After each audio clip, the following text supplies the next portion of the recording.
This young man is a handsome guy with superpowers that allow him to understand the feelings of other living beings, but he leads a difficult and dark life within his own home and with his close family. Since childhood, he has been regarded as a cursed one and was brutally beaten. To let SGO live, his mother locked him in the attic, where he had no contact with anyone all year round. But today, from early morning, the eldest brother, Tariot, kicked open the attic door to wake him up. He looked handsome and confident, completely contrasting with his dirty and ragged appearance. That's why Tariot woke SGO up so early today, because it's the coming-of-age ceremony. SGO crawled down from the attic and everyone downstairs was already ready. Rosette, the sister, coldly dismisses SGO because he's dirty and ragged, looking no better than a beggar. It's so ironic that they always lock SGO upstairs but mock him when they see this state. Parents don't care about SGO, so they let his siblings bully him like that. We're leaving now. Remember to wash up before you come. The whole family left first, leaving SGO standing there in a daze. They told him to take a bath, but where to bathe was the real issue, since SGO wasn't even allowed to enter the bathroom. The only place where SGO can take a shower now is the outdoor area. But with Serbia in the middle of winter and having to bathe with that cold water, SGO is hesitant. But in the end, he still had to endure that freezing cold to feel a bit cleaner, with the cold water making SGO's skin turn red all over. As SGO was still trembling, a meow sounded from above, and he immediately became happy again. Suki, I'm here. Suki is SGO's black cat. On a cold winter night many years ago when you were very young, you found it injured in the snow, and since then, Suki has become SGO's companion. Today, it disappeared early in the morning. And now, when it returns, Suki brings back a beautiful jacket. This is a gift I received, and now I'm giving it to SGO. Suki jumps down from the roof and wraps around SGO's legs. But he knew things weren't that simple, so he made Suki tell the truth. Turns out, today it saved a girl from being bitten by a carriage on the street. And to settle the debt forever, Suki insisted on taking this shirt back to her owner. You did well, thank you. Suki is kind-hearted, and SGO gently pats her a few times before slipping into the shirt. The warm feeling enveloping his body heals him instantly. Suki often brings these strange gifts to him, like a bag of medicine when he's sick, or a piece of bread when he's hungry due to a failed harvest. Even though he doesn't know exactly how Suki can do this, it makes SGO love this black cat even more. Besides Suki, SGO also has a few other little friends like Faria, the sparrow he named or visited at the nest, and Ben and Ricky, the dogs from next door. Thanks to his ability to connect with animals, SGO's life became less lonely with these friends. While talking with his little friends, a beautiful girl appeared. That's Bella, the most talented young woman in the area and the same age as SGO. It seems that today you're unusually neat and tidy, so it took a while for her to recognize you. The two of them chat for a while before Bella invites SGO to the festival with her. Meanwhile, at the festival, the villagers have gathered fully to drink together. SGO's parents and siblings both know he hasn't arrived yet, but they don't really care. Only the village chief is paying attention to this. SGO, where is that kid? Your parents looked at each other, unsure how to respond. And Rosette was the first to speak up, saying, he's just a lazy parasite who leeches off others. I already told him to go wash up because it's already the new year. Yet it's still so slow. Terry Oates kept waving his hand beside him, urging SGO to move on. In the midst of the wait, the village spice master no longer paid much attention. He was about to signal for the feast to begin, but was stopped by a young blonde man because Bella hadn't arrived yet. Talking about Bella, the atmosphere suddenly became more lively. After all, she is the most beautiful girl in the area, so all the young men are willing to wait a little longer for her. Not long after, Bella in a beautiful pink dress stepped into the party. Behind her was SGO, but no one paid any attention. That blonde-haired young man named Louis immediately rushed over as Kra arrived. Seeing SGO, he also looked amazed by her usual thirst for attention. Seeing SGO's hesitant expression, suddenly Bella smiled strangely, then grabbed his arm happily and pulled him into the party. This grip suddenly brought back many memories of the young girl in front of him, from her mother leaving her when she was a child. Even the fact that Bella has been involved with many men, young and old, in the village, the truth about this seemingly innocent girl shocked SGO deeply. Your face turned pale, and Bella reached out to touch it, but SGO instinctively pushed her away. Realizing he had been rude, he quickly apologized awkwardly. You're angry with me for holding your hand without asking first. Sorry about that. Bella just put on a helpless, innocent look and asked, No, I'm not like that. SGO feels extremely awkward. Bella looks beautiful and pure like an angel, but what I just saw was truly disgusting. To ensure the party goes smoothly, SGO tries to suppress his emotions, acting as if he hasn't seen anything. He picks up a glass of fruit wine, finds a seat, and sits down. Of course, Bella also sat down right next to him, and out of politeness, SGO tried to chat happily with her throughout the party. But this incident inadvertently caught the attention of many people, especially the blonde-haired young man named Louis. What Louis noticed was not only Bella happily laughing with SGO, but also the seemingly expensive shirt he was wearing. Additionally, he accidentally overheard SGO's parents talking in a corner, discussing the new shirt their son was wearing. "Hey, did you buy that shirt? Do we have enough money to pay for it? And where did he get that shirt from? He probably borrowed it." SGO's mother seems worried, because no one around them wears such a distinctive style of shirt on the street. A surge of anger and pride swelled within Louis. After finishing his drink, he decided to pick a fight with the poor young man. "SGO, where did you buy this shirt? I've never seen this design before. It was a gift from someone." SGO honestly replied. Of course, that wasn't the answer Louis was hoping for. He put his arm around SGO's shoulder, his voice gradually becoming more teasing. "A gift? Who would give it?" "A friend," SGO replied. Of course, you can't honestly say that SGO brought back this shirt, because no one would believe it if you did. And besides, you really do consider SGO a friend, so there's nothing wrong with giving that kind of answer. Yet Louis's smile continued to distort. "Hey, who is your friend? Is he so rich that he can give you such an expensive gift?" Louis's increasingly loud voice drew everyone's attention at the party. "Come on, tell me the truth. You stole this, didn't you?" This wasn't a question, but an accusation. SGO looked around in confusion at everyone present at the party. "You know that but now, whether I answer yes or no, no one will believe me." The terrifying childhood memories flood back. Back then, SGO was often beaten and scolded by the villagers for no reason, because they called him a cursed being. Some of those beatings nearly cost him his life.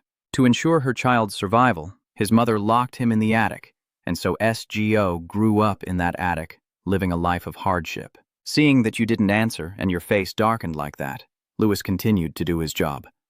"It's been a while since we saw you. Probably you went to the city to steal this outfit so you could appear today and impress everyone." The crowd started to whisper, all believing that Louis's accusation was completely justified, because someone like SGO couldn't have gotten that beautiful shirt honestly. His eyes instinctively searched the crowd for sympathy, but it was completely useless. Even Bella, who earlier looked at him with affection, was now giving him a contemptuous glare. "You monster." A child at the party throws an apple from the table straight at SGO. The throw misses him but hits the oil lamp hanging above. The oil from the lamp drips down directly onto SGO's head. He had just painstakingly washed himself in icy cold water, barely managing to become a little cleaner, and now he's once again humiliated and defeated. SGO looks at his family with one last hope that they will speak up for him, but no one, from his parents to his siblings, pays any attention to him. The hope for a happy family has truly shattered. That's when SGO realized there was no place here to find refuge. That night, after returning to the familiar attic, he thought for a long time. SGO kept thinking, then suddenly burst out laughing at himself. He kept laughing like that until he was exhausted. Then tears streamed down his cheeks. After a long while, SGO made the most important decision of his life. He packed all his belongings to leave. For him, it didn't matter where he was going. The important thing is that you must leave here to find hope, to live for yourself. That was the first time SGO left Serbia village, waiting for orders to Tai, and in reality he didn't even know which way to go. Luckily along the way, SGO met a kind-hearted man who gave him a ride on his horse-drawn carriage. Inside the warmer carriage, through a gap in the roof, SGO could see the starry night sky. As he was gazing at the sky, a small black head peeked in. The cat fell. SGO was overjoyed. Sure enough, Suki was still following him, and that night after the coming-of-age ceremony, he officially left the village he had been attached to for 19 years. I don't know how long later, but SGO woke up. The carriage was still moving, but a strange man appeared in front of him. "Wow, you're really interesting. How can I sleep so soundly in this cold weather?" Seeing that SGO was still sleepy, the guy burst out laughing and kept joking. But SGO just remained silent. You look behind the man and see two large sword bags. SGO guesses that this guy is a carriage guard. "Just stay quiet like that. It makes me feel embarrassed. Say something already." "We're not worried about lying to give you a ride, so don't make me bored." Seeing how enthusiastic this guy is, I finally opened my mouth and managed to say a simple question. I am SGO. Just a basic inquiry, but seeing his excited face was even more rewarding than hitting the jackpot. He introduced himself as Lena, but his full name is Lena Ranik Andre. SGO nodded unconsciously, and his clueless look made Lena feel amused. He moved closer and started to ask casually why you came to the city and if you were looking for a job. Before SGO could speak, Lena kept talking. You could say his mouth was working nonstop, as if he was constantly talking. My country boy, don't think you can meet luck when you go to the city. Nothing is called a miracle. You'll have to experience everything yourself. SGO understands that Lena's words come from someone with experience, but he really doesn't think that far ahead because he has no goals or ambitions. SGO's abilities wouldn't even help him protect himself, let alone others like Lena. But he still wanted to go to the city, simply because he wanted to leave that place of suffering. I have to say, Lena is quite persistent. Even though SGO mostly stayed silent from start to finish, he still managed to come up with a bunch of questions to ask him. Hey, do you have any special talents? Looking at you, I guess you probably can't even lift something heavy. Animals. I'm good at communicating with animals, SGO honestly replied. After all, you can really talk to birds and beasts. With this talent of SGO, Lena immediately thought of work in shackles for him. That's not it. I know what they're thinking, SGO explained, and Lena burst out laughing. Being able to read the thoughts of other creatures is completely unreasonable. It just makes him think SGO was overdosing on drugs last night. SGO also remained silent, as since childhood they had never met anyone like themselves. Through contact, they could read others' memories and thoughts. Those images vividly come to life before his eyes, even when he wishes they wouldn't, like when he sees Bella's dirty past. Just as you were unsure how to change the subject, the carriage suddenly slammed on the brakes. Lena quickly masked her playful attitude and suddenly became serious. He got up and quickly jumped off the carriage. At first, SGO thought they had been attacked by bandits. But after assessing the situation, Lena seemed helpless because the merchant said the horses pulling the cart suddenly acted up. They refused to move and didn't even touch the food. There are quite a few other people on the carriage besides SGO. They are all very scared, but they refused to use the horses. They were all very anxious as the journey was halted on the road. 3 hours later, the carriage horses still hadn't moved. While SGO calmly eats his bread, the other guests are getting angry. Lena is very frustrated. While he was still unsure how to handle the situation, he suddenly remembered what SGO said earlier. I know what they are thinking. Lena's panicked call startled SGO, making him drop the piece of bread in his hand. He quickly pulled you out of the carriage. Let's go. If you're a psychic, then go see what the horses are thinking. Honestly, SGO really wanted to refuse this task, because if the horses' will wasn't strong enough, no matter how much he wanted to read their minds, he wouldn't be able to. But because Lena kept insisting that I go, and the merchant kept whipping the horses, making me feel pity, I decided to try and see for myself. SGO approached the horses gently, holding their heads as if embracing a lover, even though he had never loved anyone before. Soon, SGO was able to hear their innermost thoughts. It's not tired or hungry. The horses are scared because the road ahead is full of dangers. Scary and dangerous? Why is that? SGO continued to ask. It is large and sharp, very aggressive. It will take the lives of those who care for us. SGO couldn't see clearly what frightened the horses, but based on their description, it seemed like there was a monster waiting for them ahead. SGO snapped out of his illusion and returned to the real world. Seeing that he was awake again, Lena asked all morning if he could hear what the horses were saying. SGO pointed to the end of the road and recounted, without missing a word, that there was a white dragon monster with glowing red eyes larger than a horse with long claws. Above all, it is very angry. And if they stubbornly insist on passing through and getting attacked, the damage to people and crops will be very severe. Lena remained silent, lost in thought, but the merchant didn't believe there was a monster ahead. After all, he had traveled this road many times before. While he and Lena were talking, SGO quietly approached and stroked the horses, which earlier had been injured by the merchant because they refused to move. In the end, Lena chooses to believe SGO because he truly knows of a large creature like the one described. It is the white long monkey, a rare existence that is hard to find but can definitely appear on this snowy mountain. The guests who heard Lena mention the white dragon monkey started to discuss excitedly because its fur is highly valued among the nobility. Just that alone was enough to attract the attention of hunters. But isn't it just a monster and not a real beast? There's no reason for the horses to be afraid of it, the trader wondered. At this point, Lena had taken her 2 large swords from the cart. Since the horses refused to move, he had no choice but to go and check the situation himself. But the main point here is that he wants SGO to come with us. SGO has been timid since childhood and doesn't want to get involved in this dangerous mission, but luckily Lena isn't going alone. Along with him, there were a few other mercenaries, all highly skilled, so you could somewhat relax. But the only one truly at ease here was Lena. SGO still wondered why he had to go along when he barely knew how to fight. But he had to come too, in case we needed a translator, Lena nonchalantly said, then pulled SGO's hand and walked away, while he kept nervously worrying along the way. According to the horses, their enemies are even more terrifying than the long-haired monkeys. It must be a brutal monster, or even something beyond that. SGO struggled to escape from Sebia village to have a chance to survive, and he was not happy at all to be involved in such a life-threatening mission again. But Lena's attitude made SGO reconsider. He seemed unusually interested and happy to learn about the ability SGO possessed.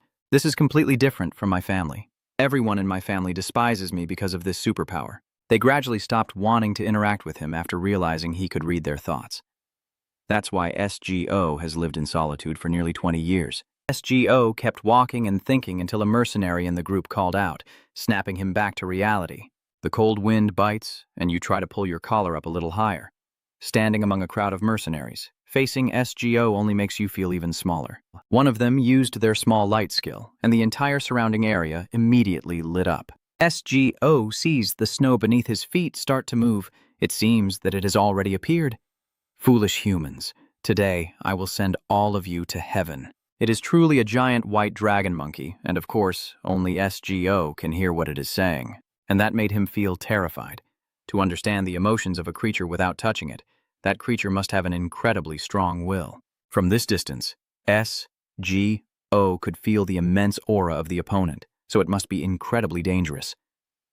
SGO feels they have no chance of winning this time. You still care about your own life, so you advised Lena to turn back, but not only Lena, all the other mercenaries refused, because this is the only way to reach the city. Is there any other monster besides it? Lena pulled out her spear and asked, No, but it's very dangerous. SGO knew his advice was useless because there were so many mercenaries here and only one monkey. Of course, they all want to survive with it for one more time, opening a blood path back to the city. The monster roared, and SGO felt as if the ground was splitting apart around him. He couldn't even stand firm, yet Lena seemed to be very excited. Not only him, but the others were the same. SGO thought these people were crazy, completely mad, and still wanted to stop them. But before he could speak, Lena had already rushed forward at an incredible speed. Lena's attacks are even too fast for the eye to follow. The rest of the team rushes to support immediately. They have sharpshooters and mages, each busy unleashing their most powerful skills to overpower the enemy. But surprisingly, this monster prefers fatty meat.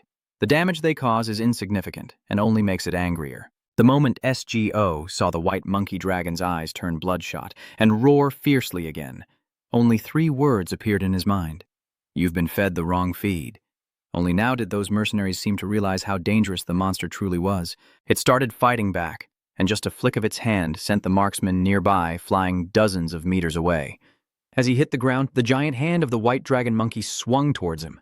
That young man felt like his life was over, but SGO, who had no fighting experience at all, rushed in and used his frail body to shield the guy. Stop, you almost used all your strength to punch the giant monkey in the face. Come on, stay calm. The bloodshot eyes of the monkey disappear. It seems it was also a bit surprised to see a human able to communicate with it.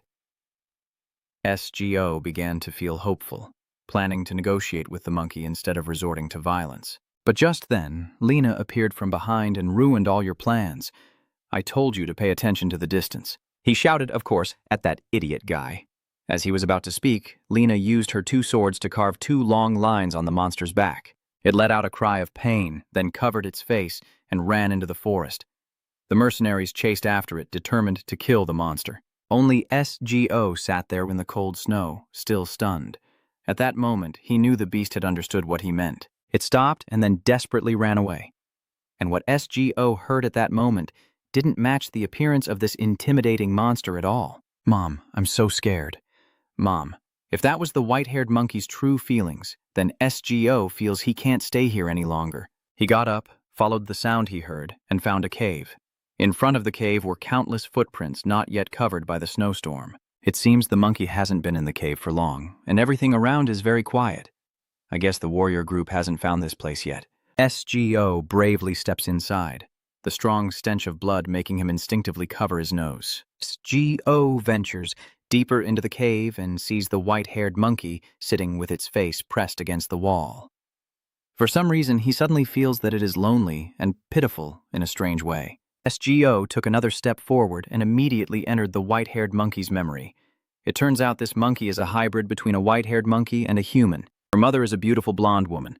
Not long ago, on a snowy day, her father and his kind left the cave and encountered a severely injured girl. They carried the girl on their backs and brought her back to the cave. When she woke up, the first thing they did was bring her a delicious piece of meat. In the days that followed, her father took great care of the girl, and in the end she was moved and decided to stay in the cave. A love that crossed the boundaries of their species took place. And this monkey is the result of that love. When it was born, it was very adorable. So it was given the beautiful name Nazura. Nazura's life was once very happy with such a beautiful and fierce mother, until a group of hunters arrived at the cave. Although they were all humans, they didn't spare even Nazura's mother. And that was the day that little monkey turned into a monster. SGO was silent. So this is why the monkey kept whining that it was scared, but now it seems to have calmed down and even mistook SGO for its mother. "I am not your mother, my name is SGO. The white dragon monkey looked at you for a long time. The fierce look has completely disappeared now.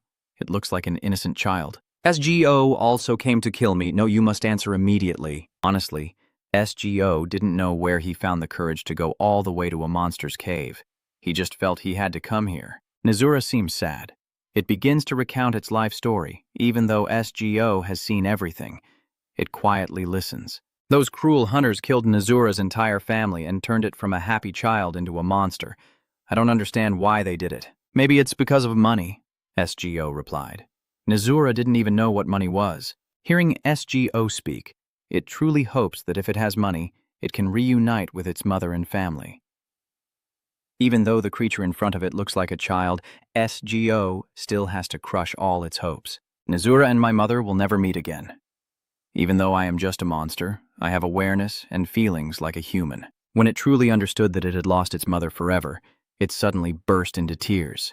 SGO just listened quietly as it cried for a long time, until Nazura wiped away its tears and stopped crying on its own. I was really furious and thought about killing all of humanity, but when SGO appeared, I realized I no longer needed to worry about it. SGO suddenly felt guilty, as if controlling the other's emotions had left Nazura unable to even be angry at his opponent anymore. You spent a long time talking with that monkey until it was truly calm again.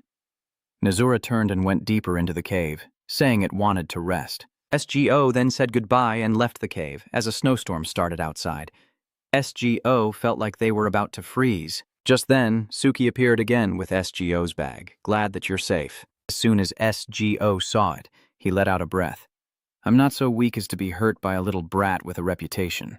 Suki sneered dismissively, implying that the brat mentioned was probably Nazura. After handing the shirt to SGO, Suki turned around and headed back to the carriage. But SGO couldn't bear to leave Nazura here, especially since it was badly injured. If the breath search finds it, it will have no way to survive. Suki gives you another look of contempt. You still want to stay here even if you might die. SGO remained silent for a few seconds. Then, he still resolutely decided to stay in the cave. Nazura is now asleep. SGO put on another coat and snuggled against it, but it still didn't seem to warm up much. It seems Nazura has to live in a secluded place all year round, so its body temperature isn't warmer than the weather. SGO didn't leave because she felt she couldn't abandon a child. And Suki didn't leave either. Although it knew it needed to return to the carriage, it couldn't leave SGO behind. Suki waited outside the cave for a long time, only stepping in slowly once it was sure that SGO had fallen asleep. But now, it no longer appeared as a small black cat, but as a fierce, jet-black tiger. Although not pleased at all, Suki ultimately had to lie down beside it to protect its owner. Suddenly, it remembered the distant days many years ago. Suki was originally a product of experiment number N1-251. Since it was born, it has possessed incredible power, but because of that power, Suki is also very difficult to tame. So, it was the scientists who created it who ordered its destruction. Suki was lucky to escape that night, but it was also badly wounded. Suki kept running without stopping, hoping to survive, running for a very long time and far away. In the end, exhausted, Suki almost lost all strength and turned into a black cat. At the moment it was struggling to breathe, its strong will allowed SGO nearby to hear its cry for help, and as you know, he then saved Suki. The abandoned creatures continue to share warmth and rely on each other until now.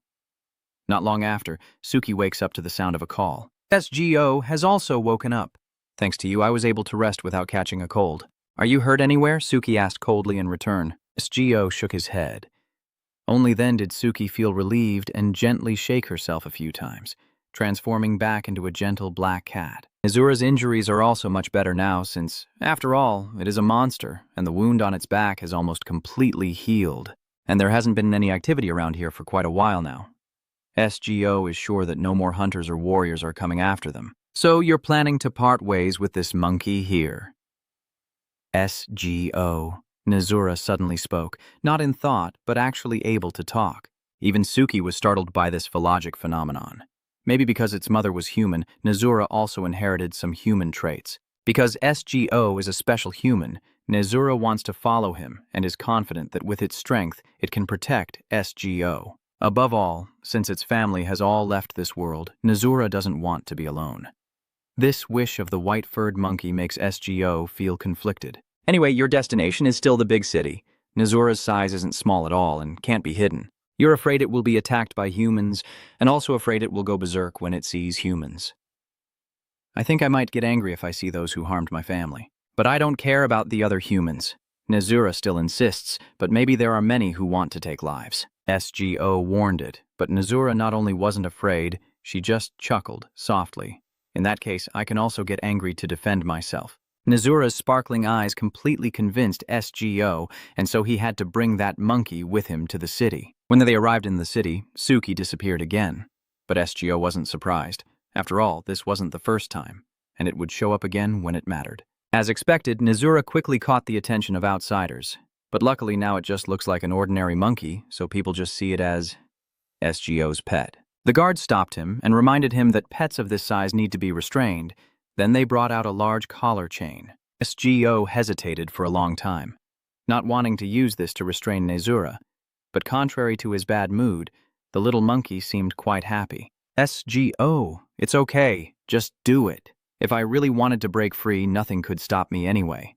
After some inner struggle, SGO reluctantly had to put the collar on Nazura. The two guards then felt reassured and left. SGO looked very sad and apologized for making you endure this treatment. Nazura never blamed you even a word. On the contrary, it even felt that SGO was just like her mother, because her mother also used to say she was sorry all the time. At first, Nazura was very curious and asked why she apologized so often, but every time I asked, she never answered. Only later, after hearing it so many times that it became familiar, did Nazura understand what that apology really meant. My mother apologized with the meaning that she loved me. I think so. SGO seems to feel a bit of the burden lifted from his heart.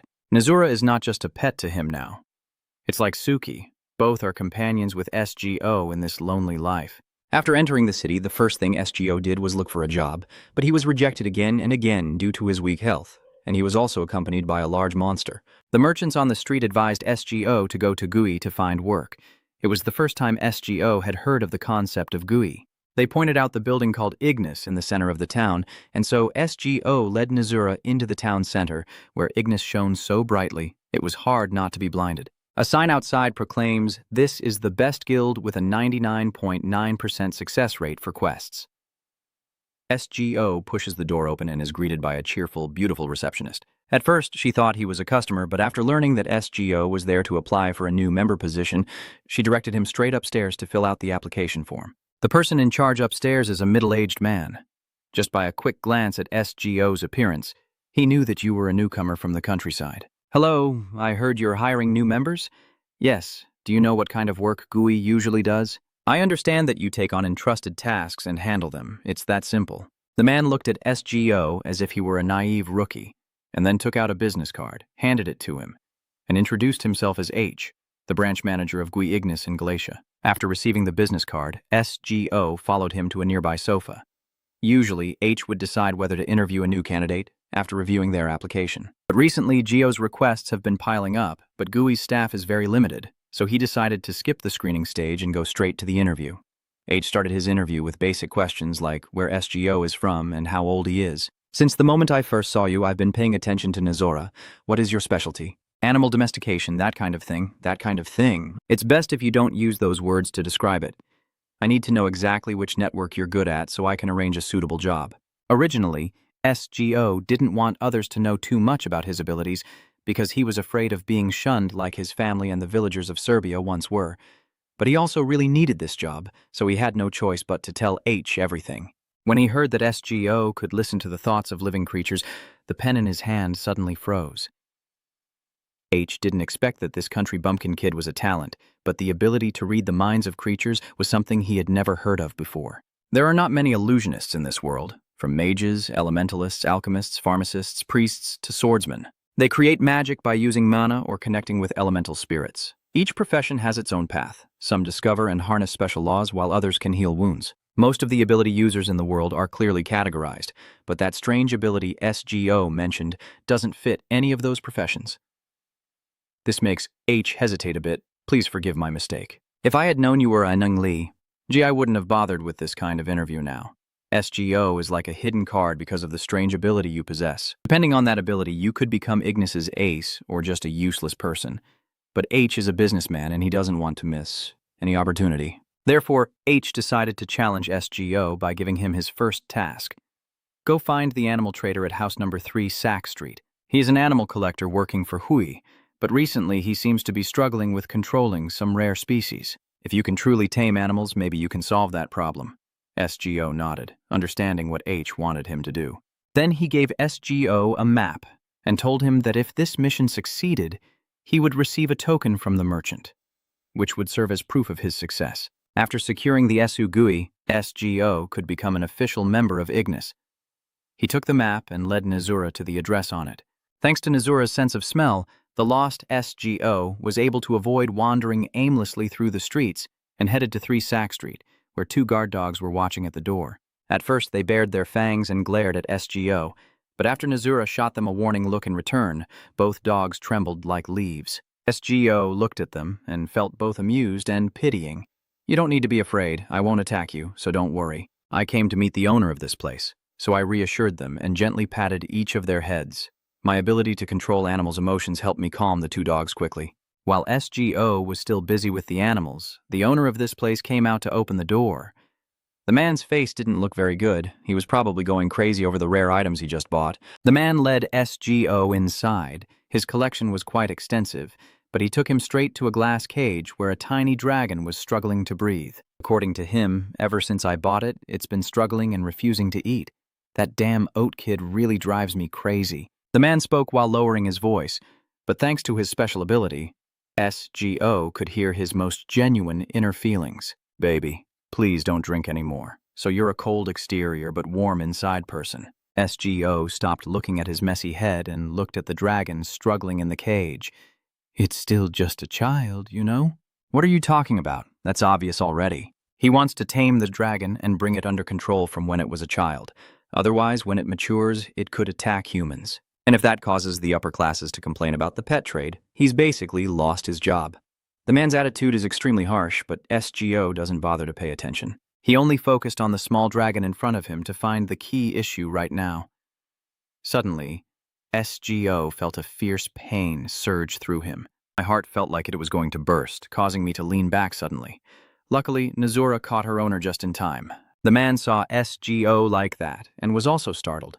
Hey, what's going on? Are you hurt somewhere too? No, I'm not the one in pain. It's the pain of this dragon. SGO replied breathlessly, and at that moment, the other dragon slowly opened its eyes. Then it sat up straight, innocently gazing directly at SGO. He immediately entered the illusion containing its memories. That man saw SGO suddenly fall silent and grew more and more anxious. Hey kid, have you been point-holded? Damn it, why did you stop talking halfway? After a long pause, SGO finally responded in a sad tone. This kid's heart is melting. What does that mean? What nonsense are you talking about? The man shouted in confusion. SGO explains to him that this type of dragon usually lives in extremely cold waters. Now he has taken it out of the water and even covered the bottom of the cage with sawdust. So the dragon can't breathe and is gradually withering. The man immediately shouted, "What kind of scam is this kid trying to pull?" This Draki dragon is a desert creature. You should know that just from its name. What are you talking about? I mean, its ice heart is melting because of its fiery temper, and that man was about to duel with you over it. But SGO's determined gaze made him reconsider. After all, he wanted to do everything he could to save this little dragon. So he grabbed the shovel beside them, raised it, and threw it to SGO. "Hurry up and shovel some snow here," he ordered. "How am I supposed to do it alone? Do you want an old man like me to do it? I don't have any ice right now, so young and strong man like you. Go scoop some snow here. If you keep hesitating, both you and that troublesome little Draki kid will be doomed." Then he took the small dragon out of the cage and released it into the glass container filled with water nearby. After touching the cold water, the child's facial muscles relaxed completely.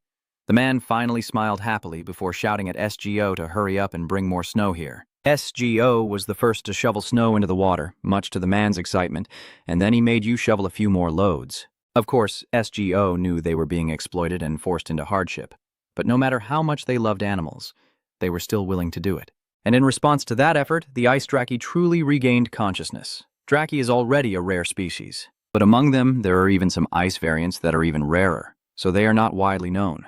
Seeing the small dragon gradually regain its health, SGO finally let out a relieved breath. But of course, the man didn't plan to let you rest so easily because besides this Draki, he still has a bunch of other rare animals waiting to be hunted. SGO felt like he had become a veterinarian after just one day, and the man had to genuinely acknowledge the real skill he possessed. After settling everything, that man handed you a bag of money as payment. The job was already done, but SGO kept hesitating and couldn't bring himself to leave. Because you can hear the thoughts of the animals in that house, they are all longing for you. Now you can clearly hear each of their thoughts even from outside the door. That shows that everyone is fine now. Hearing this, SGO suddenly felt a lump in his throat with emotion, and he followed Nazura back to Ignis. But halfway there, vague thoughts kept clouding his mind. SGO truly didn't know where his future would lead him, and what will happen to a child burdened with such misfortune as him. Negative thoughts and a tragic past make SGO momentarily tremble.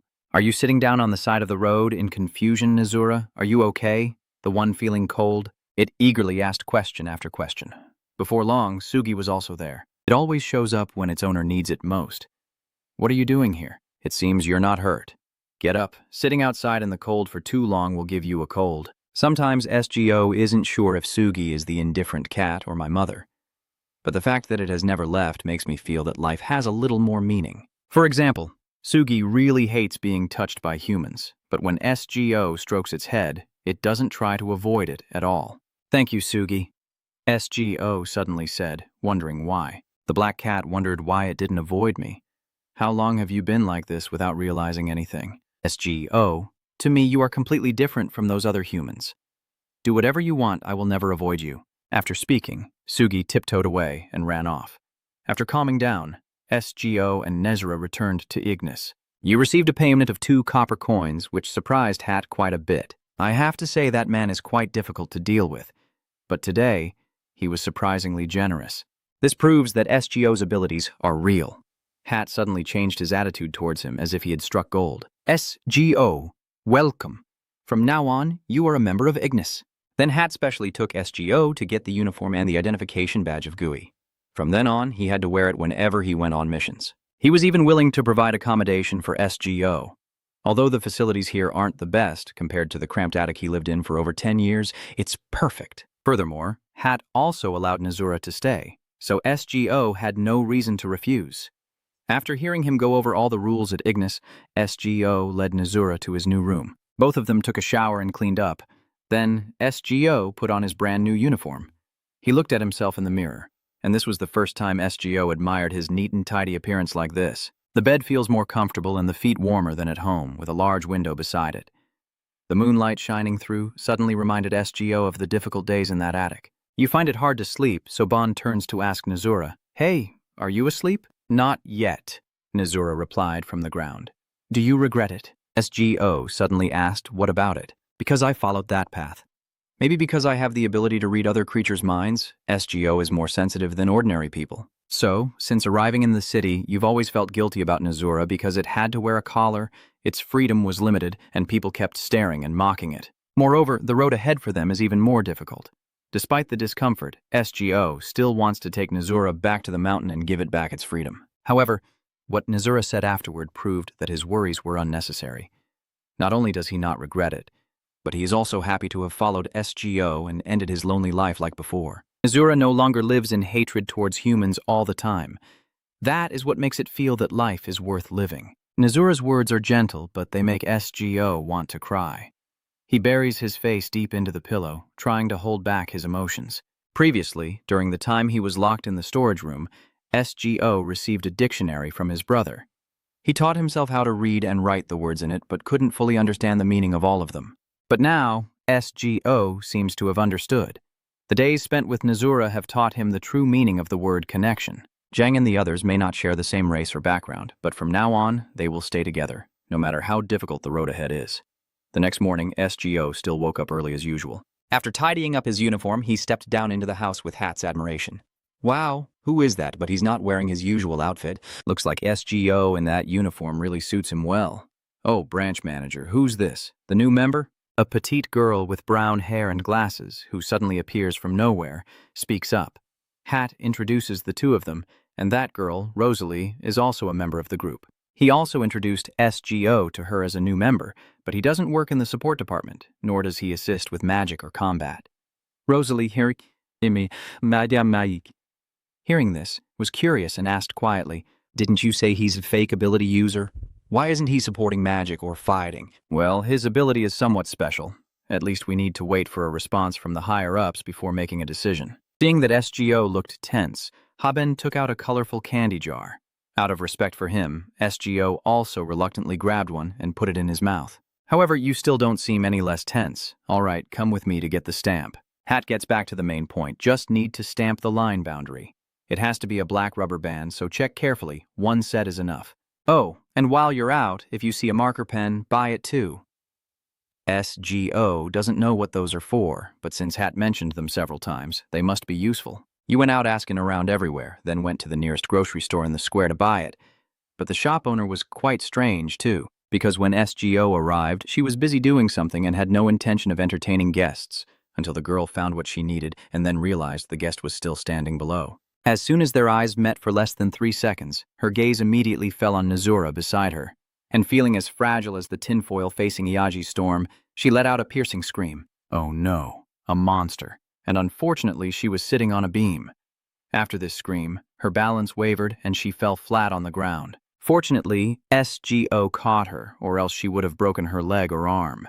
Even while holding the beauty in his arms, SGO's face remained calm. You only seriously warned that girl once, saying it's not a monster, its name is Nazura. Up close, you actually look pretty handsome too. The girl couldn't hold back and her cheeks immediately turned as red as a tomato.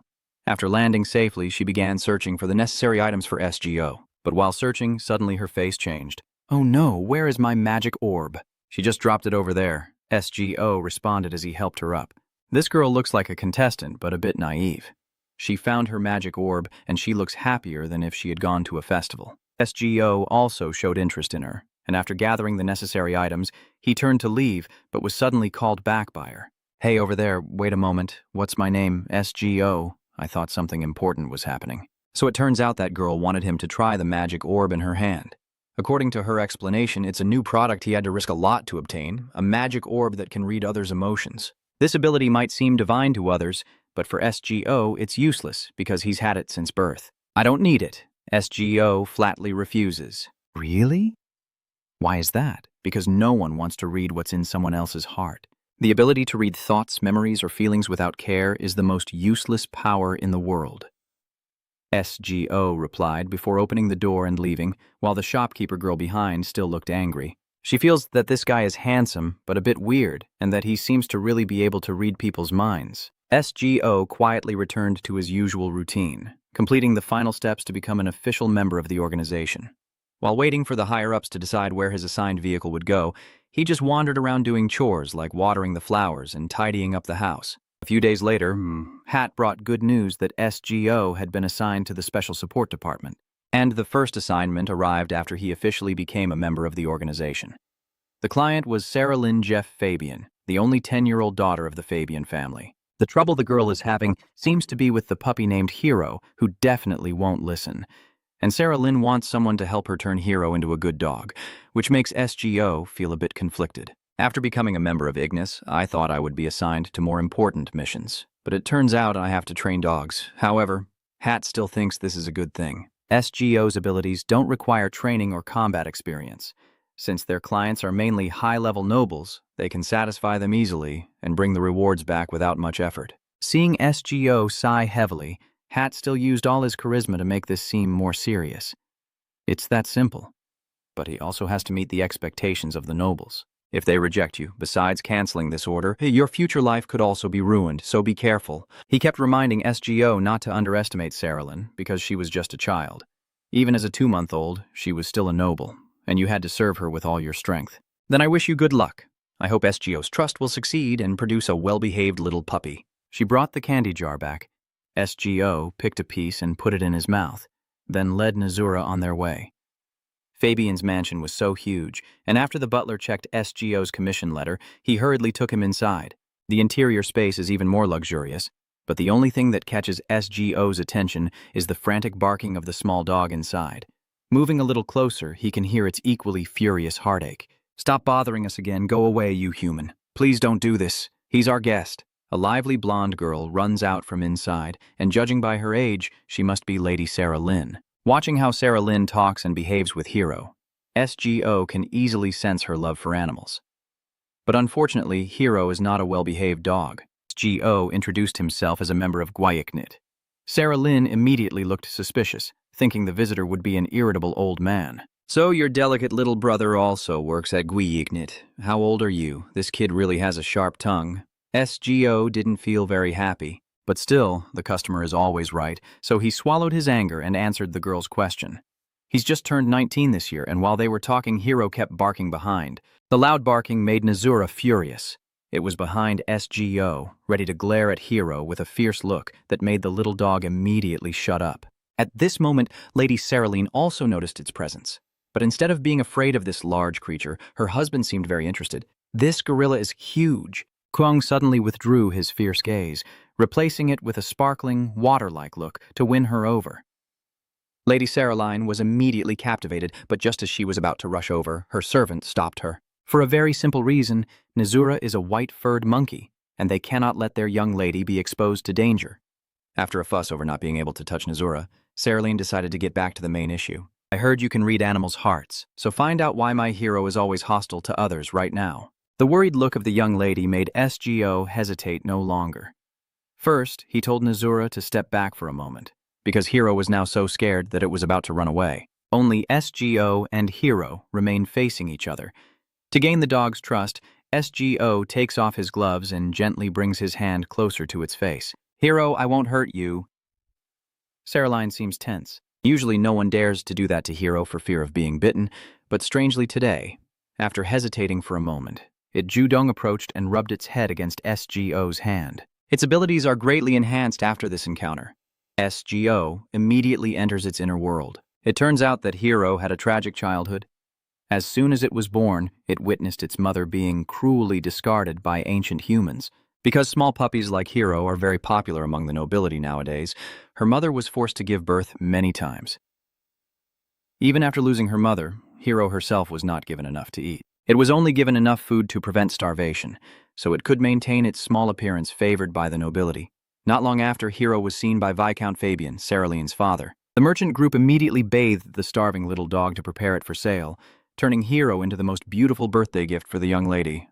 But for it, this was also the moment when its hatred for humans reached its peak, because they had taken away its mother and filled it with endless suffering. Saralyn really liked Hero, and she tried her best to take care of the little dog, but Hero had never felt happy when being with her. One day, during play, Hero bit Saralyn hard on the hand.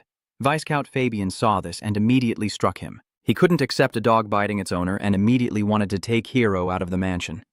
Saralyn kept crying and begging her father. She didn't want to leave her new friend she had just met, so she asked Viscount Fabian to send a trust to Ignis.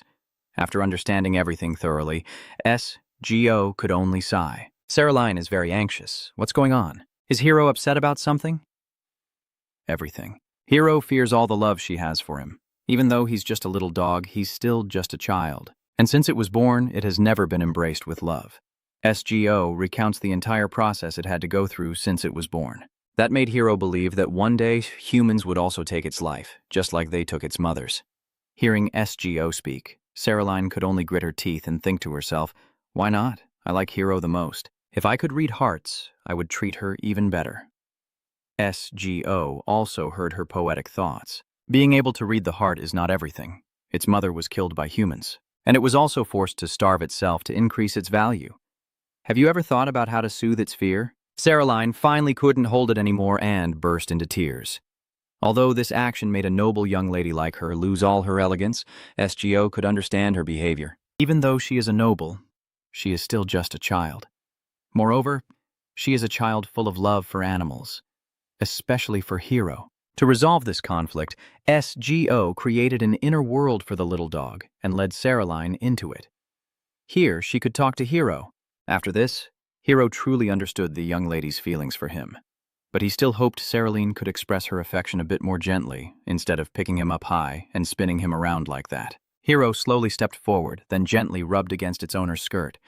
Saraline also carefully bent down, reached out her hand, and then cautiously embraced Hiro in her arms. That moment was when the two souls truly connected, and it was also when SGO completed its mission. Saraline cried tears of joy, thanking him. "Ui, Ignis, you're truly amazing. Even though he made the request, I really didn't think this ability existed." Saraline hugs Hiro in her arms, her happiness impossible to hide.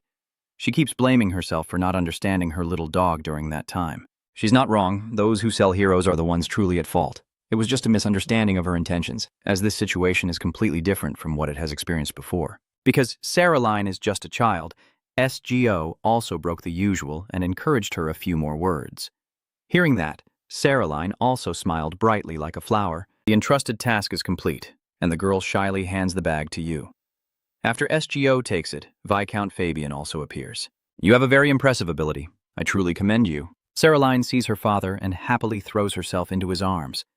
From now on, she no longer has to worry about Viscount Fabian kicking Hiro out because he is no longer a traitorous dog. Viscount Fabian and young Master Ceramion just returned to the estate and witnessed SGO's abilities firsthand, making them very curious about his power. "Based on my observation, your ability is used to handle quite unusual situations.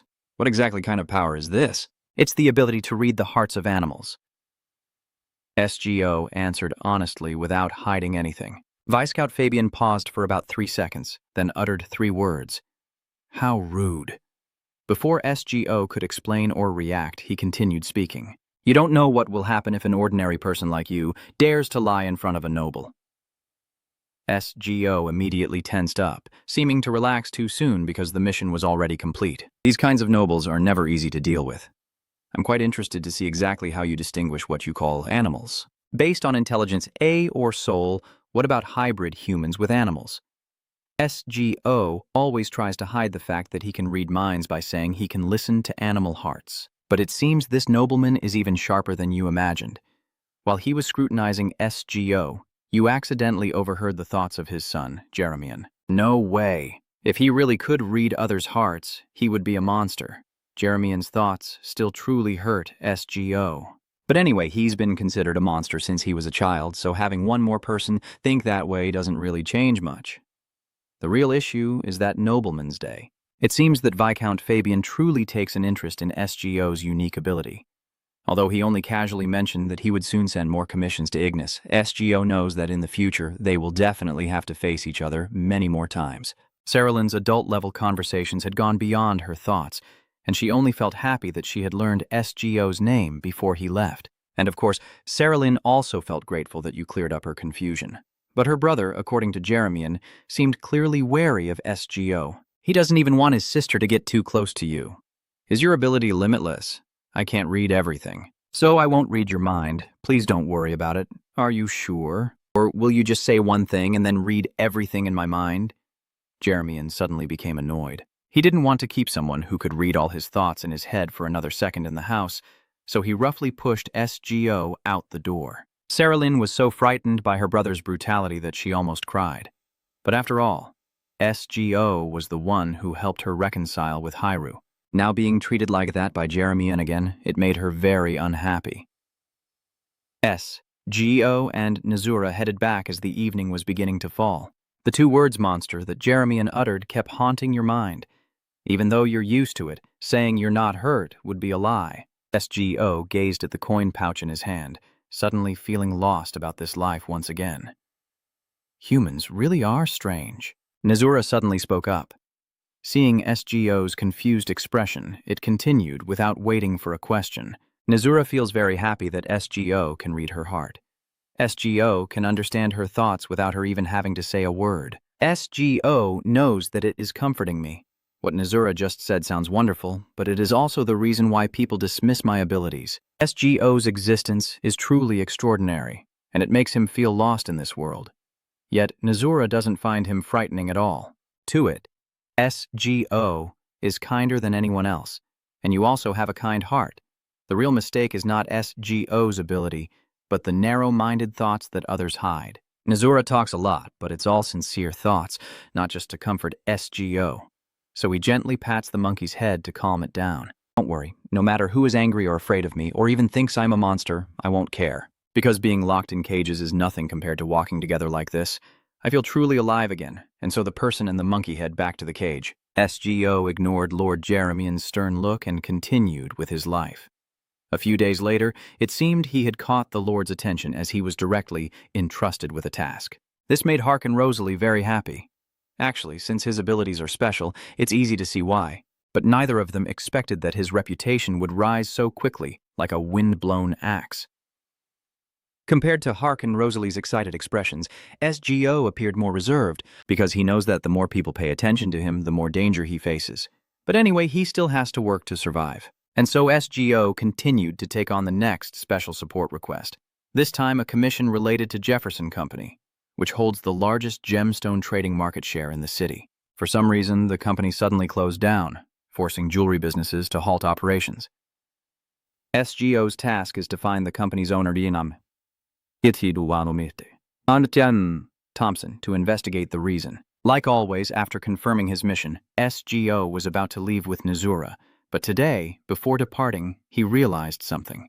It seems that every time he goes out on a mission, Hat hurriedly runs after just to say one thing, like reminding him to stay safe.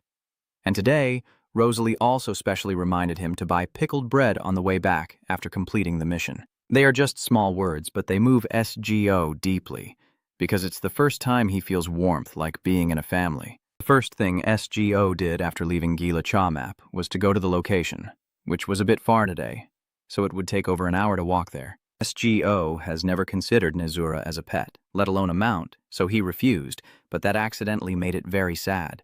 Because Nazura felt useless and couldn't help SGO, in the end, to avoid disappointing Nazura, SGO had to reluctantly agree to ride on it.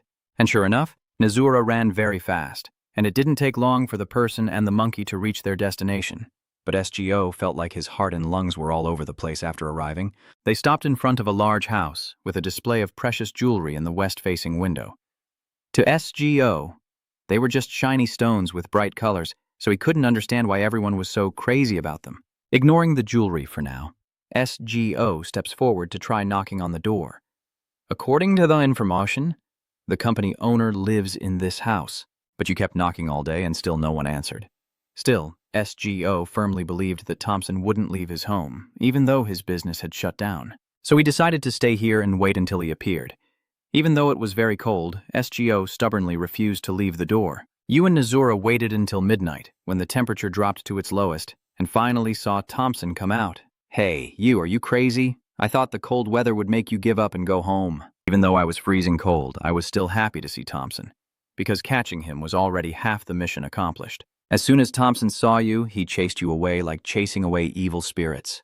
Just by looking, I can tell you were sent by those high-ranking guys, right? I don't do any business, so just go home. Thompson was actually planning to leave right after he finished speaking. But seeing SGO struggling and about to freeze, he couldn't bear it. He couldn't even stand up. His mind was confused and his face was pale. Hey, I was just asking, but you're not trying to kill yourself, are you? Has my house become the perfect spot for that now? Thompson even enthusiastically told SGO that 2 blocks away, there was a bridge where the river water was said to be warm. So if he wanted to commit suicide, he could choose that spot instead of in front of his house. Of course I'm not planning to kill myself, SGO replied weakly. Really? Then fine, why are you sitting outside someone else's house? Come on. Thompson lost patience and directly pulled SGO up, intending to drag him away, but it was through this contact that SGO managed to read his memories. This seemingly tough man is actually more fragile inside than you think. He has a beautiful wife named Tin. Thompson fell in love with her at first sight, so Tin's acceptance of his proposal felt like a dream. However, life after marriage was just endless days of suffering awaiting the young girl.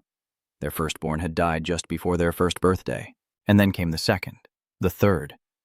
Tin went through a cycle of pregnancy and miscarriage over and over again. Later, Tin gave birth to a healthy baby girl named Leia.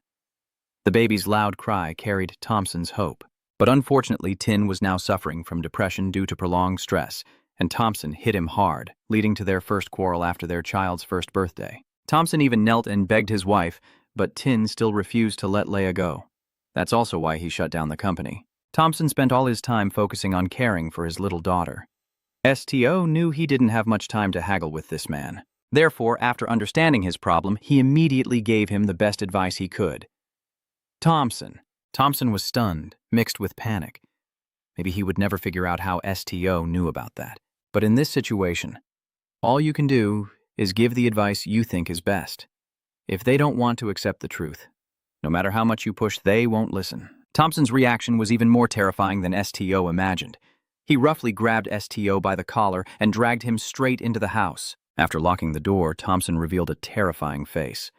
As expected, he began questioning STO about how he knew the news. My whole body hurts, but I try to stay calm and answer Thompson's question. I am STO from the Ignis Guild. Thompson rubs his chin, thinking about the nobles who dug into his personal life, and even sent messengers to bother him. But looking at STO, Thompson doesn't feel any sense of threat. Because you're so weak, Ignis sent their worst member here like this. Besides, you haven't done anything wrong in this. So he suddenly felt a bit guilty for physically assaulting a weak kid who was about to freeze from waiting outside for hours.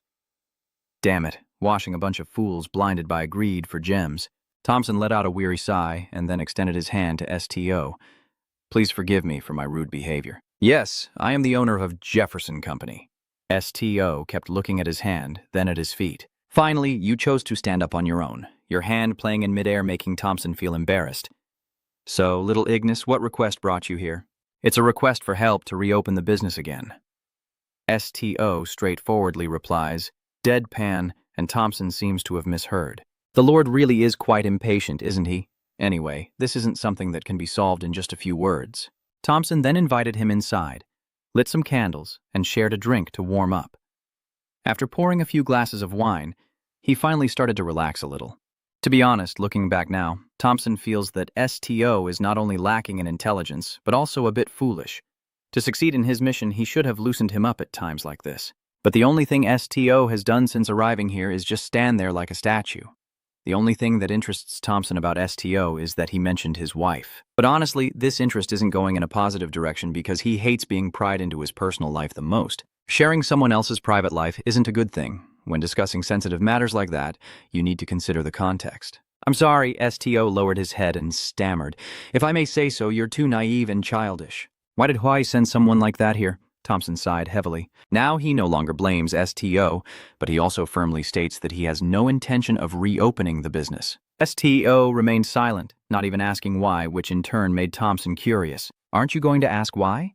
So why do you think about not reopening the business anymore? Seeing Thompson's puzzled look, STO mechanically asked again.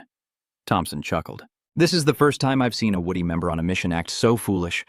Maybe this is the funniest thing in recent days, helping Thompson temporarily forget the pressures weighing on his life. Maybe because he was feeling happy, he took the initiative to tell STO that he loved his wife and daughter very much. Even if the whole world turned against him, Thompson wouldn't want to take anything from them. The most important thing is that Tin's condition is getting worse and worse. Since giving birth to Lei A, she hasn't even wanted to leave her room. There was a time when Thompson tried to force Tin out of the room, which led her to take the most extreme action of biting her tongue. It was okay that time, but the cruel truth was revealed to Thompson.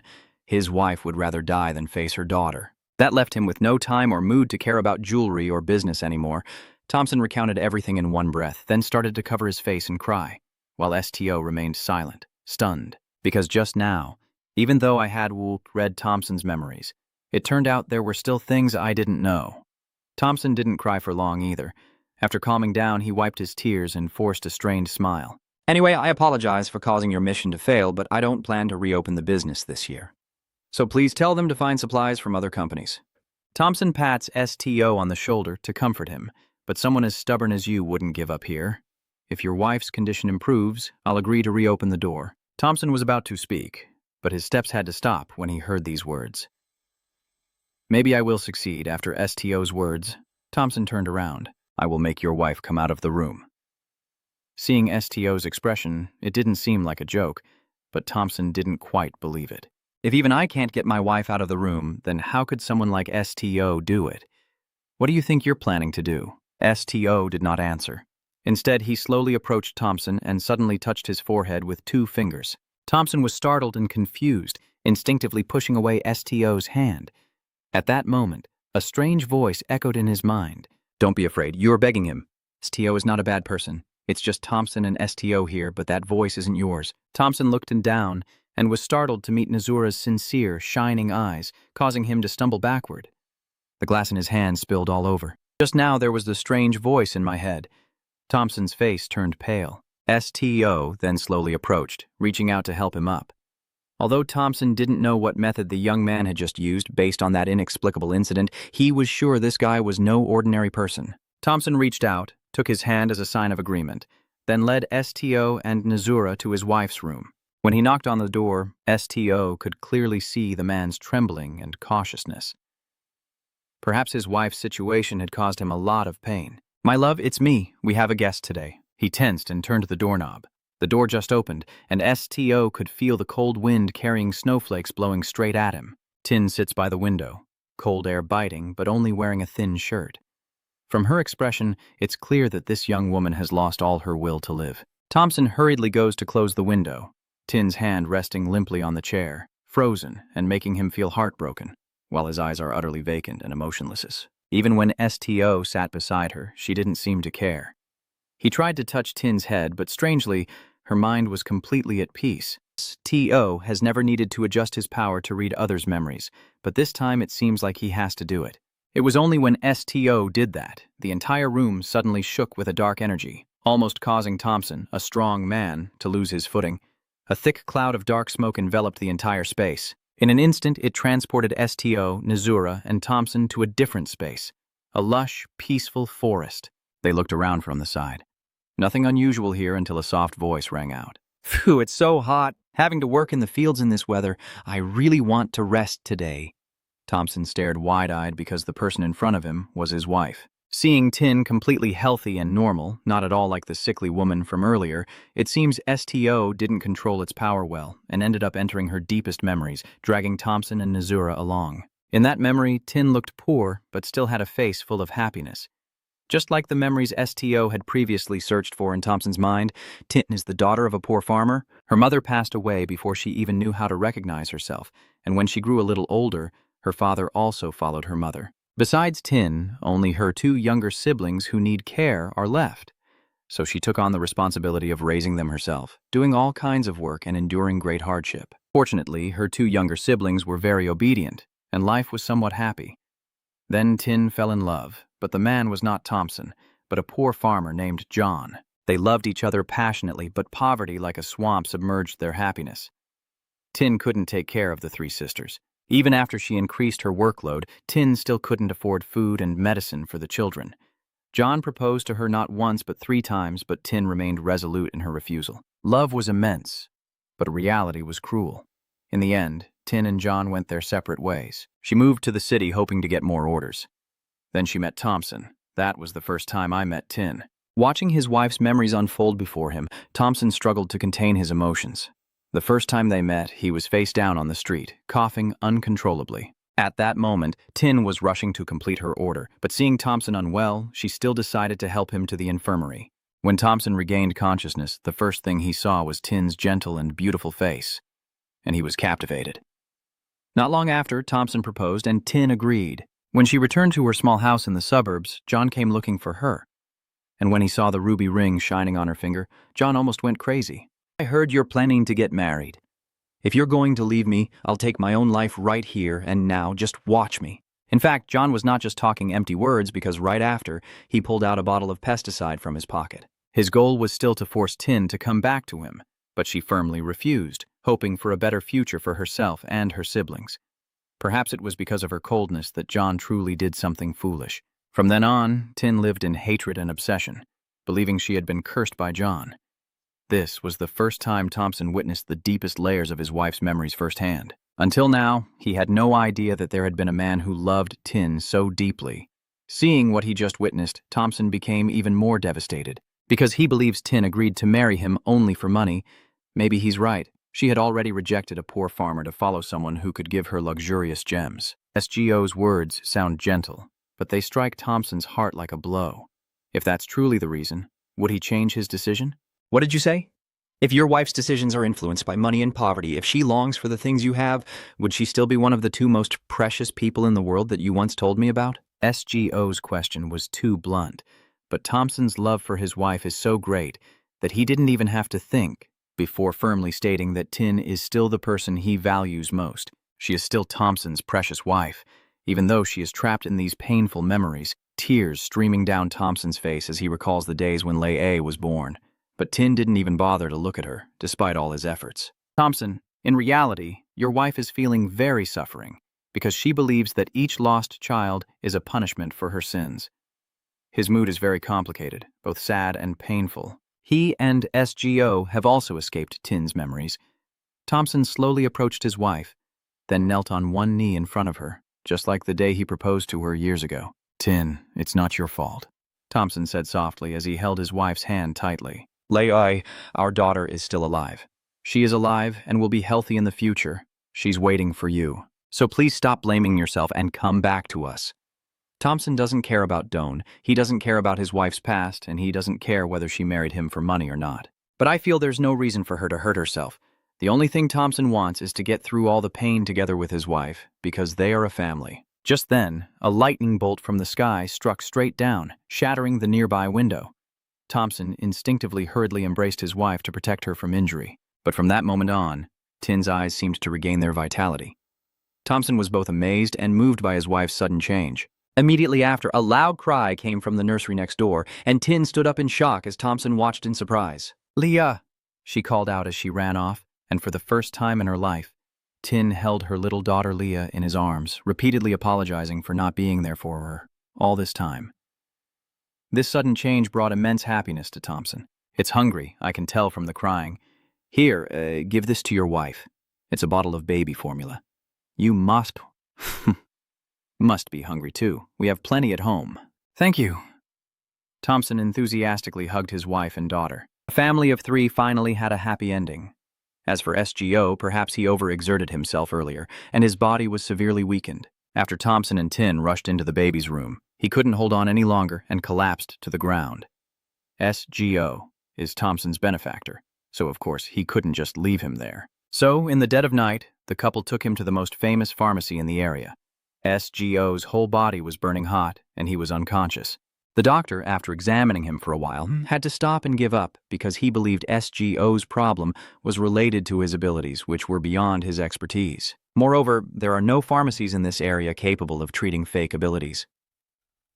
The fake doctor believed that this happened because SGO had never lost control of his powers. For now, just rest well, then depending on the situation, ask Gil for help. Thompson and his wife looked at each other, kept trusting Nazura, then looked at each other again. Nazura is now sitting at the head of the bed, her worried eyes constantly fixed on SGO. Thompson hesitated for a moment before finally daring to speak, because just now Nazura was the one who rushed into the nursery to tell them that SGO had just fainted. This is the first time Thompson has seen a talking white-furred monkey, and he's still in shock. "Well, Leia is still at home, so we have to go back first. We will cover the medical expenses, so don't worry, and if you need any help, just come to me." Nazura nodded, then suddenly remembered the most important thing when she came here with SGO. "So, what about Uithak?" Thompson looked at his wife, smiling very brightly, so he also made a decision. "The trust is a request for us to reopen the company, right? Because SGO is my benefactor, I will naturally agree.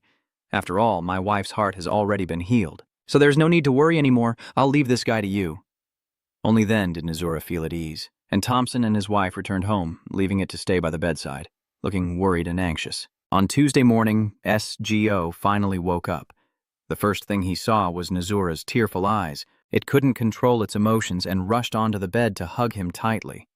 After confirming that it was stable, SGO politely asked the fake doctor for permission to return. Anyway, lying in bed for 2 whole days is enough. They returned to the guild, and the Sioux Guild for successful commissions has already been sent over. This time it was 5 coins, singing so happily that tears of laughter came to my eyes. I have supported many talented individuals with these 2 hands, but this is the first time I've seen a member achieve such great results so soon after joining the guild. Currently, SGO is Ignis's main source of income, and his reputation has spread so much that even the nobles in the neighboring city have heard of him. After SGO recovered, another problem arose. It was that he received a second commission from the Fabian family. This time, it was personally requested by Viscount Fabian, but the letter didn't specify what the delegation was about. Still, SGO couldn't refuse because he didn't want to offend the nobility. So he had to take Nazura with him again to that Kunding estate. As SGO entered, Hero hurried out to greet him. It seems it's been a while since they last met, so the little one misses SGO a lot, and Sarah Lynn rushes out eagerly. As soon as she sees the envelope in SGO's hand, she immediately recognizes that her father has called him over. I'm very happy to see you again, and how about SGO? SGO hesitated in front of Sarah Lynn's question, unsure how to respond. Well, it's not that bad either. Sarah Lynn pouted and leaned in to slap your cheek. Huh? It's not that bad either. So does that mean it's good or not? Are you happy to see me again? You're not afraid I can read other people's hearts, are you? SGO didn't answer, but asked back. Ever since the time when Fabian's family treated me harshly, I've always felt unhappy. Today, when I came here, I also felt very awkward, but Sarah Lynn is completely different from her brother. She is not afraid at all and doesn't dislike SGO's abilities, because she believes that you won't share your secrets or lose control of your emotions, since in Sarah Lynn's eyes, SGO is an incredibly kind person. The conversation between the two was interrupted by the butler at the estate. The Viscount was eager to meet SGO, and Sarah Lynn, though obedient, couldn't go against her father's wishes. All right. But before you leave, you have to come see me. Don't try to sneak away, understand? SGO nodded in agreement with the girl, and then followed the butler's guidance to the master's room. The Viscount was already waiting, and before SGO could even ask, he posed a question that seemed completely unrelated. Tell me, do you know about cacti? No, I don't, SGO replied. How can a green plant grow in a desert where there's not even water? It's quite miraculous, but since it's a plant, it doesn't mean it doesn't need any water at all. But if they could be watered like normal plants, they would rot from the inside out. Viscount began to ramble about cacti. In the end, he concluded that if the owner doesn't recognize its value, they will easily destroy the plant. SGO knew he wasn't just talking about the cactus in front of him. Can anyone read its thoughts? The Viscount brought the cactus in front of SGO. But you've never read the thoughts of plants, nor have you ever thought that plants can think like animals. Yet after using a little more power, SGO heard a curse. This old man talks so much, I can't stand it. SGO tried to hide his surprise. Actually, the tree in Viscount's hand can think, and it's even angrily cursing at him. And just as SGO suspected, the Viscount didn't come to see you just to chat about this tree. SGO, a cactus has no choice. But the one who has the power to choose its owner clearly wants to pull SGO into his side. Viscount Fabian is trying to make SGO his own. He promises to give you a position that no one in this house dares to disrespect, and the only person you must obey is him. At the same time, you will enjoy the highest privileges as a commoner. SGO guesses that he longs for my mind-reading ability. In fact, he's already guessed it, and the Viscount shows no attempt to hide that thought. He asked SGO to read the minds of those he designated. Don't trust him, he's dangerous. Just words from manipulative people. Before he could speak, SGO heard the scream of the tree in the Viscount's hand. He himself had no intention of accepting this invitation, even though he didn't want to provoke the noble. But it seems the Viscount's intentions are not so noble for Cam either. Thank you very much for your offer, but I am satisfied with my current work, SGO replied. And your reply made the old man burst into a hearty laugh. A suggestion? It seems there's some misunderstanding. This is an order. Turning faces as quickly as flipping pages, you're not exactly a good person. SGO tries to stay calm and honestly asks the Viscount what would happen if he disobeyed his orders. Nothing has happened yet, but bad things will surely come to the person eventually. Clearly, this is a threat. SGO is just a 19-year-old commoner, so how could he not be afraid of a noble's intimidation? However, he still tried to maintain his composure until the very end. SGO respectfully tilted his head and told the Viscount that he needed to discuss any job change with Gil first. His unwilling expression, however, seemed to please the Viscount. If you agree to his demand, it will prove that you are not trustworthy and he won't dare to use you. The Viscount then softened his threatening demeanor and said he would give SGO some more time to think about where his true destination really lies. Then he handed the cactus to the butler and told him to throw it away immediately. Get rid of this thing. I will replace this picky plant with a beautiful flower. SGO could hear the tree screaming wildly. What? Where are you touching, you bastard? Are you planning to throw me away, you bastard? Quickly let me go, you damn human. The butler led SGO outside along the way. Along the way, you could always hear the tree's desperate screams. So SGO bravely asked to take it home. After all, they were just going to throw it away. This thing doesn't have flowers and is covered in thorns. Plus, it's hard to take care of. Are you really sure you want to ask for it? There's no guarantee it won't bloom someday. Seeing SGO so determined, the butler handed the plant back to him. Then he asked SGO to stay at the estate for a little longer because Lady Sarah Lynn also wanted to see him. After he left, the plant in SGO's hand kept jumping nonstop. It seems to be scared, thinking that you will also abandon it. So SGO has no choice but to speak up to calm it down. I won't hurt you, I won't burn or throw you away. But since it's my first time seeing a cactus, I don't know what temperature is best for you. If you see something different, just tell me directly. The tree in SGO's hand immediately fell silent because I could hear your voice, so just speak up if anything makes you uncomfortable. SGO remained silent, as if the tree in his hand was shocked to see that humans could understand its feelings. Only after a long moment did it finally cry out in panic. Are you a deity? How can you hear what I am saying? SGO named the tree Ahuru, a name so long that even her great-grandmother would be impressed. Nazura, having seen you silently talking to the tree in your hand, couldn't help but clap loudly. SGO can even talk to plants now. Wow, you're so cool.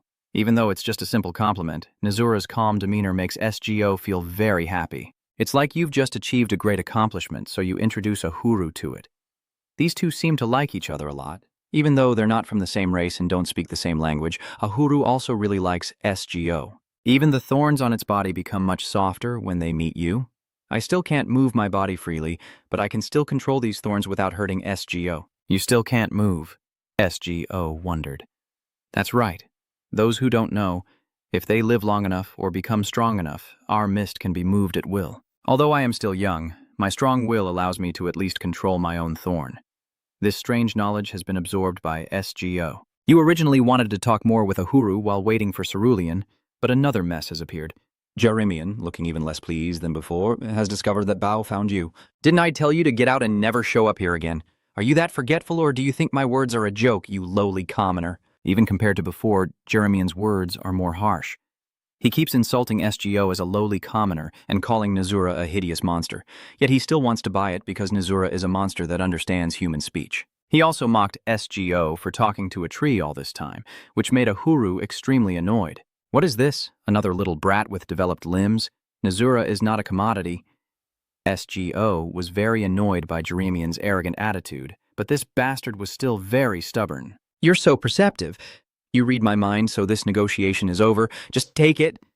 Then he took out 10 gold coins, but SGO still repeated his old line that Nazura is not a commodity to be bought and sold. Jeremian thought you were just trying to extort more money, but SGO firmly insisted that he would never sell Nazura. His defiant attitude made him so angry he saw red. Jeremian felt extremely annoyed that an ordinary country bumpkin like SGO dared to look down on a noble like him. Hey. I've held back from punching your face in. So, instead, you ignore my warning and wander around my house like this. What the hell is going on? SGO tried to explain that he was only here at the invitation of Viscount Fabian, but of course Jeremian didn't believe it. He aggressively lunged forward and grabbed SGO by the collar. Compared to a wealthy young master who has been training in swordsmanship since childhood, a weak and skinny kid like you obviously can't fight back. Just as Jeremian was about to punch SGO in the face, Nazura couldn't hold back anymore and shouted, "Don't bully SGO." Jeremian released his grip in surprise. He knew this white, long-tailed monkey understood human speech, but he didn't expect it to actually speak human language. Greed grew even stronger, and Jeremian said he would pay SGO 30 gold coins to buy Nazura outright, leaving no room for refusal this time. Instead, Jeremian ordered the nearby knights to capture Nazura and bring her to the grazing area. I already said I wouldn't sell her. SGO kept shouting loudly, his voice several times louder than Jeremian's. He was furious, because this was the first time since birth that a commoner had yelled at him so loudly to his face. SGO was surrounded by 4 Fabian knights. They wanted to forcibly take Nazura away, but they didn't realize they were playing with fire. SGO can endure, but Nazura itself cannot hold back any longer. In the end, it attacked first. The sharp claws of the monkey towered over, immediately maiming the arm of a knight. All that remained in the hall was the sound of desperate screams. And the remaining men also stepped back in fear, their terror fueling Jeremian's rage to new heights. Just then, a few more guys arrived, and he pointed at SGO, demanding they capture him for deliberately harming himself. SGO's heart is cold, and so is Nazura's. Jeremian calls it a monster. While his actions were even more brutal than a monster's, at the order of the young lord, the knights immediately threw a large net over Nazura's body. Then they drew their swords and began to attack. The knights' laughter and their actions drove Nazura into a frenzy. Although it had been with the SGO for some time and willingly chained, its wild beast instincts were still very strong. Jeremian was frightened back a few steps by Nazura's roar. And now Viscount has also been disturbed by the noisy sounds and has gone downstairs. What's going on with this commotion, Jeremian? As soon as he saw his father, Jeremian was overjoyed. But before he could act, Viscount rushed over, grabbing his shoulder and scolding him sharply. "You idiot! That should have been in my hands already, but you let that fool interfere and ruin everything. What do you mean, father?" Jeremian was very shocked, not only because he was scolded harshly by his father, but also because he was scolded by a commoner. "Indy, you fool." Viscount pushes his own son aside and orders the knights to clean up the scene. He commands the soldiers to capture SGO alive, while Nazura can deal with him afterward. The knights accompanying Viscount are much harder to deal with because they know how to use magic. Nazura immediately fell into a state of cowardice and quietly apologized to SGO. Nazura apologizes to SGO, "I just want to be by your side." Don't apologize. No one is at fault. In Nazura's eyes, sadness and despair filled her. When those knights started using magic, she knew that no matter how strong she was, she couldn't fight back. Nazura closed her eyes, accepting the worst outcome for herself. A huge explosion erupts, shaking the entire hall of the mansion, and Jeremian just sighs in regret. If you had taken the money from the start, this wouldn't have happened, as smoke and dust filled the room. Only after it cleared did Fabian's father and son realize that SGO was still alive and completely unharmed. The ones who need to apologize are not Nazura, but you guys. Even the knights were amazed by his impressive resilience. Under Viscount's orders, they began to rush forward and attack SGO, but unfortunately, not a single one managed to land a hit on him. Why? Because although SGO has no muscles and a stiff body, it possesses an incredible ability to control minds. Translating for clarity. I'm working on the translation, ensuring clarity and accuracy. There's a soldier who swings his sword down, but the boy takes control, forcing him to stab himself. Fabian and his son are left in shock. I need to be careful with the word kongche for control to avoid spelling errors. I'll also keep the boy as the pronoun instead of using SGO, maintaining context while making it sound natural. Drafting a clear translation. The user requested a single translated line in plain text, so I need to ensure the grammar is correct. I'm considering a translation. One soldier had his sword mid-swing, but the boy took control, forcing him to stab himself. Fabian and his son stared in shock. I also think about simplifying it. One soldier was bringing his sword down, but the boy seized control and made him stab himself. Fabian and his son could only gape. I must keep it straightforward, avoiding quotes or tags, and be mindful of apostrophes too. Finalizing the translated line, I need to ensure I'm using ASCII formatting, especially for apostrophes. The translation reads, "One soldier's sword was already coming down, but the boy seized control and turned the strike back on him, making him stab himself. Fabian and his son could only stare, mouths agape in shock." It captures key phrases, maintaining clarity. I have the boy to avoid tricky pronoun references and confirmed the second part about them being shocked. Now I'll present this finalized single line. One soldier's sword was already coming down, but the boy seized control and turned the strike back on him, making him stab himself. Fabian and his son could only stare, mouths agape in shock. All the remaining soldiers were also controlled by SGO. They all dropped their weapons and knelt down before him. "Dad, brother," a trembling voice and tears broke out. Only now did SGO notice that Sarah Lynn had appeared on the stairs. She saw SGO's face covered in blood, surrounded by soldiers lying motionless. This excessively violent scene caused Sarah Lynn to faint on the spot. The Viscount hurriedly ran over to catch her, then questioned SGO with a victimized tone. "Are you satisfied now? Look around you. Is there still a need to shed more blood here?" SGO knew full well that the fault wasn't his, and he no longer wanted to suppress himself. Since he was a child, he had always had to hold back because of the power that made others think he was a cursed being. But that doesn't make SGO's life any easier. It only caused him to be beaten and mistreated for 19 years. Now, having escaped that harsh life, he continues to suppress himself so that Nazura can be freely bullied by others. SGO no longer wants to endure, but given the current situation, I think we should stop here. I won't attack anyone anymore. In the end, both he and the Viscount fainted from SGO's overwhelming mind control power. Luckily, Suki appeared just in time, as expected, always there when SGO needed it most. Since you can't carry Nazura back on your own, Suki transformed back into a tiger and carried her on his back. "You should come too," Suki urged. "But Suki will be very tired, so I can walk on my own. Carrying you won't make much of a difference. Just get on here." SGO could no longer refuse and had to climb onto Suki's back.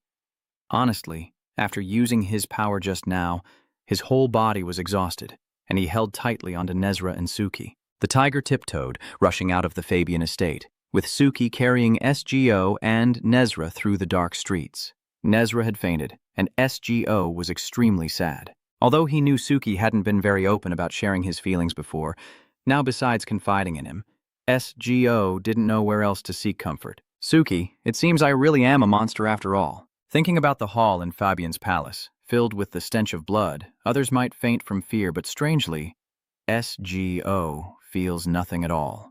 "Even though I know what I just did was wrong, I feel no fear or sadness, and that makes SGO realize that I am getting very close to the concept of a monster." "So what?" Suki didn't answer, but asked back, "If it were me, I would have taken all of them out." Suki straightforwardly dismisses SGO as a weakling because, to it, there's no reason to fear or sympathize with those who harm and threaten to take what they cherish.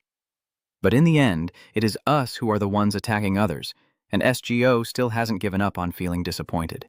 "Well, maybe you can feel a little sad. After all, you don't want to hurt anyone." Ahuru, lying in SGO's arms and listening to you and Suki talk, also feels restless. It also insisted on stepping in to voice its opinion, and Ahuru found SGO truly ridiculous for clearly being a flesh and blood person yet still doubting whether it was a monster or not. Even if you are truly a monster, it wouldn't threaten the world's peace.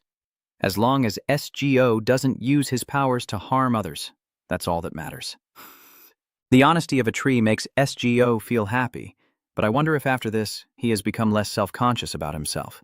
Anyway, the monster's curse and dark past have been with him for 19 years.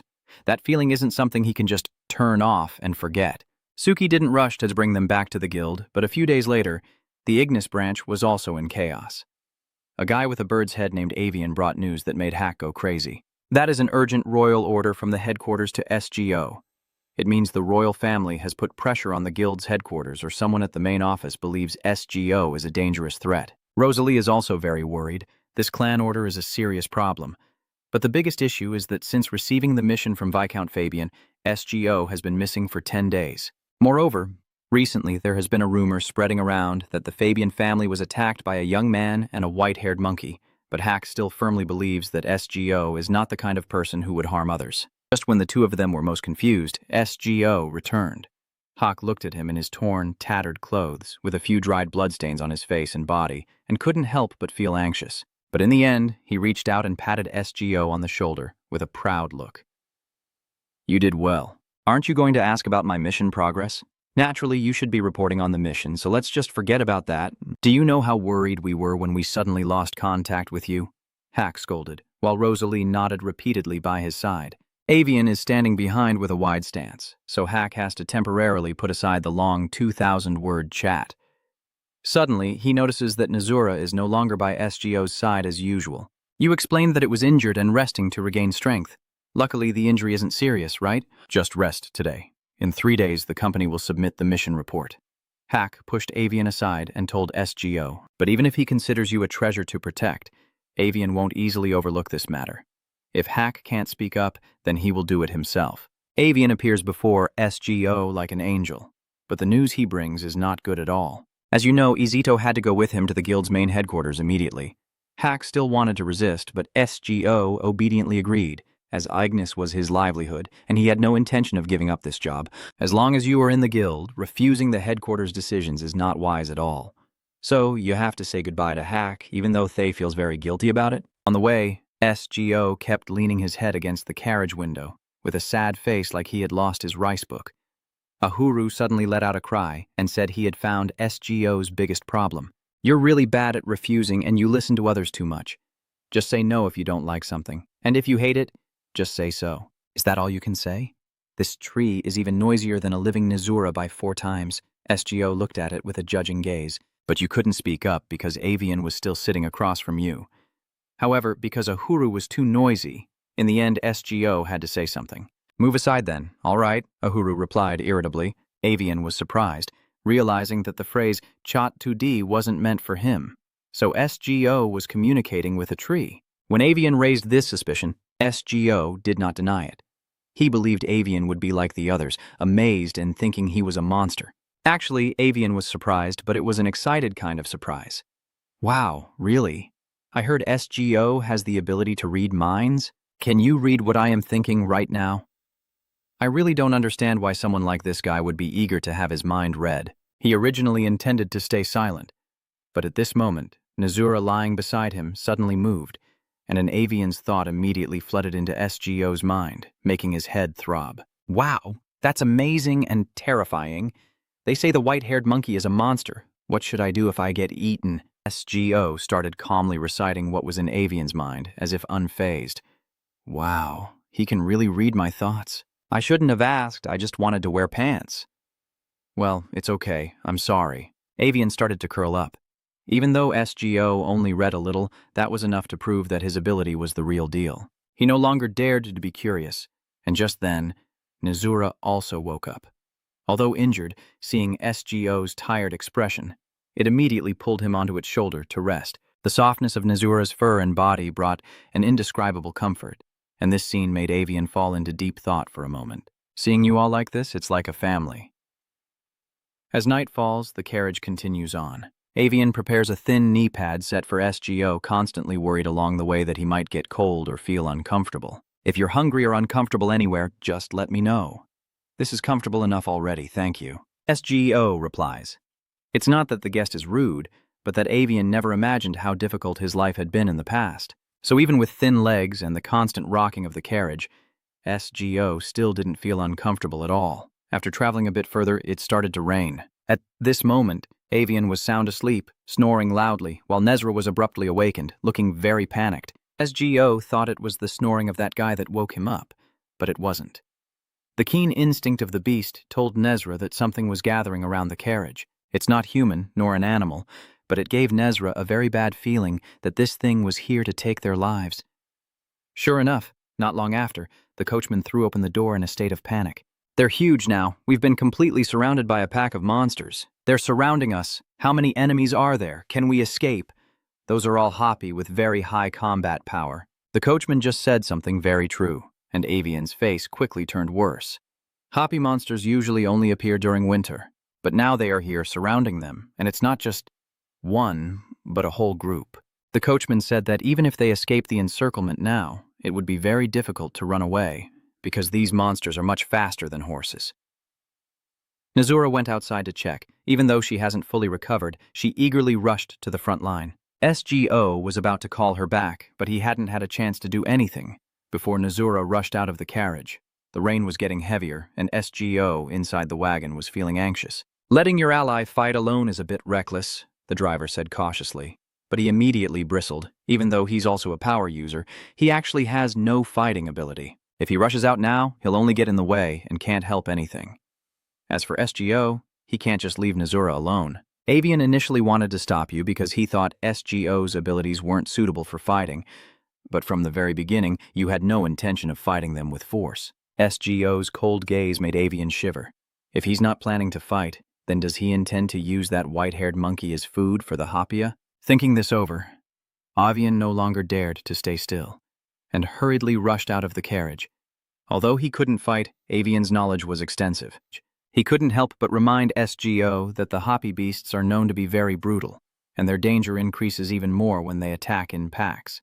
They are not enemies you can face alone with your destructive power. SGO, please listen to me. This won't end just by taking down a few of them. Over here, Nazura is fiercely attacking the Happy. Knowing that, Avian still believes they should run before being slaughtered. While he was busy convincing SGO, a Happy suddenly swooped down from above, causing Avian's whole body to freeze in fear due to his complete lack of combat experience. Even running away was impossible for him.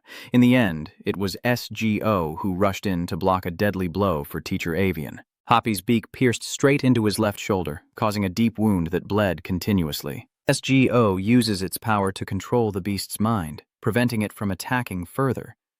But the most concerning thing is that your blood scent has attracted all the Happy in the area here. Meanwhile, Nazura is still using its strength to take down one opponent after another. The only thing that worries it is that SGO is bleeding. Even though you say you're fine, Nazura can't help but panic. Still, it can't run to your side. Because the Happy swarm kept attacking wave after wave, honestly, SGO wasn't truly confident that he would win. Because you don't know if you can use your ability to target multiple enemies at once. But anyway, if you do nothing, you'll just become prey in the enemy's hands. So when the Happy swarm attacked, SGO risked it all and stood still. The space was incredibly peaceful as the Happy stopped and hovered in the air. At that moment, SGO truly hesitated whether to take their lives or not. But in the end, you still chose to be a good person. Go back to your hideout. The Happy flap their wings again, but then turn around and fly back. This scene left Avian stunned in shock.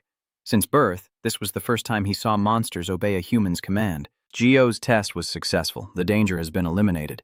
You and Nazura returned to the carriage, while only Avian remained standing there, still confused. The Happy have vanished without a trace. Their recent attack felt like nothing more than a dream. SGO ended this threat so easily, now Avian understands why the headquarters issued an urgent order to hunt him down. Although SGO's face looks gentle and his whole body doesn't emit any threatening aura, after this incident, Avian has confirmed that he is one of the most dangerous fake talents in the world. The deserted night sky is silent across the space. In the dark, dense forest, a carriage slowly moves along the small road. SGO is now injured and unconscious. A voice echoes in the space.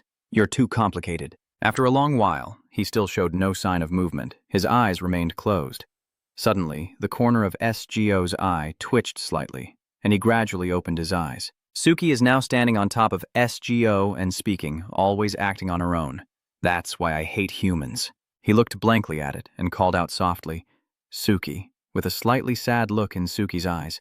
It nodded slightly and advised, sleep a little, don't run around like a fool and get bitten by monsters again. At this moment, you're still not fully awake. SGO softly said, I'm sorry. Suki gently places her small foot on your body and replies, don't apologize. Just stay away from trouble. Then there's no need to apologize from the start. Hearing that, SGO said nothing, just stared blankly for a moment. Its tiny shadow appeared before the light. Suki gently repeats, SGO, don't get hurt again. The sky is gradually brightening, and the carriage continues rolling along the road. Ahuru cheerfully yells out happily, what a wonderful morning. SGO, awakened by the sound, slowly opens his eyes and asks confusedly, what are you doing? You. He looked down from above and greeted, hello. Below, Ahuru's large body revealed tiny legs wriggling around. SGO sat up, curious and asking if you know how to walk. Ahuru jumped and then slowly climbed down, saying, are you surprised that a walking cactus suddenly runs around you while you're awake? As soon as he arrived, a dark figure suddenly appeared behind Ahuru, and I was shocked too. Nezu, with a mischievous glint in his eyes, looked at him and asked, do you know how to walk? It happily raised its finger to touch Ahuru's side and said congratulations. He quickly responded, thank you, thank you. Parker, just waking up with messy hair and a dazed look, exclaimed what the hell, as he now saw the cheerful scene of Nezu and Ahuru in front of him. Parker chuckled softly, his dull eyes saying, your friend is quite extraordinary. Then he suddenly fell silent, his gaze slightly moved, thinking to himself, what's so strange about a cactus going somewhere? After all, he can chase away a whole flock of happy with just one word. In Parker's mind, the moment when the happy creatures gradually landed nearby STO, and that evening when the happy creatures also left him, immediately came to mind. Thinking of that, he turned to look at STO, who was lost in thought. If it were STO, he wouldn't be surprised if he could be friends with the flow. Parker yawned loudly, stretched his wings, and before he could finish his thought, a sudden loud sound made him freeze in surprise. Parker stared wide-eyed at STO, who looked back and replied, "Those are my wings." Parker, surprised to be praised, shyly ruffled his hair and said thank you. The morning sun was still shining brightly, and the carriage kept moving non-stop. STO, sitting next to Benaju, slowly chewed his bread, then suddenly realized something and remembered. Below, a huru has been walking back and forth constantly since it got its small legs. You kneel down and gently ask a huru standing at your feet, "Do you need water?" He waved back at STO to refuse. "No, I'm full now." He looked a bit surprised and curious. "Did you eat already?" "Not exactly. It's just that yesterday when STO was injured, STO hunched over and looked away, letting out a small cry. As soon as a huru spoke, an invisible wound on STO's shoulder seemed to bleed, as if the person had bled a lot, with the unseen blood continuously flowing down his shoulder and spreading widely. From then on, the small drops of blood gradually fell one by one, until finally, they landed right on the top of a huru's tree. Remembering that moment, he shyly smiled and said, "Your blood. I only drank a little." After Ahuru finished speaking, the surrounding space gradually fell silent, but STO continued to stare at him intently. Then, he gently reached out and lifted Ahuru up. STO looked at him and asked again, "The one drinking my blood?" Ahuru calmly replied, "Yes." The atmosphere inside the carriage suddenly fell silent, both of them looking at them. Feeling uneasy, Ahuru suddenly shouted out loud, "Don't misunderstand! I couldn't move at that time, and I didn't do it on purpose. The blood just happened to fall on me, and then—" He was so worried he was sweating as he hurriedly showed the small flower on his head, saying, "I also bloomed for the first time then."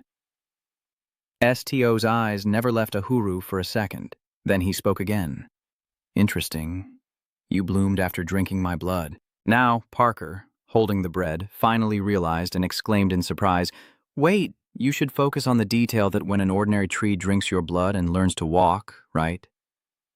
Ahuru lowered his head, then took the small flower on his head and respectfully placed it in STO's hand.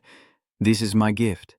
Please accept my sincerity. You should be the one to thank me." The red flower in STO's hand emitted a golden light that reflected, then gradually smoked, withered, and disappeared, leaving only the small flower's remnants in his hand. STO slightly tilted his head in helplessness and said, "The flower has melted away. Ahuru is so sad, my gift." Suddenly, he jolted and shouted, "STO!" A strong light burst from STO's shoulder. He froze and looked over, along with Ahuru's voice, "The light. It's on your shoulder." STO's shoulder continues to emit energy, and he looks over in surprise, silently staring at his shoulder. Then he slowly reaches out and gently touches his bandaged wound, unhesitatingly removing the white gauze. He clenched his fist tightly and gently touched his arm, saying, "This flower seems to have healing powers." Ahuru blushed slightly and shyly replied, "Isn't that wonderful?" STO turned to Nezu and asked, "Last night Suki visited us, right?" He looked up at the sky and whispered, "That's half right and half wrong." Nezu didn't hesitate to answer your question. Suki was still peacefully sleeping on the roof earlier, and Suki has been on the carriage with us since last night. STO quickly stood up, dressed again, and spoke. So it wasn't a dream. Then he placed his hand firmly on the door handle and opened it, without hesitation. STO climbed completely out of the carriage.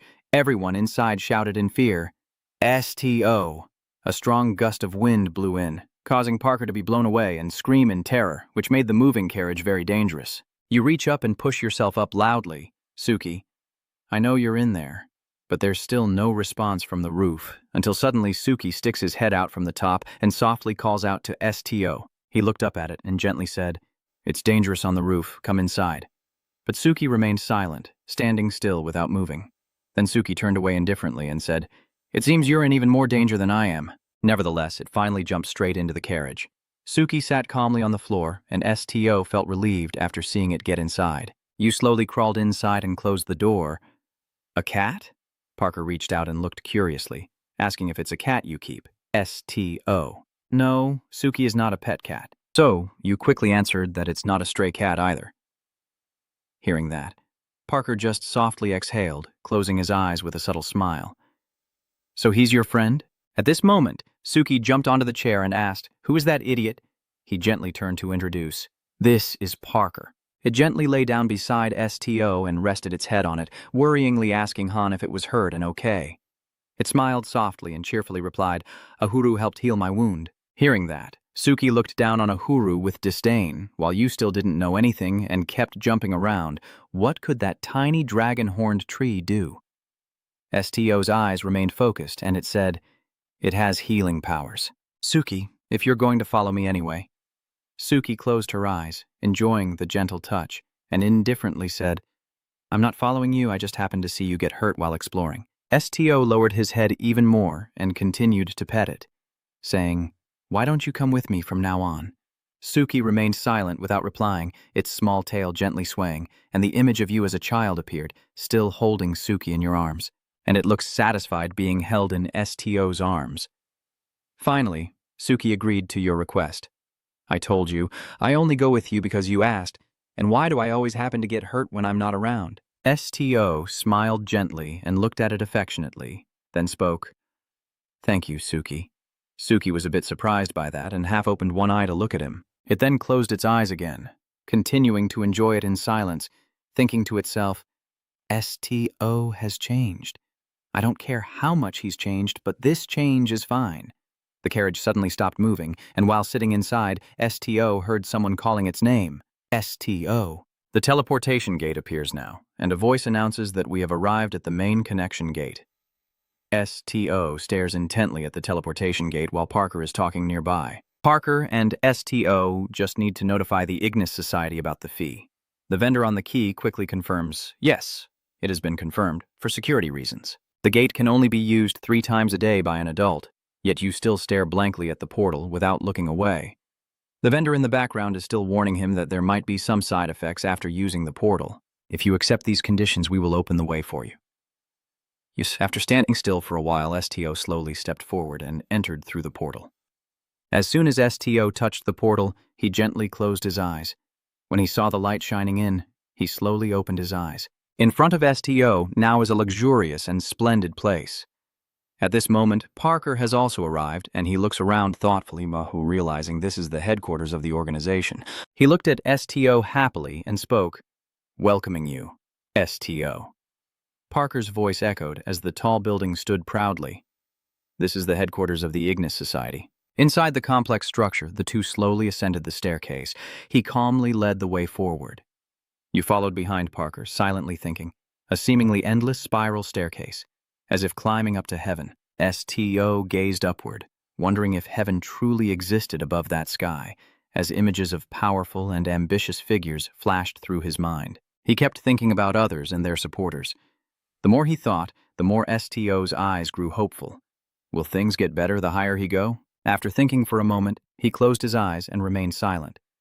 Parker, walking ahead, turned back and cheerfully said, "We're here," to which he softly replied, "That was quick." He turned away but still explained to you that this is a magic staircase, quite similar to the portal of destruction. Anyway, you should have met the guildmaster, but since they've been absent for nearly 3 months, of course you'll have to meet the vice guildmaster. A large door now appears in front of both of them, tightly closed and impossible to open further. Parker quickly rings the bell to see if there is any response, but after a long time of pressing the button, nothing happens. They both remain optimistic, waiting in front of the door, but everything falls silent again, making them feel a bit awkward. Parker sighs in frustration. It seems the vice president has gone back to sleep. STO and Nezu, upon hearing this, immediately became stunned and silent. There was no other way, so Parker kept pressing the doorbell rapidly. After a series of continuous chimes, the large door finally swung open, and STO quickly caught Ahuru to prevent him from being hit by the big door. Parker looked inside the door, appearing stunned and unsure of what to do. Remembering how close he came to losing his life and how angry Ahuru was, he said, "Hey, just now." Your furious voice rang out, your head almost flying off. After the guard, STO looked confused with a blank face. "Where's the cactus head?" The person inside the room holding a sword quickly appeared, groggily stepping out and yawning as they asked who it was, opening their eyes to see who dared to disturb their sleep. Then he leaned close to Parker and said, I don't think I ordered a chicken. Parker immediately turned grim and said, I've told you over and over again, Vice President, I'm not food. Inside STO's hand, Uhuru quickly agreed, so he was right about the chicken. Just as he was about to argue, he remembered something important and Parker frowned to remind him, but I did bring a guest here. Wen, still half asleep, groggily asked, Who's the guest? Parker replied, Your guest. Wen put his hand in his shirt to rub his stomach and said, What nonsense are you talking about? Why would I entertain guests? Isn't there anyone working downstairs? I will deduct your salary for waking someone up from a good sleep early in the morning. Seeing him behave so strangely also made Parker extremely uncomfortable, and he blurted out. Wen ignored him and quickly turned to go back inside, reminding him to go home just as Suki's meow echoed. Wen suddenly woke up, wide-eyed in surprise, and asked, A cat? In front of him was Suki, and it kept sitting there, meowing. Wen laughed and sat down looking at it, smiling as he praised, You're so beautiful. Are you a guest too? Then he reached out to pet its smooth fur, but it stood up and turned away. It hears the introduction and realizes that he is the one to replace the special support position of the Galatia branch, STO. STO takes the Uhuru cactus from his hand and stands next to Nezu. Hearing this, Wen slowly stood up and asked, A guest? His face much more composed, he said, You brought our leader here afterwards. I can't be impolite any longer. He reached out to shake hands with STO and asked, I am the Vice President of Ignis Wenleski. As soon as they shook hands, he continued to comment, So I've finally met the leader from the rumors? Hearing these confusing words, STO felt curious about the leader. While he was still pondering, Wen quickly urged everyone to go in, so he thanked them and slowly stepped inside the room. As soon as he stepped in, he was stunned by the scene before him. Contrary to the glamorous exterior of the headquarters, Wen's room was extremely messy with belongings scattered everywhere. Seeing this, STO was speechless. It was the first time he saw such a cluttered bedroom. Uhuru in his hand spoke up, Isn't this a coincidence? If I had to go in there, I'd just step on those things and walk around. Seeing everyone's confusion, Wen quickly stepped forward and said, It's okay, it's okay. He smiled, stepping on the piles of documents and said to everyone, I don't care what you step on, but... Then he glanced at Nezu and asked, That white monkey friend, you know it's too fluent. Does it lie to people? Nezu was very surprised and asked, How do you know? Wen replied with a question. Maybe. After saying that, Wen moved closer to Nezu, joking, What if I become an animal? Then he suddenly finished the rest of his sentence, but in a way that made others feel confused, saying, I wouldn't like to tell humans why I can do it. Seeing his strange behavior, STO quietly thought, He's so different inside and out. While you were still lost in thought, Wen returned to his usual state and asked, Do you want some coffee? STO shook his head in refusal. I don't need it. He guessed with empty hands, Sorry, but you probably aren't old enough to enjoy these things. Maybe a Coke would be better than sleep. Wen turned around to prepare the drinks, while STO, standing behind, didn't know what to say, and silently thought, I refused because it wasn't worth it. A moment later, Wen finished preparing a tray, even bringing up some cookies and placing them right in front of STO. You take the hot coffee cup in your hand, your face a bit contemplative and speechless. As you remain lost in your thoughts, Wen's voice rings out, Our new leader is quite young, isn't he? STO immediately looked up and explained, I have already had my coming-of-age ceremony. He laughed and said, That's why I called you young. When adults are called young, they don't refuse. Thank you for it. Remembering something important, Parker called out, Vice Chairman. Wen looked surprised while drinking coffee. All right, I see. So let's just focus on the main matter, Wen said, leaning back in his chair. That was the chairman's intention when he called the leadership from headquarters. I see what you're saying, but why me? STO nodded in confirmation. Wen casually said, That's also the chairman's intention. I'm just the messenger. At first, the title of leader was just a new addition, so I don't really know what it specifically entails. All these pieces of information also left STO and Parker sitting silently, unsure how to respond. STO felt a bit anxious, wondering if the guild hall was a trustworthy place. Although I don't want to think about this, I feel quite confused because they have very secretive positions and attitudes, and their stances change frequently. However, STO's gaze gradually changed as he looked at Wen sitting opposite him, thinking at least there haven't been any lies so far. While you are still thinking, Wen continued, from now on, you will take on very different missions than before.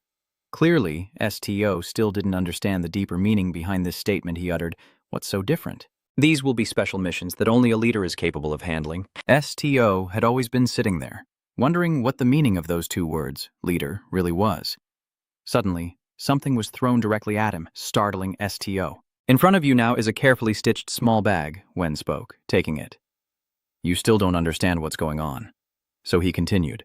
That promotion of yours on the badge, it clearly says, Leader of the Ignis Society, STO. His voice continued. It also includes the new uniform and badge of the society and other supporting equipment, along with the society's logo. And finally, suddenly he stopped and didn't say anything else. At this moment, Nezu was curious and wanted to open the small bag from earlier. Wen looked at it with great interest and said, This is just my personal curiosity. It has nothing to do with the chairman. While STO was still unsure of what he meant, he continued muttering, How powerful is the new leader that the boss wants you to join us, to that extent? I wondered about that while waiting for you. Wen smiled eagerly and said, So can you let me cut the threshold before you leave, little leader? STO remained silent. Then Wen reached out and took the sword, saying, Now, show me how strong you are. After a long moment, only Wen was seen kneeling on the ground with his sword beside him. Suddenly, he burst out laughing. The coffee and cookies on the table remained untouched as if nothing had happened, except STO's coffee cup had fallen to the ground, spilling coffee all over the floor. But it seems like Wen didn't pay attention to that. He stared intently at the steaming cup of coffee on the table. He recalled what happened back then. Fighting or resisting something like that, don't make me laugh. At that moment, Wen eagerly grabbed the sword in his hand, secretly amused to see the kid. Seizing the opportunity, he suddenly swung the sword straight at STO and said, How powerful is this? STO still sat there calmly, glancing at him with a slight surprise, showing no intention to evade. It made him feel somewhat confused. Why wasn't he defending himself? As he was still rushing to attack, the sword suddenly swung past, causing him to freeze in place, his face truly puzzled by what was happening. Wen glanced at STO, who was still leisurely holding a cup of coffee, and he thought to himself, He hasn't even moved yet. But at this moment, he had already brought the blade close to his throat without realizing it. Although he tried to resist, it seemed all was in vain, and the sword in his hand remained still. At this moment, STO looked up and spoke to him, saying the letter you wanted to see. His eyes, filled with suspicion, looked at Wen and asked, Is this enough now? So Wen personally put down his sword, returning to reality, with a stack of papers on the table beside his foot. Wen leaned back in his chair and sighed, feeling exhausted. Looking at the pile of documents still spread out on the table, he said, Leader, you should have been clearer. The meeting is over. Wen had become deeply contemplative, witnessing a series of actions from STO at that time. He muttered to himself, This one looks more like a ruler. How can he control a predator stronger than himself? Wen let out a relieved sigh, glad he wasn't completely consumed. Then he smiled and said, Now at last, a new era has begun. The scene shifts to a vast arena. A voice echoes out. Wonderful. This time, a pot filled with nutrient-rich soil quickly appeared before Ahuru. STO replaced it with a larger pot for Ahuru and then asked, Do you like it? He nodded happily. Yes, I like doing it. Seeing this excitement, STO was also pleased. Good then, Ahuru. After finishing the chores for Ahuru, STO looks around his spacious office, filled with expensive decorations, and even has a living area for Nezu and Suki. To make the room feel less empty, the servants even decorated it with paintings of famous landmarks around the world.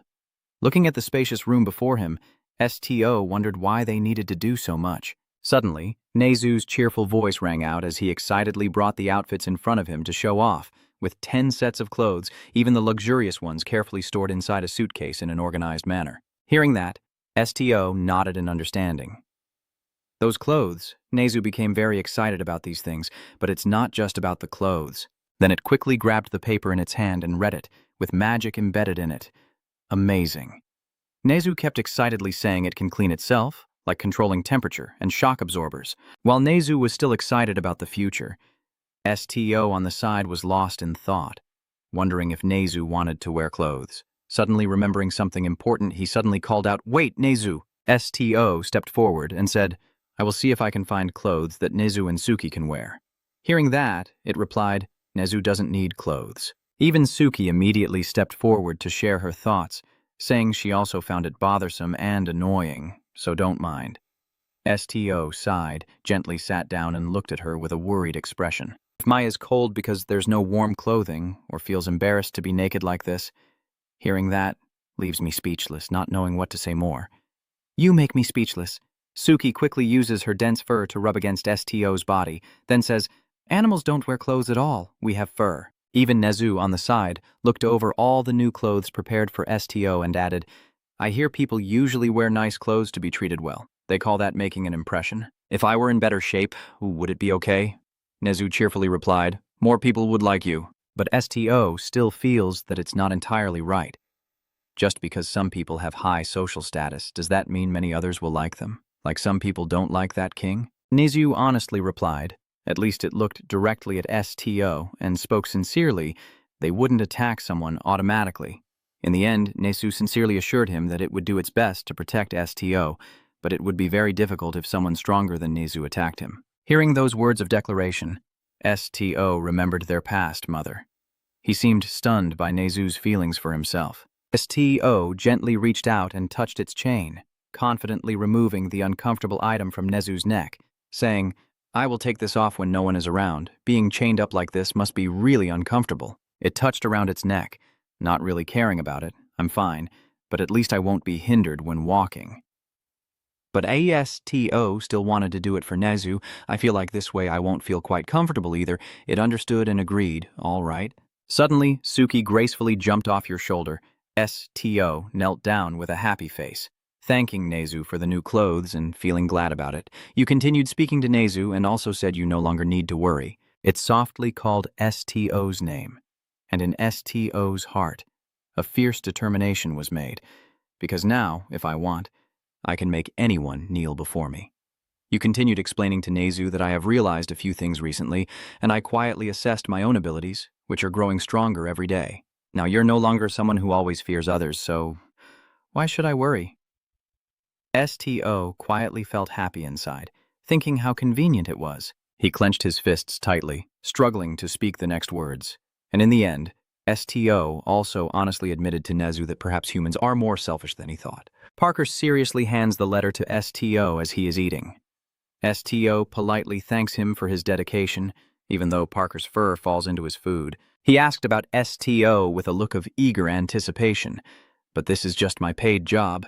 You're getting used to the headquarters by now. While observing the letter, I replied to Parker casually.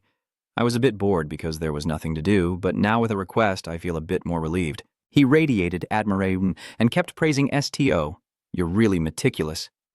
STO, no. I should call you leader now, but you don't seem to care. He asked softly if I wanted to eat with him. Parker immediately agreed. Really? I'll go get my meal now. STO opened the letter, thinking to himself that even if he's called leader or commander, he still doesn't know what he's supposed to do. He read the contents seriously and simply. The blind now at 2G, the reward. STO was quite surprised by the mission location or the station. Uhuru beside him cheered happily and confidently said, I know that place. He shared the information he knew with STO.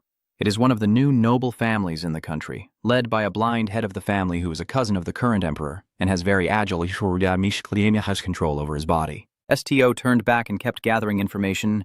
No one has met him yet. Uhuru, leaning on his crutch, quickly said, I know a lot of people. Nezu only saw him move but didn't understand anything, so he asked STO what he said. He carefully recounted the story to Nezu, saying Uhuru had met the person requesting our help before. Hearing that, he kept praising, Uhuru knows everything. Amazing. You're truly a wonderful cactus. Hearing that, he also didn't hesitate to praise Nezu. Thank you. You're quite something too.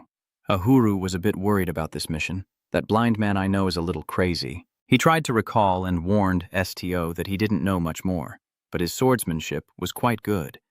Hearing that, STO also became worried. How strong is he? Uhuru quickly replied no.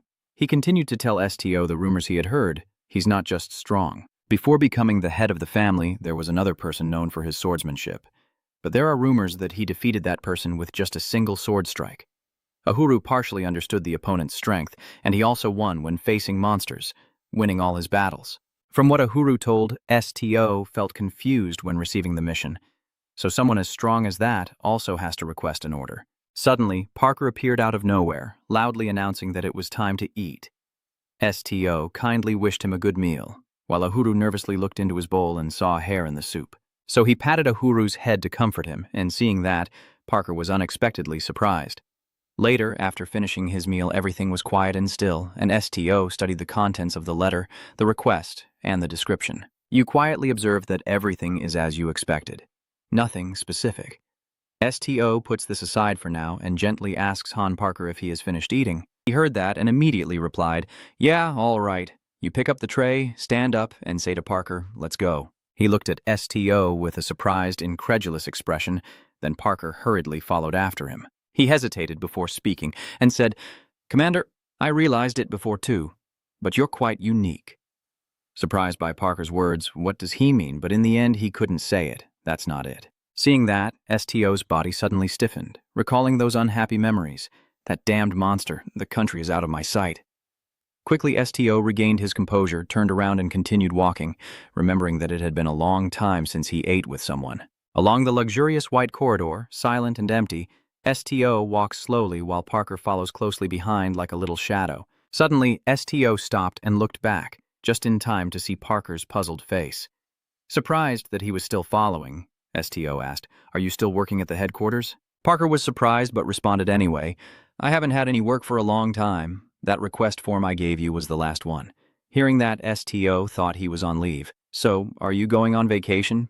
Congratulations." Parker, seeing this, protests, "No, I'm still working." And you ask confusedly, "What?" He hesitates and says, "Why?" Seeing STO's puzzled face, Parker also guesses partly, "You don't know, huh?" And upon hearing that, STO is just as confused. What's there to know? Then Parker excitedly extended his hand and introduced himself. "I, Bernie Parker, have been transferred to the command team." Hearing this, STO asked uncertainly, "The team?" He smiled playfully and confirmed, "Yes, from today, I have been transferred to the support team for the commander." Then Parker extended his hand and asked for a favor. "So from now on, consider me as the soldier directly reporting to you, Commander." You were a bit surprised but also responded, "Me too." STO shook his hand, feeling uneasy, suddenly having a teammate and a soldier under his command. "You seem lost in thought about your role as commander." Seeing STO stunned, Parker nervously calling out to you, "Commander, are you okay? Maybe a bit too much." You don't pay much attention. STO shifts the focus back to the main matter, first making a request. "Let's sort out the luggage." Parker asks about the plan. "Huh, where are we headed?" "You just explained the mission to Parker as you were leaving. I was heading out to our client's place to buy some seafood or chicken." Quickly, STO and your companion arrived at the teleportation spot, and as Parker arrived, he spoke first, just as I thought. Stacked on his shoulders were countless bags of various sizes, surely requiring a portable charger. Faced with this scene, STO and Nezuko simultaneously paled. "You want to review this trip with Parker? We're not going camping." But he didn't hear clearly and happily showed off, saying, "I also brought these snacks, salted crab and grilled white bread." He wiped his nose, looking very proud. "This is the limited edition, so I used all my salary to buy it. Since you're the commander, I'll especially share some with you." STO looked at the food in front of him but didn't dare to accept no. "I'm fine hearing your refusal." Parker's eyes welled up with tears so pitiful. The controller interrupted their conversation. "Sorry, the territory of the two chickens is outside our departure route. Instead, we will take you to Reynolds' underground cave, which will also cut your journey in half." Parker hesitated a bit about moving through there, the underground cave, but the professional controller offered encouragement, saying, "I will activate the portal, wishing you a safe journey." STO and Nezu's group approached the portal, and without hesitation, he confidently stepped through it. Parker still felt uneasy and nervous underground, but in the end, he hurried to follow, panting as he said, "Please, wait for me." They all stepped into a dark space with no light at all. In the desolation, everything seemed gloomy and terrifying. Everyone else was normal, only Parker kept shrinking back in fear. He was so terrified that his body was trembling uncontrollably, his face turning pale. Suddenly, behind Parker, a sneering voice asked, "Hello?" Without waiting a moment, he suddenly took off into the air. But Parker, not looking where he was going, ran straight into the rock in front of him. He fell to the ground like a shot bird, collapsing in despair. STO hesitantly asked about the situation. "You making noise, huh?" Parker, with his head spinning, replied, "I see these guys." The manager of the interdimensional gate teasingly said, "Wow, you're quite the energetic little dove." Parker slowly woke up and asked for his identity. "Who are you?" he cheerfully repeated. "Who am I anyway?" Then he straightened up, smiling as he introduced himself. "I am the manager of this teleportation gate. The kid knows his stuff. Could you please tell me if we are at Renault's underground cave?" He started to ask about STO, saying it's been a long time since anyone visited this cave.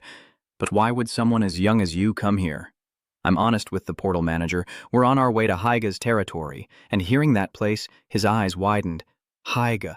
The gatekeeper warned that few explorers dare to venture into that deadly land, so STO asked him why Haiga's domain is called the Land of the Dead. The gatekeeper openly admitted that the emperor wouldn't dare keep such a talented relative close, because he is well-rounded, young, strong, and very handsome. He also added a comment about the rumors, saying that even just hearing that much makes anyone wonder why the emperor would be so cautious. Then the instant portal manager pointed the way for STO, showing him the path through the dark cave.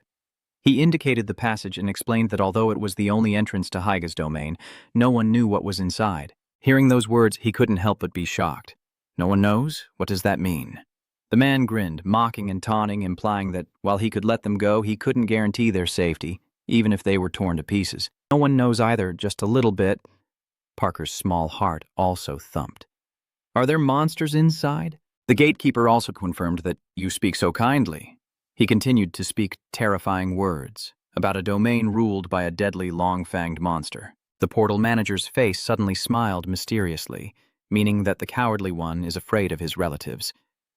Parker kept stepping closer behind STO, unbothered, watching intently. His cold face shows no emotion.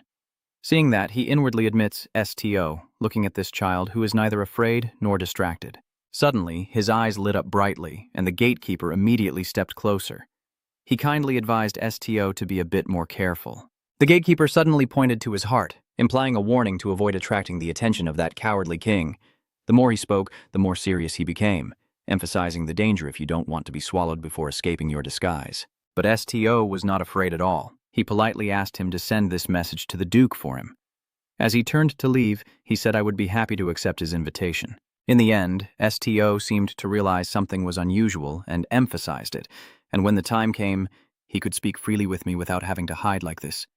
Following your words, he continued on his way, bowing and pausing before STO's statement. Then he burst out laughing again, and the entire space echoed with that laughter. Gradually, the disguise melted away, revealing the person inside who had been pretending all along without needing to hide. Buying the sign seems very satisfied with this result. Indeed, interesting. Inside the cave are countless small spheres hanging suspended on vines growing from the rocky walls. Wherever the group goes, the glowing spheres light the way.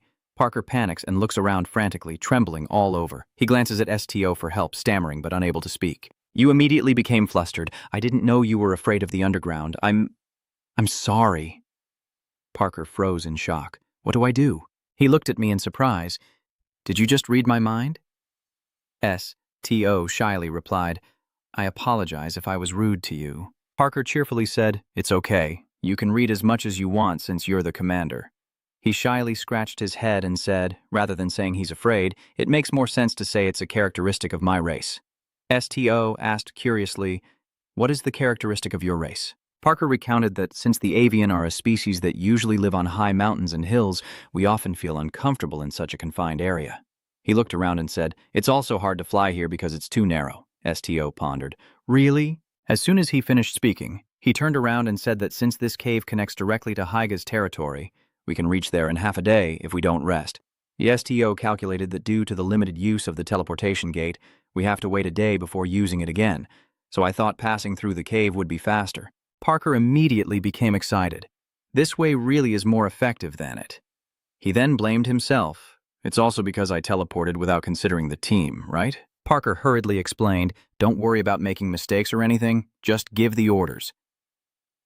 STO hesitated for a moment, then pointed at himself and asked uncertainly, Give the order. You hesitated and said that means you accept to follow all my orders without caring about your own wishes, right? He asked, felt confused. Yes. STO pondered silently, ultimately realizing it was no different from controlling their minds and dominating them. Parker innocently said, Yeah, it's not that I don't consider my own desires. I'm here because I want to follow you. You half doubted and asked if I wanted to follow you, and he recalled when STO helped him and firmly replied, Right? You are my superior, but also the one who saved my life. You turned away to avoid it because I was also in danger at that moment. Parker grinned and whispered, But even so, I would have died without you. I really know it well. He was lost in his story when he suddenly hesitated, and I had a feeling I should follow him, huh? Parker, tears welling up in fear. How could he say that? STO gently called out, Nezu. From the cave ahead, there are terrible roars echoing. You immediately ask if they are monsters. Nezu frowning worriedly, there are too many. He anxiously asks, "How many? How many?" He remains silent before answering, "Very many. They are also nearby," Parker shouts in fear. "So how close are they to us now?" STO stared at the cracked floor beneath him in panic and stammered that it was right below us. As he finished speaking, the ground was suddenly shattered into 100 fragments by something, and a giant yellow monster slowly floated up. He was frozen in terror by the scene before him, unable to speak, as hundreds of dun creatures hurriedly emerged from their hiding spots while Parker screamed in panic, "Dun cat." He took a step back in surprise and asked, "A giant dun?" Uhuru's voice immediately responded, "Dun cat. That's the first time I've seen them," he explained excitedly. "It's okay, they're not aggressive, very gentle by nature, so as long as you don't touch them, they won't get angry. Look, they are just observing us. The Duncut are not planning to attack, they are slowly walking on the ground." Uhuru looked at him affectionately and said happily, "Above all, they have no reason to attack us. They do not eat humans or plants." STO sat down beside him and calmly asked what they eat. He replied quietly, "They eat dirt." A dun cat slowly opened its mouth, stuck out its tongue to test the ground, and when it saw no sign of danger, it quickly rolled a piece of dirt and chewed it voraciously. Yu and Nezu said nothing, just silently watching. In the distance, he shouted in panic, "Save me!" Uhuru sighed helplessly. "They won't help people. Hey, that damn chicken, look at it crying, huh?" STO quickly looked around to assess the overall situation, then hurriedly called everyone to move on, saying we can go through there. "What if they eat us then?" STO calmly replied, "They don't eat people, probably." Watching you run quickly past the sand dunes, he anxiously calls out, "Commander, if they catch you." STO calmly slips through each one and replies, "It's okay. They know we've been here for a while. Probably curious because no one has appeared in the line for a long time." You suddenly realize something, look around and say, "They say this line was made by them." Parker can't believe his eyes and exclaims, "Sand dunks, oh my god." STO stands on the other side of the street, gently encouraging them, their emotions quite similar to human curiosity. So he just walks past. He tightly embraces the trembling body, while Parker, looking at the scattered sand dunes, sighs and says, "Oh my god." He kept jumping around wildly, trying to avoid being hit. Seeing Parker struggling, you said, "Parker, if it's too hard." He suddenly, full of enthusiasm, and said, "No, I can do it." STO stood still, observing and thinking to himself, "I was just going to ask the sand dunes to move a bit." Parker accidentally slipped and fell, and the scene suddenly darkened. He was covered in dirt and blood, and the place grumbled, its fur smelling like manure. You immediately reassured him that the smell wasn't too bad, and Parker asked back, "So the smell is really bad?" STO honestly stammered, "A bad smell." "Is okay. No, it's a bad smell." "Oh well, it's good." He tried to hold back a laugh, thinking to himself, "A mind-controlling guy like you still can't tell the truth." After walking a bit, Parker exclaimed, "I guess I misunderstood this Reynolds underground cave, and you asked, 'What do you mean?'" He briefly recounted a story that there are many monsters attacking people down here, which is why not many visitors come. Parker remembered the huge dung heaps laughing, even though they looked ugly and stinky. The sand dung was very good. STO hesitated and asked, "Are you still afraid even though you know they won't attack us?" He replied as he walked on, "They look creepy because they're slimy. Just seeing them appear makes you think you're about to be eaten by them." The boy honestly shared, "Really? I think they're adorable." Hearing that, Parker opened his mouth in surprise. "Adorable, those slimy outsiders." STO explained, "Yes, they came all the way here to find us." And acting cute when moving his body, he shyly replied, "That's called acting cute." He looked at the hanging lamp on the cliff and sighed. "It's been 3 hours since we entered the cave." Parker whined, "We're probably almost there. I just want to wash off this smell as quickly as possible. Even just a quick shower will do." Suddenly, Nezu slipped and froze, sniffling all around. It happily told STO, "There's water nearby. I can smell clean water and the sound of the waterfall over there." Nezu points towards the distance to lead everyone. He and his companion approached the glowing opening, where a powerful water jet crashes into the rock wall, splashing foam everywhere. Everyone marveled at the majestic scene before them, a waterfall inside the cave. STO looked on in amazement at the magnificent wonder before him. All three couldn't hide their excitement, their eyes wide with amazement. They exclaimed joyfully, "So this is a real waterfall."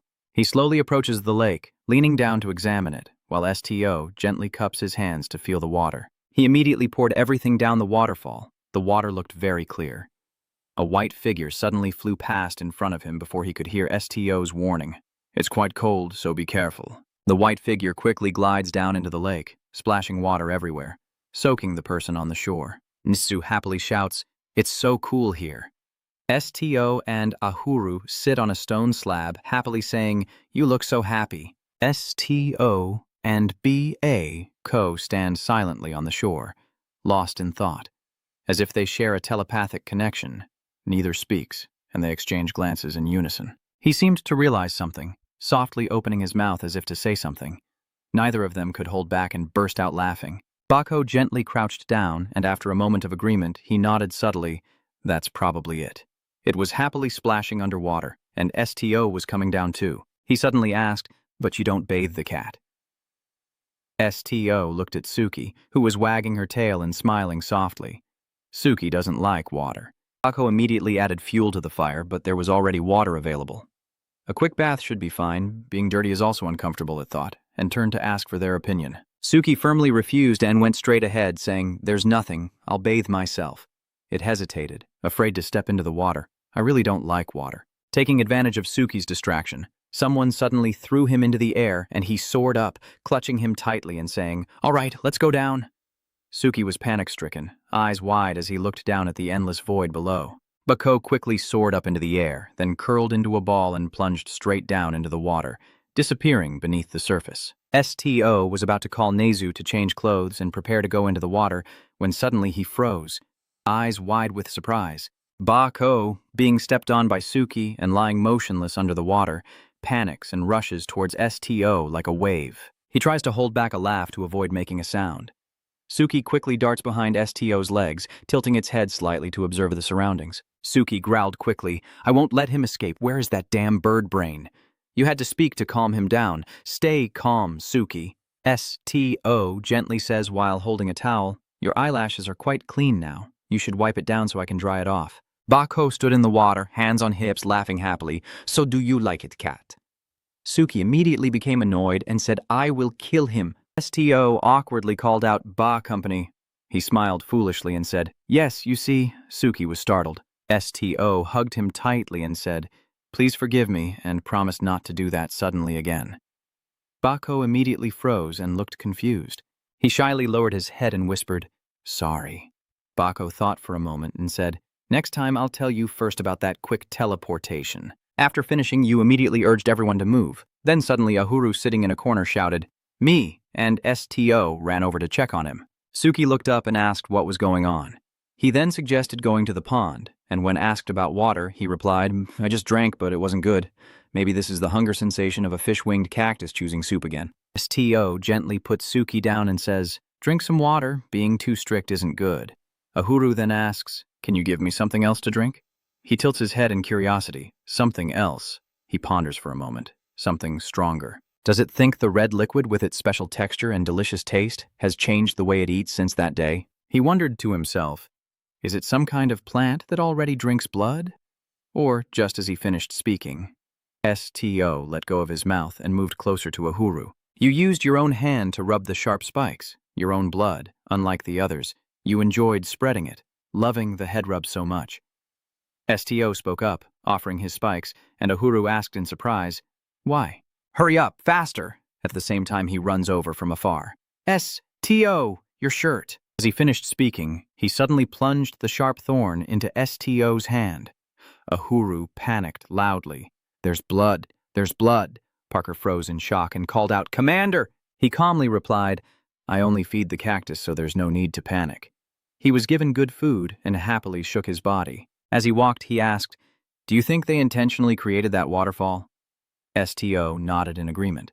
"Probably so." Parker stroked his chin thoughtfully. "Probably not the time to dig out that waterfall to make a stream for bathing. It feels like some great creature once lived here." He turned his head and asked, "Why do you think that?" He then added, "I heard that caves like this usually have owners." Parker excitedly said, "Haven't you heard, Commander? Caves have tigers, wolves, or..." Thinking of that image, he suddenly emphasized gravely, "Dong." STO asked in surprise, "Does Dong also live in caves?" Parker nodded slightly and replied, Yes. I have learned that Dong's territory is usually in caves. Recently, there have also been some discoveries of Dong territories in caves. The sound of their laughter echoes through the deep tunnels, but their bodies are probably quite large. This place is a bit small for Dong to live in. Parker chuckled, then held up 2 fingers. But some say that the dragon, the strongest among all dragon types, has 2 physical forms. STO asked curiously, 2 forms, and Parker nodded, continuing to explain. Yes, a form with wings, a short tail, and claws in the front, like that. They say that unless they use their power, most will try to maintain a human form. STO frowned slightly and asked, so you mean Dong survive by transforming into humans? He raised both hands and shook his head, as if they had 2 bodies rather than just transforming, because they are a species loved by the gods. Parker added, isn't it written in the Bible that the human body is the embodiment of the Lord? Nezu obediently sat on the ground, holding the mist pot and listening to their conversation. In this way, Dong also has a second form created in the image of the Lord. Even to confirm all this, we also need to meet a real dragon in person. STO looked at him calmly and said, I don't know, because I've never been to the shrine before. Parker was so amazed his eyes widened. Really, every village must have a place to worship. You say that even if there is a dragon with a companion, we are not just one companion. You guys keep talking as you walk. I heard that the dragons abandoned this world and left. He shared his thoughts, saying that although they are called guardians, they are the most powerful predators at the top of the food chain. Who could possibly cause the extinction of dragons? STO was a bit skeptical. Weren't they killed by humans? Parker laughed out loud, waving his hand, saying that's not true. Parker approached and gently patted STO's shoulder, because of humanity's continuous evolution and the devastation caused by subsequent wars. The 2 walked on, talking as the Dong mourned seeing the world begin to fall apart, for God had given them the final choice. In Parker's story, a separate world emerges. They will either stay as guardians here or leave for a world of their own, so they have departed. Parker sighs. I don't know if it's true, but according to the Bible, that's how it is. He suddenly smiled softly, but one thing is certain. The dragon is very loved by the Lord, maybe even more than humans. Nezu suddenly stopped, saying in a questioning tone, STO, is something following us? You ask again? Is it the cutthroat gang? Nezu gnashes his sharp teeth and growls a few times. So they are not as friendly as you said? He looks toward the dark, deep tunnel. I think they want to kill us. And a foot quietly appears, followed by a pack of wolves, their eyes blazing as they stare at STO's group. Parker's face contorted, saliva dripping from his mouth. Those are wolves. They must have lived here already. Nezu clenched the cactus pot in his hand, his face full of anger, looking quite unfriendly, maybe because they are sensitive due to hunger. His pupils suddenly widened as if sensing something. Nezu looked up and saw a wolf rushing at him with its mouth open from above. Another appeared, and they all jumped onto him at once, so he used his legs to push them off. That fierce wolf is still there. Nezu lands softly on the ground. It hasn't quickly retracted its fierce claws, glaring at the remaining wolves before growling. The pack of wolves hesitated, but did not split into 2 sides to surround the group of STO. Nezu moved as if to continue discovering something, his eyes flashing with a fierce light before turning his head back. A fearless wolf charged forward, but was defeated by a slash from Nezu, blood splattering everywhere. The hand with sharp claws, covered in fresh blood, was tense as the wolves, now wary, growled and no longer dared to attack. STO silently nodded, then raised his hand to gather his divine power, causing the previously aggressive wolves to sit obediently and look at him. Nezu also put away his fierce expression from earlier and instead showed excitement. STO used his strength. STO continued to channel his power and then turned to Nezu, giving a slight nod. You look determined, as if you've made up your mind, so use your power to command. From now on, I am your master. The wolf snorted as if smelling something, sat down, raised its head, and howled, and the other wolves followed suit. They stood up and stepped to the sides, kneeling on the ground as a sign of respect. STO turned to look at Parker, who was still hiding behind him in fear, and then moved on, quickly passing by the wolves. Parker finally felt a bit more at ease, lowering his head to look at Nezu apologetically. I just finished bathing this white-haired monkey, but now it's all dirty again. It happily introduced itself, and my name is Nezu. Calling me something like white is weird, so just call me Nezu. Parker nodded. Then I understand. He suddenly paused and looked ahead. A light appeared at the end of the tunnel. There's the exit. The 3 of them eagerly ran outside, Parker's eyes shining as he couldn't help but marvel. In front of them stood the vast Higa fortress. In one corner above the city gate, soldiers are on guard with 2 large cannons nearby. Parker excitedly looks around with SGO silently following behind. So this is it. His eyes scan the entire space here. Higa's territory. Suddenly the ground trembles, and their steps come to a halt. Parker shouted in panic. What is that? Earthquake? Nezu is just as surprised. It's not an earthquake. It points in a direction not far away. Look over there. Over there, a group of horsemen are rushing in. An army in uniform holding flags stops in front of SGO's group. Parker is stunned by this majestic sight. Meanwhile, the man on horseback leading the way dismounts and steps in front of SGO. Are you the commander of the Ignis Guild? He softly replied, Yes. The leader bowed respectfully and reported, The Lord is waiting for you. Their group was led inside the city, and the townspeople on the street looked at them with curious eyes. Noble? No, just look at that guy's clothes. Semembra Ignis. SGO and Parker ride into the city center as the townspeople watch and whisper. One of them has wings. They seem strong, maybe new mercenaries. Are they preparing for battle, getting ready to fight? The leader shouted, So we have to fight. That's right, let's go. The man raises his hand to signal, and they begin to fight. The other villagers all joined in, holding their flags and shovels, shouting out. Your Excellency, if you need our help, we are always ready to assist. Let's protect this city. SGO stared at them in shock. You told the soldier leader earlier that this is truly a wonderful land. He asked in surprise, Why do you think so? SGO's eyes showed genuine sincerity as their hearts reflect a deep desire to protect their homeland together. SGO closed his eyes and sighed. Never before, not even once, feeling the desire to protect the land where he was born. Soon they arrived at the palace, where the grandeur was even more apparent. Inside the main hall, decorated in European style, they followed the leader and soldiers up to the 2nd floor of the main temple. He suddenly stopped and spoke, apologizing. He stands at the small door ringing the bell, announcing that only the leader of the guild is allowed to enter. He nervously explains the rules. Others are not permitted to enter unless directly invited by the Lord. SGO remained silent, lost in thought, then turned to the others behind him and said, Just do as he said. Nezu was about to advise him, but before he could finish, SGO interrupted. I will review the request quickly and respond immediately. Just wait here. Nezu looked down sadly, head bowed. Yes. Parker gently patted him to comfort him. Nezu pursed his lips and communicated telepathically, If anything happens, shout and call me. SGO stepped through the door and nodded. Parker hurriedly called out, Let me handle this, Commander. His confident gaze and thumbs up show he's ready. I will take good care of them. The door closed, and Parker no longer looked excited like before, but was crying. Nezu had to reassure him again. It's okay. Inside the study room, SGO was also a bit worried. It seemed like they had never been left alone together like this before. You lean on your chin, thinking, will it be okay? SGO purses his lips and sighs, just confirming the requested information. Suddenly, a huru jumped in front of you and took it. A huru trotted forward. SGO looked at it thoughtfully, recalling that Nezu had been carrying it for a while. But sometimes, suddenly a voice rings out, pulling you out of your thoughts. Are you here? Have you arranged to meet beforehand? He put the paper down on the table and slowly stood up. Mubian took off his glasses and smiled softly. You said you would be happy to accept my welcome. He opened his eyes and looked straight ahead. Didn't you say that, SGO? Before he could finish speaking, Mubian froze because what was in front of him wasn't SGO. Looking at the small plant pot on the ground, he asked confusedly, A fog spirit? Ahuru suddenly shyly bowed down. It unexpectedly spoke up. My name is Ahuru. I am a fog stream tree. Hearing those words, Mubian's whole body froze. His eyes widened. Ahuru was a bit surprised by that reaction.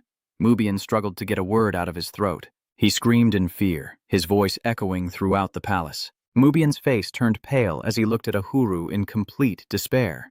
SGO stopped in his tracks, watching him silently. He helplessly raised his hand to stop the despair and shook his head. The door to the study suddenly swung open. The soldiers with swords rushed in, their faces filled with worry. My lord, did something happen right away? Mubian froze, a look of pain on his face as he stared at the people who just rushed in. He stood with his legs apart. Ahem. Mubian glanced down and saw Ahuru sitting quietly on the ground. He crossed his arms and leaned back on the table behind him. It's nothing. Go back to your positions. The soldiers exchanged suspicious glances before nodding and signaling each other. They confirmed there was nothing dangerous and then left. Mubian let out a small sigh of relief. He bent down to talk to Uhuru. I heard the commander is quite an unusual person, but I didn't think it was a cactus. Mubian sat down heavily, staring at it intently. I heard the commander is just an ordinary person. You really can walk and talk at the same time. Uhuru is so angry. What? Are you stupid? He's not angry, he even seems to enjoy it. Your thorn is also quite tough. I like it. He's out of patience. No matter what I do, this idiot can't be the day's workmaster. SGO slowly stepped forward. I am the leader of the guild. You bowed your head and spoke to Mubian. Weren't you saying that we met before? He looked up at you and smiled gently. Just a topic for the room. Mubian slowly stood up. I don't know if you have a habit of disguising yourself as a cactus, Sko replied indifferently. I don't have such a hobby. He chuckled lightly, but you have the ability to do that. That's right, the ability to manipulate minds. SGO looked a bit confused and frowned, but didn't respond. Mubian burst out laughing. So I was right, huh? I was just guessing. Because someone who can read minds can also control others. SGO hesitated for a long time before suddenly asking, How much do you know? Mubian still keeps the same smile as before. I'm just guessing. Don't be too sensitive, my friend. He stared at SGO intently, thinking to himself, There's truly nothing to doubt. The pressure he brings is truly endless. You purse your lips and stay silent without replying. Mubian extends his hand in front of SGO to introduce himself once again. I am Mubian Zyga. I am the one who sent the request to your guild. Nice to meet you. SGO simply remained silent, staring at the hand extended in front of him. I am SGO from the Ignis guild. Mubian turns to the right. So what do you want? First of all, I have a little question about this. He looked down at Uhuru on the ground. If you can't control this, then what is this talking cactus? It's like it's bristling. A monster, huh? Who called me a monster? Uhuru muttered to himself. That's true, but how can you call me a monster like that? It grows 4 small legs at the bottom and jumps straight at the middle. I won't lift my hand. Mubian was startled and scared. What did it say? He jumps onto the table to make Uhuru run around on the ground. SGO is speechless at the sight. He knelt down on one knee and called out, Uhuru, come here. Uhuru, hearing you call, stopped and turned around before running back toward SGO. You picked it up and asked, Your Excellency, did you hear what Uhuru said? Mubian was about to draw his sword, but also stopped. That, he replied calmly. So that's what the frost tree said? I heard everything. Actually, the hand holding the sleeve is trembling violently, but I'm too scared to do anything. Mubian asked further, What's wrong? Am I not allowed to listen? SGO whispered softly. I'm sorry to ask this, but can you really hear plants talking? You seem very happy. You might also have that ability. Mubian slowly walks over to where you are kneeling. I don't have one. What are you talking about? He clenched the sword in his hand. If it were the sword I always carry, I would understand. SGO looked up in surprise and asked, What does your sword have to do with anything? He chuckled softly. Some bonds are stronger than fresh blood. Like that? The two of them both turned their eyes to Uhuru hanging on SGO's shoulder. If that foggy tree drank your blood, for example. Mubian pondered thoughtfully. Is that so? SGO, this must definitely be your power. Your ability is to allow the voice of the trees to touch our senses. This ability will be activated through a life cycle. Translating expressions carefully, I only need to translate the target line, even though SGO from stands up sounds a bit unnatural. The phrase Kaukunko Tharalin Bangloi translates to, You can also issue commands verbally. Now, I should keep it to one single line, maybe splitting it with a period. I'm weighing options for describing a smile. His smile grew increasingly strange. Ki Kwai can mean weird or eerie, but I think I'll go with increasingly strange. Finalizing translation details, I need to keep it to one line without extra punctuation. The instructions clearly say to return exactly one translated line in plain text. So, I've confirmed the grammar. You can also give verbal commands, which matches the Vietnamese phrase Ralen Bang Loi. Great! Now, I'm considering whether they might want this in Chinese, but since the context is in Vietnamese, they probably want English. I'll finalize the translation in English. You can also give verbal commands? His smile grew increasingly strange. If just enough blood is absorbed, you wouldn't need to say anything to activate your ability. SGO slowly stood up. You know more about my power than I do. Mubian chuckled and waved his hand dismissively. Don't get me wrong, I didn't specifically investigate you. It's just that the information I've gathered over the years is now being used by chance. Hearing those words, SGO was even more amazed. Such an investigation must mean there are others with abilities like mine. A faint smile curves on his lips. It used to be. Mubian sighed and turned away. By now, it's just a hypothesis. His voice gradually lowered. Honestly, it's because the physical traits of the entity passed down through my family for many generations. I was misunderstood because of my hair color. SGO is confused and misunderstood. Mubian quickly draws the sword hanging on his leather waist with black hair. SGO's face froze for a moment, black eyes. His pupils flickered with confusion and a strange ability. Mubian's sword pointed straight at SGO's throat. Everyone wondered about this. A sinister smile curled on his lips as he said that the Haiga family is a descendant of the Dark Dragon. SGO looked up with wide, round eyes at him. A huru on your shoulder curiously repeats and glances at you, laughing out loud. His words catch SGO's attention. His ego is too big. It's scary. Mubian seems to have lost control, his body trembling. He tries to hold himself back. SGO worries. Swordsmanship. Mubian covers his eyes with his hand, gritting his teeth. Nyok stopped speaking, and then his expression turned sinister. He continued, feeling the essence of the long song flowing through his veins. After hearing this, SGO was stunned, and Ahuru spoke up. Let's go, SGO. Mubian, bald, and sorry, I was just joking. I'm not a dragon singer, he continued. I was only talking about the rumors that appeared before. He turned around, walking and explaining that the rumor was related to the request he made. The boy asked nervously, What is your request? Mubian threw a bag of money to SGO, and in his heart it felt too heavy. He seemed about to say something, then slowly spoke. Mubian calmly smiled, seeking to uncover the true purpose of the dragon's song. Ahuru was stunned, speechless, staring directly into his eyes. Mubian raised a finger to indicate 1 month. He continued, If you try to help me with this within a month, my request will be considered fulfilled no matter the outcome. Just say that and stand up confidently, no need to worry, and follow my instructions. SGO pondered, If you are a duke, then leave your position. Mubian interrupted him, I've already found a replacement. A month will be enough. SGO looked quite worried. Just so you know, I'm not a melee fighter. Do you want some soldiers to come along? He's curious about the soldiers. He turns around, waves his hand, and says, Why would I need something like that? Then Mubian stepped toward the door and added, If you're talking about swordsmen, I am the top swordsman of that empire. Ahuru, hearing that, scoffed mockingly, as if to say thank you very much. Mubian closed his eyes, a confident look returning to his face, moreover. He glanced at SGO and said, If anyone dares to interfere with my affairs, they should be prepared to risk their life. I am not like the noble families of the past. Not even the royal family is an exception. Can you confirm that you want to go find the Hatlong? Are you questioning as if it has nothing to do with what you're thinking right now? SGO seems helpless, silently thinking. He's read it. Mubian pondered, He's more of a threat than I thought. He turned around and spoke, All right, I will relay the message. Mubian placed his hand on his chest and assured him that the person requesting this time was not the duke of the country, but just an individual himself, and it had nothing to do with politics. He listened carefully and nodded slightly, understanding. Mubian continued, The 2G family definitely has no blood relation to the Black Dragon.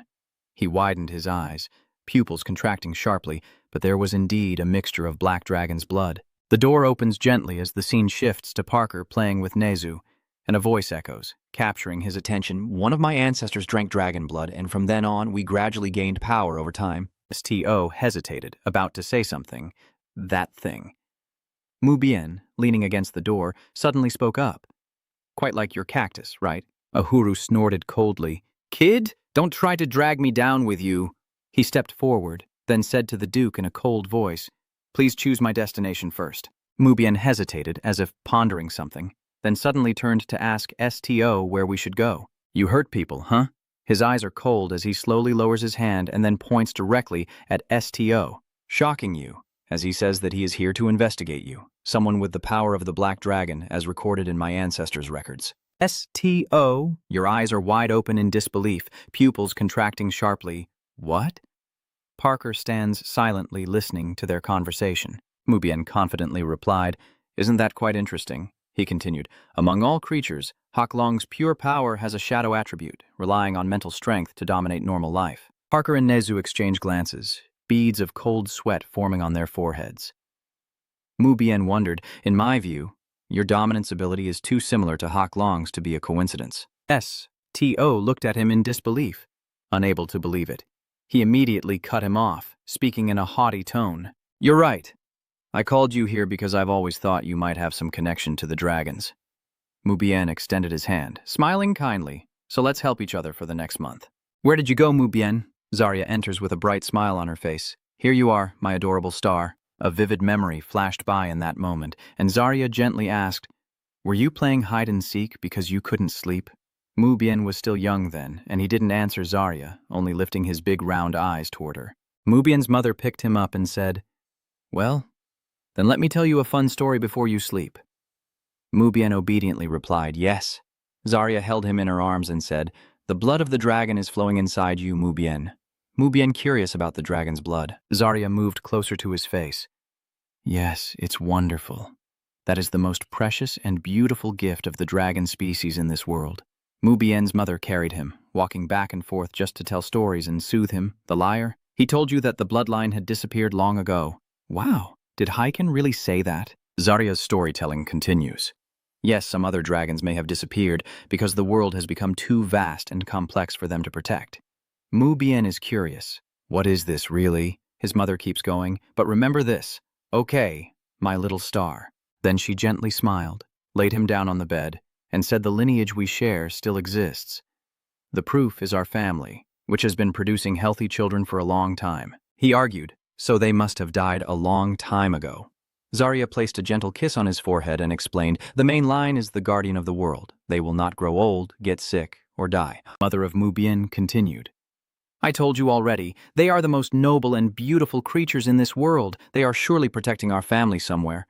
Mubien looked pleased upon hearing that, but he blushed and turned away scoffing. What if they don't want to protect us? Then it's because we love them too much to let them care about us. Zarya still sat there, gently explaining that compared to the true lineage, we are nothing. But living with virtue, and continuing the family line, we will be the only living proof of their existence in this world. Zarya smiled softly as she looked at Mubien. He wondered, Zarya, so why doesn't that creature leave and just stay silent like that? Zarya still kept a gentle smile on her face because she loved humans very much. Suddenly, Mubien woke up with his eyes wide open as if holding the entire sky of shock. He gently tapped his chest, and inside, it was that same dream again.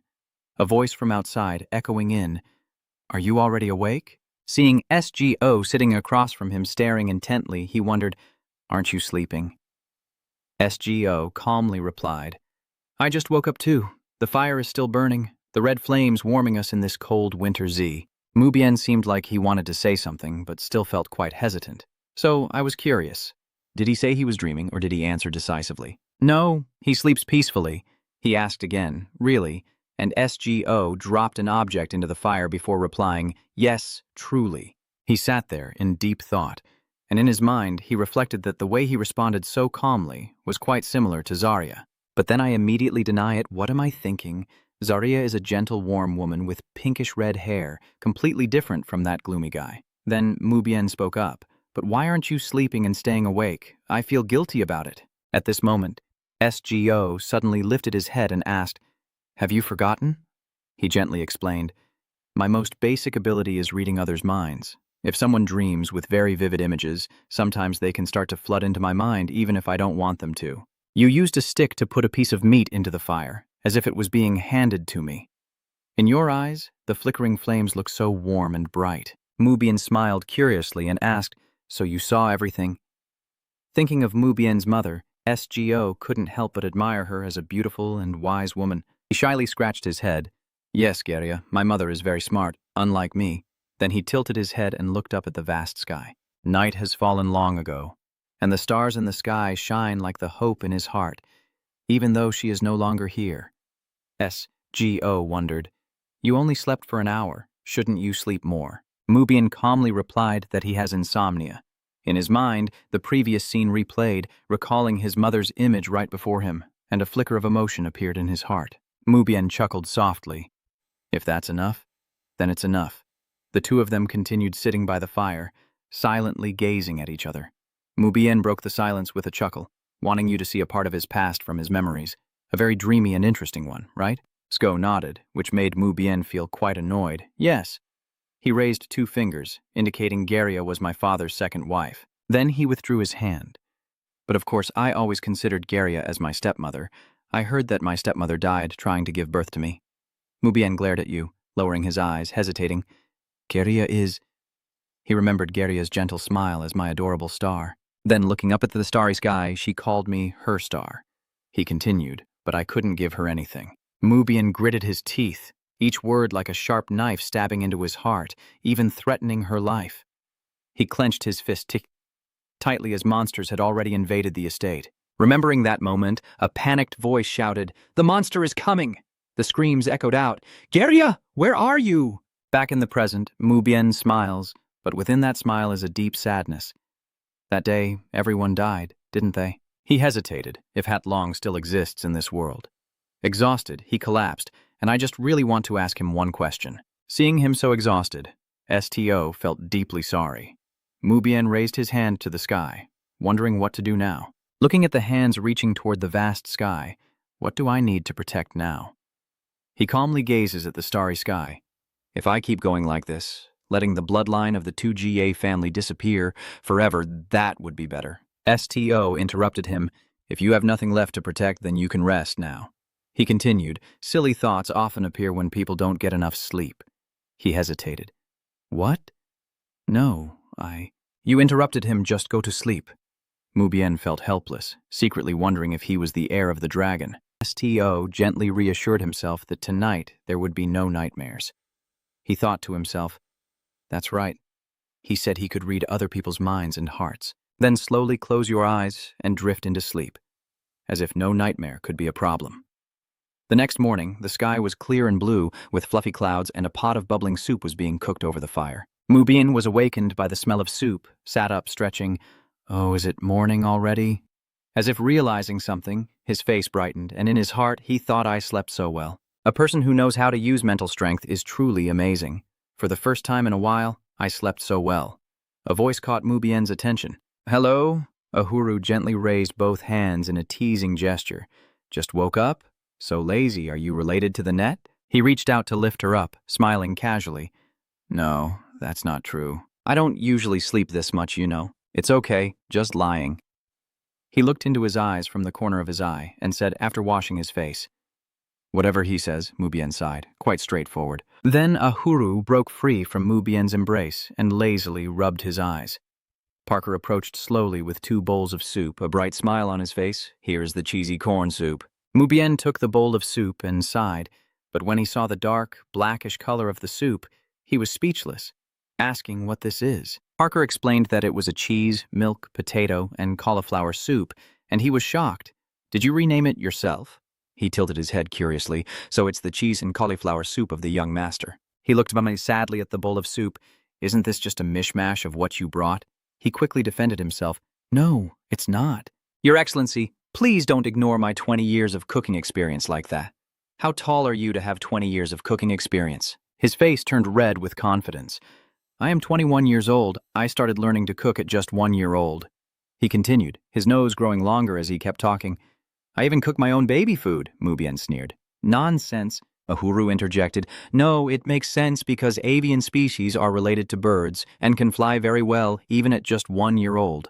Parker smiled smugly. That's right. I am also a clever little bird who could fly from a very young age. And now, with my current job, I also serve as a messenger and a recognized member of the command team. Mubien turned around. So Parker, where is the commander? At that moment, Parker suddenly froze while speaking. He turned away, stammering, who knows? He said he was going to observe this place for a bit. Maybe I didn't know either. He continued to question, where is that trusted member? Parker tried to salvage. Isn't it better to let him be alone sometimes? Things are quite chaotic, and he wasn't adopted either. Plus, he just found out he has powers like his lineage. The blind giant asked loudly, when did the commander disappear? Parker replied, I think it was when I was preparing breakfast. Yeah, it's been a while. He kept going, but he's the commander, so surely nothing serious has happened. He stood up suddenly, surprising Parker, and then said, I know this might not sound convincing, but this land is still not safe. He thought to himself that he should have told him to be more careful. He shouted in panic, what, isn't it safe? Mubien shook his head and sighed softly, looking helpless, saying gently, monsters, robbers, soldiers of the fallen kingdom of Kethu. Then he continued, The 2 chickens are still in a land that hasn't escaped the war. Mubian calmly looked into the distance and said, "We are safe without any defenses." He hesitated, then continued, "It's just that when I hold the sword beside you guys, suddenly, from afar, there was a loud noise. From behind SGO, something is rushing toward him." Mubien raises his eyebrows as if nothing has happened yet. Parker hesitated. "Really? Then I guess we should go." Saying that, he suddenly jumped up high, leaving him sitting there, confused, waiting here. I only saw his silhouette soaring up high, flying straight through the tall trees. Parker was amazed, gaping in awe, jumping so high. Mubin gazed at the towering trees as his speed increased, soaring even higher with his legs fully extended. He seemed to realize something, sensing the smell of blood inside him, then saw SGO's back and called out from above. "Hey!" Mubien gently lands and quickly moves toward SGO. He anxiously asks, "Are you okay?" SGO curiously turns back, eyes wide with curiosity. A large wolf is snarling and gnashing its teeth at the 2 of them. Mubin was extremely frightened and stepped back a few paces. He wondered why those Exoi Hang were here. The vicious-eyed wolves are slowly approaching Mubin. He furrows his brows, wondering why these wolves are outside. Could it be because their minds are being controlled? The wolf's eyes are deep and wary. Mubien stares at it intently, suddenly startled by a call, already prepared to leave. He replied, "No, I'm still having breakfast." SGO continued, "Then I'll head back right now." He stopped speaking for a moment. "But what are you doing here?" "You separated the injured little wolf. They are the wolves I met when I was under the Vrenos underground line." The mother wolf anxiously looked at her injured pup in your arms. SGO explained that they are a species that live and hunt deep inside the caves, but when they leave the caves with Amont, they suffer significant losses caused by humans. Blind C reflects, then says, "That makes sense because for the Higa people, wolf packs are considered nuisances, so they will be hunted." "You seem to have understood something," repeating his words. "Hunted," he says, "they are predators." Then continue. "The Reynos cave system is the only place that connects the Higa territory with the outside world, allowing the people to travel safely here. Eliminating monsters and beasts that threaten lives is the right thing to do." He continued, "Anyway, if we don't do that, the lovers will be eaten," then turned around to advise, "Just let them fend for themselves." Suddenly, he became curious when he saw something. Mubien asked curiously, "Are you going to let it drink your blood?" "I see blood at the corner of the wolf's mouth." He was very surprised. STO didn't deny it. "Yes, I don't know if it works, but my blood has saved injured animals before." Mubien continued, "I understand you want to help it." He added, however, "Giving your blood for free like that isn't good." He reached out his hand forward and pointed directly at BSTO, saying that your blood could revive lower creatures and turn them into your guardians. Then slowly withdraw your hand, your face becoming stern, and become a servant to the dark dragon. Then smile happily, pointing at yourself, but the family always acts that way. Seeing that STO said nothing, he shyly turned away. Maybe I talked too much. Then he turned his back and walked away. "Anyway, you should stop helping and let them take care of themselves." STO then finally spoke. "I agree with your words, Duke, but you continue. We can change them now." The blind C-step paused. He didn't turn around, only lightly repeated, "Change." STO hurriedly confirmed, "Yes. If we promise not to harm the Higa people anymore, you wonder what you can exchange for us." The blind sea merman pondered silently, inwardly thinking that the black dragon would regulate the relationship between humans and other creatures, and I am getting closer to the original goal. He seemed to lighten his burden, smiling happily, then turned to reply, "Just promising not to harm us might not be enough, perhaps." He looked straight into STO's eyes, sincere. "If they promised to become one of Higa's protective forces, I could ensure food and safety for him." The Ktim. Mubien was extremely happy, squinting and smiling, saying, "How about this?" In the forest, a faint scent wafted up with the rising heat, captivating the senses. The old woman cheered excitedly when she saw STO return. "He's back." Suddenly, he was startled when he saw something. Seeing the wolves behind STO, he was startled, his limbs flailing wildly, shouting, "Those are the wolves over there." Mubien spoke. "That's my new companion," STO replied. "We've decided to go together from now on. Always." Parker stepped back. Stepped back a few paces, face filled with fear. "Commander, I can't provide food for the wolves anymore." "Mubien, are you panicking because you're curious?" Over there, Nezu is enjoying the cool breeze from Parker's arm. He continued, "Don't you know how important a meal is?" Nezu seemed to see something, his eyes shining as he stared intently at them. Only STO is seen bringing the pup out for the mother to examine. It approaches curiously. Is that the pup? STO replied, yes, but it's badly injured. You keep going. I think if we let its mother take care of it, the wound will get worse. Then he turned back and asked, it was shot in the hind leg with an arrow. Parker, can you check its condition? Parker politely replied, yes, a minor injury. He approached, saying if it's not serious enough to require surgery, I can help. He takes out a piece of cloth and some medicine, then places the injured pup on the cloth. Let's see. He silently examined the young fox all over, and then helplessly said there was no wound. STO curiously leaned in, and he continued, what if a young fox was pierced in the leg by an arrow, its skin would be pierced through. But if it's just a tiny bleeding wound, calling it a leg injury might be a bit much. Parker looked at his brother, and he seemed fine, just recently revived. Then he looked up and asked STO, Commander, are you sure it was shot with an arrow? STO pondered for a moment before firmly shaking his head. No, you seem to realize something. Don't wake him up. I must be mistaken. Behind you, in your hand is an arrow, and you slowly speak. Maybe I confused it with another wolf, Mubien mutters to himself. So he doesn't want his teammates to know about his special ability. Why is that? A huge explosion appears from afar, and at that moment, the black cat slowly opens its eyes and looks down. From below, STO calls out, we're about to leave now. At this moment, a fox from the pack thinks to itself, what are these things? Suki looks down and ponders silently. STO continues, now they are allies and will accompany me until the mission is complete. The black cat sitting on your head is thinking to itself, teammate. STO then turns to speak to the wolf pack. Yes, they will also become the new legal citizens of the Two Roosters territory. Suki raised his hand to lick and thought to himself, do whatever you want. So have you decided on your next destination yet? Mubien reached out and said loudly, I should have said this earlier. He chuckled and continued speaking, but we've already chosen our next destination.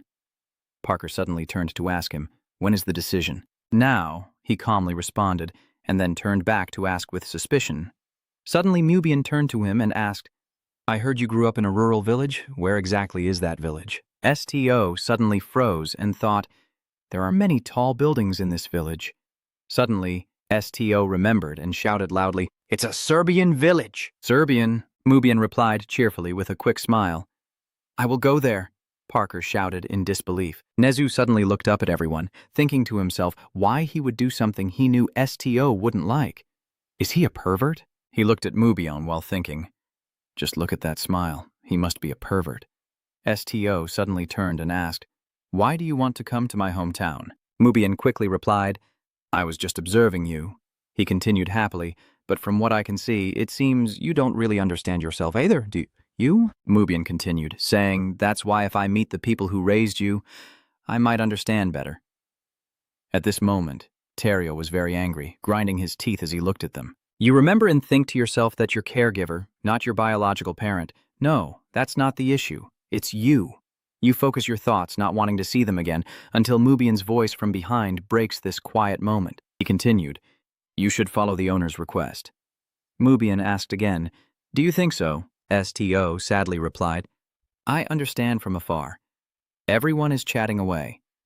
Let's go. In a scene of a big city. Ignis Society. Galatia branch, hat from inside the tall buildings echoing out, welcoming your return.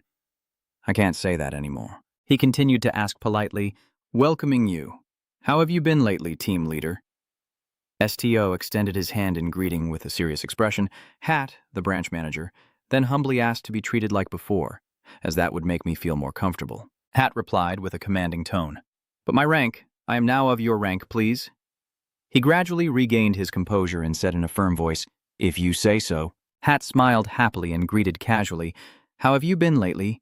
STO. And suddenly, STO stood still. I replied cheerfully, yes.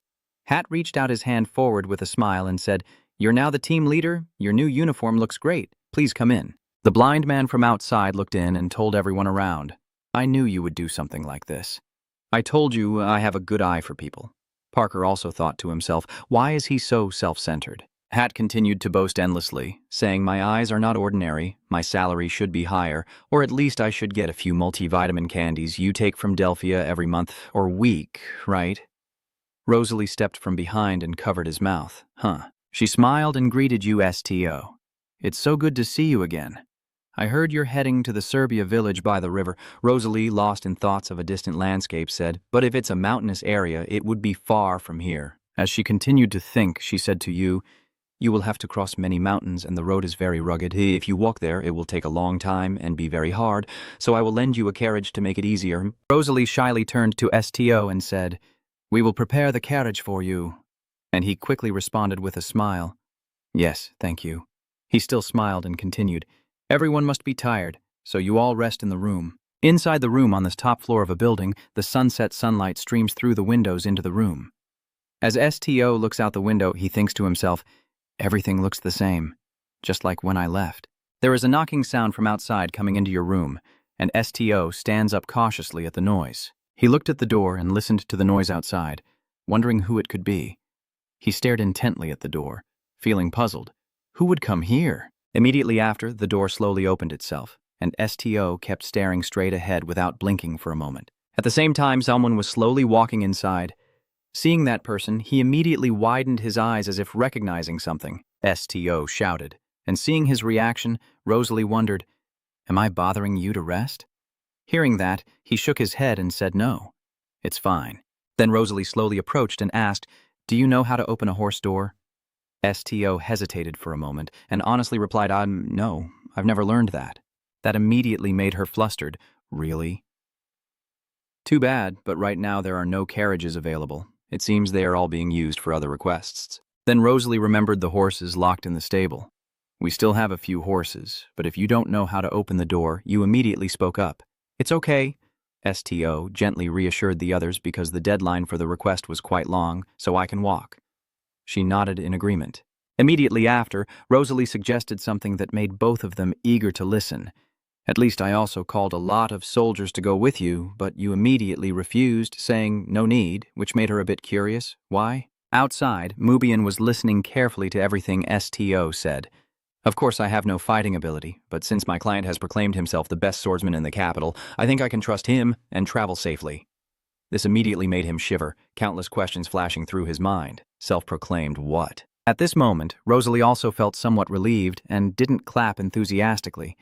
She thought to herself, luckily, if you need help, just tell me. As they were talking, suddenly a voice rang out. Sorry, I won't delay for a second, Parker immediately spoke up. If the person finished talking, there's something I want to say. The meal preparation is almost done. He presented his work in the darkness, with the bottom of the pot burned and dirty, making them all exclaim in frustration because it was too messy. Parker just scratched his head and smiled innocently to beg, so I think it would be convenient to exchange for a new one now. Can your guild supply us with this? Hearing that, Rosalie immediately agreed without hesitation. Of course, let me tell you which office to go to. As if afraid of missing the chance, he quickly asked if he could buy other things as well, and she happily agreed, sure. After they left, Mubin whispered, then I'm heading to the weapon shop too. Seeing him about to leave, Nezu also poked his head out to say goodbye. Shall I go alone then? Hearing that, you turned away as if you didn't know anything. I don't know anything about those arms trading places, which made him wonder, didn't you say you used to operate in this area? But SGO still didn't change his expression. I'm not a close combat fighter, I just belong to a special operations unit. At this point, you instinctively clenched your fists a bit more, so I've never had to use a weapon. This made Mubin even more suspicious, so you don't know how to use weapons at all. I thought you grew up in the countryside. Haven't you ever hunted and found a hiding place for them? SGO frowned slightly, a look of unreadable contemplation in his eyes. I don't want to kill them. At this moment, he couldn't help but become curious and asked further, so have you ever killed someone? But you only avoided their gaze without answering. The terrifying scene from that rainy night flashed through SGO's mind, with blood-stained weapons scattered all around. SGO lowered his face and replied with a cold tone then. This made Mubin more contemplative, so it seems he doesn't know what to do. He secretly assesses your character, and with someone claiming they've never slaughtered a chicken, he can kill a person if necessary. After a brief silence, Mubin also speaks no matter what. He stands empty-handed, his voice full of sincerity. I know you have immense power, but humans are more fragile than you think. So, at least having a weapon is better. At this point, Mubin's eyes suddenly lit up more. This is also a request from the master to make that suggestion. But SGO didn't want to hear more. He just exhaled and said, Nezu, wait here with Parker and Ahururi. Seeing SGO leave, Nezu called out, I want to go too, but you immediately refused. No, I will go back now. Just rest up and be careful. At this moment, SGO immediately noticed Suki's thoughts, but looked at him with big eyes and couldn't help but ask why he was bringing the tiger along. SGO honestly explained that Suki would definitely follow him, even if he tried to stop him. Hearing that, Suki wagged its tail slightly, looking very pleased. You know it's me. Suki asked again, who dares to stop me? At this moment, they are on their way to the weapon forge. Mubian is leisurely stirring his blood while you look around. After a while, they arrive at the weapon forge. He throws open the door and loudly declares, trial and error. But what awaited them inside was only a silent emptiness. Then a faint sound from below the table responded, who is it? Mubian looked ahead intently and then softly said, a guest. Seeing that, he quickly hurried to climb up, forgetting to lock the door while tidying up. The arms dealer sighed and calmly said, I'm not selling anything today, so please leave. He couldn't help but wonder why he wasn't selling anything, and he just sighed and asked, why is that? Because Fabian just needed to sweep this area. The weapons dealer clearly showed his annoyance as he recounted, even though he was short on supplies, he still ordered more and made me produce more weapons. He shrugged and said, I heard he's concentrating his troops but has run out of equipment. So getting more weapons from other shops is difficult. This information also caught SGO's attention, especially since Fabian was focusing on the back, and immediately the weapons dealer realized, are you from Ignis's group? At this moment, he wondered a bit. So wouldn't you know more about that than I do, little lady of that family? The frail appearance of Sarah appeared as the weapons dealer described her being seriously ill. At that moment, SGO widened his eyes as if he couldn't believe it was true. Sick? This clueless look of his only made the weapons dealer more suspicious. He really doesn't know, does he? About the recent news. At this moment, he clenched his lips tightly to stop himself from shouting. Then the weapons dealer leaned in close to them and whispered that the rumor was. Every word he uttered was shocking. It was a heart condition. He immediately recounted everything he knew, that the young lady would panic whenever she saw blood and had nightmares every night. The dark and bloody scene gradually appeared according to the weapons dealer's words. In the past, soldiers of that family were killed in large numbers, and it seems she fears that chaos. The more he listens, the more SGO's gaze darkens in an unpredictable way. That's why he's been trying to gather so many soldiers and is looking for a long-term treatment for the young lady. After telling everything, he quickly changed the subject to something else, which wasn't very impressive. So is there anything I can help with? The blind seer also spoke up. So can you sharpen my sword for me? The weapons dealer happily agreed, of course. At this moment, Sarah's appearance and anticipation flashed through his mind. If he can uncover my secret, it means we are secret friends. Lost in thought, SGO is startled by a loud call. SGO, he handed me a finely sharpened sword.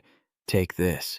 As soon as I received it, I couldn't help but wonder why he gave me this. The blind man replied softly, better than leaving you empty-handed. Safety is still the top priority. And he pointed at SGO and warned, watch yourself. He's careless about himself. Immediately after, Mu Bian turned around, ignoring your bewildered look, and walked away. SGO stared intently at the shadow ahead, still not fully recovered, and could only utter two words. Thank you. At this moment, he quietly followed behind him. SGO kept his head bowed throughout the journey, as if lost in thought. Suddenly, you seem to remember something and whisper, Suki. SGO asked, you don't remember Sarah? Hearing that, Suki simply replied, I don't remember all the humans I've met or their appearances. Right after, he turned his face forward, not remembering might be better. SGO's expression makes it speak up too. SGO. Suki lowers his gaze slightly, still unable to understand this human. They cause his life to be miserable, yet he still cares about them. He clenched his fists tightly, his voice full of irritation.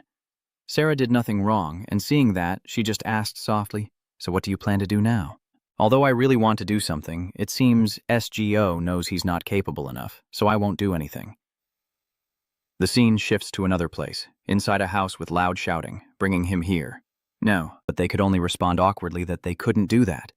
Viscount seemed to have lost his mind, slamming the table and shouting loudly, how dare the officials cancel my request? But she still forced a smile and tried to persuade him. Hey, calm down. Just because you mention their names doesn't mean we have to do exactly as requested. She kept explaining that we received the request, but this only made Viscount more annoyed. It's been 10 days already. SGO was also drawn by the noise and quickly recognized Count Fabian. She forced a smile, trying not to let the presence of this guest frighten her. "I apologize. Lord Viscount, the SGO commander, is now one of the leaders of the guild." Even if it was a request, he had no hesitation to interrupt and silence him. Viscount slammed the table and shouted, "How dare you defy me? Do you want this building to go bankrupt?" But she remained resolute. "I apologize. But since this building is under the authority of the Emperor's high officials, unless we face punishment or are authorized by the Emperor," he interrupted, before the other could finish speaking, and told him to shut up. Viscount boldly ordered, "Tell them to bring him here immediately." This scene made Mubien a bit annoyed, and he asked, "So is that the rumored nobleman?" SGO immediately responded, "Yes." SGO looked at his hurried and sluggish figure and sighed. Maybe he's the one who's crazy, not his daughter. Where is the noble quality in him, and why does he look like that now? Right now, Mubien also doesn't want to care about them. Just ignore and pass by him. Hearing that, you nodded in agreement. "I think so too." Without another word, the two of you straightened your steps and moved forward. At that moment, Viscount's eyes suddenly lit up as if he had realized something. Without wasting a second, he directly turned toward SGO and called out loudly, "SGO." Viscount turns his face away, revealing a worn-out appearance with dark circles under his eyes. Then he rushes straight toward you like a madman. Viscount tightly grasped SGO's shoulder, his voice revealing excitement. "It's been a long time since I heard you've changed jobs. Do you know how long I've been waiting for you?" He suddenly grabbed your collar tightly and asked repeatedly, "Are you going to stay here from now on?" But SGO just looked down coldly and then softly let go. Immediately, Viscount couldn't hide his confusion, of course. As if afraid the other person would run away, he quickly said, "I've been a bit off lately. It's me, Leo Jeff Fabian. Just listen to me for a moment." At this point, Viscount's gaze became indifferent and uncontrollable. "My daughter Sarah's body is not stable. You can help her, right? But this also couldn't shake you. Why should I do this?" Hearing that, he immediately showed confusion. "What do you mean? This is something only you can do." Because of the urgency, Viscount's source also became chaotic. Yes, if it were you, you could erase her memories, or at least help her sleep peacefully. But STO coldly turned away. "I'm working on another request now. Please go back for the moment." This statement immediately sent his mood plummeting into an abyss. Another request? At this moment, Viscount seemed to be blinded by emotion, dismissing it as unimportant, but you still remained unmoved. "I don't want to." Suddenly, he noticed Mubien. Who was he? He then smiled kindly and said in a calm tone, "I am that request." Mubien wagged his index finger as if provoking the other. "I have no intention of canceling my request, so forget about it." Now, although extremely angry, Viscount could do nothing but grit his teeth and endure. This reckless brat dares to behave rudely in front of a corpse, while he remains calm and composed. "Sorry for not introducing myself." Mubien smiled brightly and then made the introduction. "Mubien, you bastard!" This guy made him stop for a moment. "What?" At this moment, Viscount was at a loss for words, causing the space to be filled with a tense silence. Everyone there was frozen in place, too afraid to speak. His eyes widened in disbelief. Could it be true that someone as important as the Duke himself would show up like this? Meanwhile, SGO turned and left without saying a word, while Mubien simply smiled kindly but with a threatening tone. "Sorry for acting like a damn bastard, kid." Then he looked straight at Viscount with an inscrutable gaze. Viscount, like the Duke, was stunned, mouth agape in shock, and only after a moment of silence could he speak. "You? Could it be?" The past memories gradually surfaced in his mind. "Are you still harboring hostility towards me because of that?" He pointed at it and shouted, while Nizu could only raise his hand to shield himself from the relentless attacks. As SGO was about to leave, Viscount quickly said, "Please don't take such a small matter to heart." He looked genuinely remorseful and tried to persuade you, "Think it over. Isn't it me who should be angry after losing so much?" Viscount looked exhausted and frantic from lack of sleep. "I've forgotten everything. Now is not the time to think about such things." But it seems SGO has grown tired of hearing this. That's right. He's always been like that. Within the group, you understand the true nature of the opponent, but they have no awareness of their mistakes or willingness to apologize. He has been blinded by emotion, and at all costs, he must persuade SGO. "I won't ask anything more from you. Please, just this once. Help me this once." But you only responded with a very cold tone. "Why should I do that?" Seeing SGO's reaction, Viscount was momentarily at a loss for what to do. Your gaze at him is completely empty. SGO softly releases him. At this moment, Viscount can only helplessly let go of SGO's shoulder as he turns away, still muttering as if he wants to say something. Before leaving, Mubian turned his head slightly to glance at Viscount. He clenched his fists, trembling all over. His eyes like a madman. This can't go on. In the end, Viscount couldn't hold back and shouted loudly, "Sarah!" Even though he knew SGO would still refuse, he held on to a small hope that Sarah wanted to see him. In the end, Viscount was willing to give up his pride as a Mahai. "I beg you." He clasped his hands together and begged as if he was willing to risk his life. "Please, save my daughter." This scene immediately shocks everyone there, and Mubian is trembling with fear. I didn't expect things to turn out like this. It seems you also didn't anticipate this reaction from the opponent. Seeing Viscount so stubborn, SGO could only speak up. "Listen carefully, but you still refuse to let his words sway you." "I will not accept anything you give me or what I need to do." The tone of SGO's voice growing colder will be decided by me. Without hesitation, he left immediately because SGO had completely lost faith in Viscount, and he never apologized once. By now, the sunset has fallen, tinting the sky with red and orange hues. After a tiring day, Sarah quietly stands by the window, gazing at the sky. She slightly lifted her eyes, revealing large dark circles from lack of sleep. Seeing Sarah's distressed mood, Ben quickly ran over and grabbed her dress. It kept tugging at Sarah's dress to get her attention. Suddenly, a faint rustling sound came from outside. Suki jumps onto the window frame, surprising her. It stares intently at Sarah and makes a few sounds as if trying to say something. Sarah blinked and stared intently at Suki, a starry black cat. She leaned forward to observe it more closely. Sarah looked into Suki's bright, flashing eyes and sighed. "You look just like him." Now she is completely helpless and slumps down against the window frame. At first I thought he was really stupid. He was thin and very quiet. Sarah instinctively confesses things from deep within her heart. He also doesn't seem happy when reading others' thoughts. "If I were you, I would like it a lot. I could talk to Hairu all day." And even though he has adorable Neju by his side, his face still remains empty.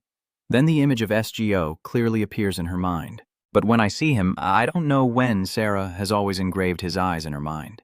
His eyes are very beautiful. She half closed her eyes. It seems that SGO's shadow makes Sarah feel more at peace. My heart feels truly at peace when I see those bright eyes. But then I think about him using those eyes to kill someone out there. As after a series of thoughts, her mind became empty again. I don't know anymore. I can't think of anything. Sarah kept fighting with her own thoughts. I was truly horrified by what my father and brother did, but at the same time I felt a great relief. It seems she still can't understand everything. Even though everyone present is dead, SGO didn't harm my father and brother. Sarah clenched her fists. Her voice also became softer. I was afraid of myself for thinking that. At that moment, her pupils dilated when she heard the familiar voice. "It's not your fault." SGO stepped forward and gently reassured. "Don't blame yourself for nothing. Seeing you." Suki immediately rushed over excitedly. Maybe Sarah didn't expect him to show up here either. SGO looked at her with a gentle gaze. "It's been a while, Miss Sarah Lynn." Then he gently reached out to help Sarah up, still not fully recovered from the surprise of SGO's appearance. Immediately after, Sarah smiled happily, tears unconsciously streaming down her face as she placed her hand on his. "She just said it. She told me to just call her Sarah." Then Sarah immediately asked, "Did you come here when you heard the news from my father?" But SGO immediately denied it. This matter has nothing to do with the noble prince. He leaned forward slightly and asked, "Wasn't that what the princess also said back then?" This statement made her pause for a moment. "Yes." Then SGO calmly repeated what Sarah had said, that we are friends. She immediately clapped her hands as if she remembered. "That's right. You are my secret. I still remember." At this moment, he explained that he is a friend of the young lady. "I never intended to harm you or your family, but SGO's next words instantly froze Sarah. So I will erase the young lady's memories." Sarah's eyes widened. She seemed unable to believe her own hands. "What?" Before she could regain her composure, SGO gently placed his hand on Sarah's head. "Young lady, there's no need to be afraid." He lowered his gaze slightly, a gentle voice soothing her. "Sarah Lynn, this is something you need to do." Immediately, Sarah jerked SGO's hand away. "What are you saying? But you don't seem surprised at all, just speaking softly." "If not?"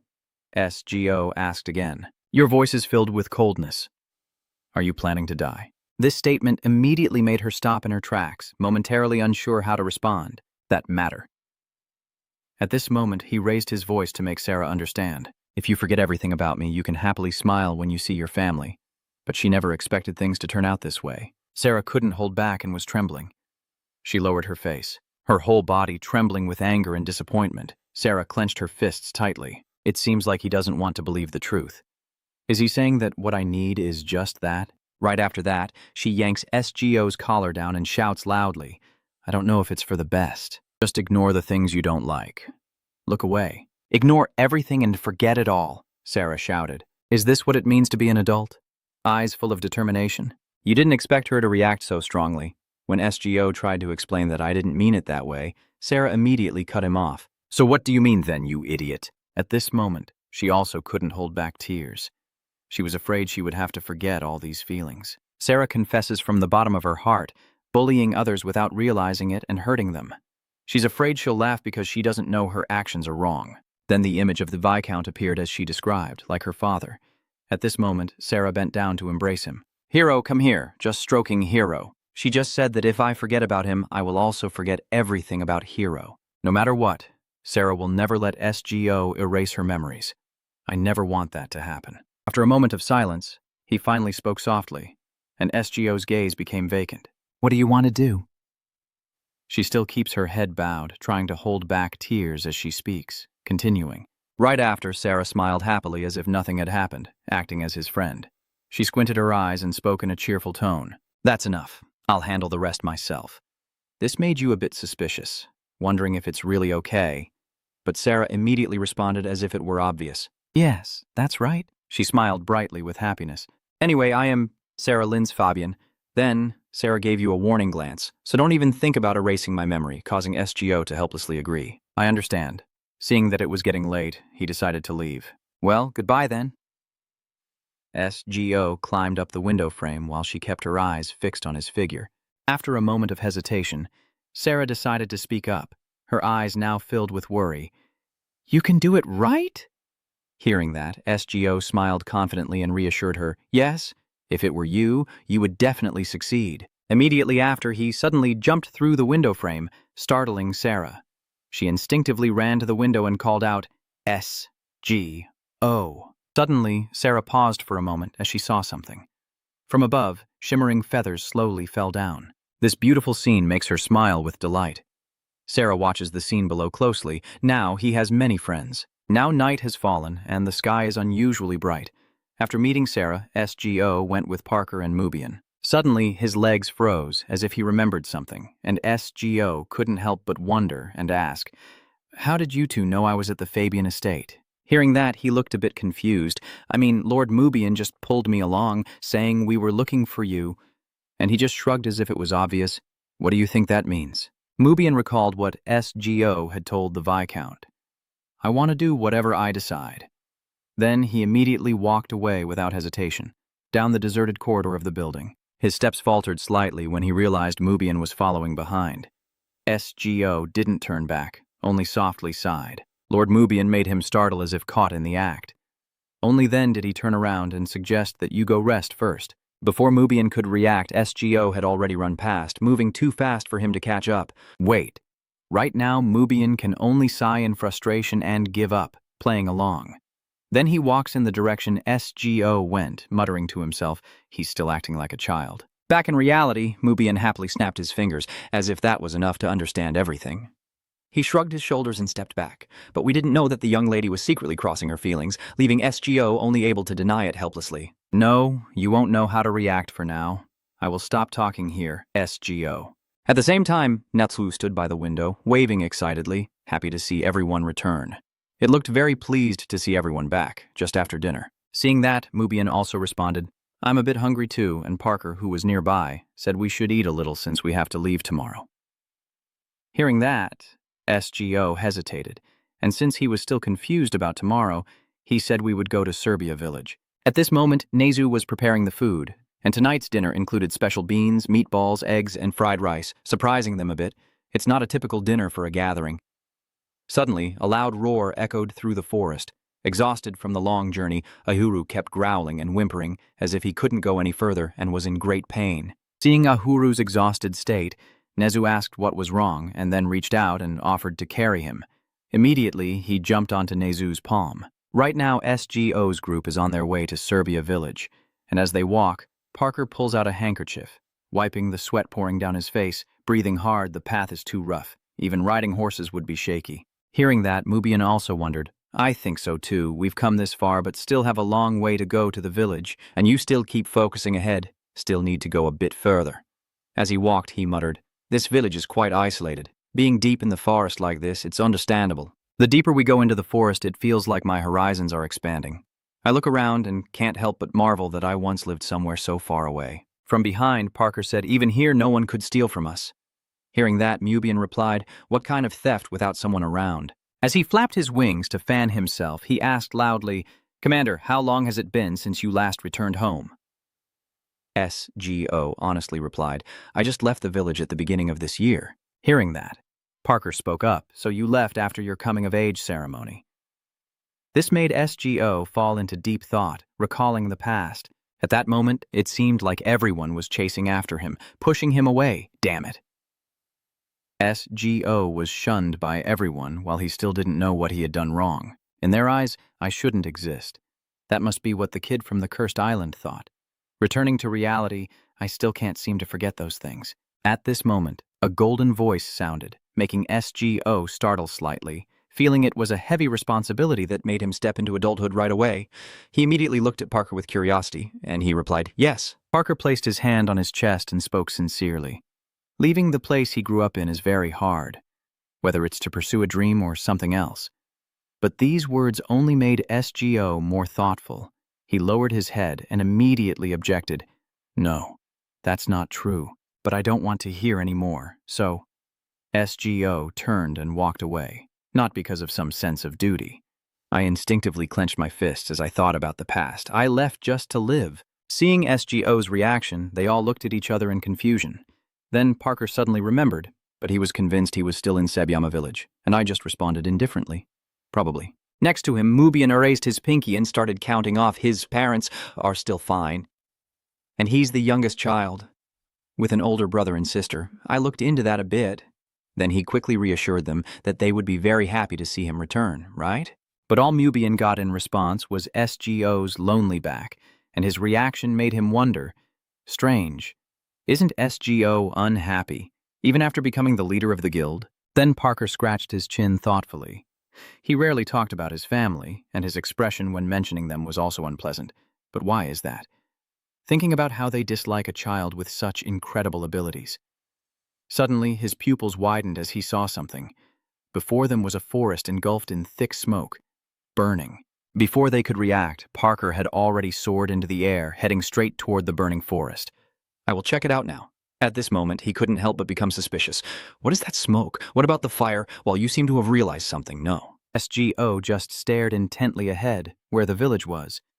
Hearing that, Mubian immediately panicked. What, so it's the fire village, but he only responded indifferently. Who knows? SGO's eyes grew distant but filled with thought, increasingly unable to understand why he remained so calm. In contrast to his composure, Nezu looked extremely anxious. What should we do? Will the villagers be hurt? The fruits ahead are burning more fiercely, and with such large ones in an isolated village, it's hard to handle. Mubian is also quite worried, since without anyone who can control water, we're in a tough spot. Upon hearing that, its eyes immediately lit up. Can he control water? He placed his hands on his hips, still staring intently at the flames ahead. Mages can use nearby water sources, and elemental mages can even summon rain. At the same time, Parker has returned, gently waving his wings. Parker slowly descended and said, I just went to check. Then Nezu asked urgently, is the fire big? He looked extremely confused and said no, that. Parker's next words made them hold back their tears.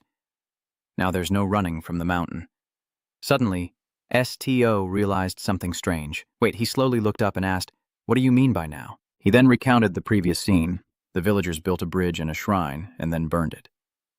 Seeing Ficker hesitate again, so the story is Ahuru couldn't hold back and got overwhelmed, too tired, and the person just said to stop, but it was so hard. This statement startled him a bit. If I'm not mistaken, immediately STO opened his mouth wide in anticipation of the answer. Then Parker's voice, now trembling slightly, described the scene on the burning target, where the previous scene of chaos appeared, according to his account, with someone tied up there. A loud shout of warning rings out, revealing that someone is tied up in the burning building. STO opens his eyes wide, showing a surprised expression. Parker. He clenched his fist and asked again for clarity. Do you mean the villagers there tied someone up and burned them? He quickly clarified the situation. It seems so, and the person who was tied up still seemed to be alive. The atmosphere fell into strange silence. STO clenched his jaw, and his face darkened. No way, he must be mistaken. Seeing him turn away coldly, Parker was panic-stricken. STO. He quickly flew through the forest while STO pushed himself to run forward with all his might. He kept thinking to himself that surely the people of Seljund wouldn't go that far, even if they were evil. Even if they are wicked, they wouldn't dare commit crimes in the western sky. STO. Then he worried about the worst-case scenario, but if they were truly that evil, STO believed that the first person to be bound there should have been me. A village of black smoke rises from the middle of the houses, a small stone blocks your path, and STO, exhausted, stands beside a large tree while Bella is tied up on a wooden post. His eyes immediately widened in shock as she, covered in dirt and grime, desperately called for help. Please save me. STO, seeing this, immediately becomes very worried. Bella tries to persuade everyone below. It's not like that, please believe me. Bella looked down at her two brothers turning away coldly, Dino and Louis. She, in her suffering, had to find someone else to call for help. Uncle Jack, that strong man, quickly shouted in anger, How dare you call my husband, you witch? Bella tearfully begged everyone in vain, Please save me. Since she was a child, she has endured rejection from her mother and father. But in response, Bella was met only with rejection and disdain. Playing with you is too troublesome. The father also coldly warned, Don't bother your parents and go outside to play. She scrunched up her face and burst into tears, explaining, But I want to be with my parents. Just as Bella was desperate, a voice offered, Are you Bella? Do you want to play together? She immediately saw a glimmer of hope and turned back together. Just then, a crowd outside approached to confirm, Yes, let's play together. Clarifying translation requirements. The user wants me to return exactly one translated line without any extra spaces or lines. I need to be careful with punctuation, especially since they prefer ASCII characters by default. An EM dash isn't ASCII, so I'll use a double hyphen or a semicolon instead. It's probably safer to stick to ASCII for consistency. The final line I'll translate must reflect their preferences accurately, ensuring clarity in the translation as well. Finalizing translation choice. I'm considering the phrase, then lowered his head, which works fine. For a duara loidingi, I think made a proposal could fit, but using asked is simpler. I need to avoid extra disclaimers. They might prefer ran over to ran out since it sounds more natural in English. The context suggests she's going towards them, so I'll finalize it as, So Bella quickly ran over with a smile and said, Yes. That's it. So Bella quickly ran over with a smile and said, Yes. Louis then lowered his head and asked, You're so cute. Do you want to be my little sister? That was also the moment Bella felt the happiest. Is this what being loved feels like? I am so happy. She grew up over time, and other women also appeared very friendly, adorable Bella. Everyone was very enthusiastic and praised her, saying she was growing up fast, and from then on she realized the desire in her heart, to be loved. At the same time, her two older brothers kept affirming, I love you, Bella, and she was immersed in happiness, wishing to be loved even more. Suddenly a furious voice shouted, You, that man's wife, can't help but question, How dare you? And he reached out his hand to try to explain, my love. And in Bella's mind, a wrong thought arose. I thought that if I did that, I would continue to be loved. But then Jack turned hostile, pointing and affirming that she was a witch, that he was seduced by her. She nervously repeated the statement once more. You said you loved me, Bella. You said you loved me. But everyone still cruelly shouted at each other. Burn the witch. Burn her. The fire grew hotter and hotter. Bella closed her eyes, hoping someone would save her. I don't want to die like this. Suddenly, a pair of sharp hands appeared out of nowhere, and a cat's cry suddenly echoed through the tense space. Bella was also drawn to look up. Everyone was stunned and wide-eyed in surprise. A cat. They turned to each other, whispering and gossiping. A black cat in this situation. A sign of that demon. It must be a witch. Suki sat calmly on the high platform, lowering her head while she was crying her eyes out. Bella gazed deeply into its eyes, tears streaming down as its eyes looked exactly like that person's. Yes, it's all because of him. If that person hadn't left, I wouldn't be like this. Suddenly, a swift movement flashed by and the ropes binding her broke apart. What are you doing? Bella saw STO appear and stood there stunned. She tore off his shirt in the cool breeze, and STO carried her away in surprise. STO. But at this moment, you still didn't say a word, and the elder stammered as he stepped back. STO. But that badge. The elder glanced and recognized it. Ignis Society. After a while, STO also let Bella down to the ground, then turned around and asked what was going on. What is happening here? The elder clenched his teeth and emphasized that traitor. He slammed his staff down and explained that he is a sinner who committed a serious mistake, angering the gods and now must pay for it. STO remains calm, listening to everything. What did Bella do? A hostile voice emphasizes clearly that she seduced a man and then killed him. Rosette raised her hand to question. Look at you now, what have you become? But so what? Rosette, STO's sister, even turned to warn her directly. The girl you just saved is a murderer. Bella stepped back in fear, denying it. No, she's not. Rosette remains stubborn and clearly emphasizes that she is a witch who seduces men in the village, kills them, and then eats their livers, supposedly preferring fresh organs right after death. The villagers all agree and shout that she must be killed, a terrifying witch. Unshaken, STO demanded the full story, asking whether there was evidence and a fair verdict, but Rosette retorted, "Why bother?" And Theriot spoke up with contempt, defending that criminal like that, you're truly an accursed child. He crossed his arms, clearly annoyed. If you're going to leave, at least disappear without a trace. Theriot, S2O. Theriot sneered and asked again, what's the point of crawling back to the village like a rat? After a while, STO confidently affirmed that Bella had never killed anyone. He clenched his teeth tightly after hearing that and asked what, then turned to explain briefly that I had just read Bella's memories. STO is very confident and firmly states that in its memory there is no such thing.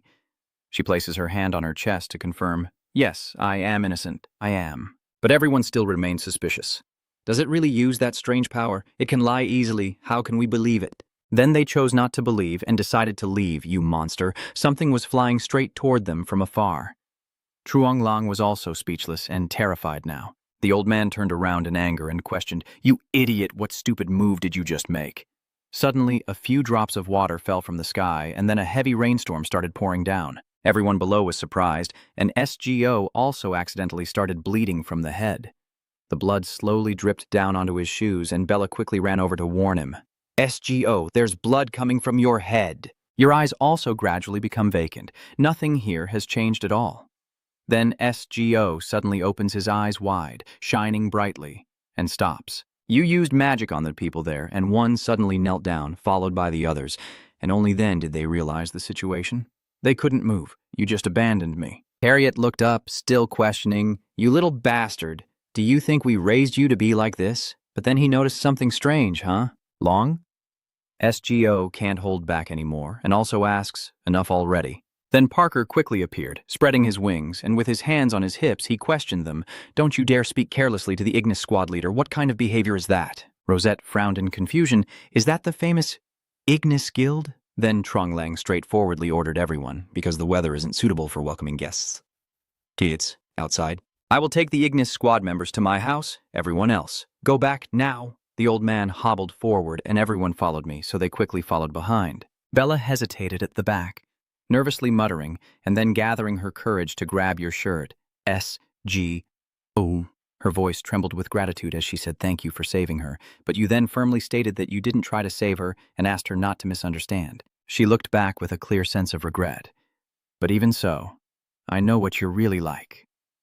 SGO suddenly cut in sharply, emphasizing, you still owe me. Even now, his eyes rising with anger, just like when you wanted me to be the one to fall into that pit of fire. Bella still wanted to speak up to defend herself, but then SGO forcefully pulled his hand away and firmly declared, I'm not so good that I'd accept someone who betrayed me. He also walked forward coldly, hoping we won't have to face each other again after this, because she and this place only make me tired. Bella tried to catch up, her voice trembling as she recalled how she lifted her skirt to explain everything.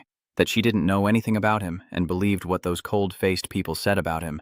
But now, she knows that's not true. Then Bella smiled brightly and emphasized, I understand now we are alike. We have both been abandoned. Suddenly, Mubien shouted to wake you up. What are you doing? Are you going to listen to those nonsense words anymore? SGO also quickly stepped forward to urge him on. No, let's go. Bella saw that action and immediately felt disappointed. SGO. Bella, trembling all over, asked again, "We were friends when we were young, right?" But you still insisted and reminded her, "We can never say such words." Then SGO suddenly strode forward. She lost all her strength and knelt down on the ground. Why? Bella painfully pressed her face to the ground. Why? The rain continued to pour down below. Inside the house, a sudden voice rang out. Ignis. The village chief suddenly chuckled in surprise to think someone so remarkable was born in our village. But SGO remained silent. The old man saw the awkward atmosphere and suggested, "Yes, it's been a while since you last saw your family, so go ahead and greet them." But once again, the atmosphere fell into silence, so the village chief had to try to steer the conversation. "SGO has already gained fame here, that's wonderful." The old man reached out his hand to try to remind him, feeling like just yesterday he was only this tall, and his father quickly nodded in agreement. Suddenly, Mubien interjected again, saying it might not be, and both of them turned away in confusion. Mubien crossed his arms and smiled brightly, affirming that he was just fulfilling my request. The village chief, upon hearing this, became angry and reminded him, "I know you're the one making the request, but don't ruin things while the adults are talking." He still calmly pushed the tea glass away and spoke with a stutter. Then Mubien raised it to take a sip and sighed. "Oh my God, whether noble or common folk, you old men all speak the same way, huh?" Then he calmly asked them to give a proper answer. At this point, the two of them started to become anxious, and the father turned to ask out of curiosity if he was a noble. Mubien placed his chin on his hand and leaned his face close. "I." Then he reached inside his shirt to take something out. Mubien spilled the money on the table again, emphasizing once more, "I said I was the one making the request." Those people immediately gasped in shock. Mubien smiled excitedly, then quickly set a condition. "They are yours. If you answer my question, I will give you all the money on this table." The village chief was stunned, unable to believe it, and the old man quickly changed his attitude. "Oh my God, you should have told us you were a noble instead." "Sir," Rosette also couldn't help but flatter you, knowing immediately that you exude a refined scent, like being bathed in honey. But Mubien quickly raised her hand to her face and clarified, "It's not honey, I used perfume instead." She blushed excitedly and asked again, "Perfume." He continued to boast proudly that he used a fragrant oil distilled from crick, personally granted by the emperor, to massage his feet every morning. It would be rude not to use such a gift, Rosette immediately praised upon hearing this. "You truly are amazing." Honestly, I feel very uncomfortable inside.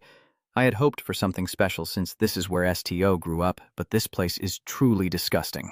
The village chief stood up, beginning to question in confusion, "But sir, I don't know what information humble folks like us can provide to you." He simply replied with a yes. Then Mubien shamelessly insulted them without hesitation. "I was surprised that you are more foolish and blind than I thought if I didn't know you were the family of the commander. I can't even guess. It's truly astonishing." He crushes what he's holding and gets straight to the point.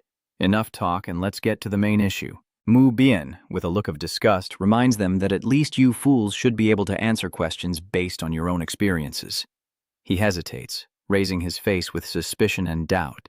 "Do you really belong to the family of Commander STO? They exchanged meaningful glances. The father then spoke first to confirm, yes, and the woman beside him also firmly affirmed, "Of course, STO is our child." She then turned to look at him, approached and patted STO's head affectionately, saying, "He is our beloved child." Mubien still seems not entirely convinced and emphasizes again, "Right?"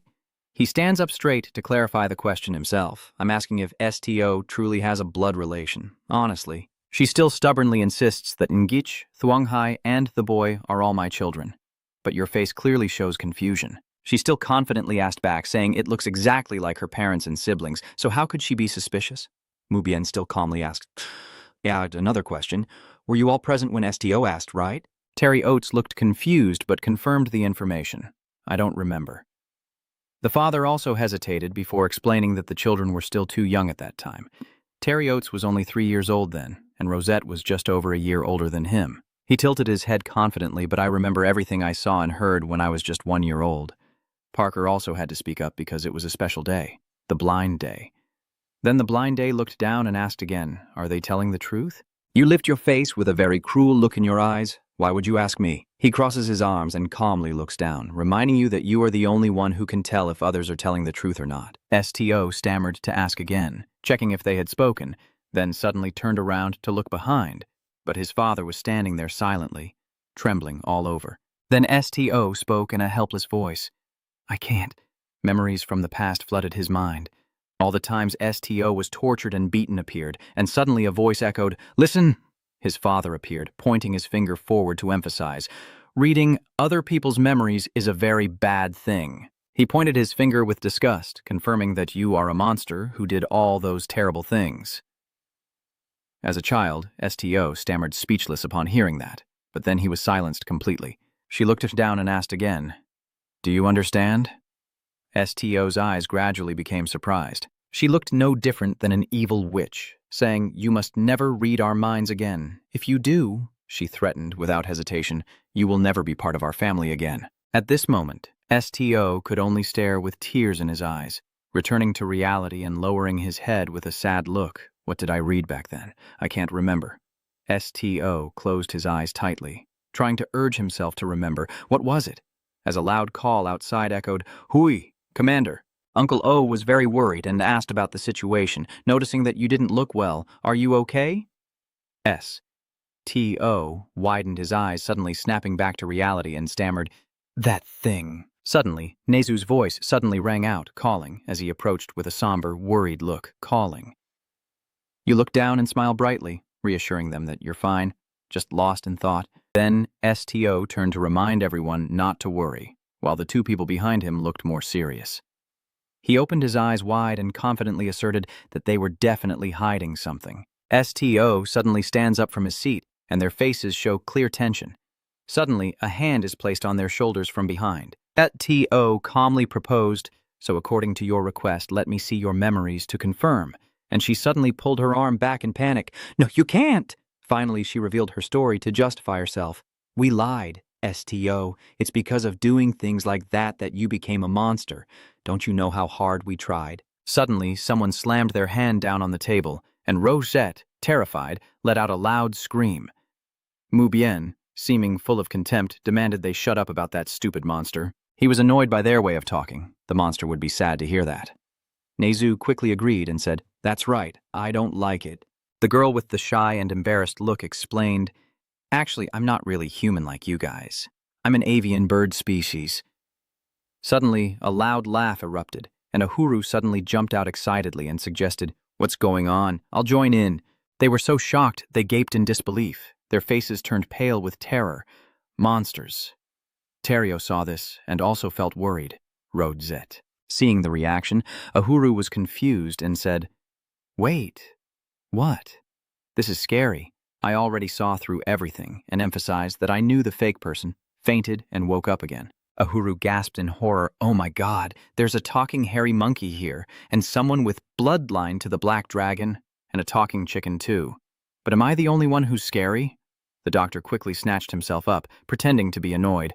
Chicken. He kept frowning and kept jumping up. SGO suddenly lifted Uhuru higher, which helped him calm down. Uhuru started to feel upset and complained. Everyone looks down on me. SGO reached out and gently patted him. They don't look down on anyone. They're just afraid. And being able to make so many people afraid is also very impressive. Uhuru, after hearing that, he happily responded, If you say so, then I must be very good. At this moment, SGO suddenly turned his face away. Mubien then stood up and reminded once more that if you want to receive the reward from the requester, you should cooperate. Terriet walked straight from afar to the hall to chat. Do you think you're threatening someone? He grabs SGO by the collar, you damn bastard. Terriet shamelessly insults again. You're just a useless fool from the start. He poured all his anger on you. We have to live in shame and ridicule because of you. Why are we also being criticized and blamed just because of you? At this moment, Terriet also openly admits the truth.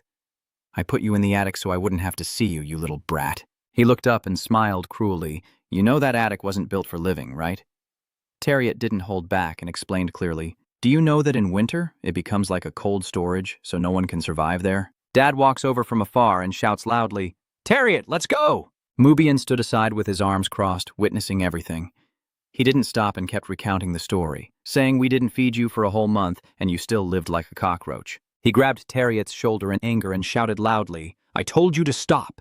If you're still alive while we're already at your door to hell, what are you if not a monster? The two of them also had to stop in surprise after hearing that. SGO, after hearing it, also understood the whole story clearly, so that's how it was. He still didn't stop and firmly asserted that, "I hate you for being the most useless among everyone. It's unbelievable. You just live as if my family is copying my mother's eye color." Blind Bia stands to the side, mimicking the eye color. SGO firmly holds his hand. "I have loved you for a very long time. Now you can finally tell the truth and admit you hate him too, Tariot." He clenched his teeth tightly, but couldn't speak, and now Tariot raised his fist to strike. Damn it. A force was quickly unleashed, but the one who took it was none other than the father. He froze in surprise, unable to understand, and the father, standing in the middle, reaffirmed once again, "He is your brother, Tariot. I don't expect you two to get along, but you can't deny it." He also seemed surprised by it. Why?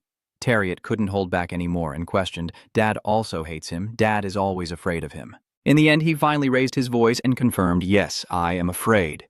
The father lowered his face in guilt and emphasized, "But I have never hated him." SGO stands there confused. "If you don't hate him, then why?" He reaches out forward and asks, "Why did you do that?" A sudden beam of light burst out from that spot. SGO's eyes widened in amazement, his mouth agape in disbelief. SGO also sensed something strange. The light and the dining scene were now empty, and outside, the sky had turned pitch black with no sound coming from the middle of the scene. At this moment, the father suddenly appears here, still young and climbing the mountain, when a black object suddenly flies straight at him, causing him to startle and fall backward. But then the black bird flew away. He grabbed the axe and tried to stand up. Damn it. Dad stopped his harsh stare and looked around, realizing he took the wrong path. Damn it. Suddenly, something started to glow. He quickly recognized it and observed the light carefully. Then he hurriedly ran toward it, as if seeing a glimmer of hope, calling out for help. "Sorry, over there, help me." Dad runs with all his might towards it. "Please wait for me a little longer, at least stay with me until sunrise." Suddenly, something white appeared. He was blinded and covered his eyes with his hand. When he took it away, he was stunned. Oh my God! A huge lake appeared in front of him, and he seemed unable to believe it, repeatedly exclaiming, "Oh my God!" Then he quickly slid down to check it out. After a while, he managed to get down there and was stunned by the large gold nugget in front of him. The father's eyes light up with excitement as he eagerly embraces the gold. At this moment, all the father could think about was that he could take this. Suddenly, a black panther appeared from behind. The father, frightened, stepped back slowly, and immediately the beast opened its jaws. His face suddenly tensed as his eyes shifted between the gold nugget and his bloodied son's feet. Remembering his wife and children at home, he was determined that if he could bring that thing back, his life might change a bit. So he reached back and grabbed the spear. He kept jumping forward without hesitation, rushing toward it. It also faced upward, ready to confront. At this moment, his face became incredibly determined, but unfortunately he was bitten on the hand by the beast. Father still didn't give up and held the staff high. After a slash that sent blood flying, he happily approached the large gold nugget. Father knelt down on the ground, releasing the cane. He eagerly reached out to touch the large gold nugget, thinking if he could take this. After some time, Dad returned home and kept knocking on the door, urging me to open it. "Hey, open the door." She opened the door with a terrified and pale face. "No, you already." But Father insisted firmly, urging her to pack her things first. She didn't understand what was happening and asked what was going on. "Are you crazy? Why are you suddenly talking nonsense and rubbish?" He gently reached out and pushed the door open. "I don't have time to explain. We need to take the kids and leave this village." But she still stubbornly insisted on making the request. "You have to explain to me first before I decide to wake them up and pack the things." Then he also turned back and started telling the story, saying you got lost in the mountains. Hearing that, she became worried. "Are you okay? Did you get hurt?" Dad confidently shows his leg to confirm. "I'm fine. If you see what I found on the mountain, you'll be surprised." She also leans in closer, curious. So he becomes even more eager to boast about his achievement. "A precious gem I have never seen before. Something fell out from there." Dad leaned in close and whispered, "It's gold." But her face doesn't seem very happy. "Are you crazy?" That realization made him feel terrified too, Inside the basket, there was none other than STO. He even smiled brightly despite the snow. Dad didn't understand what was happening and immediately became scared. "No, wait, that." But he was immediately slapped by her hand. Dad fell to the ground, clutching his face in pain. "No, it was just a misunderstanding." She raised her hand to smooth her shoe and repeated clearly. "Yes, have you never seen such preciousness before?" He still stubbornly wants to explain clearly. No, what you brought back is not it. She couldn't accept it and immediately shouted to give the order to take it away. At this moment, a cry of water and tears echoed throughout the forest. The foster father looked at the cloth in confusion. Clearly a bar of gold. Looking at the adorable child wrapped in the cloth, he was stunned and wondered if he was haunted. Then, the foster father anxiously looked toward his suspicious wife. The foster mother glared angrily, returning it to the spot where he found it. Faced with a dead end, he then turned and walked forward. The foster father pondered, if that gold nugget was a person, then what kind of monster was that? At that moment, a wave of guilt washed over him, making his face go pale. Did I kill someone? Just as I finished my thoughts, the two of them stopped at the location. The foster father walked confusedly toward the crowd and looked down into the pit where a group of people had gathered. All the villagers were curiously discussing around the edge of the hole. Then he calmed himself down. That's right, with a big hole like that, it's only natural to find it. Just act normal. At that moment, a boy eager for the story overheard the news, hearing that the priest from the temple was coming, and they must be planning something. He leaned against the wall to recount what he heard. From what I gathered, whatever was supposed to be here seems to have disappeared. Hearing this, the foster father nervously asked for clarification, apologizing, "What's going on here?" The boy was surprised and exclaimed, "You came here without knowing anything." Without hesitation, he pointed to the mysterious group. "Over there, see? The son honestly reports the priest from that temple." As he finishes speaking, he exclaims in surprise, "The temple, the priest." Faced with the presence of a powerful figure, the foster father hesitated before asking, "So why is the priest here?" The boy straightforwardly revealed the secret, saying that the dragon's treasure had fallen here. Then he happily repeated the gesture. The dragon, the boy beside him, nodded in confirmation of the shocking rumor. Yes, a dragon. He skeptically comments that the dragon shouldn't be a divine creature. And according to what has been uncovered, it is said to have hidden itself for hundreds of years. The temple is probably in chaos now. Continuing the story, the son points out a crucial detail, but they say that someone has killed the dragon's guardian and mixed up the treasure. They're bold, all right, and deserve to be punished 1,000 times over for stealing the dragon's treasure. If caught, they'll be executed. He added the danger, making the foster father uneasy. Royalty will probably handle it before the dragon even acts, or they won't survive. Returning home to their small village, the husband slowly walks into the house, while STO is already deep asleep. Standing at the door, he anxiously ponders their fate, unsure of what to do. Just then, Terrier pushed open the door and spoke, breaking the heavy, sad atmosphere. Dad. Dad turned around in surprise to see his eldest son standing there. Terrier, with a cheerful look in his bright eyes, looked at the bundle and asked, "Did you go shopping? What did Mom and Dad buy? Is there anything tasty?" He awkwardly turned to look at his wife. Then the foster father shyly looked at her, and next, he sadly concealed a big secret. "No," Terrier just asked, pointing at the trembling bundle in his hand. "So what is this?" After sighing, the foster father opened the cloth and introduced the new member. "Here, a child, he will be your brother," Terrier innocently repeated. "A little brother." Without hesitation, he smiled kindly and confirmed, "Yes, the younger child than Rosette." Then he happily asked again, "Really? So this is your second brother?" The foster father nodded affectionately. "That's right." Later, Terrio marveled at the deep eyes of the child, his eyes dark but shining brightly. "What's his name?" At that moment, he hesitated to search for the name. His name is... Seeing him stare intently at the child with a mesmerized look, the foster father confidently announced the name. S.G.O. He gently repeated once more, "The boy's name is S.G.O." Returning to the present, Terrier looked bewildered at the scene before him. "What is this?" he exclaimed in horror. "What is going on, father?" Seeing the two of them pursing their lips without a word, Terrier anxiously asked, "Mother, father, what is that bastard?" At this moment, the foster father hesitantly prepared to speak, then sadly stepped forward and begged for forgiveness, apologizing to SGO. The foster father's voice trembled as he sincerely apologized, kneeling down and pleading desperately, "Please forgive me. I truly didn't know." The foster father stammered, "No, I still don't know exactly what you are." Hearing these words, your face remains calm as if nothing happened. He explained his reasoning. "I can't let my whole family be killed, but that doesn't mean I blame or hate you at all." The foster father poured out his vulnerable feelings. "As your father, I just want to protect everyone." Meanwhile, his voice hesitated when mentioning the potential risks, because the more you show yourself outside, the more danger everyone will face. SGO still gazed blankly into the distance, and only then did he lower his head and pay attention to the person in front of him. The foster father opened up about his original intention to raise you, and I also decided to protect you. I truly want to treat you like my own by naming you and watching you grow up. He hesitated as he explained, but you're not normal, you're just imitating ordinary people.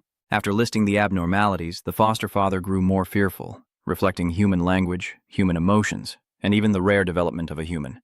Later, he recounted the long, terrifying nights watching the child grow, the slow growth process while living in the attic. But no matter what, the child still woke up and went outside normally, which made him very scared. The foster father bowed his head in regret, begging for forgiveness, saying I was wrong. Seeing through the other person's thoughts, SGO looked disappointed, offering an apology in exchange for his family's life. If only I hadn't read so much into this. Then he clenched his fists and raised them to his chest without saying a word, then suddenly punched straight into the wall. At that moment, a cracking sound echoed throughout the room, the shattering of glass falling to the ground, making the atmosphere even more tense. At this moment, the food on the table was scattered all over the place. Witnessing this scene, the village chief was too scared to call out, muttering to himself in a dark tone like this. Just then, the boy turned to leave, but when he saw someone move, Terriot raised his voice sharply. Are you planning to kill us? He turned pale quickly and begged, I'm still your brother, let me go, I'm sorry, it was my fault, so let me live. The mother cried, covering her face and not daring to make a sound. SGO slowly approached Terriot's face. Then when he looked down, was it really this easy? As soon as he finished speaking, he glared and muttered to himself, thinking it was ridiculous. SGO brushed past and left, considering how weak they were. At this moment, Mubian and Parker hurriedly chased after him, stepping outside into the pouring rain. Suki watched SGO's figure and gently followed. Then the team all left this lonely house together.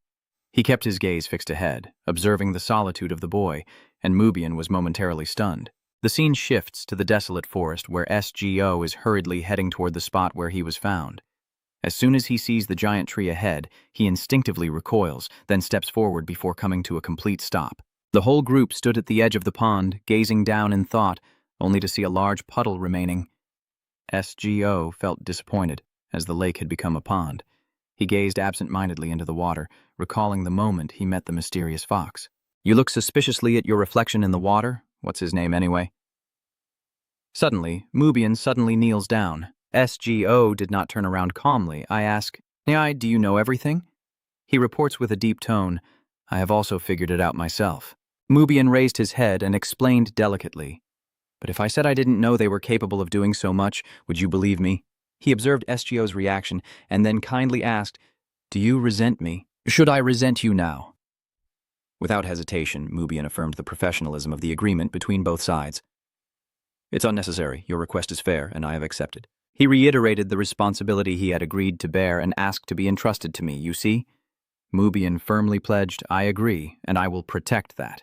Hearing this, SGO couldn't help but be stunned and turned away. He placed his hand on his chest and concluded that Haiga is a bloodline clan. Mubian now, in the name of my title, Mubian, Haiga, the name given to me by the gods who saved me, so that tragedies like this do not happen again. He firmly proposed, I want you to choose me as your guardian. As soon as he finished speaking, the atmosphere suddenly fell into silence, and SGO looked down in surprise. He remembered the harsh rules of the bloodline. The guardian of the bloodline, who receives blessings from the bloodline, also bears a price. The price is the sacrifice of the soul. The guardian must obey orders, and the safety of the master is the top priority. The key point of it all is a blood contract. The scene shifts to the inn, where Parker pats your shoulder and advises you to rest after a long day, Commander. Inside, Suki softly calls out Nyang, calmly moving from the head of the bed to the pillow. Suki quietly observes SGO sleeping soundly and whispers affectionately, he must be overwhelmed, so sleeping like this is for the best. Just then, SGO stirs faintly in his sleep, and suddenly Suki is pulled back, startling it. Seeing you call my name dreamily, it was startled for a moment, Suki. It nuzzled into SGO and comforted him in his dazed state. SGO is okay. The next morning, as sunlight filtered through the window, SGO lay peacefully with the light shining on his sleepy face. At this moment, he slowly opened his eyes. Right after, SGO was startled awake and looked around, dazedly saying to himself, I did it. As soon as he finished, Parker greeted him with a smile. I was about to wake you up, but it seems like you're already awake. Good morning. As soon as he smiled and offered, Mubian suddenly interrupted. Come on, let's go eat now. Seeing that action, Parker got upset, and I was about to say that. The scene shifts to the living room, where he reports the schedule. They say it will take about 2 days to reach Galatia. Watching the heavy rain, Parker sighs tiredly, but since it's pouring too hard, the carriage can't go anywhere. Now we have to wait until the weather clears. He looks seriously at the commander to discuss the next steps, so the commander, Parker, eating casually, asked out of curiosity what Jubu Gubo Nadar Eren Ikmu Ekit means, and what they will do when they return to headquarters. STO confidently guessed that they are probably waiting for the next mission. At this point, he hesitated to mention STO's real identity, but that, well, no. Just then, Mubian straightforwardly asked about future plans. Do you intend to continue working with the organization? Later, STO nodded to confirm his responsibility. Yes, he also had duties as a noble, not just as an ordinary guardian. Immediately, he rejected the title. I plan to give up all my current positions. You quickly intervened. There's no need for guards. Mubian affirmed their unbreakable bond. No guard can leave their master, and he knew they couldn't survive on their own. As he finished speaking, STO bowed his head and admitted, I don't know. The only truth I know is about myself. He sighed sadly and faced the harsh reality of himself. There was nothing more.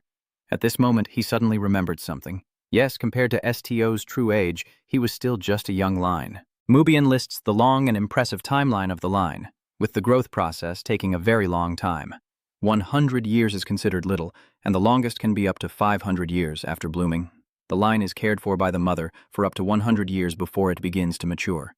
Judging by its innocent appearance now, he is certain that this commander is no different from a newborn. Mubian analyzes the appearance, and although he might resemble a human, that form is just a mimicry to survive.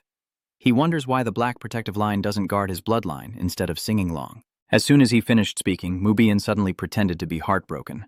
Worried that it might not be about protection after all, he quietly wondered, is it because he simply can't? After finishing breakfast, Mubian declared that the mission was complete and it was time to go.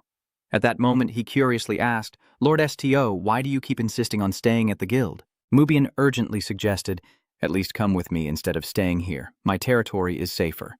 However, STO kept his distance with a cryptic reply, I might not be what you think I am. You firmly request privacy. Honestly, everything so far has been the truth, and I'm not sure if I want to know more, so please leave.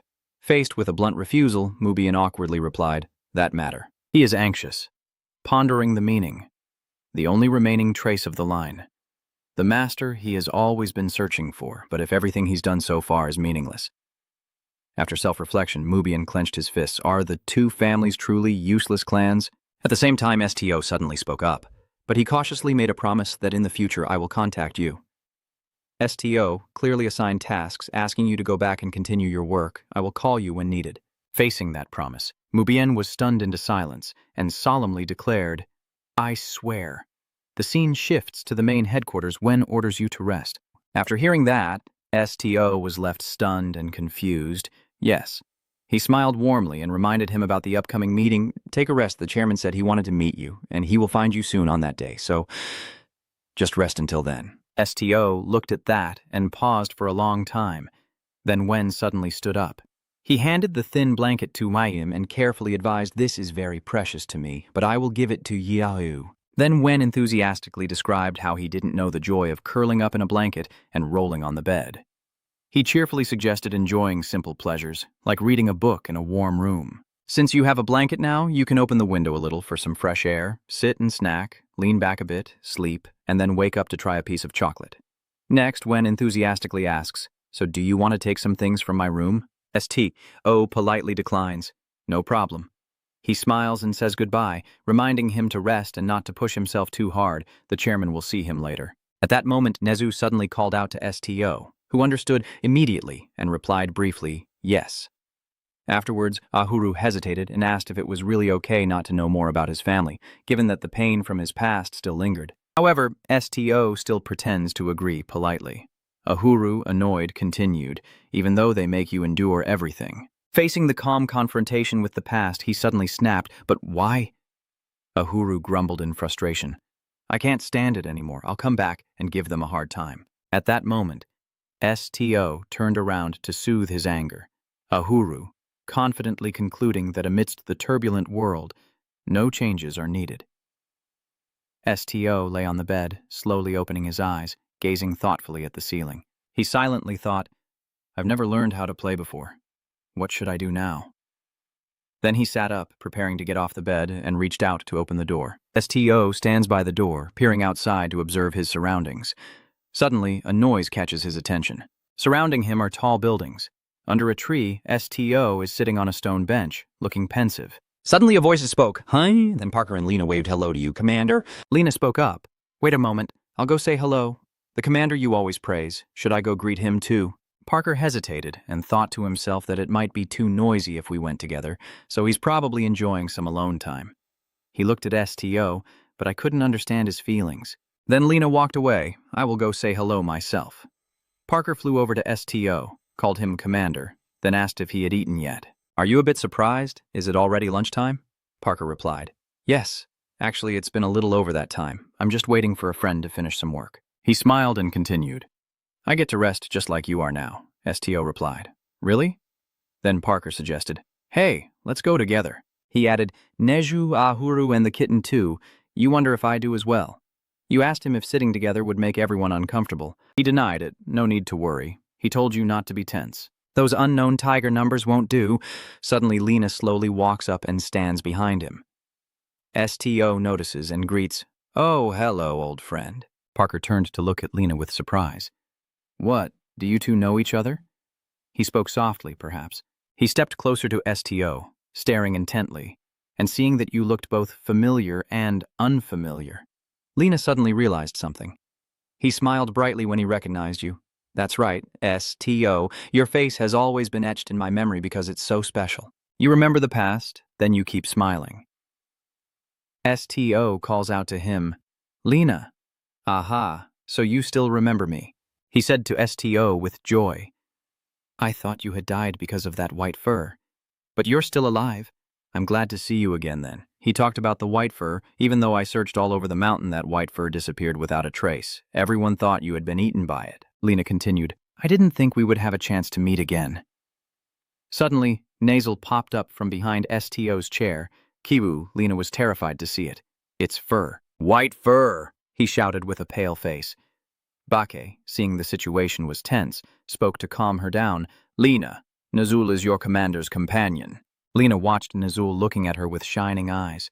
The companion. That white fur monster. Huh? Then he asked, STO. This STO, so you tamed the monster using your mind-reading ability? He praised, you're more impressive than I thought. Oh, he's wondering, oh my god, are you the leader of the guild? Lena, you're being rude. Even though you're the ace of the combat team, you still need to show respect to the commander. You'll drop quite a few ranks on the leaderboard if you keep this up. After hearing him, Lena didn't understand what was happening. Lena guessed, based on the leaderboard, and he confirmed exactly. As you know, causing trouble will get you demoted or expelled, right? STO suddenly spoke up. Bake, go have a meal with your friend. Bake wondered, so you're not coming with us? I said I'll go alone. If things continue like this, no one will feel comfortable. I also feel uncomfortable when you talk about Neju that way. The three of them looked at him helplessly after hearing that. Then they said goodbye and left. Lena paused to think for a moment, then called out to STO. Hey, Commander STO, if you heard that, turn around. Do you want to say something else? Lena bowed sincerely and apologized. STO looked at him with a cold glare. He spoke. Not because I was uncomfortable, but because I was so surprised to see it. I promise I won't call it that white fur anymore, and I'm not used to someone I know being the commander. From now on, I'll call you Captain. He looked up at STO and Neju and said, Please don't misunderstand me. I will treat you to a meal today as an apology. While we're outside, I'll take you to experience the best restaurant. An excited voice rang out from inside an old-style building. This is the top restaurant in Revital. Lena cheerfully waved to call the waiter over and confidently told STO, I'll order for you. Trust me, this is the most popular dish. STO exclaimed in surprise. Really? Lena immediately replied, Of course. STO silently stared at Ahuru, thinking to himself that today he was unusually silent. Ahuru showed no sign of movement at all, completely still, just like an ordinary cactus. STO was extremely worried, wondering where it hurt, when suddenly a voice broke his gloomy thoughts and asked, "May I ask?" Perhaps Jen was truly curious, so she directly asked, "How old is that cactus?" STO hesitated. "I've never asked about it, so I don't know." Jen isn't willing to give up and continues to probe deeper. "I don't know. Why?" Jen's face remains calm, her voice even and steady. You could know without asking. Jen's face suddenly darkened quickly. STO stared intently at her, silently assessing. Strange indeed.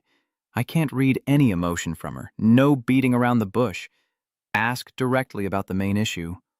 "Who are you?" Lena suddenly steps forward to introduce STO to her, saying that Jen is not human but a doll made by the chairman. STO is very surprised.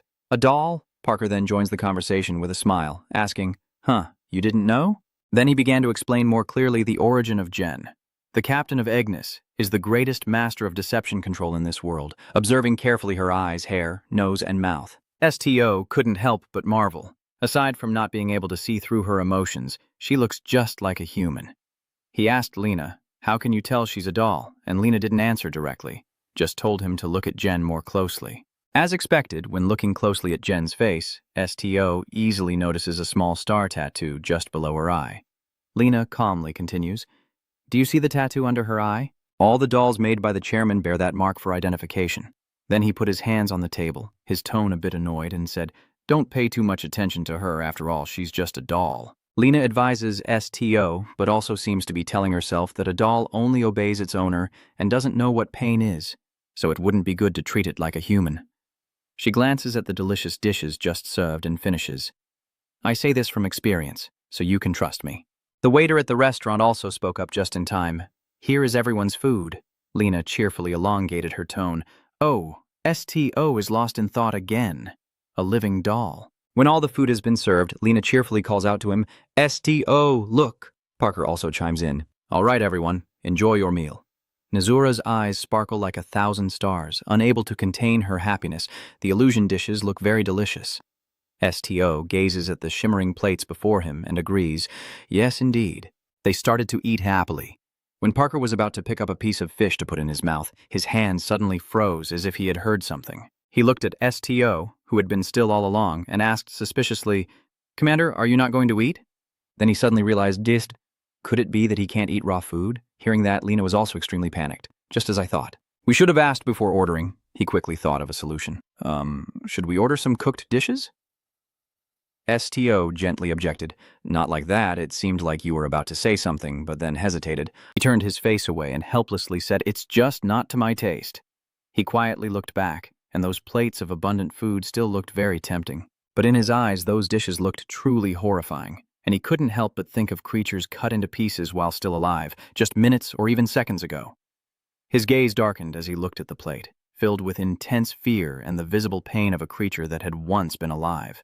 The atmosphere around him also grew dark and gloomy, and all he could see was a mess of hatred. Then he quickly pushed aside those tangled thoughts. Forget them, after all, it's not something important. You return to the conversation with Lena and Parker, and I'm not that hungry either. Parker still isn't convinced and wants to try persuading you a bit more, but SGO quickly cuts in, "It's okay. Damn it, Parker can't get through to you." And he angrily turns to scold Lena. "Lena, it's all my fault, even though the vice president told us to take good care of the commander." Lena helplessly scratched her head. I know, if I had known earlier I wouldn't have done this." Parker could only shout and yell, while Lena nervously asked, "What should we do now?" SGO stood beside without intervening in their conversation, and you looked down to ask Neju with concern. "Neju, can you go?"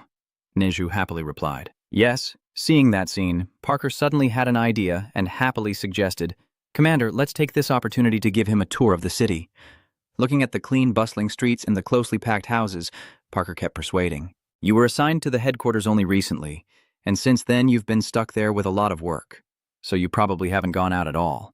Parker genuinely cares about SGO, and most importantly, he seems quite exhausted after completing his missions these days. Lena confidently assured, "Don't worry, guiding the city tour is also my specialty." He winked mischievously at SGO, and the blush on his face made her hair stand on end. Lena happily ran over and put his arm around SGO. "Let's go, Commander. You don't have any important work to do today, right? Then let's go," he said, pointing. him pointing towards the city. SGO wondered, leading the way. Lena smiled smugly and began her role as a guide. Yes. Actually, our club has a tradition that dates back a long time ago, when it was first established. His face is very bright, that is, the welcoming culture. SGO shows no clear reaction, only staring intently at Lena. Backer is very excited, he chimes in. Yeah, that's right. Then he personally demonstrated it, and I also experienced it myself. After that, Lena proceeded to inform SGO about the welcoming ceremony, with images of the city's iconic sites appearing one after another in her narration. From simple residential houses to the city's clock tower symbol and street market stalls, it's all quite typical. Newcomers are usually asked to tour around the main headquarters to understand the city's layout. Then they are randomly called upon to answer questions about the city, the largest engraved monument in the square, the most famous candy shop, and many similar things. Lena twirled her fingers as if illustrating the image, saying if you can't answer, they'll make you run laps until you're drenched in sweat. Then he laughed loudly.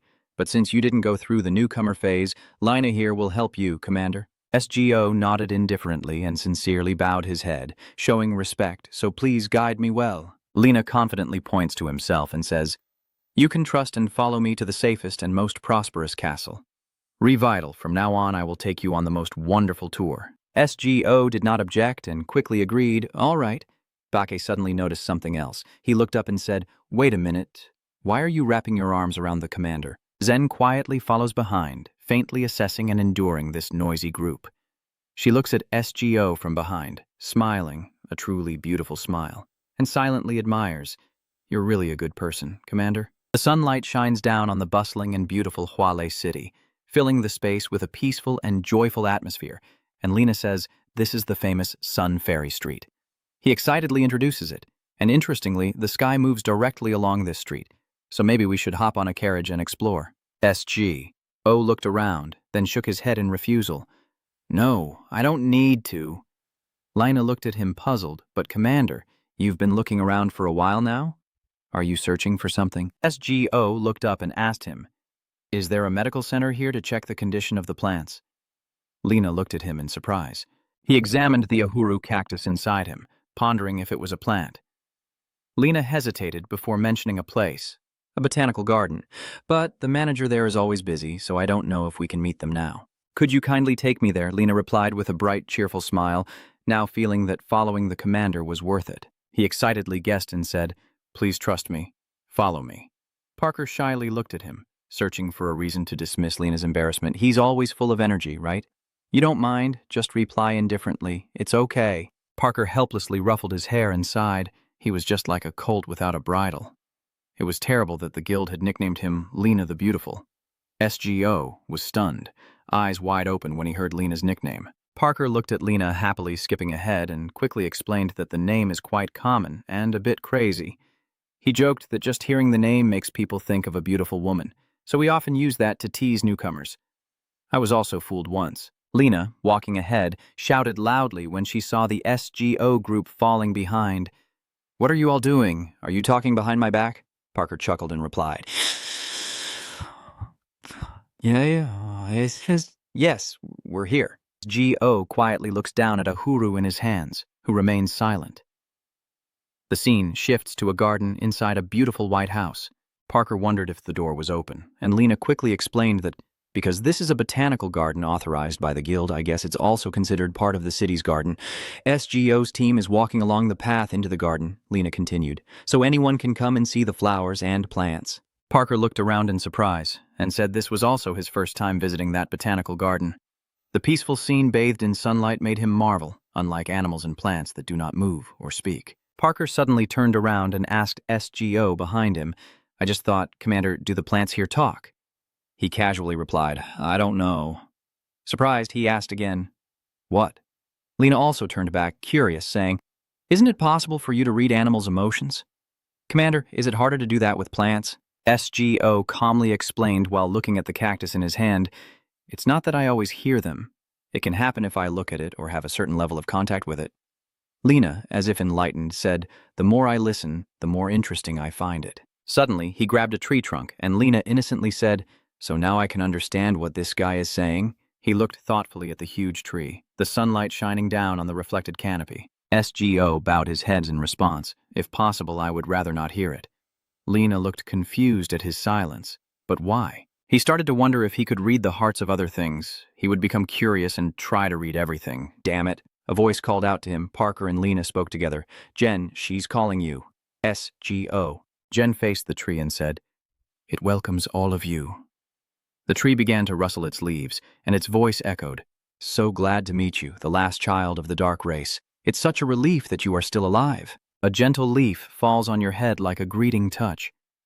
SGO reaches out and takes the leaf, looks at it in his hand, then shakes it back and forth. "Can you hear the sounds of plants too, Jen?" She replied calmly.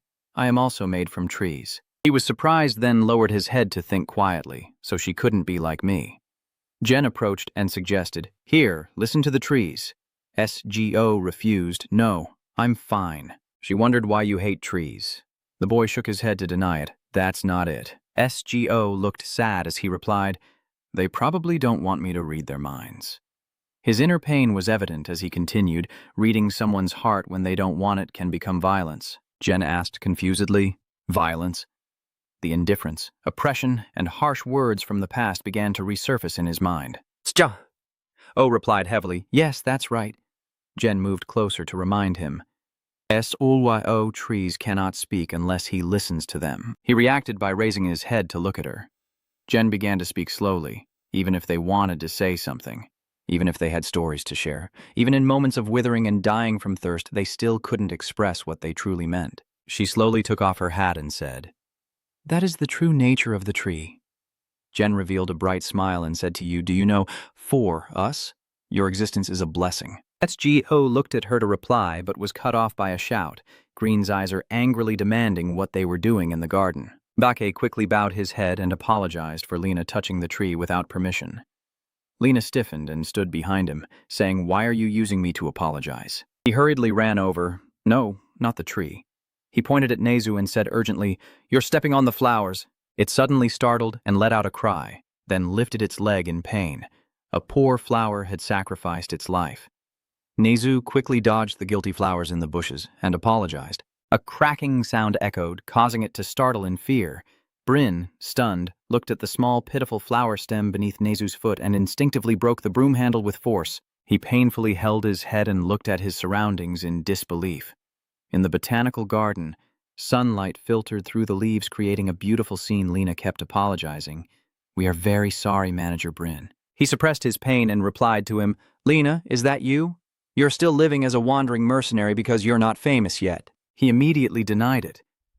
"What are you talking about? I am very famous, you know." Lena forced a smile, proud, and said, "I am the leader of the combat team. Now I have many missions and items, Manager. You should be more careful when talking about the old days in front of Tri Hui." Bryn looked up and asked him, "Tri Hui?" The man looked at the STO group thoughtfully for a moment. "Could they be strangers?" He looked at you with surprise and asked, "No, could you be the new Tri Hui who was promoted recently?" Bryn warmly shook your hand and introduced himself. "I am Bryn Zezer, although I still have much to learn. I am in charge of taking care of this botanical garden." STO also responded softly, "I am STO." The tree beside them thought as it saw the two hands clasped, one able to read others' hearts. Seeing Bryn's sincere smile, it marveled, "Maybe I should ask what these kids are thinking." STO turns to stone upon hearing the silent thoughts of the cactus, unable to speak. The scene shifts to Bryn, who is using a magnifying glass to observe the cactus, his face serious as he contemplates, his throat making faint rasping sounds. The doctor next to him quickly asked about the situation. "Manager, how is Uhuru doing?" He examined the clip and replied, "It's a bit difficult." Hearing that, he immediately exclaimed with dissatisfaction and curiosity. He looked at the plant pot on the table with confusion and explained that it was neither lacking water nor nutrients. From its appearance, its health seemed perfectly fine, but the doctor suspected that its condition might not be good. I hold its chin and deny, saying, "No, I don't know why, but it looks strangely weak."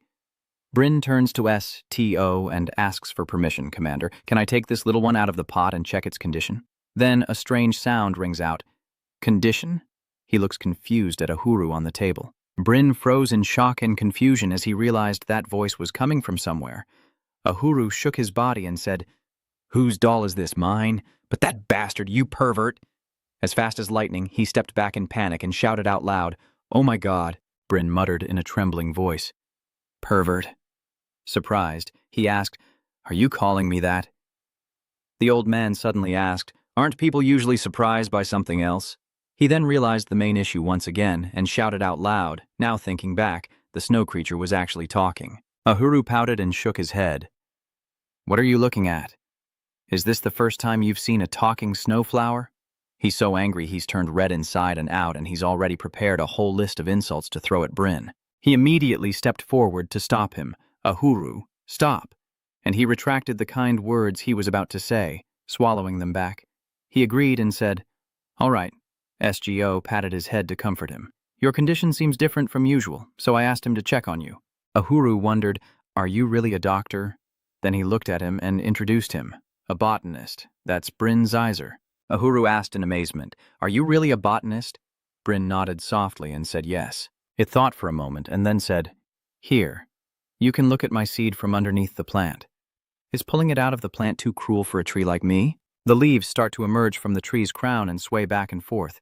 He examines them carefully, touches its leaves, and concludes that you are very healthy. Ahuru eagerly replied, "See, I was just sleepy. I'm very healthy." Bryn looked surprised. "Sleepy?"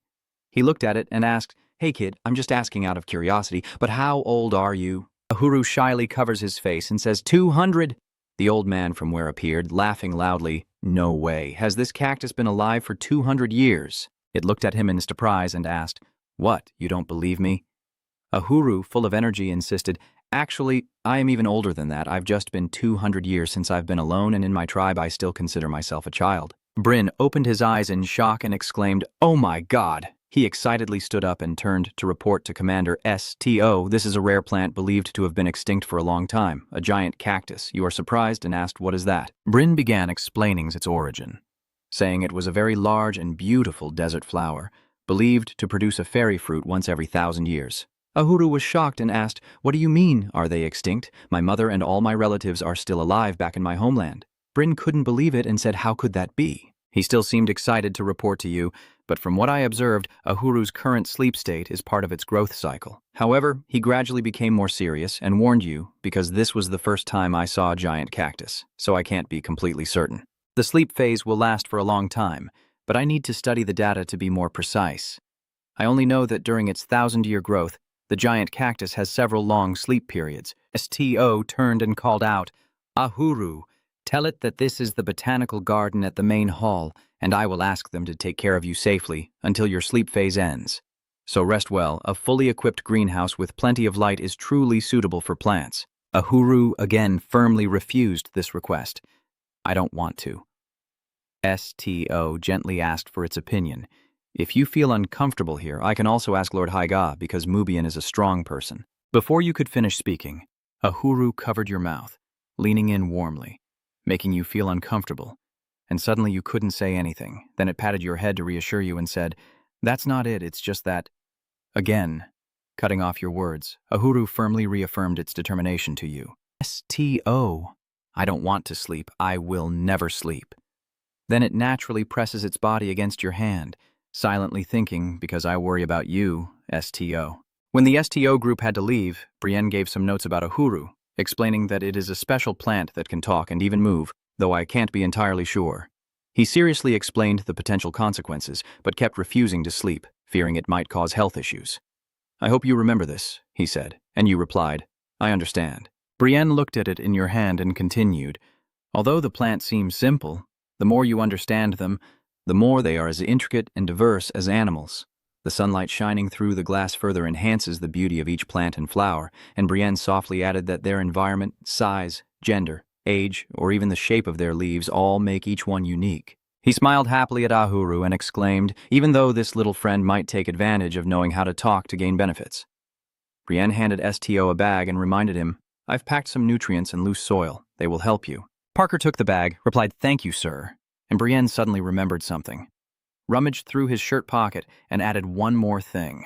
"Did you know I was coming here?" He scratched his head awkwardly and replied, "Not at all. I was only informed a little before you arrived, sir."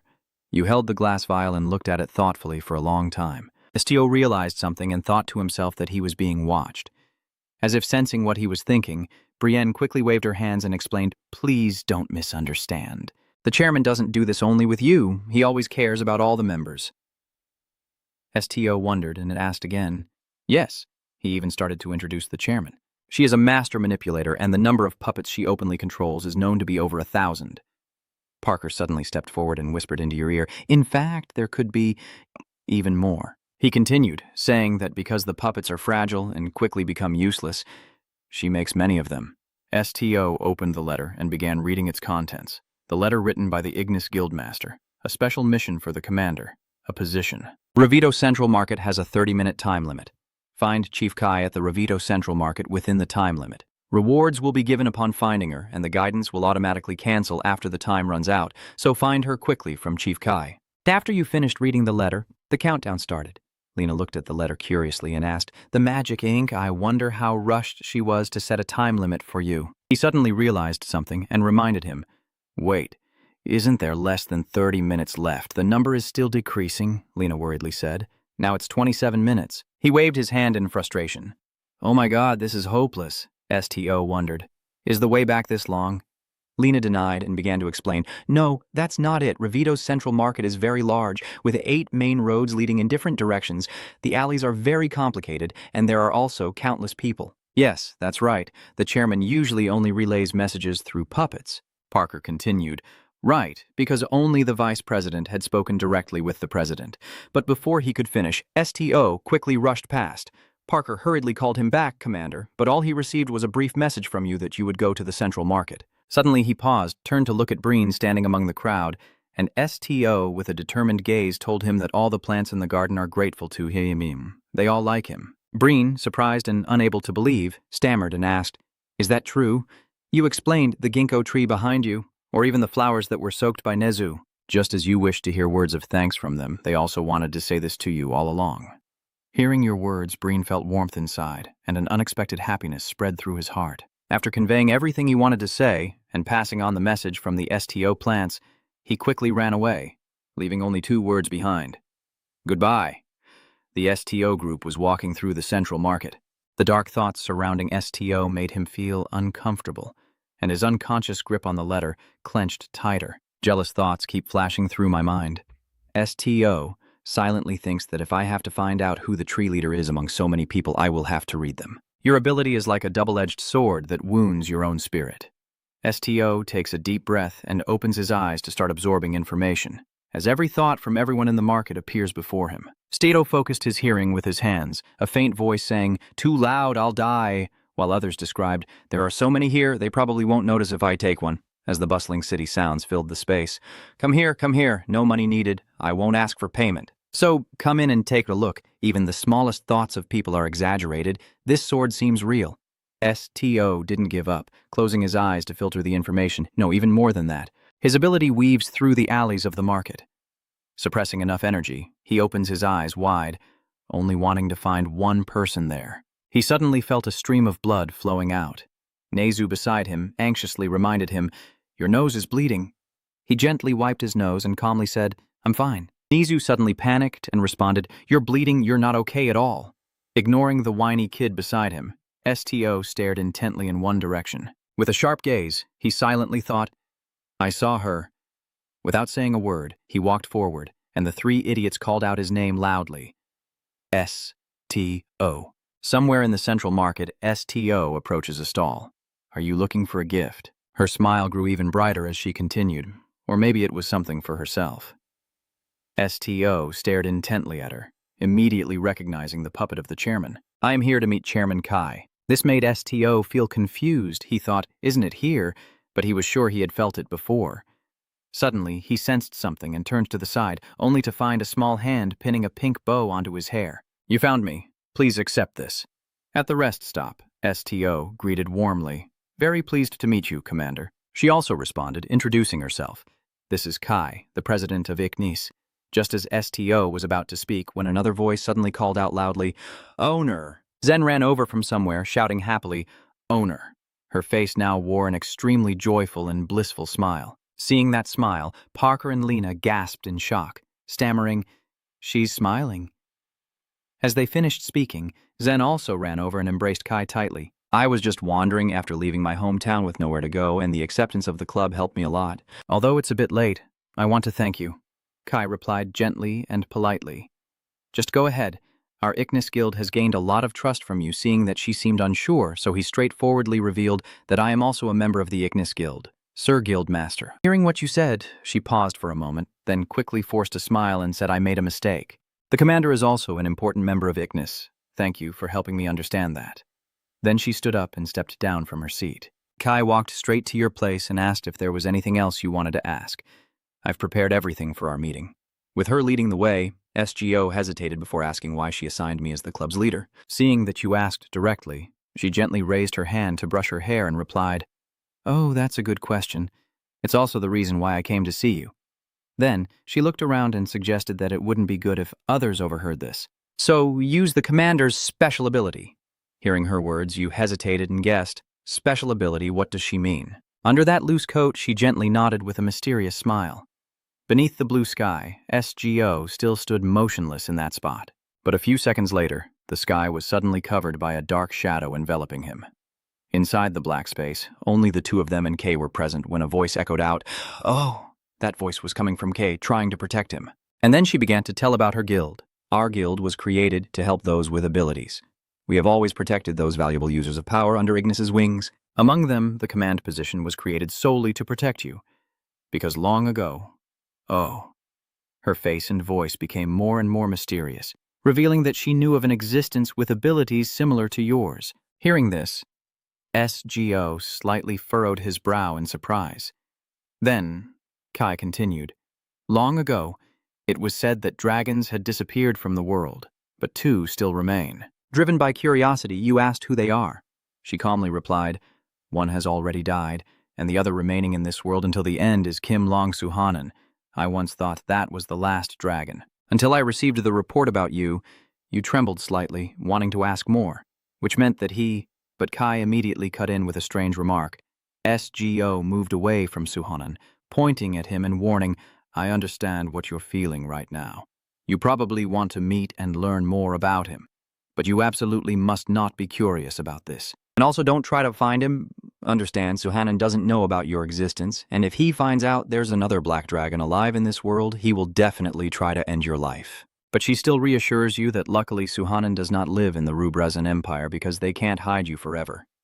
I have decided that it's better for everyone to know that you are under special protection in this empire. After rambling for a while, she finally decided to lead the SGO because of these reasons. I think from now on, I will accompany you. But beneath the loose clothing no one can see, your hand clenched tightly to stay calm. Why? The boy looked confused and asked if I was okay with that. I don't even know exactly what I am, helping the guild leader believe in something and risking the entire guild for me. The faintest footstep stepped forward and said, It seems you still don't know your own value. She stood confidently in front of him, but please remember this, I also won't do anything that puts me at a disadvantage. With that, she smiled gently, hiding her secret to end the conversation. After a while, they returned to reality, and Kai spoke cheerfully.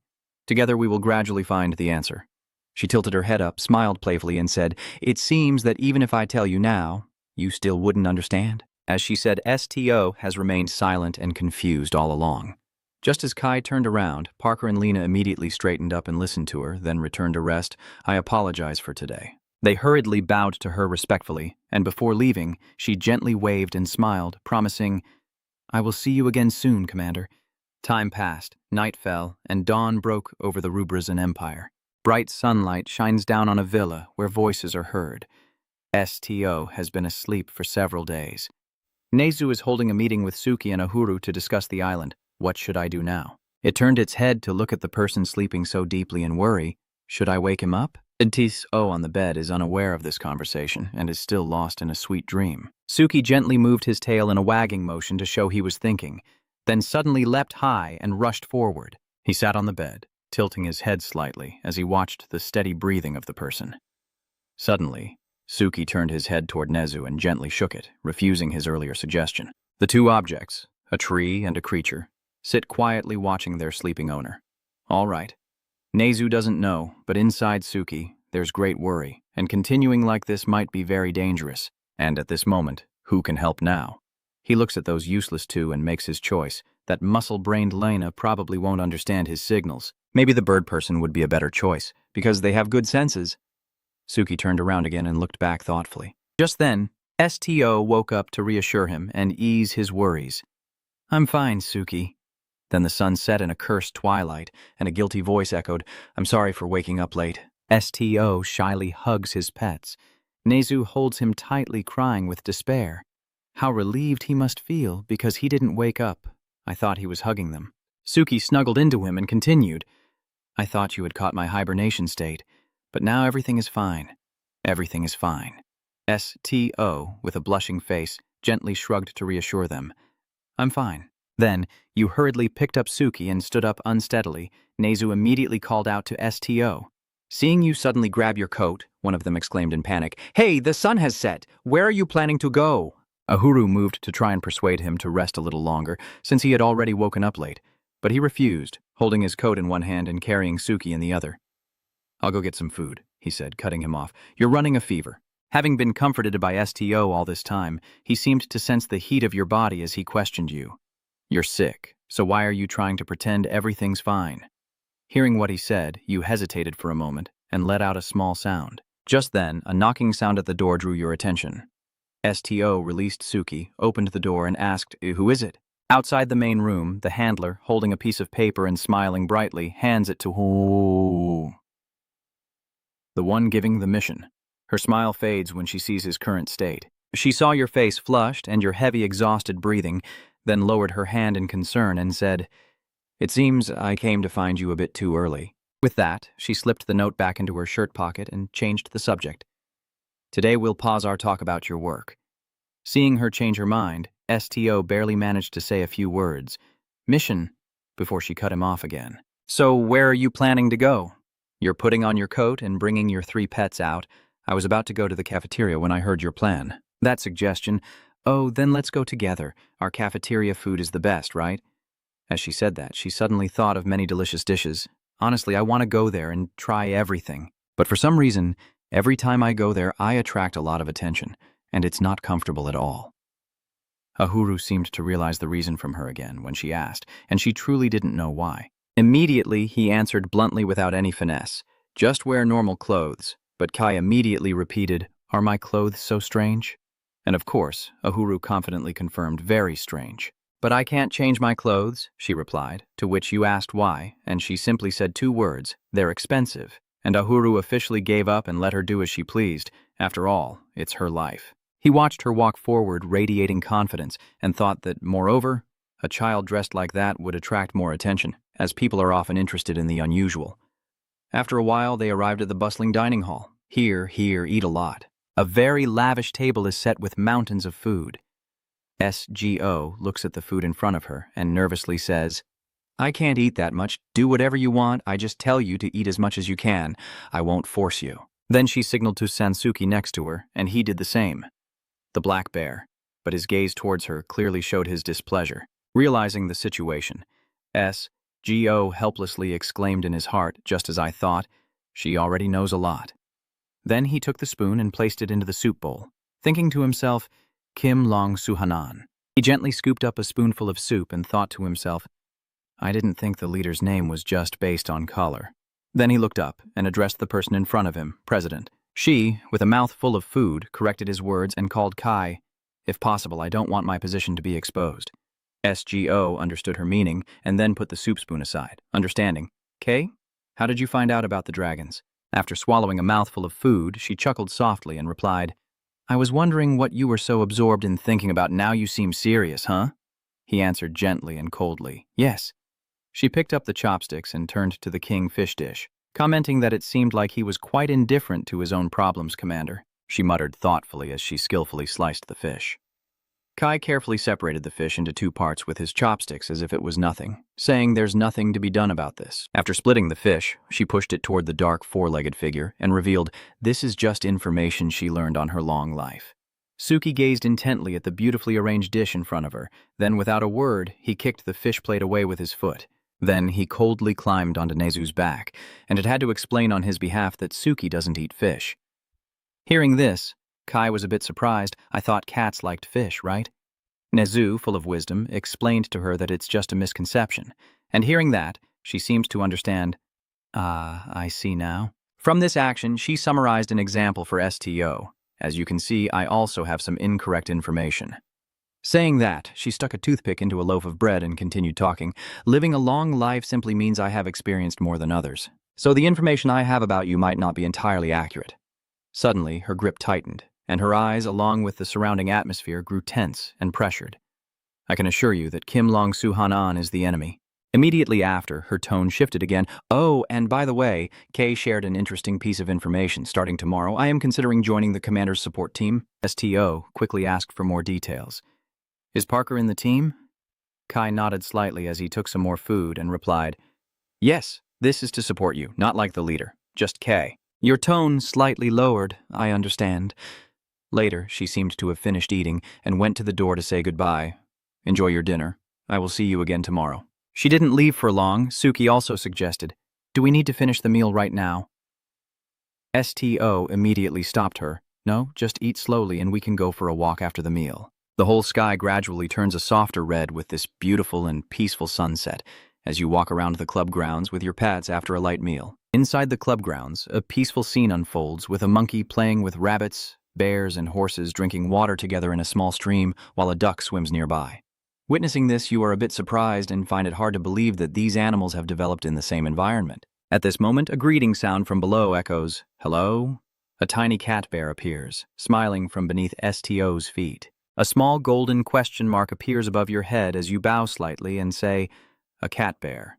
When the red panda hears STO call him a cat bear, he immediately crosses his arms, stomps in anger, and yells at you, What? A cat bear? I am a red panda. It scolded STO, making you confused, so you hurriedly apologized and calmed it down, saying, Sorry, I was a bit mistaken.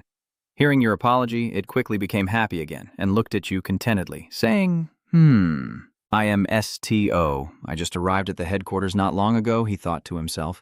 Is this one of the creatures from Yichni Lake? Because it looks a bit different from the animals I've seen in the village.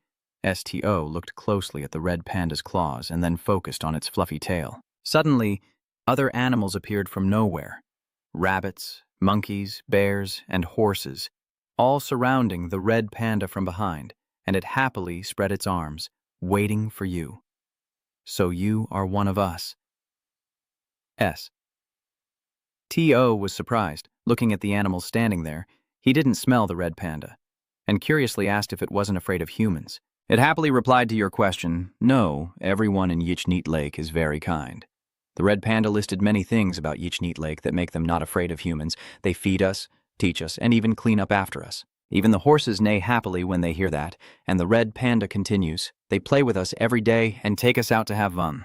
So we love humans very much. The blue sky has turned into night, and the scene shifts to the white monkey's bed. Nezu happily praised the animals they just met. They're really adorable, STO also agreed. Tigers, well, they're as cute as the strands of hair on my tree branch.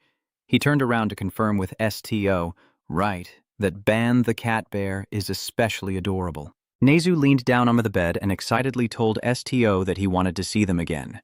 And STO quickly agreed and replied that we could go tomorrow if you want. Nezu turned back to his bed, his face full of excitement, saying it's okay. She said she would bring the mission tomorrow.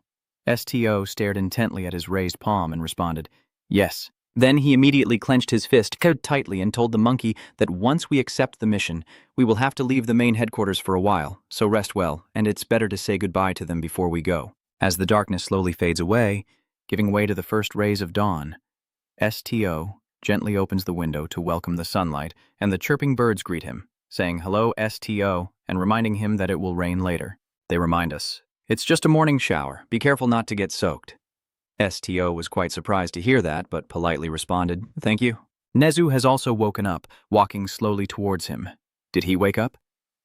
STO turned around upon hearing it. Nezu's face was beaming with happiness. He smiled brightly and said, Today is an incredibly beautiful morning. STO, curious, wondered to himself, incredibly. Who did you learn that from? Nezu's eyes lit up as he excitedly invited STO to eat, and then greet the friends they met yesterday. STO agreed and moved toward Nezu. All right. Suddenly, a voice rang out, STO. The person who called you was Lena. His face showed a hint of surprise when he saw STO, and he greeted him warmly. So, this is where we meet, huh? Nice to meet you. Lena also greets Nezu and Whitefur as well.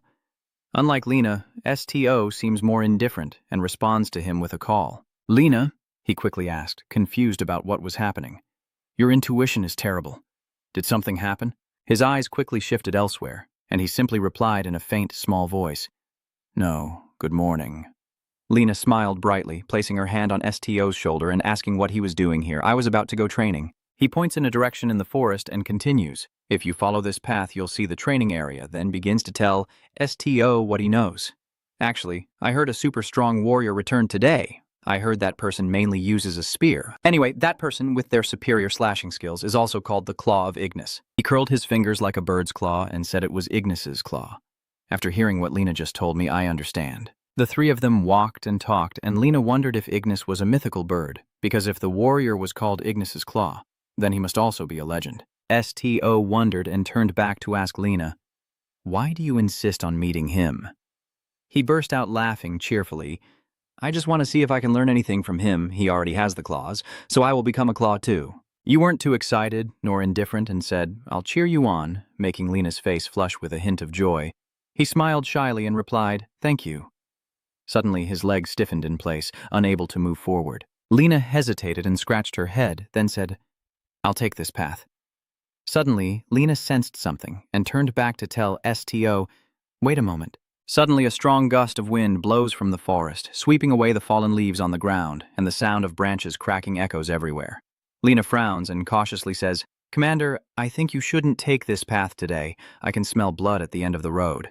Nezu looked worried and said it's not human blood. He was scared and thought it was the blood of the animals we encountered yesterday. STO seems to sense something strange around them. He thinks something is approaching us.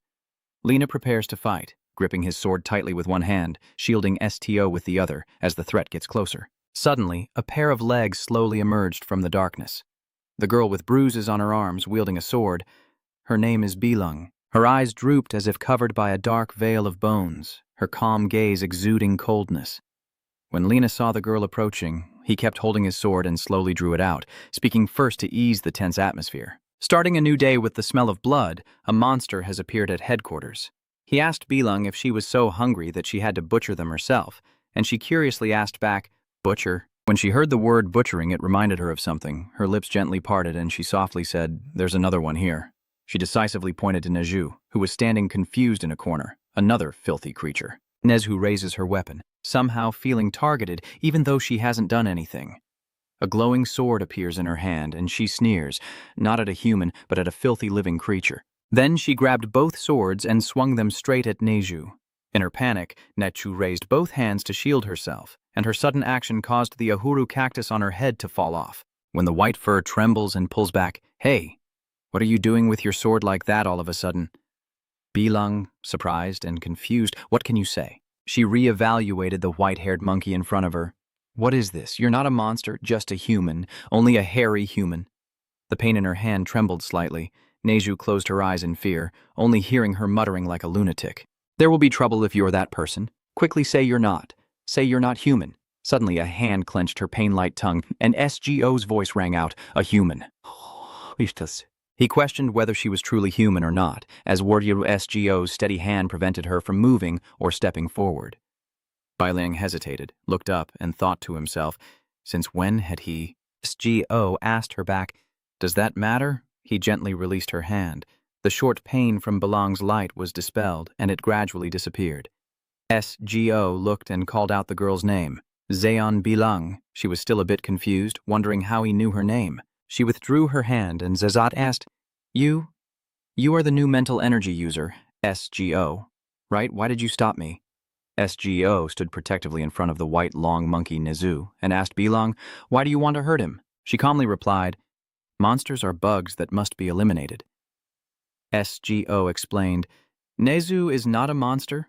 Bilung stubbornly argued, He's not human either. The two of them couldn't reach a common understanding, and the argument went nowhere, ending only with them silently glaring at each other. After a moment of silence, Bilung looked at the white monkey dragon with an innocent expression and accused him. That monster can use its sharp teeth and claws to tear you apart into pieces whenever it wants. She continues to defend her point. Unlike with humans, we cannot communicate with these low-level creatures. Biling stepped forward, and if she couldn't communicate with them, she brushed past Nezu and SGO and concluded that she could never trust them. Never. SGO calmly questioned, which is why she killed them.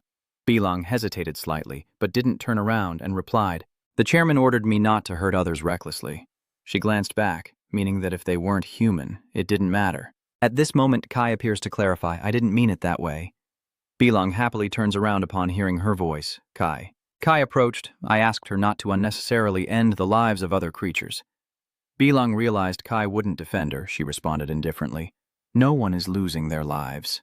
Kai was dissatisfied and sighed, including the animals cared for within the guild. She explained that they are an important part of the guild and also Bindi ally. Bilang suddenly felt upset. From the start, treating those things as allies was already a mistake.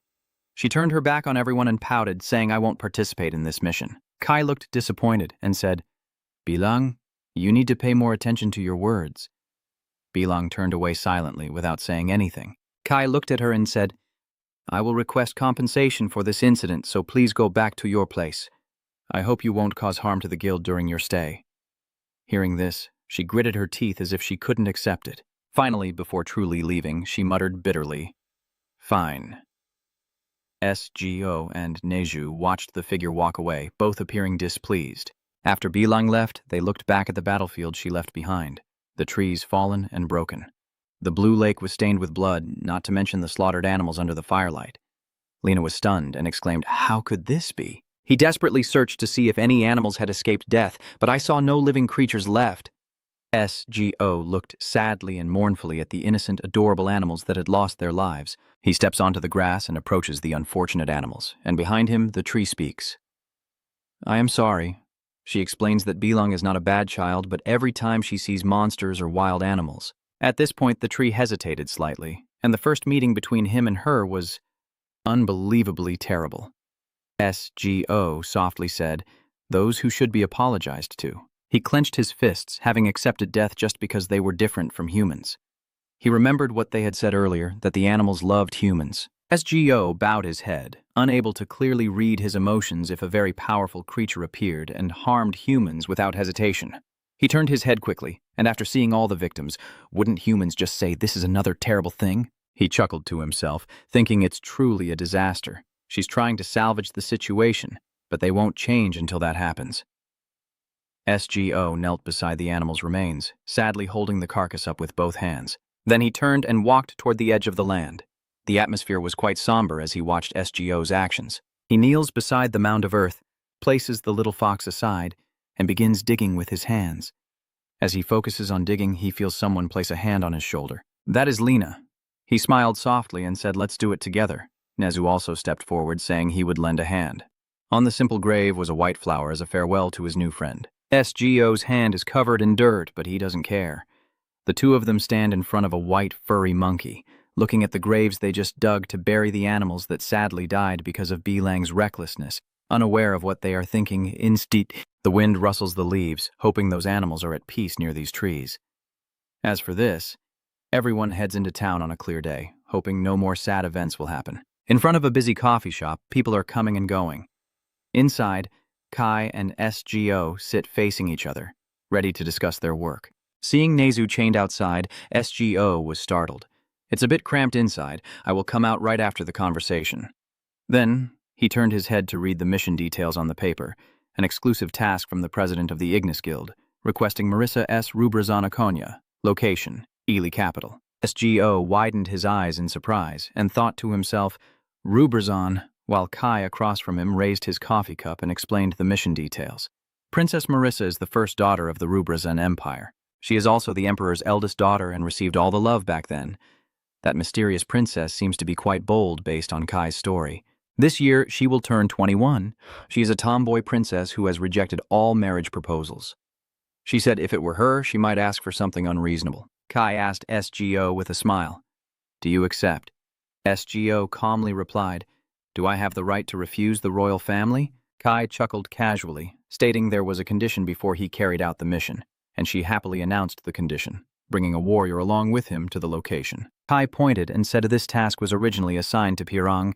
Then she looked at the coffee in front of SGO and changed her tone. However, since the situation has become like this, and she gently points to her own hand. Of course, I will go with you, but I shouldn't be considered a combat member. Then Kai pushed the stacks of files toward SGO and said, I will give you the authority to choose your combat members. Please select from these lists. SGO put down the mission paper and looked at the 3 stacks of files in front of him. You review the information of each person. The first has a destructive magic type. As you look, SGO asks if there is any reason to request a fighting member for this mission. Kai said that the capital Ely is a very peaceful city. Then his face grew serious. However, according to the guild's rules, the team assigned to the mission must include both support and mass combat members. Kai rested his chin on his hand because, as one of the guild's leaders, he was not allowed to leave without a protector. Hearing that, SGO understood the issue, but still wondered if he needed more protection than usual. Kai looked at SGO's serious face and replied, Of course, it's not easy to counter your abilities. She also looked at Nezu, who was chained with a cactus on his head and crying outside the window. I also know that your teammate, Nezu, is very strong. Hello, everyone! Kai is still worried about SGO, as if he might face an enemy at Beelan's level. Can he defeat them without getting hurt? SGO quietly reviews the information of the fighting members without responding. Finally, he closes the file, seemingly unwilling to choose anyone from the list just reviewed, and asks, Do the fighting members have to be selected from within the guild? Kai replied, No. If you can recruit someone from outside the guild, go ahead and do it. SGO stared blankly, thinking for a moment. Then he pushed the file folder back to Kai and made a decision. So then, on a clear sunny day, deep in the lush green forest, there was a sorrowful sound. Parker just stepped out of the teleportation gate and is hugging a young sapling. SGO has to stand behind him and pat his back. Parker's face turned pale like his hair. He covered his mouth and apologized. Commander, at this moment, Kai also stepped out of the teleportation gate, and Parker continued to vomit everything in his stomach while explaining his embarrassing behavior. The teleportation gate is fine, but sometimes I experience after effects. Worrying about Parker's stamina, SGO asked Kai again, Isn't there a gate that can go directly from the headquarters to the capital? Kai explained that the Emperor is very cautious, as the royal family always has many enemies. And considering she hasn't met the Emperor yet, she used a hint about his careful nature. Even Mubian and Higa, who are from his outside family, were sent to the front lines and never called back. From Kai's words, it's easy to guess her conclusion, so he doesn't want a group of people with powers that can easily enter the capital. In the end, Kai chuckled and pointed to the road ahead, so even though we're very tired, from now on, we will have to walk. A gentle breeze softly blows through the green branches, leaves rustling in the wind. Everyone walks for a long time until they finally arrive at a place called the Forest Ranger Village. The villagers seem excited to welcome the group. New tourists are here. Watching them ask around, someone exclaims, There's even an angel among them. Among these. The children in the village peek at the woodpile and ask each other where they came from. I heard they came from the Ignis Guild. The boy in the middle turns to ask, The guild? The people who arrived here last night also came from a guild. The boy on the left replies, No, they came from the Ballista Guild. The other boy wondered who was stronger. The 2 friends beside him immediately said, Of course, it's Ignis. Over there, Nezu hears a noise and looks over at the firewood pile. But the kids have already startled and hidden, leaving Nezu curious with a puzzled expression. Ngua crouched down, and the black-haired boy in the middle confirmed, That's right, Ignis is the biggest and strongest guild of all. The other boy also added, Even King Biha is in their faction. The little boy who didn't understand the situation also praised, saying it's amazing. Then footsteps are heard, so a red-haired boy joins in. Will these people agree to help us? The boy said eagerly, The guild is where you take on missions. The boy with the pointy hair spoke up earlier, Rian, I heard you'll have to pay if you want to request a mission from them. The black-haired boy also said, That's right. Rian clenched his fist and said, I have money. The other boys quickly stood up and made their decision, so go ask them. The black-haired boy, feeling confident, nodded. He said that, then pulled Ryan's hand. Let's go, Ryan. The red-haired boy hesitated for a moment, then looked back and called out, Dad! Parker's regretful voice echoed through the house. I am truly sorry. SGO comforted him kindly. It's okay. Rest until the after-effects subside. He kept trying to apologize through his remorse. Kai entered the room and immediately saw the scene. Oh my God, this is terrible. Is he okay? The boy helped Parker to his feet and replied, Still okay. SGO stands up and says, Please take care of Parker. I will go out for a bit. She understands and replies, I know you must have a reason to leave like that. Kai still reminds him, but at the moment he has no fighting members in his team, so be careful. Nezu confidently said, "Don't worry too much. Nezu will go with him." The cheerful monkey waved goodbye and said, "See you later." They went out together and closed the door behind them. She anxiously watched the shadow gradually fade away. Then Kai returned while Parker was relaxing comfortably. She touched the door and thought of someone, Mubian, touching Higa. Kyler looked at the glass door, thinking that SGO was the only one who could appoint the guardian formula for him. As he lowered his head to observe SGO and Nezuko, he hoped for the day to come soon, the Higa formula. At the same time, Suki was standing on a high branch and let out a cry. The black cat immediately sensed that someone was watching him. SGO nodded slightly in response. "I know." Immediately after, Suki leapt down from the tree. "The cat on your shoulder suspiciously reports that it's not the kids, but the bastards staying at the same inn with that idiot avian who have been following you since you arrived." Nevertheless, SGO calmly replied, "I already knew that." Suki jumped down from your shoulder to the ground to comment, "SGO, you've become more perceptive. You spoke up to explain. I just sensed them naturally." Just as I looked at the suspicious figures behind SGO and recounted, my thoughts naturally flooded in, even without focusing on them. The cat on the right side nodded in approval. "Well done. You need to practice more." Like a strict teacher, Suki continued to instruct, "You must be careful even around people or animals. All of them can become cunning." I obediently agreed. "I will try," when suddenly a voice of disdain spoke up, who was mumbling to themselves like that. "So it turns out he's an old familiar soldier, walking with their accomplices. The one who can talk to cats and similar things, right?" That guy's words left SGO speechless and made Suki wonder, does that idiot not know your rank? The accomplice nervously stammers, "Since he has no weapon, I don't think he's a physical ability user." Another one guesses maybe he left it at the tavern. The leader started laughing mockingly. Did he really make such a basic mistake? He's definitely a rookie. "I don't understand what you're asking. Who are you?" "We are the ballista." He held his hand wide, surprised that he still mocked us even after seeing our guild emblem, right? As soon as he finished speaking, the leader pointed at the symbol on his chest. After realizing it was your emblem, he arrogantly continued, but before anyone could boast, Neju stepped forward and let out a strange cry. The soldier was so scared he was trembling. "You've tamed a beast, a monster or something." SGO calmly explained, "Neju is not a monster. He pretends to be friendly, but is actually talking behind your back, acting arrogant because he has a giant beast beside him. Don't go too far, my friend." The soldier tries to speak more calmly. "We're just trying to understand you a bit better since we operate in the same field, right?" He silently wondered if their guild had some secret deal with Ignis. Seeing SGO remain silent, they grew anxious and clenched their lips tightly. A soldier angrily questions why you didn't answer. He should be shouting, "Are you saying you don't want to talk to a low-level guild like ours, you Ignis brat?" Another person was just as furious, saying, "You talked to that cat but looked down on us." You watched their anger intently and didn't understand anything. The members of the Ballista gang are still arguing aimlessly, leaving Neju helpless. Meanwhile, SGO confidently steps closer to Neju. "You told the monkey that you couldn't stay here long, so please finish what you wanted to say." Although still quite worried, the leader spoke up, seeming to think you're just a low-level member assigned to protect a child without proper teammates. His words left SGO and Suiki stunned and confused. The child, wait a minute. Suiki immediately realized that the misunderstanding was growing. Another soldier raised his voice. "When did you start working?" He modestly replied, "I joined the gang at the beginning of this year." After hearing SGO's response, they regained their confidence. "Really? I told you so," he sneered as he threw a punch. "He's just a newcomer?" The leader threw a punch with all his might towards you.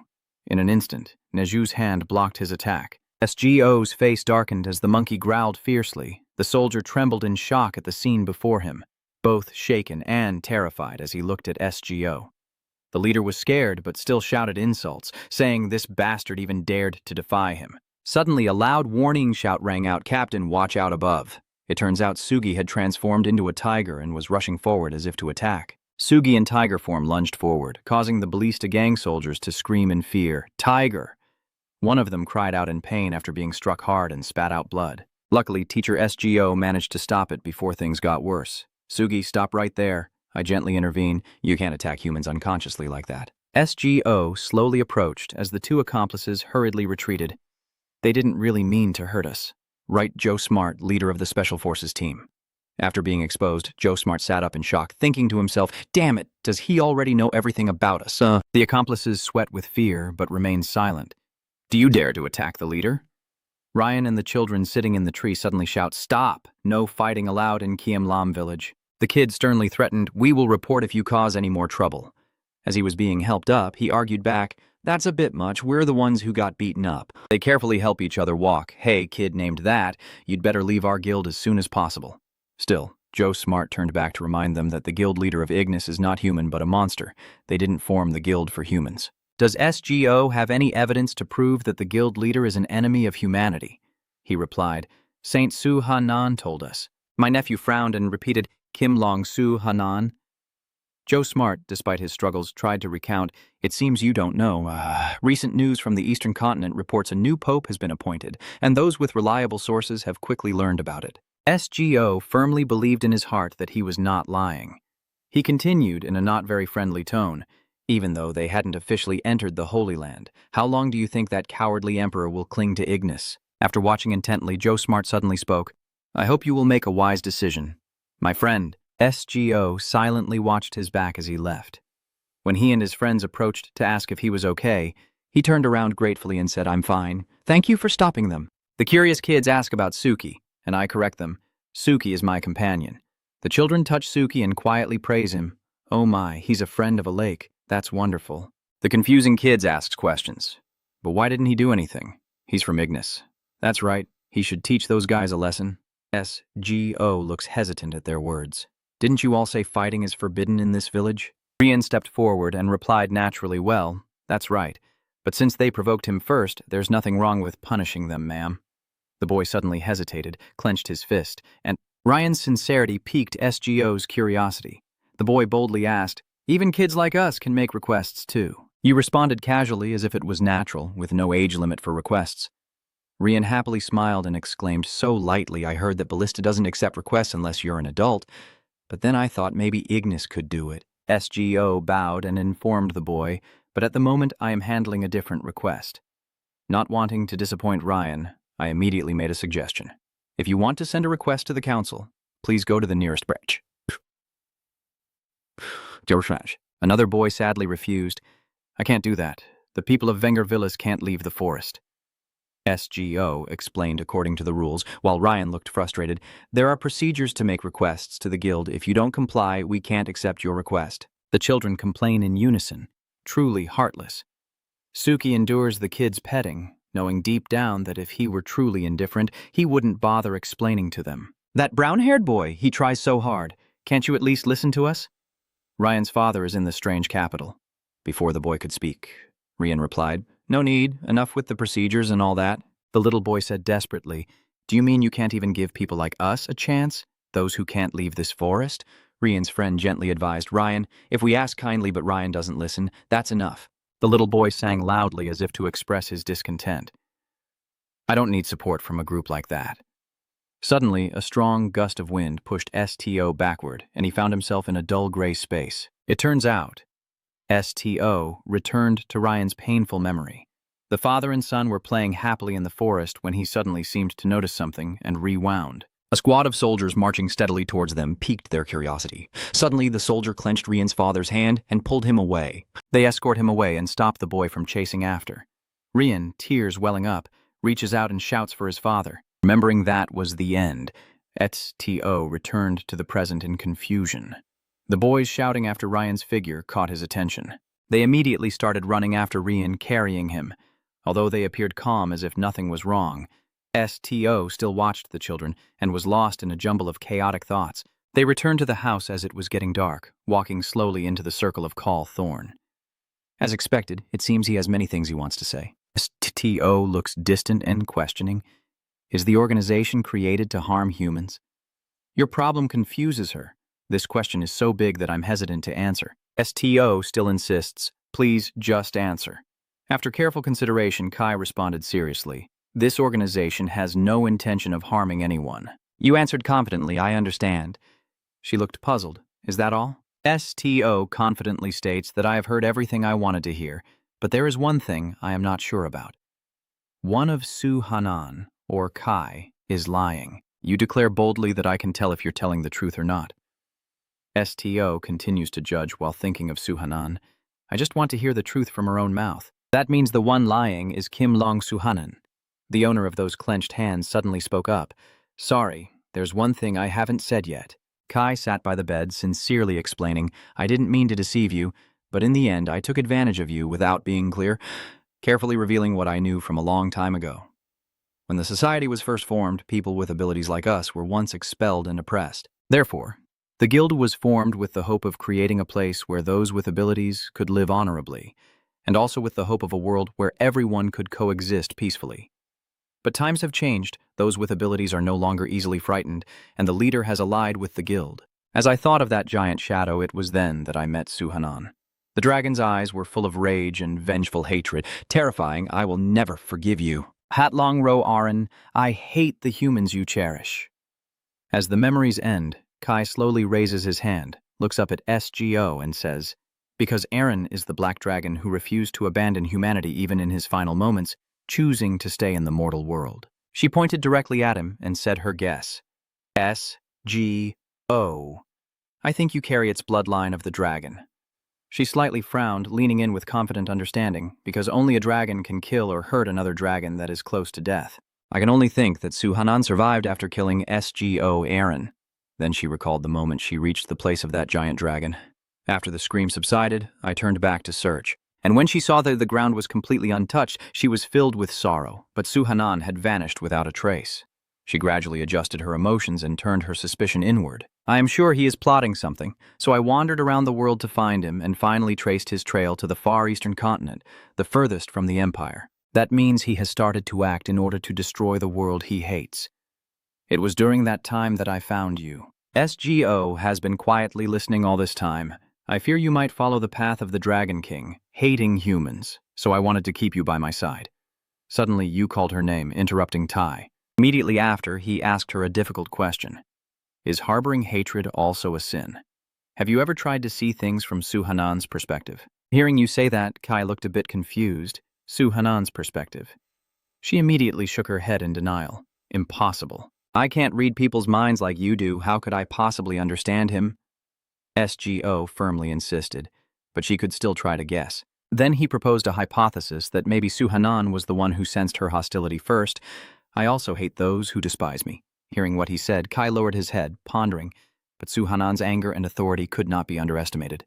Thinking that, she stood up and prepared to leave. It's over. Everyone should get some rest. Sko quickly moved aside to thank her for sharing this story with me honestly. Seeing him thank her, she felt pleased.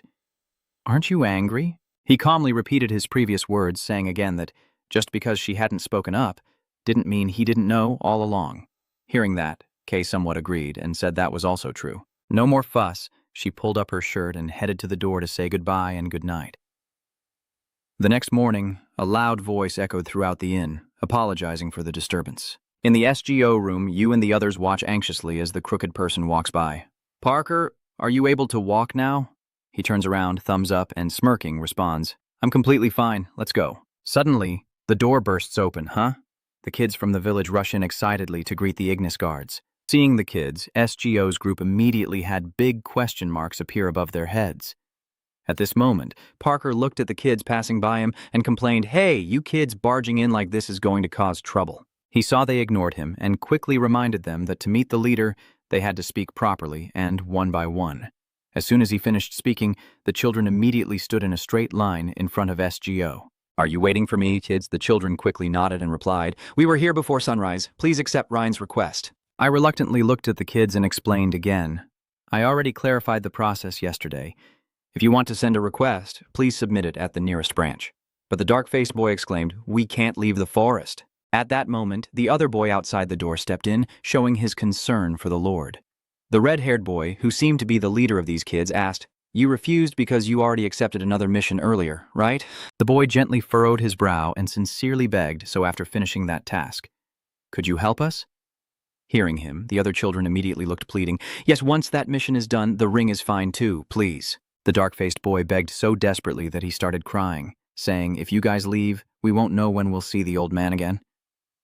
Faced with a tough situation, SGO looked back at the plea for help, but it seemed she also wanted to be like these kids. Her face, smiling with pure innocence, radiates shimmering light. He struggles to hold back and, confused, turns his head to look in another direction. Then he caught the pitiful, pleading look in the young leader's eyes of the village children. Suddenly, a flashback appeared. A huge bear being carried by a tall person, Ryan. The man confidently shows off that bear to the delighted boy, watching as Ryan excitedly shares his dream of becoming the best ranger in the village, just like his father. The boy's father then praised him. Good, become an excellent ranger so we can proudly show off to your mother in heaven. Returning to reality, STO knelt before the boy and said, Ryan, I heard you say yesterday that you don't need the help of the guild. So this time, what do you want me to do? Hearing your question, the kid suddenly hesitated about the request. Suddenly, tears welled up in the boy's eyes. Ryan, seemingly unable to control his emotions, clenched his eyes shut and angrily cursed, Damn it! The little boy clenched his fists with all his might and honestly said he wanted to leave the forest on his own to find his father. But if he left, he wouldn't know what to do or where to go. He couldn't do anything. Ryan, mustering all his courage, loudly asks, Please find my father in the capital. Find him and tell me what he's like, even if only a little, please. The little boy spoke sincerely and then burst into tears in the middle of the room. Seeing him like that, STO regretfully said, I'm sorry, but I can't accept your request. Hearing that, Ryan immediately turned away disappointed. I knew from the start that you wouldn't be able to do it. But before the boy could finish speaking, he interrupted, On the contrary, I will go myself to find out about your father. When he heard the next question from the boy, Ryan turned his head and asked what his father's name was. Then the boy quickly started crying and placed his hand on his shoulder, replying, Isaac A. Upon hearing this, STO stood up and said, I understand. I will pass by here after completing the mission. Please wait for me. So, what about the payment then? I don't think much. I just refuse the kid. This isn't a mission that requires money, but promise me you'll wait here and not leave the forest. The cheerful boy surely promised you. I promise. Thank you. Then he happily headed toward the door. All right, but just as he was about to leave, he suddenly stopped and asked, What is your name? He immediately turned his head, smiled softly, and replied, SGO, as the scene shifted from the inn to the lush forest beneath the clear blue sky. The sound of insects chirping in the sunlight creates a lively atmosphere. Just then, a cheerful cry rings out in the quiet space. The weather is so pleasant. People like it, but Ahuru doesn't like complaining. It's too hot. Parker hugs you with some sympathy. It's summer after all. Lately I wake up easily every morning because it's so hot. Ahuru sighs tiredly. I just hope winter comes soon, he agreed with you again. I also prefer winter over summer. Suddenly he realized something was off and exclaimed, You're from the desert, right? So wouldn't you prefer hot weather, Ahuru? You're a bit helpless at asking him back. Oh my god, if that's the case, then you also like eating insects because you're a bird. Seeing you mock me, Parker angrily retorts, I'm not a bird, I'm a winged creature, and I absolutely hate insects. Based on his response, Ahuru said, I also hate summer a lot, but I was born in the desert, you're really prejudiced. Huh. Hearing their argument, Kai stepped closer to STO to break the tension. Seems like they don't get along at all. Calm her down. It's okay. Ahuru doesn't actually hate Parker. If she really disliked him, she would have shown it clearly. But she seems to be watching them intently, though I feel like she's acting pretty aggressively right now. You don't care much and simply say that's just how he normally talks. STO. Knowing them well and making a point. If he were truly in front of someone he hated, things wouldn't just up at this level. Then he smiled softly and turned away. Watching his actions, I was full of thoughts. Sure, I wasn't mistaken. He had smiled when leaving the inn. From this action of yours, she confidently believes that he is definitely different from Suhanan, who only lives driven by rage and hatred. Thinking that, she starts a conversation STO before we leave Vanville. I was wondering why you agreed to those kids' requests. You casually replied, I didn't agree to any requests. Hearing that, she quickly corrected her words. Of course it wasn't a mission from the guild, but a promise. She gradually followed him and revealed, I just overheard what they said. They are just words, she muttered to herself, always keeping her promises. And it seems he still doesn't understand how important a promise is to a child. STO didn't pay much attention to the sincere explanation. We were already on our way to the capital, and since it wasn't too difficult, I decided to accept. At this moment, Suki appeared and called out, saying, You're not someone who is indifferent. Remembering the crying image of the little boy in his heart, he assured himself that he would investigate what happened to Rian's father himself, and this wouldn't affect others, so there's no need to worry. As he said that, he seemed to remember something and turned to ask for opinions. So is acting alone against the rules of the club? He gently shook his head. No, that does not violate the rules. Then Parker seemed to have argued with Uhuru, but immediately spread his legs wide. As long as he didn't break the rules the Guardian had set, the captain said he could do whatever he wanted happily because the support team was already there, so he could do whatever he pleased. G.O. asked a bit more curiously, even about personal matters, and he was happy to joke around, of course. Parker hummed a blood-colored song and flew closer to him, all part of the job, and all members of the guild are paid based on the work they do. He, with shining eyes, expressed his wish, saying he would try to work hard because this year he wanted to get a blue Pegasus. SGO asked cluelessly for the first time, what kind of creature is a blue Pegasus? Even when you ask foolish questions, he proudly explains that, basically, it's a winged steed. These Pegasi are very fast and strong, but they only care about shiny gemstones, so they are quite difficult to manage. Parker proudly puffed out his chest and revealed that in my world, many avians dream of riding Pegasus to meet unicorns. Hearing that, SGO looked at his arms and said, aren't you already have wings? He raised his hand as if learning from Ahuru's example, saying, well, even though humans have legs, we still watch horses, so we're the same. Then he hugged Uhuru and jumped happily forward. If possible, I'd prefer a Pegasus over a unicorn. You looked at him like that and asked a confusing question. Is there a big difference between them? At this moment, Parker imagined images of mythical creatures. Even though they are the same species, unicorns are usually female. And instead of wings, they have a forest with healing powers, and the Pegasus is a male with extremely large wings. He romantically envisions a wondrous scene. It would be perfect to don silver armor on that blue coat. If I had one, I would show the captain first. Seeing how excited he is, SGO feels a bit helpless.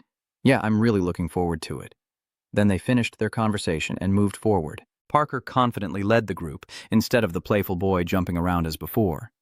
The forest returned to its original peaceful state, the scorching sun beating down relentlessly, leaving only the sound of cicadas. After walking for a while, Parker reached a ledge, shielding his eyes from the sun as he looked ahead and spotted something. He excitedly pointed forward and shouted, Captain, look over there! In the sky now, a flock of white birds soars freely, while below on the ground, a magnificent fortress gradually comes into view. He gazed at the majestic scene before him and marveled, at last we have arrived at the capital Ely. He excitedly looked at the distant Zuberzan palace. As he finished speaking, a sudden overwhelming sound echoed, oh, wow. Nezu looked eager, describing it as truly amazing, more like a work of art than a city. Hearing that, Uhuru was surprised and curious. Do you know what an artwork is? It nodded slightly to show its understanding. Of course, it's something that contains beauty, and I really think it's very beautiful. Suddenly, it became a little shy and asked for permission. But can Nezu go there? Uhuru looked at it with confusion.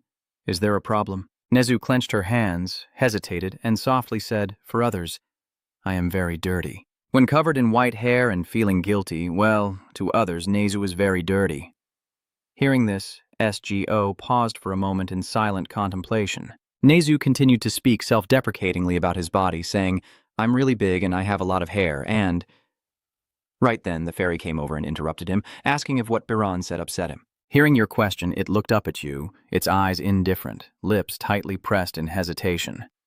Finally, it bowed its head and honestly said, to be truthful, yes. Nezu recalls the moment when he was openly scolded by someone, another insignificant creature, a monster that must be destroyed. Biran shouts loudly, and from the beginning, thinking of those as allies was already a mistake. After she finished speaking, both SGO and Nezu fell silent, glancing at her.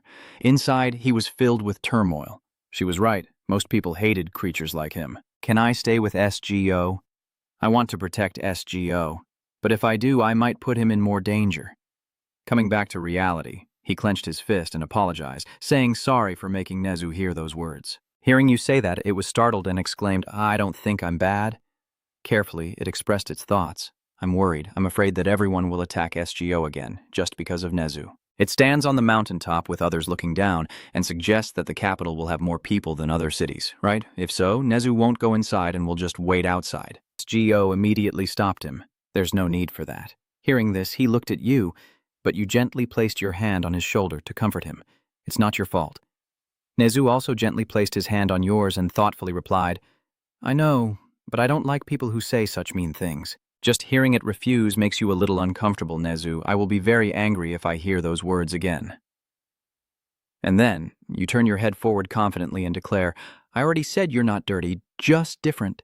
With the sunlight fading into dusk, SGO makes a reassuring statement. I will face this with you. Don't avoid their gaze. Nezu looks up at you and gently nods with a small smile. Ahura also quickly agreed, saying that if anyone said anything, he would respond to them, gaining more strength, which made him happier. Thank you.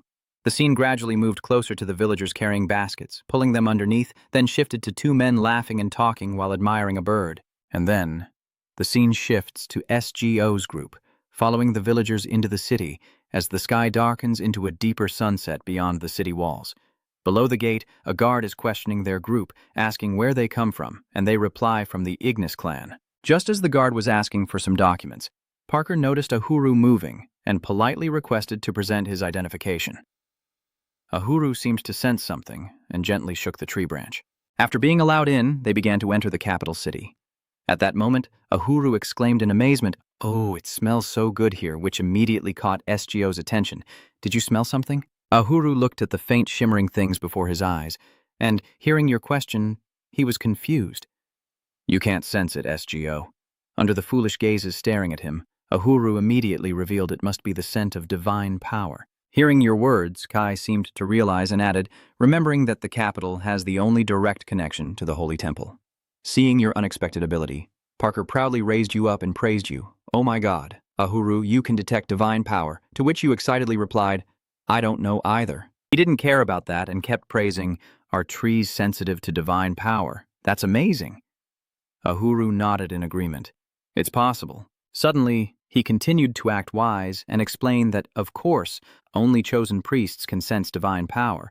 "I've heard that trees usually thrive in sacred places, and they wither and die in unclean areas, which is why there's a hypothesis that trees are the first creatures to detect divine power." Ahuru helplessly watched him rebut. That was just a hypothesis.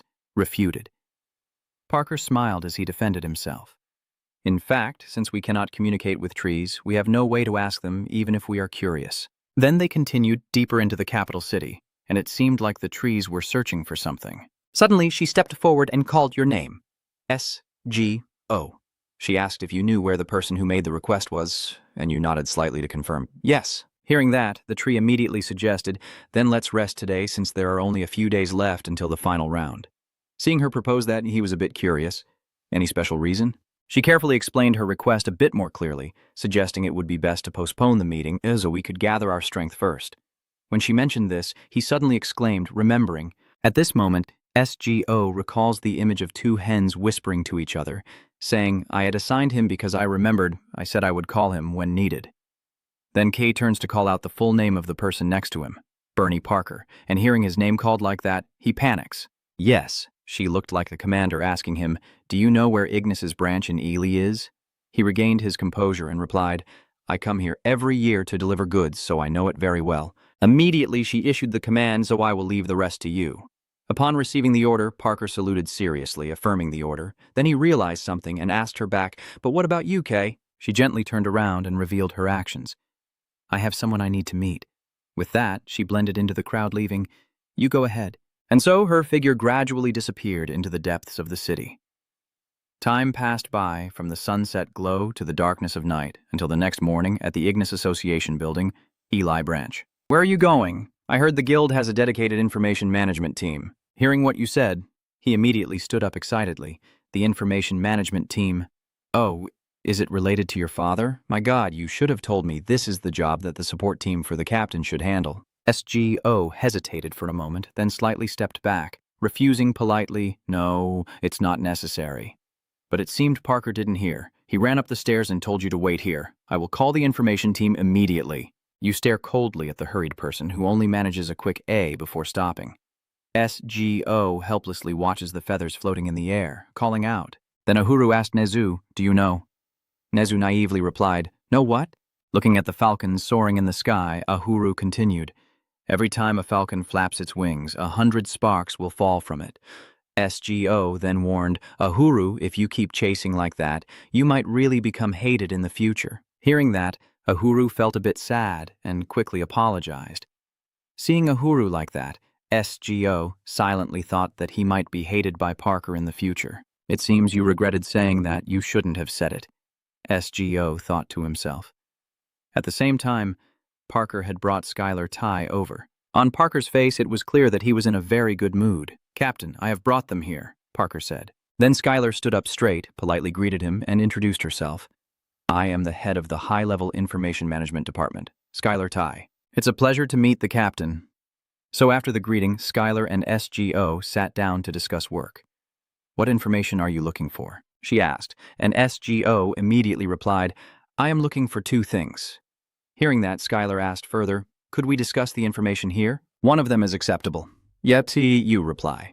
Then the 2 of them start discussing the main issue. "So can you talk about that thing instead?" Skylar asked, "I am looking for someone," you said. After hearing that, she handed SGO a piece of paper and asked him to fill it out. "I understand. Please fill in this form with the details of the person you are searching for." He also immediately took it and quickly filled in all the necessary information, including name, appearance, age, hair color, and eye color. Parker watched from the side, wondering how he knew when even I didn't provide any description. I guess the captain would know. The entire form was filled out by the SGO team in advance, and Skylar then said, "I will ignore the other documents. Since this is not an official request," she added, "all right, then we can change the location and continue the conversation." Suddenly, 3 strangers appeared out of nowhere, barged in through the door, and even broke a flower pot inside the room. Seeing this scene, everyone in the room, confused about what was happening, looked at them with puzzled expressions.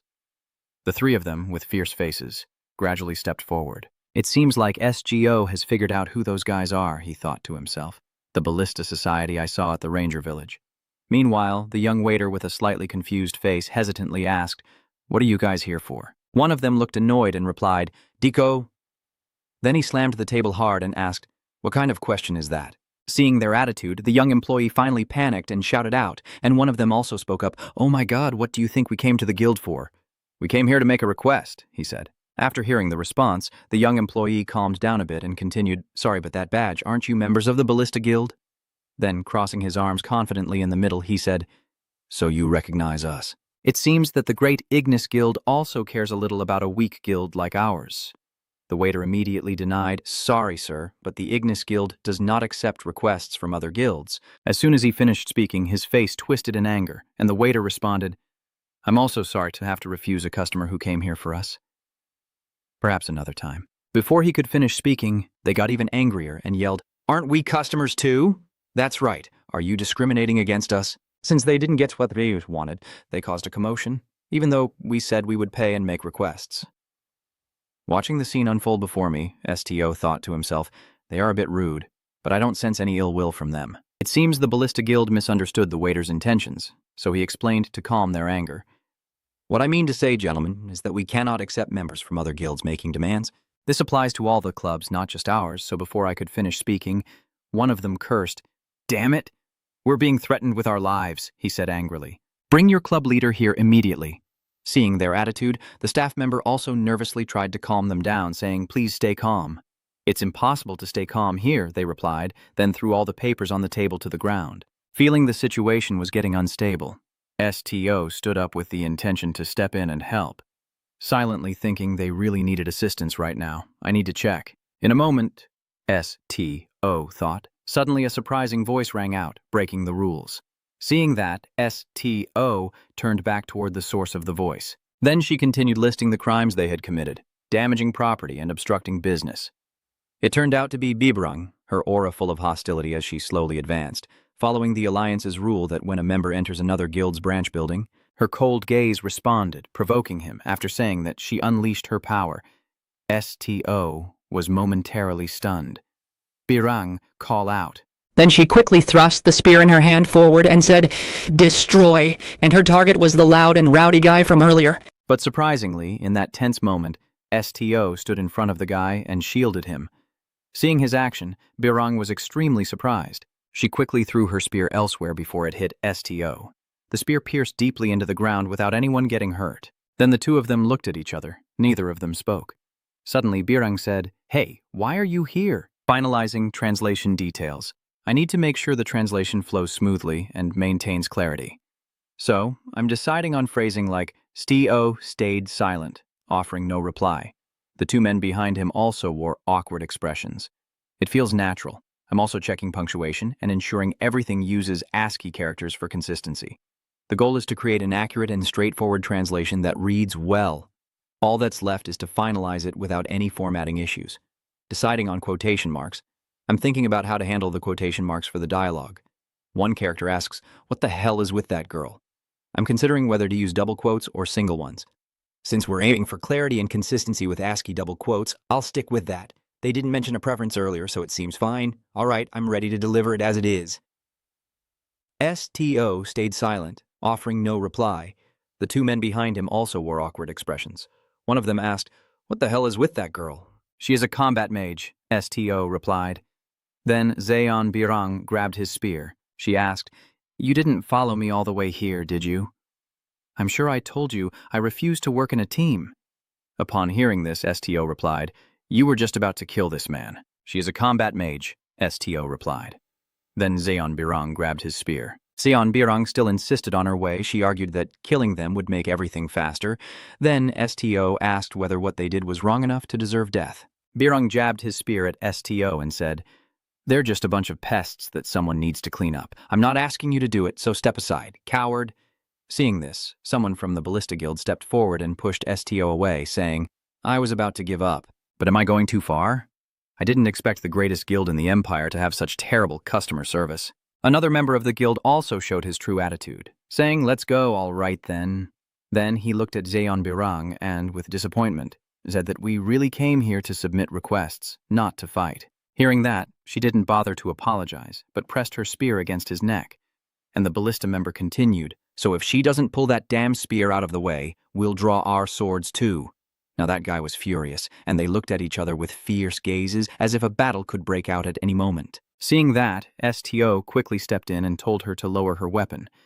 Birang, agitated, stepped back and said, "You're not even the leader. How dare you order me around?" Suddenly, Birang's face showed surprise as she seemed to want to grab her staff but couldn't quite reach it.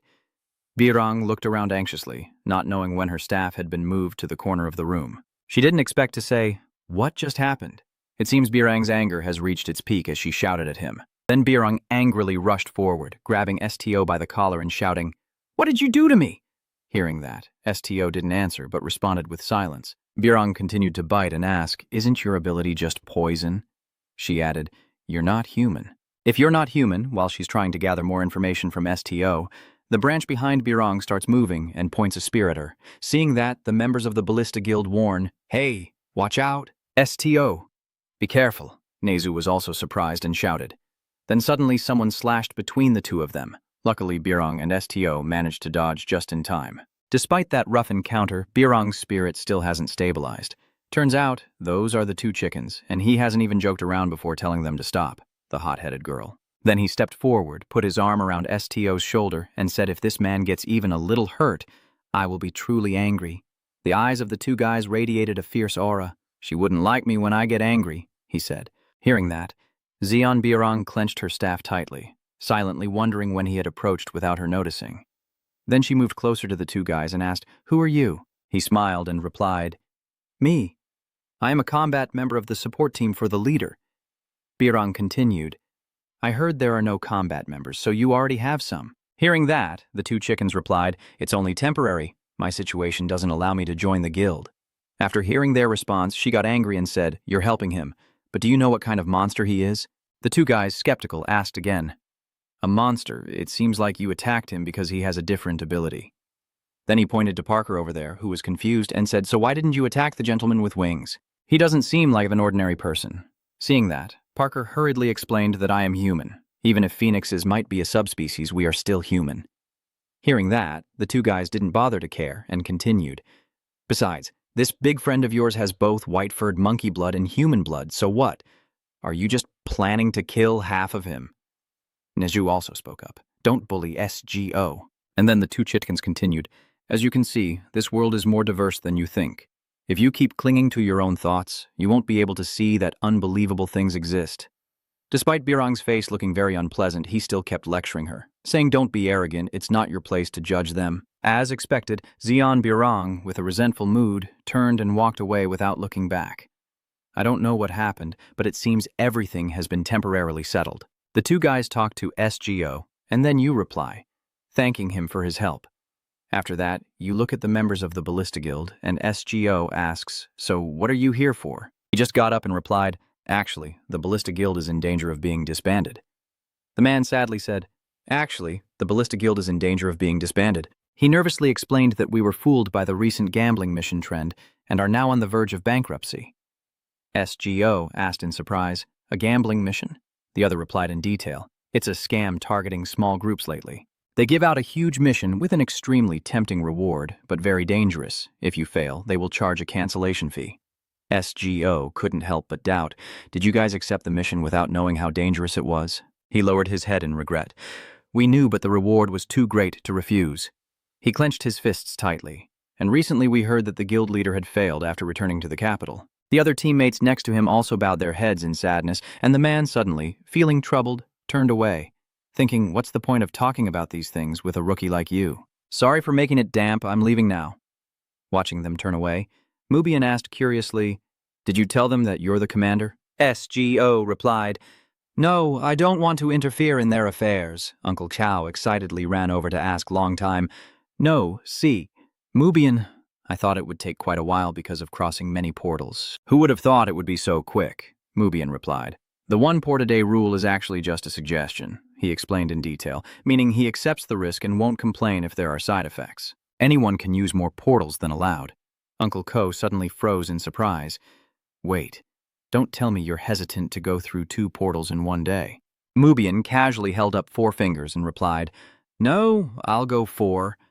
Bakko was shocked and shouted loudly, what? Mubian calmly explained that I have some matters to handle before leaving the station for a while. And since I saw the time was tight, I came straight here. The more I delay, the more my whereabouts will be exposed. Uncle Ko hesitantly asked about him with a bit of worry, but I think you should go check your health. Do you need me to call the medical team? Mubian smiled warmly, reassuring him, it's okay, it's okay. Then STO suddenly interrupted him, saying we wouldn't be going today. Suddenly, someone from somewhere stepped up beside them. This is Skylar. She brought a folder of documents to ask them, thank you for waiting. I think we should continue the conversation somewhere else. She then gestures upstairs, inviting them this way, and STO slowly follows. Suddenly, he stopped and turned back to ask Neju, can you go back to the room with Parker and wait for us? She replied, yes. Ahuru disagrees and asks, what? Where are you going? Aren't you going to let me come along? STO confirmed, that's right, you can't go either. Ahuru sighed softly with a hint of sadness. STO replied patiently, I know you're curious, but these things are both boring and don't contain the information you want. I don't want you to hear them either. Ahuru's sweat drops as he fidgets with his small hand. I will wait, but you have to come back quickly. STE smiles genuinely at him. They quickly enter a private room, a large room filled with thousands of books of all sizes. Can I listen to this? STO replied, sure, Just go ahead, placing your hand on the chair beside you. Then he sat down in that chair and got straight to the point. I want her to investigate Su Hanan. STO clearly responded, I heard he lives on the eastern continent, and there are rumors that he will become the next pope. Maybe he possesses a golden object. Skylar understood and quickly retrieved a document. As you know, Su Hanan has become a figure of concern. She handed the document to you. This is the latest report, updated today. Skylar continued, I will give you the entire report, sir. After reading it, instead of returning it, burn it. She said with a serious expression, although we can't be completely certain yet, but Su Hanan will likely try to contact the guild soon. The Ballista Guild once said they were threatened with disbandment before, right? Skylar said seriously. Our Ignis guild believes that the one behind the extreme demands to absorb disbanded guilds and increase power is Su Hanan. She broke out in a sweat when mentioning it, and in the worst-case scenario, if all of this is aimed at destroying the Ignis guild.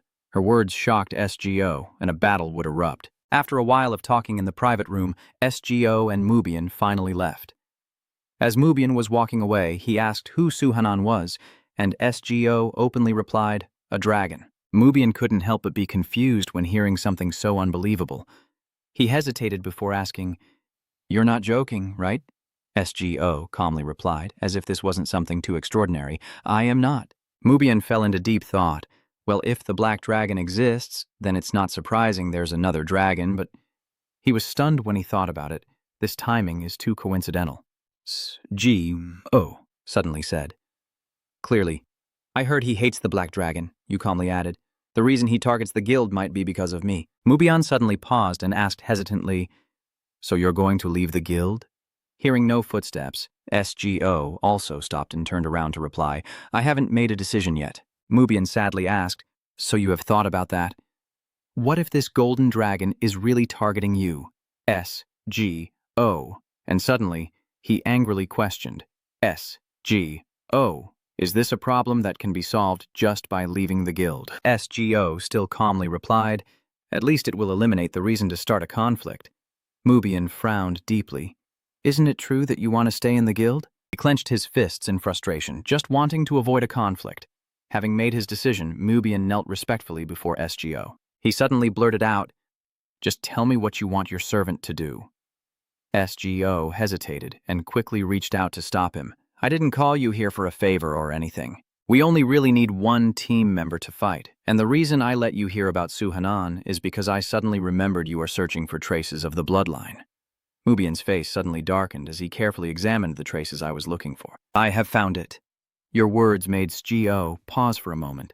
In an ancient and majestic building, a cheerful voice greeted, Good morning. Smiling in greeting, I just remembered this is our first meeting. Very pleased to meet you, Mubian. He leisurely sips the delicious coffee and already calls me casually on our first meeting. I just go along with his smile and words because I know he's deliberately hiding his identity. Mubian put down the glass and continued speaking. Even though this building belongs to you, seeing how the puppets are all on alert, I just pretend I don't know anything. He pouted and looked mischievous. So should I call you the leader? The forced smile warned him, Just call me Kai. Mubian smiled politely. Then call me Mubian. Suddenly, someone entered with a husky voice, and then, Who's the next fool to sit down? STO hugs Uhuru as Nezu enters the room. Kai, you're here. Kai happily turns to reply. I tried to come back before Mubian joined the group. Sorry for being late. It seems our combat members are quite quick. Suddenly, she froze when she saw something strange. Huh? Kai looked at the bandaged wound on STO's arm and asked worriedly, What happened to your wound while I was away? Kai looked back at Uhuru being held in his arms and asked if he had given Uhuru blood again. STO admitted that he had stopped drinking water some time ago. Uhuru loudly sings and shows he's full of energy. I feel completely revitalized. Kai thinks for a moment, then advises STO. It's hard to see it as an ordinary plant, so it's best not to let it drink blood too often. No more waiting. Kai turned around and suggested, Let's go to meet the requester of the mission in the busy, wealthy neighborhood nearby. The group of STO happily walked down the street when Parker suddenly turns to ask Mubian, Lord Mubian, are you okay with meeting the requester? He leans back casually and says, I don't really care. And I sighed and complained, There's only one person in the Imperial City I don't want to meet. Mubian closed his eyes in indifference, and as for the rest, I have no grudge against anyone in the royal family. The person requesting the meeting today probably doesn't even know what I look like. After a while of traveling, they arrived at a house with a beautiful flower garden. We're here, a small house separated from the bustling neighborhood. They quickly entered the house, a cheerful sign hanging above the door. A green-haired girl holding a large bouquet of wildflowers greeted them, welcoming me as Lantana from Evergreen Hill. What kind of flower are you looking for? SGO stepped inside and replied, We came to see the crystal flowers. Please lead us to the hill where they bloom. Lantana still kept her cheerful smile. Did you bring the 10-letter letter? SGO then took out a coin and said yes.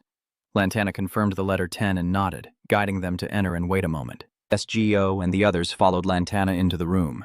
But as soon as they entered, someone quickly drew the curtain to close off the space. A serious-looking guard is watching the corridor. Mubian glances at them thoughtfully, realizing they are all knights. Then he looked at Lantana, who was about to unlock that room, and wondered if the guide was a maid. There was a fresh bouquet of flowers arranged in the room. Lantana quickly pours tea for them and happily introduces it. This is Locusta tea, which clears the mind. This flower has a mint-like flavor that can dispel drowsiness. The butler raises his teacup first, showing a look like he wants to spit it out immediately because of the strong smell, and Lantana asks if he's fully alert now. It made her gasp in surprise to see STO take a sip of the tea so calmly. Oh my, it seems you're not very surprised. Most first-timers find it unpleasant. STO replied casually, I know a type of candy with a similar flavor. Your words excite Lantana greatly, the sea wave-flavored candy. She eagerly steps closer to STO. Is that a Delphia specialty? That ocean wave flavor, STO replied in surprise. That's right. Lantana excitedly clenched STO's hand. This kind is quite picky, so few recognize it as the flavor of candy. It's really nice to meet someone who understands it. The scent of the sea urges us without hesitation. So, miss, let's get straight to the point. His words seem to warn Lantana, and she quickly releases STO's hand. Oh no, I was so careless again. She politely greeted them, saying, I am Lantana, the eldest princess of the empire. Marisa cannot leave the palace, so as per that plan, I have taken her place at her request. She looked at STO clearly, saying, I heard that the leader of Ignis has the ability to read people's minds. Then Lantana held up 3 fingers as the princess questioned those 3 people. You just need to go with the princess, listen to their answers, and determine if they are telling the truth or not. Leader? Simple, right? Lantana asked. Yes. With a smile. STO couldn't help but wonder what would happen after I confirmed. Lantana thought for a moment, and then replied, if they tell the truth, they will receive proper treatment, but those who dare to lie in front of the royal family. Suddenly her eyes showed a hint of cruelty. They will be punished, of course, and you are no exception. After those words, she still maintained a polite smile, while the entire room fell into silence. Mubian silently lamented that if that's the case, then the leader is just being used as a political tool, and the rumors about an upright princess are just rumors. Truly, like father, like son. STO quickly made a decision without much hesitation, and I accepted the request. Mubian was startled by his words. Lantana pressed harder and seemed displeased. I thought you might hesitate a bit, so I was a little surprised. How can someone not know fear? STO calmly replied without hesitation. Should I be afraid? Lantana suddenly slammed her hand on the table and reminded him, Commander, please take your decision seriously. She asked sternly, are you confident enough to complete this task without offending the princess? STO didn't answer, but suddenly suggested, I want to ask something first.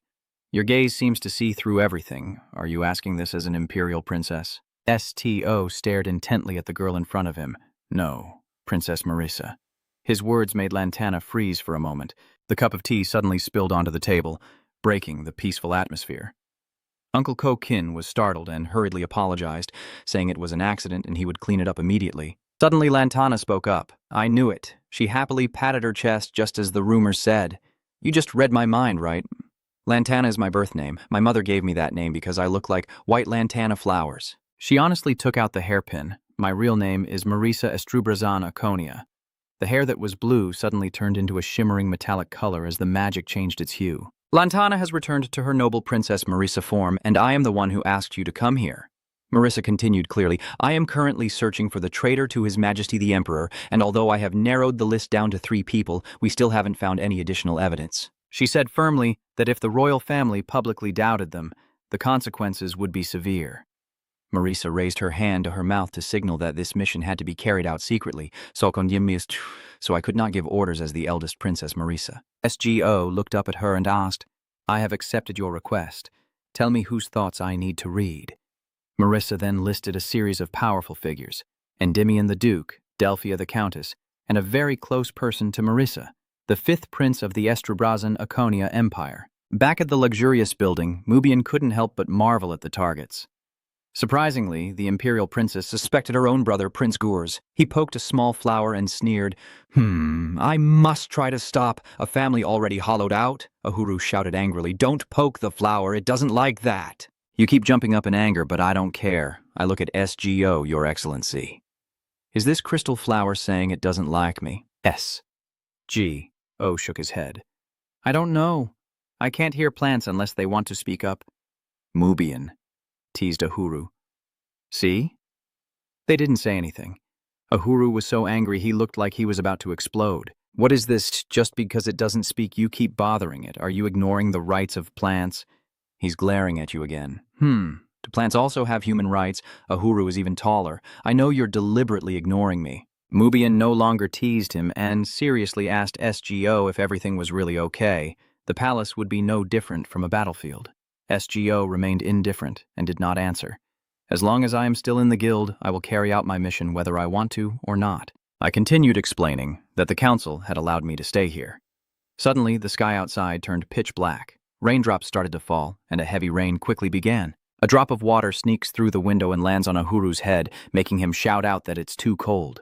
He hurriedly looks up at the windowsill, crying and urging someone. Our crystal flower is about to be hit by the rain. Someone quickly take it away. The kind person passing by was about to help the small plant down when she suddenly looked surprised at something and murmured.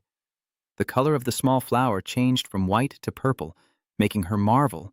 This is a color-changing flower when it contacts water. Aha, so that's why it's called a crystal flower.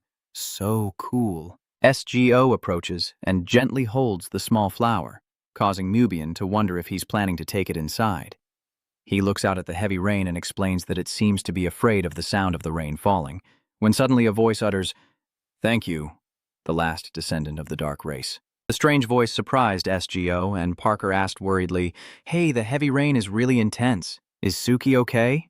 Seeing that SGO still didn't respond, Parker stepped closer and asked, "Mr. SGO, are you all right?" SGO only then suddenly woke up and replied, "Suki hates water, so it will come back soon." Parker understood, but hesitated a bit, then said, "That's okay," but he looked at the dark sky and heavy rain and sighed. "The weather is terrible. It makes me a little worried." A long time has passed, and Parker stepped forward anxiously, shouting, "Why has it been raining non-stop for a week?" He cried in pain, while Mubian calmly explained that it's the rainy season and it might last another 2 or 3 weeks. Looking at the pouring rain, Parker cried even more sadly when suddenly a luxury car approached.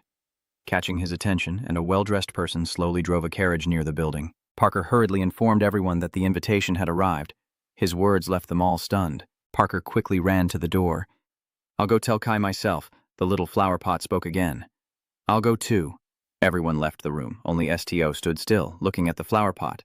Nezu, confused, turned back and urged him to go. The little flower pot once again pleaded to take me along. "I want to meet her." Its words made him widen his eyes in surprise, and a moment later we were waiting downstairs in the hall. A serious knight stepped forward to introduce himself. "I am the knight serving the princess of the empire. My name is Talon de Zapiro." He continued to detail the events that would unfold, explaining that when they boarded the carriage, everyone would assume the roles of the guild members assigned to protect Lady Haiga, and he imagined the lively scene of the ball where Lady Haiga would attend the princess's birthday celebration. Talon sternly warned that if you cause any unacceptable disturbances in the palace, the royal family cannot guarantee your safety. Then he asked seriously if you truly wanted to accept the mission. STO led the group and replied, "We accept." STO and his team were ready to say, "Let's set off immediately." After a while, they were escorted to the Tronglei castle, with the carriage rushing through the heavy rain towards the fortress. Inside the castle, a beautiful garden appeared before them. "I will lead everyone to the princess's garden." Everyone was stunned and looked around in awe. The flag-bearer exclaimed in amazement at the large circle, "What is this?" Outside, the rain still poured heavily, like we were standing under a waterfall. Marisa, dressed in a beautiful formal gown, stepped out to greet them. "Everyone has arrived." Mubian bowed respectfully and saluted her. Glory to the sun shining over the empire and its children. The divine bow before the princess. I should have said that. After speaking, he looked up to ask, "But isn't this greeting a bit too soulless? Outsiders would think we are meeting for the first time again." Marisa politely smiles and responds, in official correspondence, "It's better to be cautious." Mubian understands, if that's what the princess desires. Suddenly, Marissa's expression changed, her face darkening as she warned, "All right, from now on you must obey my orders absolutely." Marissa's sudden change stunned everyone, and they stood frozen in silence for a moment. Marisa couldn't hold back any longer and burst out laughing, giggling happily. "I was just joking. Don't worry too much, hee." Marisa cheerfully turned to the maid and said, "We will meet some cunning nobles, so we shouldn't be too stiff. Benzia, please serve the tea you prepared for the guests here." The maid politely responded, "Yes, Your Highness." Immediately after, a beautifully decorated cake was placed on the banquet table. Delicious desserts were also brought out, and Marisa gracefully raised her teacup to reassure them, "Don't worry. This is just a simple birthday party, although I'm still not very familiar with these kinds of events, so I'm a bit nervous." Mubi Wen thought to herself, now that she thinks about it, she has never heard of Princess Truong participating in any high society social activities. He looked at Marisa, who kept talking non-stop, and silently sighed, having received many praises for his noble ways through organizing charity activities that helped the community outside the palace. I can understand because they have strong support. Although I heard that the person has given up the throne, naturally, the other princesses and princes are still cautious of her. Marissa cheerfully asks, "So how are you? Are you feeling less tense now?" The old man suddenly paused and wondered, "Huh? I'm not worried at all. Why is this, huh?" He then looked at Marissa and flinched in regret. Please forgive me. I've been more respectful in front of Her Highness the Princess." Marissa calmly replied, "It's nothing. The tea contains a kind of medicine that relaxes the mind and relieves stress in the body." Mubian was slightly shocked and questioned, "Are you the one who put the drug in here?" Marissa gently explained, "I only use healthy ingredients, so you don't need to look at me with such a scary face. You're quite cowardly." Mubian heard this and sighed in relief. "I dare not threaten the princess. Please forgive my weakness." Marissa nodded at the teacup in her hand, unconcerned. No, I understand. I don't blame you for becoming cautious after hearing that there's a strange substance in the tea you're drinking. This is a medicinal tea, made mainly from the leaves of a flower cultivated in the greenhouse called tula." Suddenly she exclaimed, "But it still has an effect that makes animals that eat it become overly excited." Her words made Neju stiffen, and it suddenly realized that the god's tea was a different kind. Marissa happily takes a big sip of tea, but for us humans, it's just an harmless plant because it soothes the soul and relaxes even the stiffest muscles. Knights also often drink this tea during their leisure hours. She suddenly looked in a certain direction and hinted that Ignis Lake will always be a friend of the royal family because they have discovered the answer in the labyrinth. STO came to inquire about her. "So are all the flowers used for tea brewed by her husband himself?" "A flower lover," Marissa said about her hobby with a very gentle look in her eyes. "Of course, I've met many different people and animals, but no creature is as truly gentle as flowers. However, flowers cannot make sounds, so at first I found it a bit difficult. But you don't need to overthink your actions or hide your intentions from those flowers because they can't speak either, so I can imagine that they like me. And that's why I love flowers." Suddenly she froze, wondering why she was revealing all these things. Could it be the effect of Tula tea? Realizing she had spoken too much, Marissa quickly stood up and suggested that everyone seemed to have relaxed, so let's end the small talk here. "We should get ready for the evening party, everyone." "Yes, you lead the way," I will quickly respond. "Yes, Your Highness." Everyone else left following her request. Only STO hesitated, pondering something as he paused in this garden. Suddenly, he called out to Marissa, "Your Highness," and handed her the small bouquet, saying, "I would like to return this flower to you." "Oh my, you don't like this flower? I thought you liked plants since you own a cactus." STO replied, "This flower is wonderful." He responded sincerely, "But I think it's better to return it to its original owner rather than keep it with us." Marissa took back the small bouquet, and STO also turned to leave with everyone, asking for permission to prepare as requested by His Highness. Marissa quietly looked at the small bouquet in her hand, seeming very happy to have it back with her. Then she glanced at STO's back and silently sighed. STO. He seems more special than I thought. After a while in the hall, Neju frowned sadly and said, "I'm sorry I can't join everyone, but I hope you all have a good time," Ahuru said warmly. "Don't forget to bring something back for me to eat." Suddenly, the trash teacher was looking for something, but where did that tiger go? STO suddenly remembered and exclaimed. Neju also remembered and worriedly said, "Neju is very worried. Suki is so late. If he gets cornered, what then?" Ahuru couldn't help but complain, "Oh my God, this is the last thing we should worry about." Mubian asked Han if he was okay, and STO reassured him that everything would be fine. They quickly walk to the banquet hall. A servant respectfully guides them, inviting everyone in this way. Inside, the room is elegant with luxurious furnishings, and everyone is dressed in fine clothes, smiling politely and chatting. They all buzzed with excitement at the sight of STO's group. Oh my, the rumors are true. The two-egg recipe personally attended the party, but why this particular one among all the others? They kept talking about Mubian. Maybe he had some connection with the Princess of the Moon that day. I give up. Who knows what life is like for royal family members? Marissa approached Mubian and greeted him. "I'm very glad you accepted my invitation." Tuga formula. Mubian also bowed politely and congratulated him on his 21st birthday. The crowd began to notice the STO behind him. Wait, there's another black-haired man? Does Tuga formula have a younger brother? Someone suddenly pushed the other person. Idiot. Look at his outfit. That's a club uniform. Mubian turned around to look at his teammates. All right, who will come first then? Suddenly, someone called his name. Day 2 Ga. A gentleman asked him, "It's been a long time since I saw you in a place like this. Are you still well?" Mubian looked at the unfamiliar face and said, "I apologize, but I don't remember who you are." The other person understood and quickly responded. It's my fault, the young boy cheerfully introduced himself.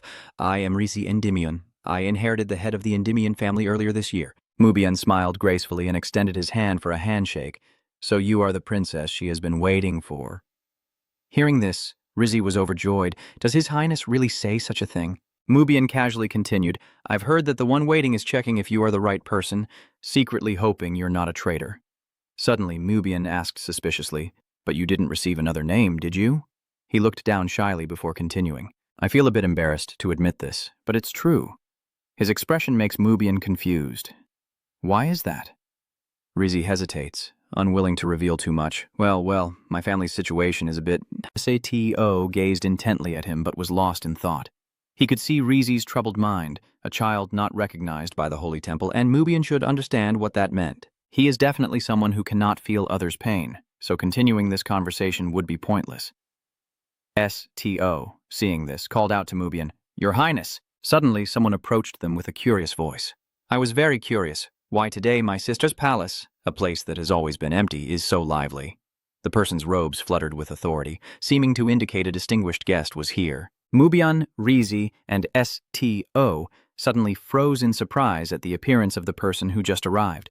Mubian respectfully bowed and asked, Your Majesty Mubian now Tuga sends greetings to the fifth prince. Girls approached casually and asked, Welcome to the Tugwa. I am Girls Rubrazana Kidion. Mubian glanced at Girls with a polite smile and inquired about everyone in the banquet hall. The fifth prince, Girls Rubrazana Kidion. Mubian still bowed politely to Nan Trang and greeted him, secretly thinking I never expected to meet someone like this in such a crowded place. Marissa approached very excitedly, Girls, and he happily stepped forward, sister. Marissa frowned and reproached. You should have said something when you just arrived. Now I only just found out you're here. Girls immediately apologized to her. I'm sorry, I should have greeted you first. The two sisters laughed happily, causing the people around them to be momentarily surprised. Sato fell silent, staring intently at the two of them. Marissa kindly asks about her brother, probably because he's very busy with his studies. Is it okay for him to spend time here? Girls smile and say they don't mind. It's something he should do as a close relative of the royal family. Marissa pretends to be heartbroken, tears welling up as she laments that she's still too stiff and no longer as adorable as before since growing up. Girls politely bid farewell to her, thanking her for thinking of them, and say it's time for her to go back now. Marissa was a bit surprised, already so soon. Girls explained thoroughly, just as you said, I've been quite busy lately, I just wanted to personally send you a gift. He took out an exquisite red box and handed it to his sister, then opened it to reveal a precious necklace, carefully packed. It is a sacred item, capable of healing her wounds. Marissa happily took the necklace. It's beautiful. She quickly put it on excitedly, promising her sibling, Thank you. I will cherish it. Girls suddenly hesitated. Yes, but then... The boy looked at SGO and Mubin and questioned his sister, Are these ink dogs the answer you gave to me? He pretends not to care and shrugs casually. It's okay, I know you'll test me. Marissa sweats nervously about her sister's intentions. She knows, but still came here, huh? Suddenly, Girls rushes forward like a gust of wind, holding her sister tightly as a sign that she has shown everything without hiding anything, hoping she will listen to her plea. Girls earnestly requests, You must always support me, okay? You can't abandon me. Marissa gently embraces him, softly expressing her feelings. But out of her sight, Girls frown fiercely, silently warning, Don't interfere. Girls think that STO's warnings are scrutinizing her mind, and since you're a superpower user, you can read thoughts, right? Stay there and do nothing. I will protect you from the enemies threatening the Ignis Society. Her thoughts make STO silently nod. Girls' eyes suddenly flashed with a threatening glare. But if you dare stand in my way, I will destroy the original guild, so it's best for you to choose the next ruler of Rubrazan wisely. After a long moment, Mubian sighed and said, That kid is a bit troublesome. He feels heavy and a bit annoyed, just like a copy of the Emperor, damn it. But he still seems very close to the princess. Bakko cheerfully replied, She even brought a gift, seeing how close the two sisters are. I think the next generation will be very peaceful. Mubian shook his head in disagreement. Peaceful? Nonsense. He wouldn't sit still because he's not the next in line for succession. Bakko hesitated awkwardly and stammered, Oh my, Lord Mubian, how could that be? The fifth prince seems to be very fond of Princess Marissima, doesn't he, Captain? Go remained silent, seemingly not hearing what they said. Bakko called out to him again. Captain. Only then did he suddenly snap out of his daze. STO hurriedly asked Bakko, Sorry, Bakko, what did you just ask me? He sweat nervously and stammered, "No, it's nothing, but this captain." Bakko also noticed that STO seemed troubled and asked with concern, "You haven't said anything all this time. Are you worried about something?" STO was slightly surprised and exclaimed, "Antko." Suddenly, he clenched his fist and understood the meaning. This feeling is called worry. STO finally looks worried. This isn't a good sign. It seems we're in trouble.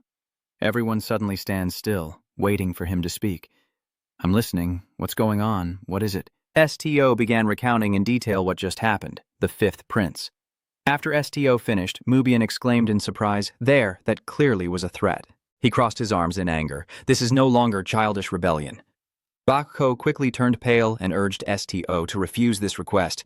"Captain, we need to leave here immediately." Mubian interrupted him and asked, "I agree too, but is it even possible?" Bakko hesitated for a moment, his face growing paler. "The princess has already threatened us that our heads will roll if we fail." Suddenly, he remembered your analysis. "But the content of the request has changed, hasn't it?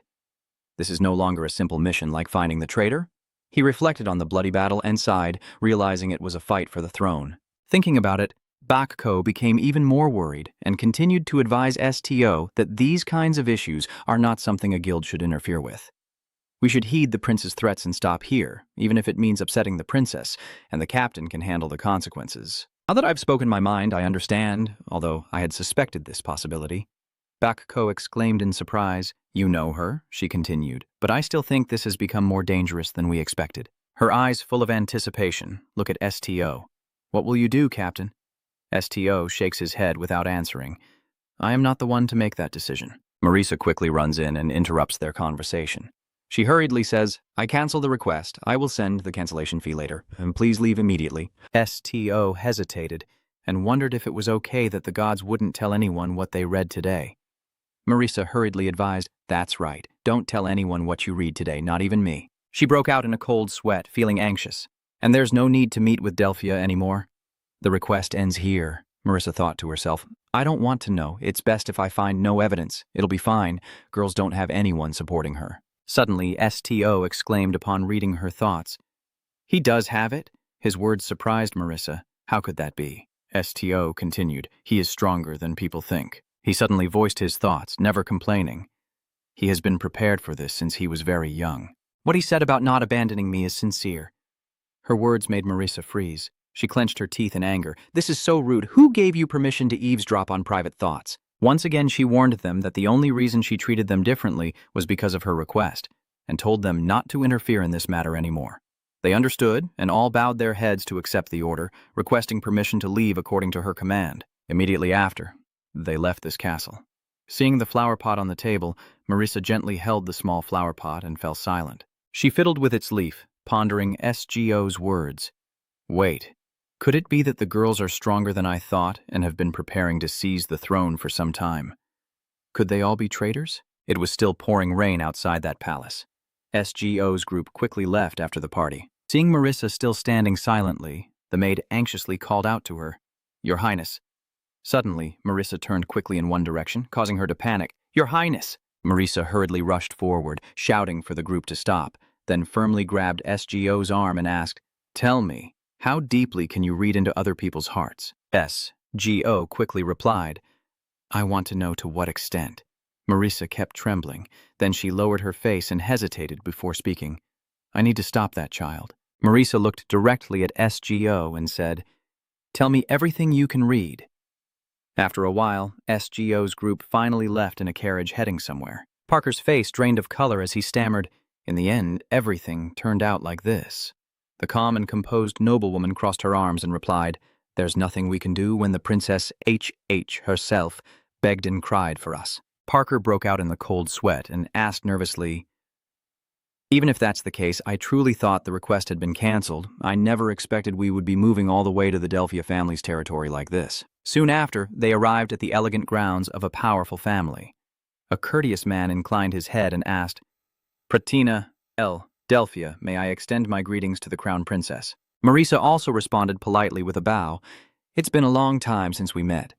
Delphia family, please wear a welcoming smile for our distinguished guests. God has prepared a bath for you. Please take some time to relax." Marisa agreed politely and replied, "Thank you." After Marissa and the maid left, Shin suddenly changed his attitude and expressed his dislike, saying that the matter was settled.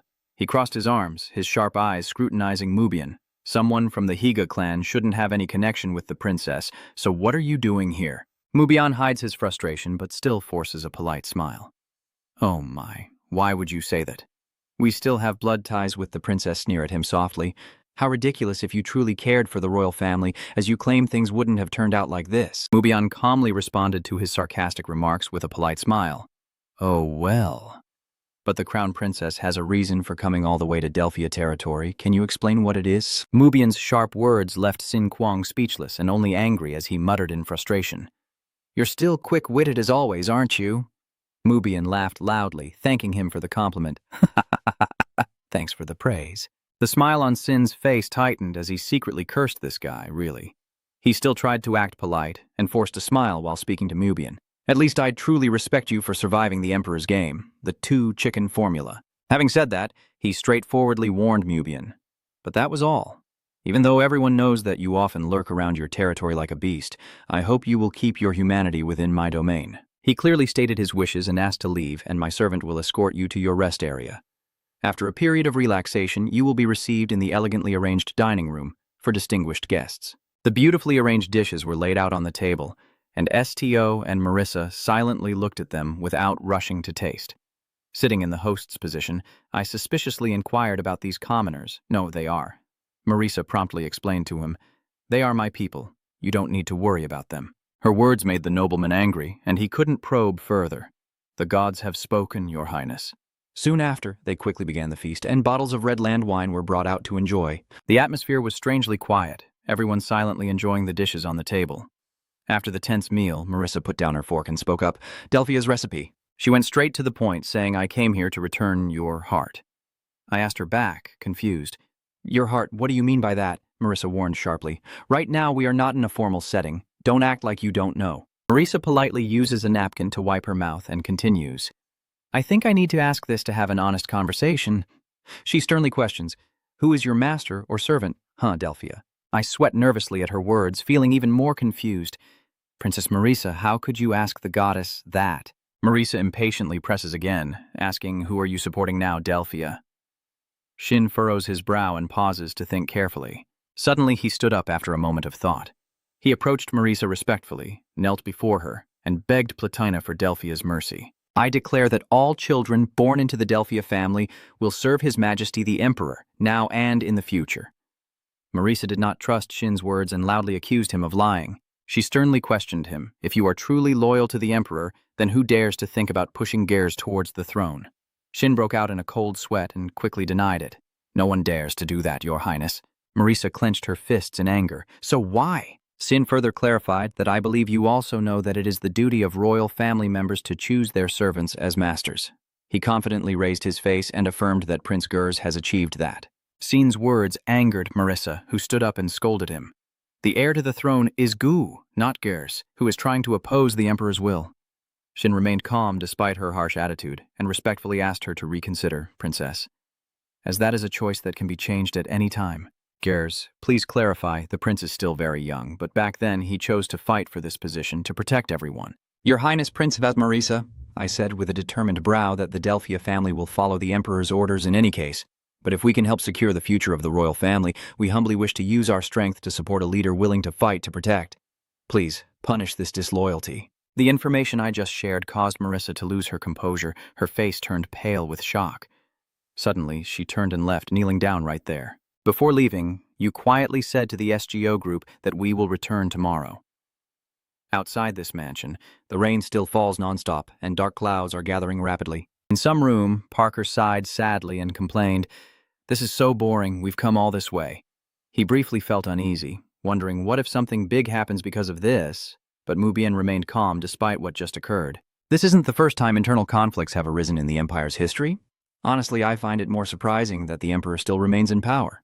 Parker, not agreeing, tried to advise him. Even as the man standing on the front lines to defend the Empire, he still made such a statement. Suddenly, Mubian asked him, Have you ever raised a dog before? Parker replied confusedly, No. What's wrong? Mubian once explained that dogs also like their owners who feed them. take care of them, pay attention to them, and love them are their true owners. Parker hesitated, understanding, and exclaimed, "I understand now." Mubian continued clearly, "I feel the same way. I'm not raising my sword to defend the country anymore, so what will you do now? If you keep letting the princess be like that, the situation will only get more complicated." SGO also remained silent, looking at him with a puzzled expression. SGO also looked confused and said honestly, "At this moment, I don't know how I should continue to ask anymore." The group fell silent for a moment before Ahuru suddenly spoke up. "Well then, he suggested that you can't control all of them, Duke, Prince, or anyone else." Ahuru jumped onto the table and said, "Just give orders for them not to kill anyone, and the problem will be solved." SGO replied, "My ability doesn't last that long, so unless I stay inside the palace, it's very hard to do." SGO turned away, unable to help but wonder if he really wanted to use that power. He silently mused, "Is this why the Dragon Clan keeps their distance from humans?" Ahuru continued to suggest a different approach. "What if we provoke the war ourselves?"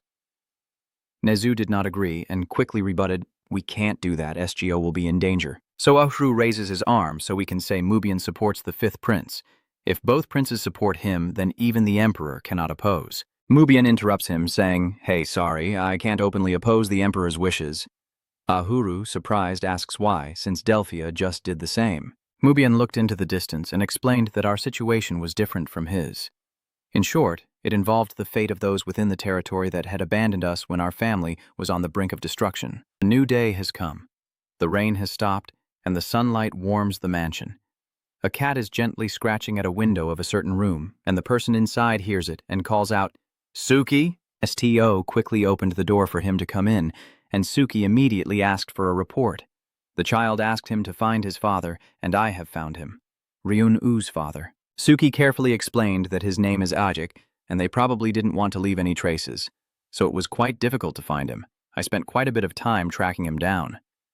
STO asked in amazement, "Did someone come directly to find him?" Suki confirmed, "Yes, there are signs that he was taken into the fifth prince's palace, and now he is in the capital. Kai also saw you step past the window, and Moho guessed that Black Tiger had gone to find the child's father, and STO once confirmed that it seemed the fifth prince's people had taken him." Kai exclaimed in surprise, "Are the city guards proficient in Maifuk and Sanlung to corner them?" Suki recalled the scene and recounted that a few other soldiers came from the same village as him. "You reply that they are not treated well, secretly training on their own, and you won't easily meet him." Suddenly, STO lifts you up, thanking you for the information, Suki, but then gently hugs you and advises you to tell me before going out next time. I was very worried about you. Suki felt the warmth and nodded willingly. "All right, I'll do that." Back also stepped closer to them. "Oh, Suki, you're back." He couldn't hide his excitement. Nezu chuckled and teasingly asked Suki, "Welcome back, Suki. I'm glad you're okay. Ahuru misses you." Mubian pointed at Ahuru and said, "Now the cactus is sleeping. Should I wake it up?" Suki lazily leaned on STO's shoulder and replied, "No need. Let's get ready to go. Not long after, right in front of Sahwa's residence, I respectfully ask Marisa." "Your Highness Marisa." She suddenly turned around in the carriage. Is there still something she wants to say? The Delphia formula. Please place your hand on your chest and respond. This insolent one dares to inform you that the one holding the key to this battle, Your Highness. Marissa suddenly burst into laughter, saying, well, she couldn't hide her fury. It's ridiculous. How could someone like you, who cannot sway the hearts of a lifetime of loyalists to the Empire, possibly have such power? Amid her fierce insistence, he quickly knelt to show his sincerity and begged Lady Marisa not to avoid this conflict. He affirmed that he would follow any decision made by the princess, for the future and glory of the Rubrazan Empire. The carriage convoy then quickly left the estate, suddenly stopping somewhere, with the carriages halting in front of a solemn building. Marisa walks carefully among the knights, almost unaware of Gur's plan to oppose the emperor. She frowns in thought, and if the crown prince intends to eliminate all other heirs, it means the emperor knows, but is deliberately ignoring it. Marisa couldn't help but feel confused about the complicated situation, and wondered what she could do from now on. Suddenly, she turned back to the gate of destruction and said, "Well done. We will part ways here." Marisa looked around at everyone present and said, "Thank you for giving me courage." She smiled brightly. "If it weren't for you, I wouldn't have thought to visit Duke Delphia." SGO also respectfully nodded in greeting. "Yes, I wish you a safe return." She cheerfully bid farewell to them. "That's right, everyone." Before she could finish speaking, Marisa suddenly widened her eyes in shock as she sensed something unusual and dangerous. Something was hurled past her face, making her terrified. A loud explosion suddenly erupted in the room. Marisa, terrified, collapsed to the ground as the elite guards hurriedly stepped in front of her to protect the princess. Marisa, still trying to regain her composure, looked toward the blinding light. What is that? A group of people dressed in black cloaks appeared near her, and the leader just threw the dangerous object from earlier at her. Marisa demanded loudly. Who are you? Show your face. I am always sweating nervously, Your Highness. They are individuals with quite advanced magical skills. Marisa, trembling with suspicion, thought they were targeting her, right? Then Miss Jiang regained her composure and advised the knights. I'm fine. Everyone focus on fighting. We need to capture at least one to ask about the one who sent them. I always understand and follow your orders. I obey. The others, without a word, once again reach out and summon a glowing orb. The flashing orbs kept firing at Marisa and the knights, making it hard for them to defend. A thick cloud of dust obscured their view for a moment. Damn it, they disappeared without a trace. Marisa watched in amazement as STO faced off directly against a mysterious figure. STO, she couldn't help but feel anxious, thinking she had heard that he was not a combat specialist. She immediately ordered her knights to help him, while one of the masked men loudly scolded. Damn it! That person ran off quickly while looking back to warn his teammates. What are you doing? Hurry up and move your leg. The person facing STO hesitantly responds, My leg can't move. Through the thick smoke, STO's sharp eyes stare intently at the mysterious figure. A masked guy hesitated, confused as he looked at his teammate. His leg couldn't move. What nonsense are you talking about? That guy shouted angrily. I really don't know either. His ruthless teammates abandoned him and quickly left, everyone else retreating first. The other person turned pale in horror as he remembered that he only looked into his eyes for a moment. At that moment, as he hurried to retreat, he suddenly froze and looked over at STO nearby, snapping out of his dazed state when he saw his two careless teammates thrown right at his feet in a miserable state. Blind Bien just threw them aside, complaining, Oh my god, I caught them pretty easily, but one of them ended up dead. Nezu eagerly carried two of them over to him, saying, I caught a few of these guys too. Bake joined in, bringing another one he caught, and one more was successfully handed over. Seeing my teammates all being captured, the guy standing in the middle of the room panicked. He gritted his teeth in frustration and shouted, Just kill me! STO indifferently ordered him to sit down, an invisible pressure forcing him to kneel. He clenched his teeth in confusion at his body's reaction. STO calmly stepped forward, looked down at him, and continued to order, Lower your weapon. Place your hands on your head. The other person once again obeyed your command, raising both hands above his head, his body not following his will. Marisa wiped her sweat, amazed at STO's team's abilities, and stepped forward to thank them, saying, Thanks to you, we were able to catch the culprit more easily. Thank you all very much, STO replied. We still haven't caught the real mastermind behind this, Marisa nodded thoughtfully. That's right. She straightened her dress firmly, contemplating that now everything has come to this point, and she needs their strength again. With that in mind, she proposed, Until we find the mastermind behind this attack, I want to hire your services once more. STO asked in surprise, the person using their royal status to give orders to their subordinates. Marisa responded firmly, No. I, Crown Princess Marisa S. Rubrazanaconia, need your support and hereby make a formal request. Reflecting on the group earlier, the Palagon Magic Society, one of the strongest, is a professional magic guild composed solely of mage dregs. Marisa secretly suspects the person behind this attack and the one who hired them, Crown Prince Gu. She silently laments, I don't want to believe it, but the Crown Prince truly intends to eliminate all the other heirs. She suddenly broke out in a cold sweat, thinking this still wasn't enough. I still need more solid evidence. Immediately after, everyone approached Marisa's palace. Marisa instructed them and then turned to leave. Please wait here. Uncle Ko looked up at the luxurious dome and sighed. Wow, we're here again. He clenched his fists excitedly and exclaimed, We must be the first members to enter the princess's garden twice, right?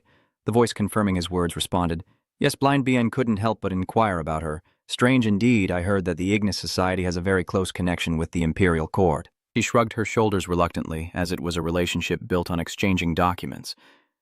Suddenly, she remembered Lesky's lazy demeanor, and then thought, I heard that Vice President Lesky had personally met with the Emperor. Hearing his name, Uncle Ko crossed his arms in displeasure. Mostly, foreign affairs were handled by the deputy head, but that day still seemed somewhat untrustworthy. STO remained silent, not participating in their conversation. Then she looked at him and asked, STO. After this, Hwang Tuk owes our society a favor. Are you intentionally hinting for Princess Dinha to seek our help again? She continued her judgment. Are you preparing for the decisive clash with Su Hanan to target our organization and using it as an excuse to protect the guild? STO replied straightforwardly. That's not entirely my intention. Helping Princess Dinha was my personal wish, although I had other intentions. But they were only for myself. So you don't need to see anyone else. She nodded understandingly, thinking to herself that if that was your wish, ever since I discovered STO's true identity, I've seen him as a weapon to confront Su Hanan. Suddenly, she fell silent. But he was different from Su Hanan. He wasn't driven by rage and had many human emotions. She hesitated for a moment, questioning whether it was truly right to involve him like this. Meanwhile, Parker wandered around the garden, gazing at the familiar flower arrangement. Ah, that crystal flower. Mu Bian was curious, and Tian approached to examine the flower. Isn't this the frost crystal flower we've been searching for? Parker suddenly realized something. Yeah, the color of the flower has turned a dull green, making him marvel, but it doesn't look very lively. Nezu looked closely at the small flower and asked, Q, I think it's still healthy? Parker also looked at the flower and nervously said, Maybe I was mistaken. Everyone suddenly fell silent and looked at SGO, who was confused by their intense stare. You suddenly understood and exclaimed, Ah! SGO quickly stepped closer to them. Let me see. Parker happily jumped up. Thank you, Captain. SGO approached the small bouquet, his hand gently touching its Japanese-colored leaf. What's going on? Is the crystal really not healthy? Did it get sick after coming here? You look back at those lifeless flowers. They will wither soon. And suddenly, SGO falls silent as if lost in thought. Nezu and Ahuru, hearing your words, also look sadly at the small flower pot. Mu Bian was surprised by Parker's insight and said, noticing that its vitality had diminished. Parker turned to look at him and replied, It's just a feeling. I thought I saw it wrong. He was troubled by SGO's words earlier. I was a bit sad. Even as it was dying, it could still say it was in pain. Mu Bian quickly reassured him, but its wish to return to its owner had already been fulfilled, so it must also be very happy. Suddenly, the small flower pot loudly protested, I'm not happy. SGO noticed its words and looked at it intently. The small flower pot continued, Is there any creature that would be happy when it's about to die? It felt satisfied and said so. But even so, I can still return to my birthplace before I fade away. So I have no regrets. Then it turned to SGO and expressed gratitude. Thank you. SGO. Parker noticed something unusual with the flower pot and asked about it. Did the flower just move? And suddenly the door opened, interrupting their conversation. The maid steps forward to invite them to the party. The princess invites everyone to join a feast. As the evening sky turns a fiery red, an opulent table with delicious dishes decorated with vibrant flowers leaves everyone in awe. Wow. Marisa cheerfully invites them to join. Welcome, everyone. I feel a bit embarrassed for not being perfect. Mu Bian-gu was stunned, opening her mouth in surprise at this statement from her. So this is what you mean by not being thorough, princess? What is all this? Marisa replied cheerfully, I want to use it as a token of thanks. Suddenly she fell silent, and although I had just made that request, I realized that what the royal members desire is completely different. Moreover, choosing to become one of her subjects in dangerous times is not an easy decision. Marisa hid her emotions and smiled brightly. I want to show my gratitude through this feast. I hope everyone will enjoy it. They followed her words to the table. Bake eagerly ran off quickly. Thank you, Your Highness. Mu Bian quietly pondered about this princess. She is completely different from the timid summer prince. They quickly sat down at the table to enjoy the delicious dishes. Suddenly, STO spoke up. Your Highness? Marisa, noticing this, eagerly asked if there was something you wanted to tell me. Suddenly, she seems to realize something and makes a suggestion. Am I making you feel uncomfortable? I'm leaving now? STO objects. That's not the case. Marisa fell silent, pondering something, then leaned in close to STO, carefully observing his expression. Why had it become like that? I was startled and awkwardly stepped back. I didn't mean there was something wrong with it. But since you usually only show one expression, I was just a bit curious. Sorry, did I make you feel uncomfortable? STO, hiding his face, replied softly, No, while secretly pondering in his mind. That's right. People who can't hear others' thoughts will try to guess their emotions through facial expressions, so it would be strange if you always had only one expression. The two suddenly became shy and didn't say anything else. To break the awkward silence, Marissa raised her glass and cheerfully introduced the special drink in her hand, saying, "Try it. I used very good petals for our victory." She happily takes a big sip of the drink, and the others quickly try a sip as well. The flavor of this drink made Mubian involuntarily gasp in amazement. He loudly exclaimed that he had tried many delicious drinks before, but this was the first time he had tasted such a unique flavor. Marissa straightforwardly explained how this special drink is made. Its original ingredient is tantalus nectar, a rare flower that blooms only once every 10 years. It is also known as the golden flower because of its yellow color. Mubian exclaimed upon hearing the name, "Wow, that name sounds quite elegant." Marissa shook her glass and continued, saying that nectar has been used in brewing for a long time. There's a saying that if you get to enjoy a drink made from nectar, you'll have both heaven and earth. She cheerfully joked that nectar flowers are said to be enchanting and can seduce all creatures, enjoying her story, which was quite funny, but her tale made Mubian jump in surprise. Foon hurriedly spat out the drink he just took in horror, his expression making Marissa worried, and immediately asked him if it was the recipe or the chicken. "What's wrong?" And Mubian's face was covered in sweat. He stammered as he took the medicine and sniffed. "The one who said this is the medicine of her." Marissa chuckled softly, "Haha, surprised by that. Don't worry, nectar flowers are completely harmless to humans." She continued to speak in detail about this interesting flower, but I heard that it has an alluring scent that attracts dragons. Since the dragons have long since left, this is a sad flower with no purpose left to lure. Mubian feels more confused and quietly wonders what he means, while STO continues to hold his glass, about to sip his drink without paying attention to their conversation. Suddenly, Suiki approaches to get his attention, advising STO that it's best not to drink that. Marissa suddenly remembered and looked at STO. "Oh, right, isn't there something you want to say?" STO stopped drinking the wine and placed it back on the table. "Yes." He continued carefully, "The divine crystal flower is returning to the withering person as they drink it gradually." Marissa was stunned to hear him mention this. "Oh my, it still looks fresh and vibrant. Can anyone really tell?" STO pondered the fading crystal flower and said, "The gods can. It will wither soon. But this is also an inevitable event. Usually, crystal flowers only last a year." Your words made Marissa briefly feel sad. Flowers bloom quickly, then wither, but another bud will grow in its place. And when spring comes, a beautiful new blossom will bloom again. As if recalling something, she hurriedly explained, "Its lifespan may be short, but it is also very beautiful. I didn't intentionally give you a low-quality flower. Please don't misunderstand." STO interrupted her and narrated that the flower had asked the gods to bring it back to its owner. Marissa froze, confused. Why? STO looked at her and continued clearly, "It wishes to spend the remaining time with that person, Your Highness." Marissa paused for a moment, then asked it suspiciously, "Can it read the hearts of beings beyond humans?" She was momentarily surprised and asked if that child wanted to return to my side before withering away. "Do plants also have such feelings?" STO answered her doubt. Rarely can a plant reveal its thoughts or express emotions so passionately. You continued to speak passionately, yet they also knew who cared for them and shared similar feelings with humans. Marissa tremblingly hesitated before speaking. Impossible. Mubian seemed to understand Marissa's emotions and quietly sighed, saying that he liked plants because they couldn't speak, but now he realizes they can think like us. Marissa burst into tears, mourning the withering flower. If I had known this sooner, Mubian was stunned and whispered, "Really?" She stood up urgently. "I need to see her right now before the crystal flower fades away." Someone who can help me read her true feelings. STO. STO was momentarily surprised by her action. "Yes."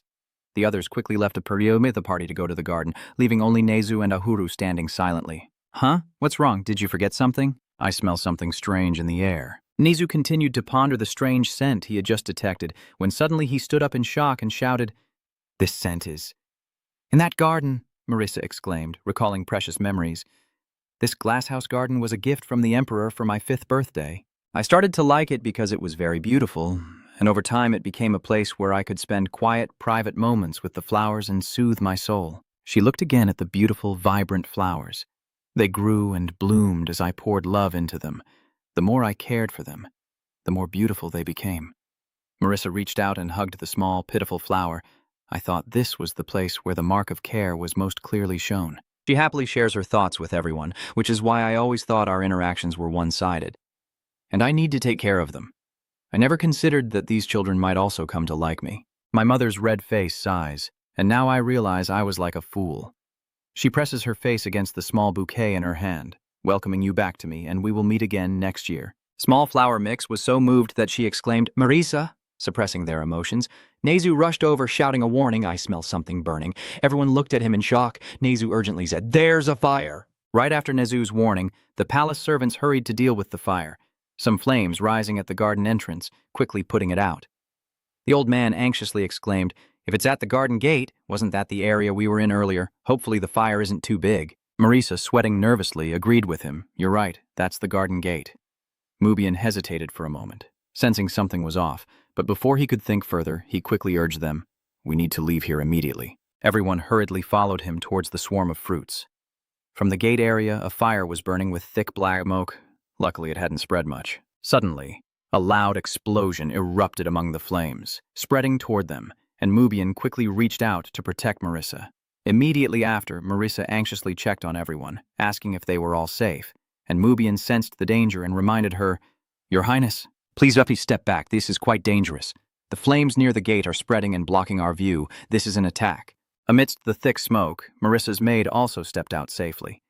Marisa was relieved to see she was unharmed and hurried over to ask if she was okay. Luckily, we need to inform the Emperor before things get more chaotic. Banshee interrupted her with a sad voice. I am sorry, Princess Marisa. Sauko Banshee uses magic to do something. The door quickly closed behind them, and Marisa was stunned and widened her eyes. Wait a moment, Bansia. Mubian approached cautiously. Inside, there's a trap. I believe you must have also considered this possibility. Your Highness? Marisa clenched her lips in anger. She turned around in agreement with Mubian's words. You are right, Your Highness. The palace is a battlefield where anything can happen. How detailed is the magic protection layer of this garden? Marisa hesitated before answering him, the highest level. Mubian swung a powerful strike at the closed door, but it remained unscathed after his attack. The chessmaster anxiously asked, Kai, is this difficult for you too, Kai? He sweated and explained that my puppet is made entirely of wood. Mubian looked up and observed, unable to help but feel anxious. This was a disaster. If he poured more power into the attack, the entire structure would collapse. Suddenly something seemed to dawn on him, causing him to pause. Sir, do you not need to water the tree? She suddenly remembered and said. Ah, Marisa quickly replied. There is a pond in the center of the garden that provides water. We can get water from there. They quickly moved to that water pond. Let's hurry up. After a while, they carried large buckets of water here, and the fire was quickly extinguished. Phew, we made it. The tired chessmaster said, Now we can go outside, right? Marisa replied, Yes, since there's no magic protection at the gate, we can destroy it and escape directly. Mubian suddenly grew more tense and reminded her that gods think like humans, Your Highness, but please, look outside. Marisa hurriedly turned her head back. Back, meaning that outside that door, bloodstains stretched from a fierce battle. Marisa, unable to speak after recovering, looked distressed as Mubian sighed and said, This is the result of blindly trusting the Emperor's orders. The crown princess suddenly knelt down in shock over something. Nezu worriedly approached and asked Han, Are you okay? Suki also couldn't help but worry about his unstable emotions. STO. You've been sweating for a while now. When did this start happening? STO's face was covered in sweat as he panted heavily, thinking to himself, Why is everything so hot now? Could it be that drink? Mubian also noticed his condition and asked with concern, STO, are you okay? STO vaguely replied, I don't know. Marisa noticed Mubian's way of addressing her and wondered to herself, looking back now. The 2G formula isn't a member of the guild, so why did they speak so humbly to him that day? STO's face paled significantly, and he awkwardly said, Princess Marisa, the flower has a message for you, Your Highness. Marisa looked up in surprise and asked back, Giko. Right now. Ah, suddenly voices from the flower pot spoke in a jumble. Hello, my beloved human. Marisa was amazed to hear those voices and thought, Oh, so there are many voices. Each leaf falls with a deep voice. We know you very well, Marisa. The plants all speak out. Even though we have been asleep for a while, we always hear Marisa's greetings. Marisa looked up at the surrounding trees and marveled, Can people also hear the feelings of other plants? STO replied to her. Yes, the plants that have grown under your care are speaking now. Your words only surprise Marisa more. It's not just me who's blending into the crystal. STO's face is flushed with difficulty. I tried to do the same, but I can't control it now. The surrounding trees keep speaking. Marisa always talks to us. Now it's our turn. We will protect her. Don't worry, Marisa. Everything will be fine. Parker noticed the branches stretching out and said, "The branches are growing longer. The canopy is gradually covering the space, Calming the atmosphere here, and it's no longer as hot as before. Blindfolded, the trash priest looked around. The fire outside has been put out, and the chaos outside is gone. There are urgent knights outside the door coming to rescue. Your Highness the Princess, are you all right? They burst through the door, here to rescue her. Marisa happily saw her people and said, "I'm okay now." Suddenly a leaf fell onto her face. She paused and looked up at the sky. Oh, the burned trees gradually disappeared. Oh, they kept reassuring Marisa, "We will protect you. Everything will be fine." Marisa burst into tears at the sacrifice of the beautiful trees. They extinguished the flames and are always by my side. Her tears flowed endlessly with deep sorrow. "Thank you, little ones." Just like that, the little flower pot in her hands has withered. Marisa, with tears in her eyes, gently holds the small flower pot, wishing she had known your feelings sooner. "Thank you for protecting me," the fragile little flower pot responds. "Me too, Marisa." The withered flower pot has nothing left to worry about and speaks out, but I still feel very relieved to be by your side until the very end. Marisa sorrowfully looked at the small flower pot in her hand. "I still haven't given you a name, even though I really want to call you by one right now." The flower pot suddenly reacted strongly when she mentioned it. "A name, huh?" Marisa began to think of beautiful names. "Yes, what do you think about Pearl, that kind of cloudy white gem?" She sadly added, "So I can always remember you with this name," when suddenly Kai came over to Marisa and suggested, "We can save it, Your Highness." Her words left Marisa in constant shock. Really? The essence, even if it continues to live in a different form, does anyone want to see it? Marisa quickly nodded in agreement. "I understand. Thank you for your help." The small flower pot in her hand also swayed to show her approval. In the days that followed, the palace servants paid the price for their betrayal after the eel incident, with the harshest punishments imposed on them. And after this event,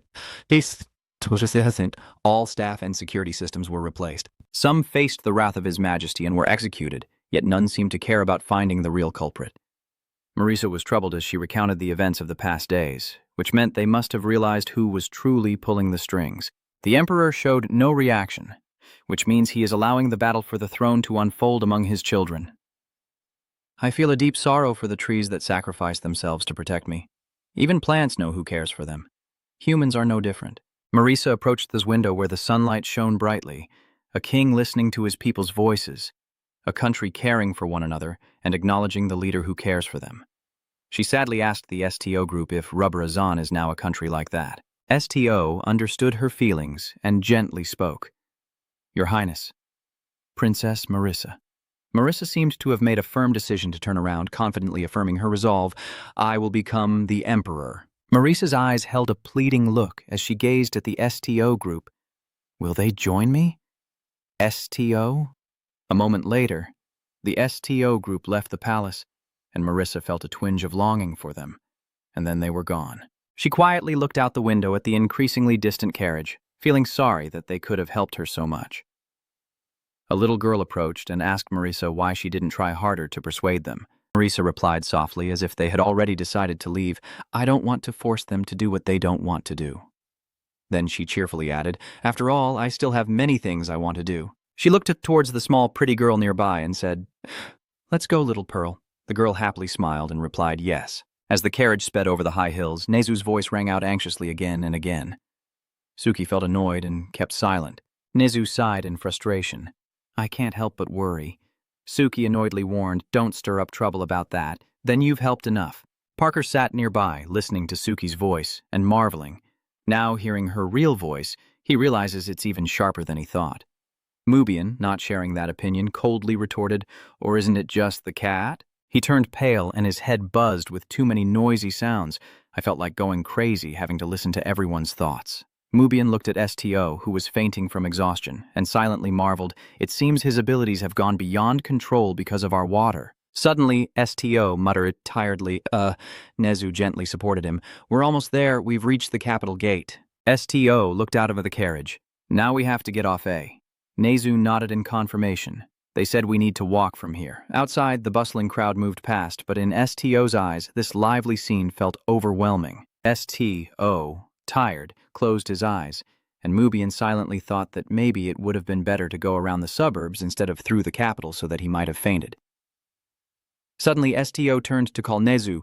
Nezu, your eyes are closed and you can't see anything. Take me to the guild dormitory. Nezu was confused by this action of yours, all right, but why are your eyes closed? STO thought to himself. I'm trying not to look anyone in the eye anyway, please. Although you explained, Nezu still didn't understand clearly and kept trusting Nezu. After a while of traveling, they returned to their luxurious building, and Skylar came over to greet them, welcoming everyone back. STO followed Nezu as he walked, then quietly told Parker, please report the mission as completed. Parker quickly understood and left. Skylar approached STO and greeted him. Welcome, Captain. She held a thick stack of documents and said, I need to talk to you. Your eyes are injured, huh? Let me call a healer for you. STO immediately refused her kindness. No, I don't need any treatment. Still, Skylar couldn't help but worry and advised him, Captain, your eye might not recover if it's damaged. Don't hesitate to come to me if you need anything. STO understood and suggested, so please help me get something to cover my eyes. Skylar quickly left. I will go right now. After a while, she brought a bandage and asked if this would work, and STO quickly covered his eyes. Yes, do you have something to tell me? Skylar quickly processed the new information he had just received. This is the report on the person you asked us to investigate. All the details about Isaac are in here. We have confirmed that she is still living in the capital, and we are looking into more details about that. She flips through something because you won't be able to check the report, so I will send it to your teammate now. Skylar carefully takes out a small piece of paper and says, Be careful with this. The sweaty smile awkwardly accepts the paper. STO immediately ordered to end the information search mission there. Skylar understood and replied, I understand. Next is the additional information about Su Hanan. Skylar pondered about the entire Holy Palace UN Nga and continued. There is a rumor spreading that Su Hanan will soon move into the Holy Palace. Skylar reported seriously this morning. The current Bishop Lord Sajikul announced his resignation, and the Holy Palace has begun to act. Her words made Kai Bangquan think. It's strange. I thought Su Hanan would destroy the groups blocking his path first. After relaying all the information, Skylar turned and left. This is the end of the report. We will send you more information through the courier when they arrive. STO nodded in understanding. You've worked hard, Skylar. Parker, after a moment of dizziness, scratched his head and chuckled. I've completed the final step of the request. It's great that we've written a detailed report, but suddenly he froze when he saw everyone's attitude was a bit off, huh?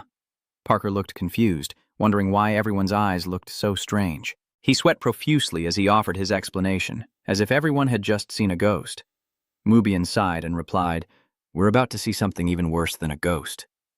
Parker couldn't help but be more suspicious than a ghost. Mubian cast a meaningfully pointed look, something extremely terrifying, right? He nodded in agreement. I'd rather face a ghost than that. STO didn't follow them, worried and thinking to himself, when will my abilities stabilize again? He frowned with frustration, wondering what would happen if this situation continued like this forever. Everyone's thoughts kept circling in his mind. Mubian fell silent, unable to hide his concern for his current condition. Suddenly, he turned to suggest to you, STO, I will go and complete the remaining part of the mission related to finding the man named Isaac. Mubian respectfully asked STO to rest until his abilities stabilize. I am confused by your proposal and oppose it, as I am personally required to complete the task. Mubian spoke seriously and sternly. I am not a member of the association, STO. I am just a god following you. STO couldn't persuade him, so he gave in. At least let me go with you. I won't participate in this anymore. I need to prepare a way to deal with Su Hanan, so please return safely. STO understood and replied, All right. STO turned to Suki and said, In that case, please lead us there, Suki. He quickly received the order and responded, Yes. Sometime later, in a dilapidated rundown area, there was a man sitting sadly in a corner. The crates here emit a foul, disgusting smell. Next to the man, another person lies on a bed covered with a simple, stinky blanket. Suki led the STO group to this house. Is this really the place?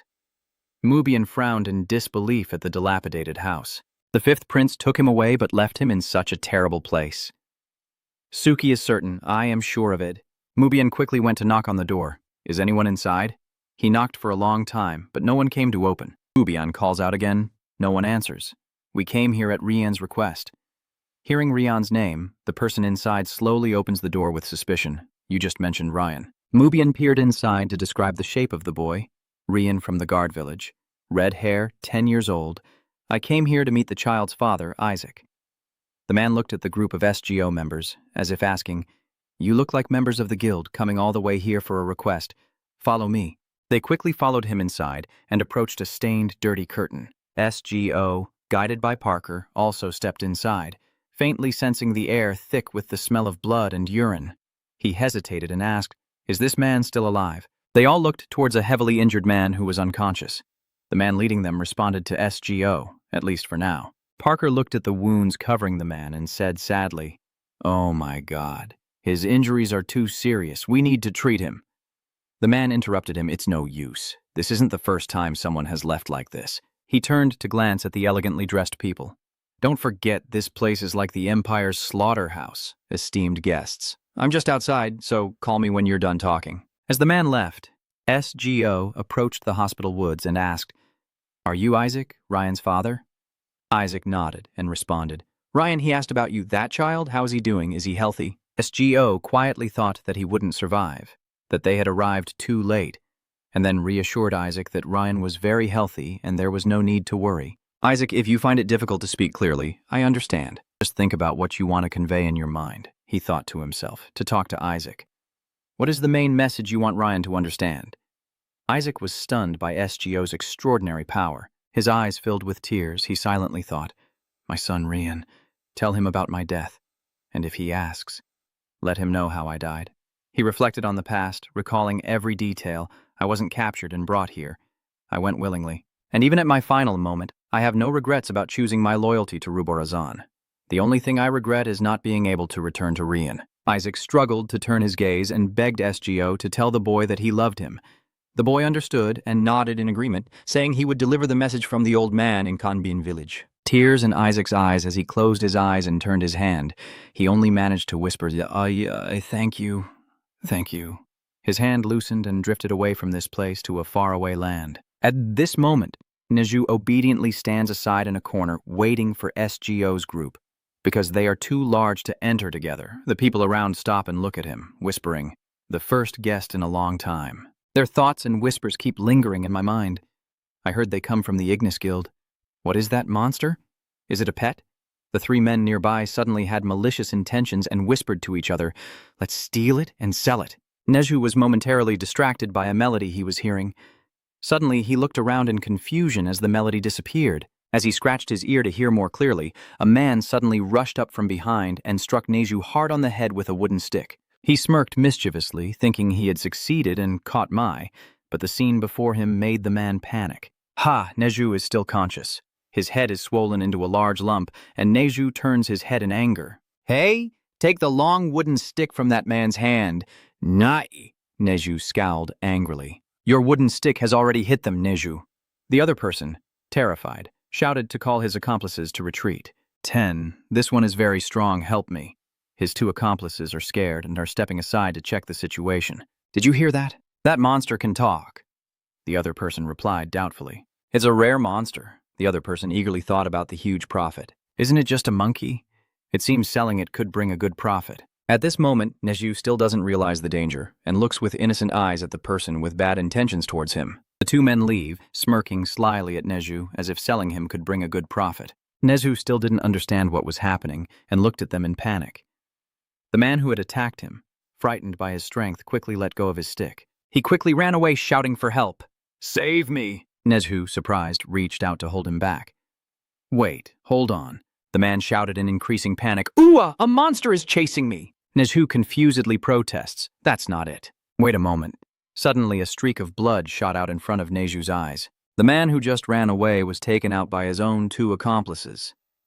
It seems Mai understands our language. The cruel accomplice kicked the poor comrade away. "We'll give Mai some food. We will give Mai much better food if Mai comes with us." Neju was so angry his scales trembled. "I don't eat humans. Neju is not a monster." He shouted in anger. SGO said Neju is not a monster. Suddenly something forcefully pushed towards him, a glass bottle hitting his head and making him cry out in pain. The broken bottle spilled out a terrifying red liquid. The blond boy wiped the substance away with his hand. The red liquid dripped onto his hands as the two villains cruelly laughed while throwing them. A direct hit. The man laughed loudly, thinking he had successfully taken him down. If Mai absorbs that liquid, no matter how strong a person is, a monster can't stand against us. Huh? Neju no longer looks gentle. He roared in anger, his growl shocking the two others. Huh? Neju suddenly changed completely. You become bloodthirsty with sharp claws, growling, quickly advancing violently towards the two unthinking fools who scream in fear. A bloody sweep ensued immediately after, and from inside the house, STO heard Neju's roar as Vui Vong stepped out to assess the situation. Neju, you hurried over to Neju, who was losing his composure. Neju, look at me. It's okay, those guys who made you so angry are no longer here. Neju, trembling with anger, said, STO, those people killed their friends and forced me to eat their flesh. They are truly terrible. His eyes welled up with tears, heartbroken by their cruel actions. Deciding on expressions, I think there might be a minor error here. I'm considering phrases like shoved his head at me or forced his head on me. Saying they shoved his head into my face makes sense for justifying my eyes hurt a lot. That would indeed cause eye pain. But they pressed his head into my face. My eyes hurt so much. All right, and I like the idea of being too furious to stand still, which leads to reach out his hand to cradle him in comfort. Crafting the line, I'm working on the full line. I'm not a monster, but they forced his head into my face. My eyes hurt so much, and I was too furious to stand still. Then, something happens. STO fell silent for a moment, then reached out to gently cradle him in comfort, apologizing for leaving him alone. I want to keep it as one line without heavy punctuation. The phrase forced his head needs clarity since it's unclear whose head. I think I should just go with his head instead. Finalizing the line, I'm deciding to keep his head because it sounds more natural. So I'll produce the line. I'm not a monster, but they shoved his head into my face. My eyes hurt so much, and I was too furious to stand still. Stice fell silent for a moment, then reached out to gently cradle him in comfort, apologizing for having left him alone. Now, I need to ensure it fits as one text line without disclaimers. I think I've got it. I'm not a monster, but they shoved his head into my face. My eyes hurt so much, and I was too furious to stand still. STO fell silent for a moment, then reached out to gently cradle him in comfort, apologizing for having left him alone. Neju has calmed down quite a bit. He suspiciously looked directly into STO's eyes. But hey, STO, did you remove your blindfold? He asked curiously. Do you no longer need to cover your eyes? STO grabbed the blindfold and replied, No, I still need it. 2,786, 637, 35.180 to 637, 40.720. He quickly put the blindfold back on his eyes. Let's go home. Then he and everyone else returned to the building. A few days later, at STO's elegant building, STO stayed quietly in his private room, reflecting on the days that had passed. 10 days had gone by since he drank that Netta water, and now his abilities were more stable. But I still haven't fully mastered it. I need to find a way to control the entire power. I still have to wear the blindfold even after many days of rest. Suddenly, he sat up straight as if he had just remembered something, and STO fell silent, deep in thought. He clenched his fists around the bedsheet, which was his power, but why couldn't he control it as he wished? And he needed to find a way to train himself. He pondered about the sacred temple and the mysterious people, wondering if someone might understand the powers of the Kim Long-Su Hanan lineage. He fell silent, dismissing that thought. But who said Su Hanan despises the long song? Stowe clenched his teeth in anger as he thought about this. He turned away from the bed, lost in thought, wondering why Han, who hated the long song, didn't go to the world of their kind but instead stayed here trying to wipe out humanity. You called me. She stepped closer to ask how I was doing since I just returned. I tried to walk gently so as not to disturb you. STO replied hesitantly. I don't know. Suddenly she remembered everyone and looked around nervously, then asked where the others were. STO replied, they will be back soon. Kai, feeling upset, clenched his fists in anger, and Parker, standing coldly by the door, said, we went out to find her. He turned to look at Kai with a mocking smile and said, you've been missing for those days. Really an irresponsible leader, so if you find any information, start talking. Kai quickly reported what he had learned. I have both good and bad news regarding Su Hanan. Which one do you want to hear first? STO immediately made a choice. Good news, thank you. Kai immediately imagined that Su Hanan had stopped his actions. It seems he is considering climbing to the papal throne. Wow, that's good news, isn't it? Kai turned to him and continued, that's right, but it could also lead to more trouble. She considered the worst-case scenario. If he manages to become pope, even the emperor wouldn't be able to easily deal with him. Furthermore, Suhanan will definitely try to sway the Emperor to endorse him. Parker scratched his head in confusion and asked what kind of trouble would it cause if he became the Pope. I'm the only one who didn't know, Kai calmly replied. Suhanan is not human. He's a dragon. Parker excitedly understood. I get it, but suddenly he froze at the shocking news. A dragon? Kai continued to ask, don't you want to hear more about this? Parker Vuivang signaled with his hand. No. I think it's better if I don't know. He looked terrified. A dragon should be a legendary creature. But why do I see it everywhere? SGO asked Han suspiciously.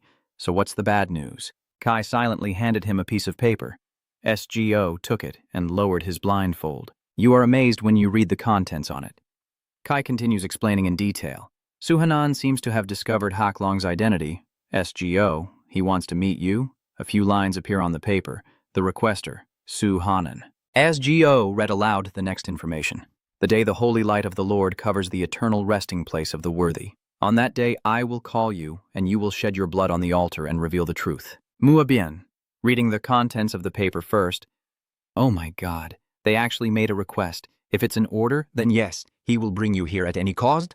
Ahuru jumped and ran over, amazed. This Suhanan kid is a minor. I don't even know if this is a request or a poem. Kai continued to detail the information he had, saying that the holy pillar of light was surely the papal inauguration ceremony, a divine ordination performed by God, not humans.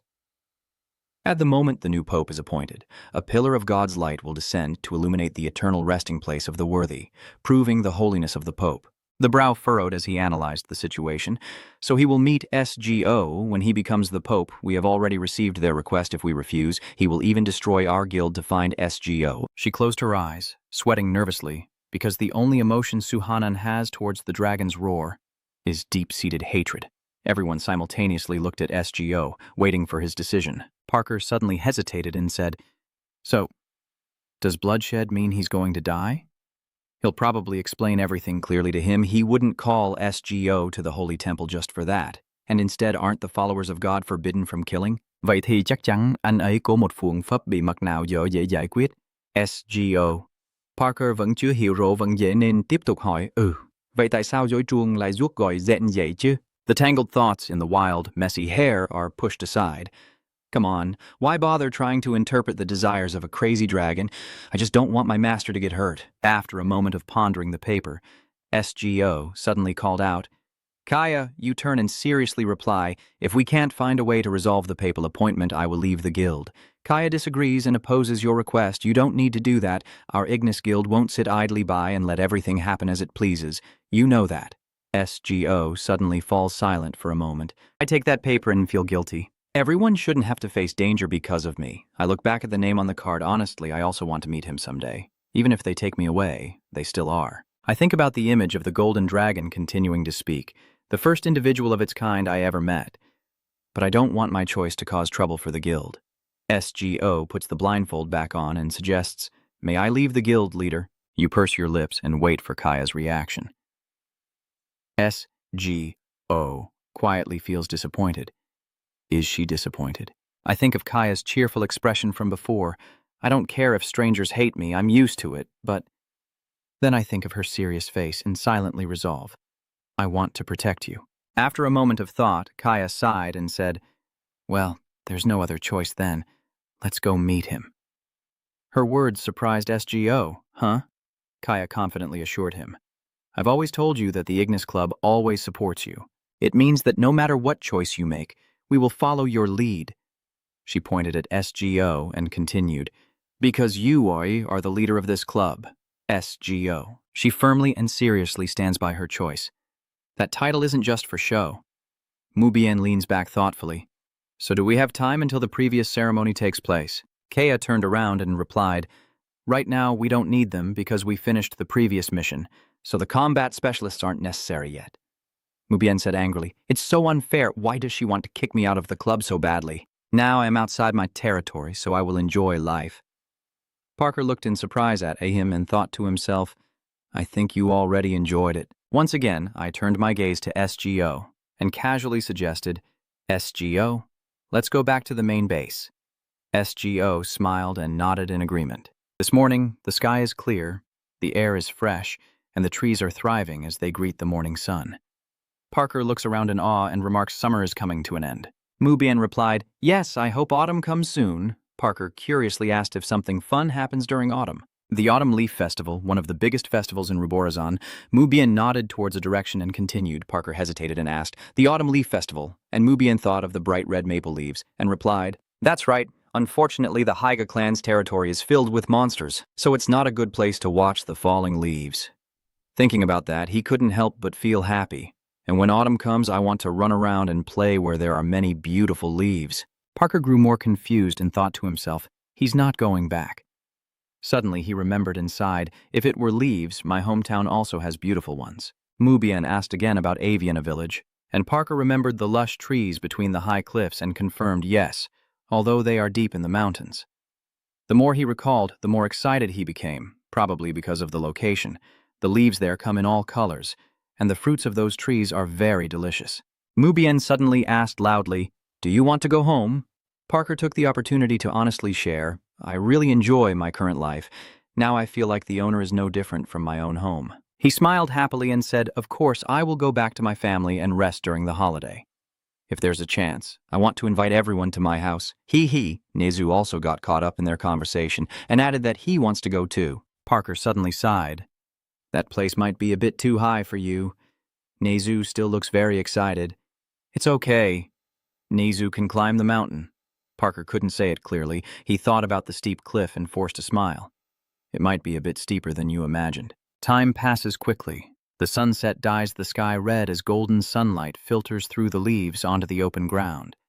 The SGO group stops somewhere, where an old wooden sign clearly marks this area as Kanbin village. Parker stared at the sign and sighed.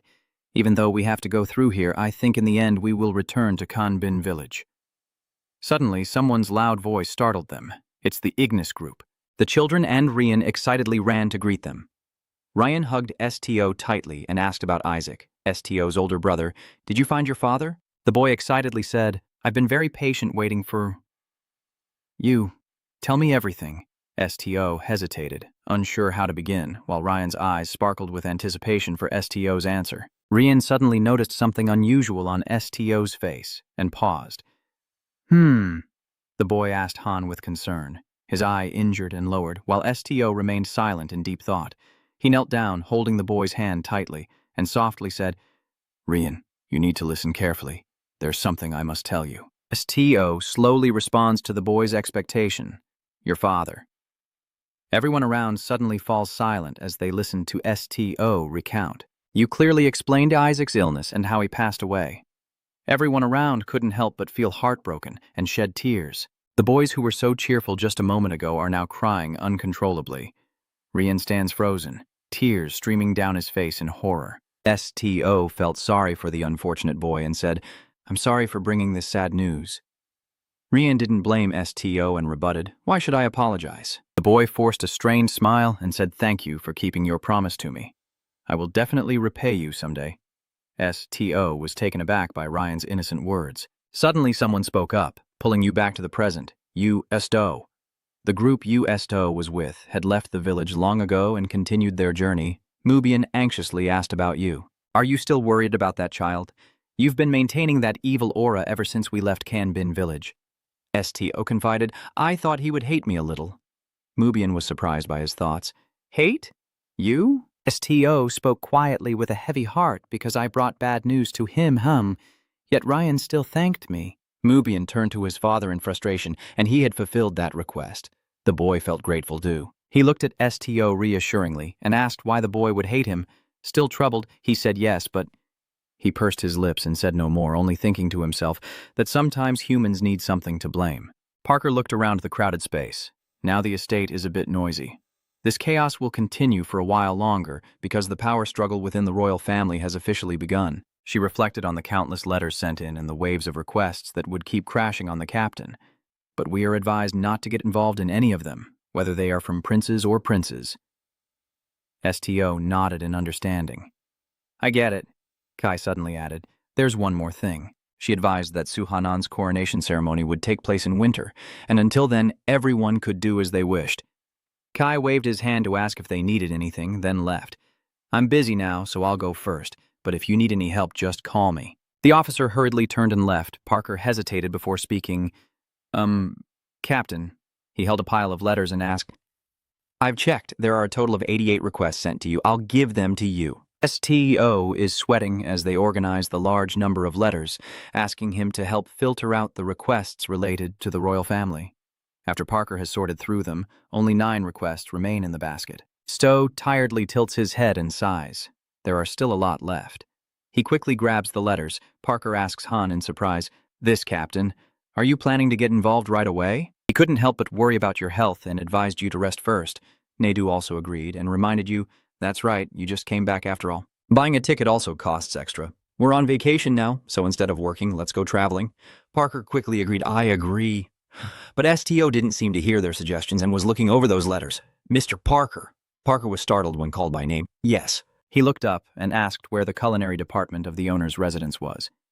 Parker was surprised and replied, "Oh, if it's the culinary department, you mean the assistant chef in charge of the public cafeteria of Society A?"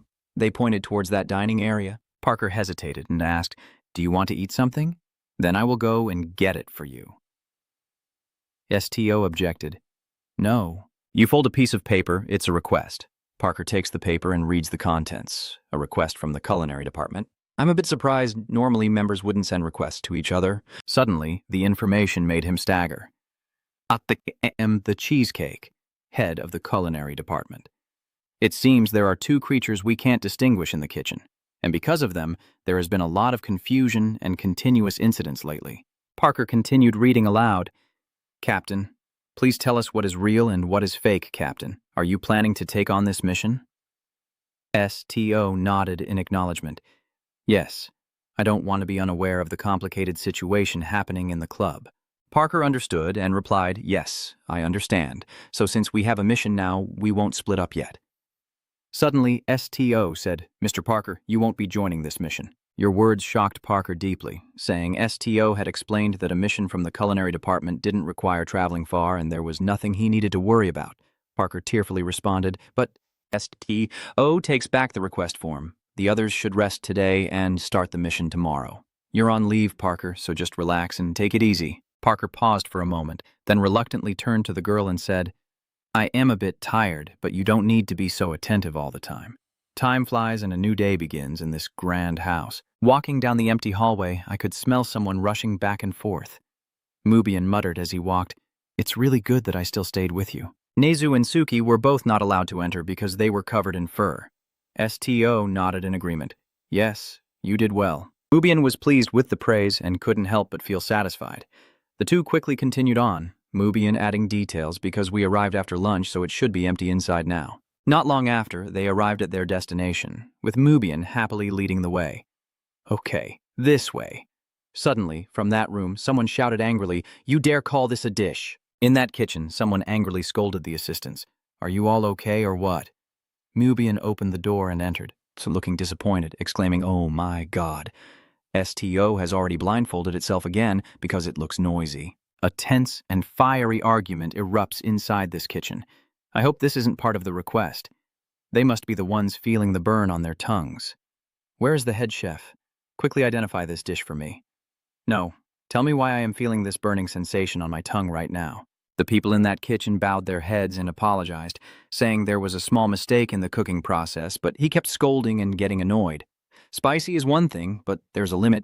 Do you know that my friend, who has a very weak stomach, ate this fiery dish and fainted, had to be rushed to the hospital? After listening to everything, Mubian finally understood the real cause of that fiery body. I thought he was just guiding the way, but it was the spiciness that made him turn red all over.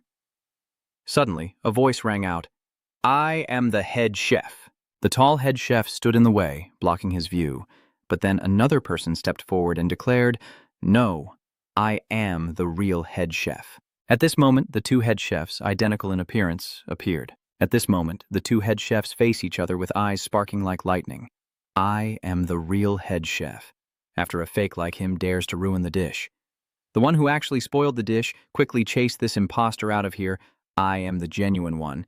This guy is fake. If you don't recognize it, he's the imposter. And the young man who just complained about the dish looked at them in shock and stammered, "Beautiful, beautiful twins?" Hearing that, the two head chefs merged and faced each other, shouting in unison, "Stop saying such nonsense! I have no siblings, that's right, I am an only child." Everything around them was in chaos in front of Mubian and SGO. At this moment, the female staff member turned to Mubian and SGO, her eyes lighting up with joy. She hurriedly ran over and asked, "Is that the captain?" SGO calmly replied, "Yes, I came here after receiving the request." After seeing the savior, she then gave you a blank stare and looked at the two of them. Mubian asked confusedly, "Hey, why are you crying like that? We're here to help." She's been holding back her tears for a long time. "Thank you both. You see, these past few days have been like hell. We can't tell what's real and what's fake." Mubian calmed her down, stopped her from crying, and explained everything to us from the beginning. What exactly happened here? Mubian asked in surprise. "A twin entity," she replied. "Yes, it is a psychic monster. Its body is like a mirror, transforming into a perfect copy of whoever looks into it. After transforming, you can't tell which one is the original, just by looking at their appearance. It doesn't hurt anyone, but it keeps ruining the food, and it really enjoys playing pranks and attracting attention." Then suddenly, Seobirang appeared and said a crazy idea. You could kill both of them. SGO was unhappy with this approach and immediately spoke up. Seon Birang, while Mubian waved friendly greetings. "Long time no see, little girl." She replied coldly, "You're not a member, so why are you here?" Mubian answered, "Well, because my master called me." Then Birang mocked him, not understanding why he would use his skills to serve a child like this. Truly a waste of a good sword. Mubian didn't care much and laughed loudly, saying, "Oh, I serve her very well." But Birang didn't seem to care much and lowered the weapon in her hand as she approached the two pairs of twins in dresses. Birang, angry, pointed her weapon at the twin pair and warned, "Don't interfere. I am an independent combat member of the guild, alias Rogue, and I received a request to eliminate a monster from the Magic Research Department." She pointed her weapon at one of the two men and demanded, "All right, speak up if you don't want to die." "Who is the real one? The one being pointed at still claims to be genuine. I told you I am real here." Hearing that, the other person looked at the one pointing the sword and they both pointed at each other. "No. The monster is him. Don't you recognize it? That guy is the real monster." Birang saw this and decided there was no other choice. "Both must die," they exclaimed. "What is this? How could there be such brutality in the world? Wait a minute. We didn't send any request to you." Then they pointed at SGO and said, "But for him." Birang turned and asked, "That kid, no, did you send the request to the captain? Which makes me even more suspicious, Captain. Surely you wouldn't let me kill them, right? But what's with that strange blindfold? Are you hurt?" SGO explains that some things have happened. She asks as SGO slowly approaches, "So what will you do now? How do you plan to tell who is real and who is fake with your eyes covered? You can't see what's happening in front of you, so how can you use your special mind-reading ability? Am I right?" SGO didn't care much and kept doing his job. "Please extend your hands." They looked at each other in confusion and surprise, hesitating for a moment before also extending their hands to SGO. Bilang watched SGO from behind, hesitant. Wait a minute, can he really read their thoughts just by holding their hands? SGO concentrates, listening to each head chef's thoughts. "Oh, a person with the ability to read minds. Please tell everyone I am real. I beg you." Hearing this, SGO guesses that this person is truly the head chef. So then, "I can't feel anything at all, as if he's completely hollow inside." Then the head chefs anxiously asked, "Now do you see that I am real?" "I am the real person, so reveal the truth, Captain." "Bilang is no different from you asking about the situation. How is it going?" SGO replied, "Yes. I understand real cheesehead of the cooking department. It will be revealed when we reach the Magic Research Department. Let's go, everyone." After finishing, SGO turned to Bilang and sent a message. "Killing monsters isn't the only way to deal with them. We can bring the clone back to the place where it is controlled." She was furious at SGO for acting superior and lecturing her. That damn brat. At this moment, inside the Magic Research Department, on a gel bell of the large building, the guards are on patrol. Mubian observes around and thinks this is the most secure place of all the buildings in the guild he has seen so far. So it must mean they are doing something extremely secretive. "We have brought back the imposter that the Magic Research Department lost." Hearing that, they immediately led SGO and the others toward the first basement, where the head of the Magic Research Department was located. A staircase appeared leading to that place for everyone. Mubian, still in shock, explained that the staircase was also created with magic, and they even had remote communication devices. SGO turned to Mubian and asked, "Remote communication devices?" Bilan explained that it is a magic marble used for surveillance.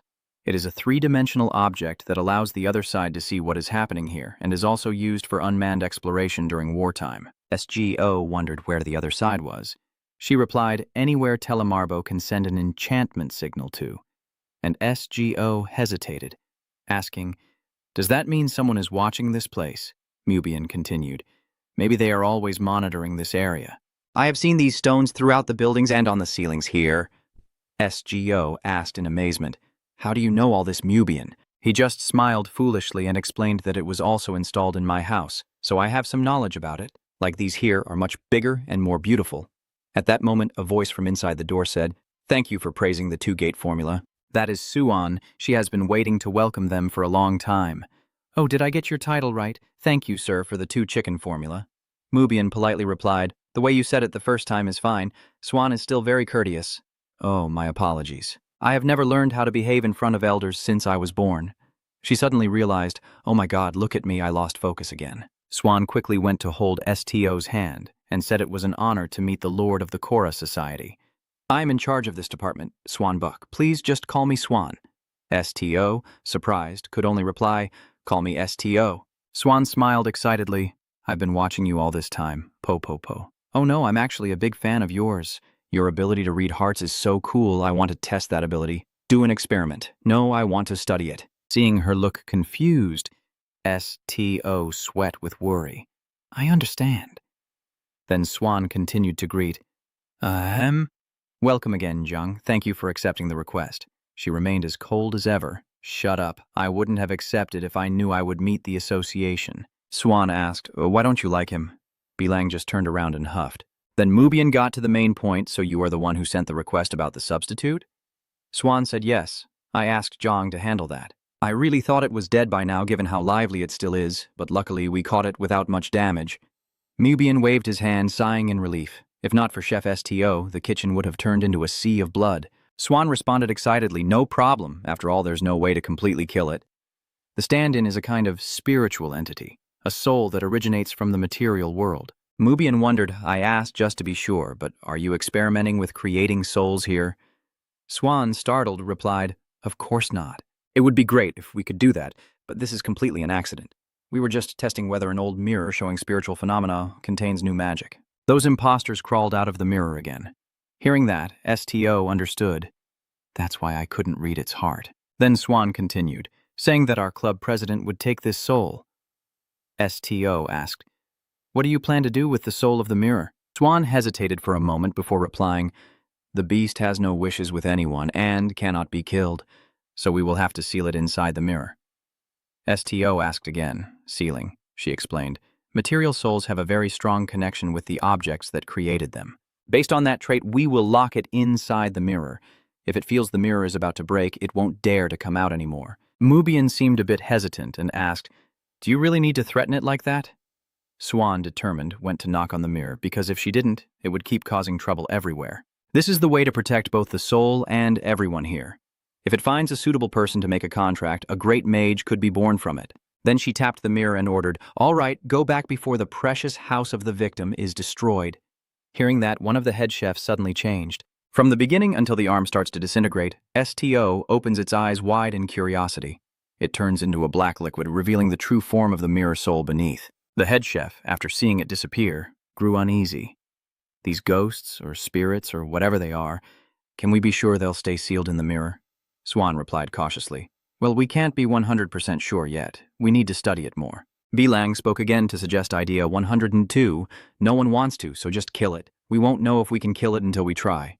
Who knows when that monster will escape from the mirror and harm humans again? That girl over there is a spirit, not a monster. I don't care what it is. If it harms humans, then it's a monster.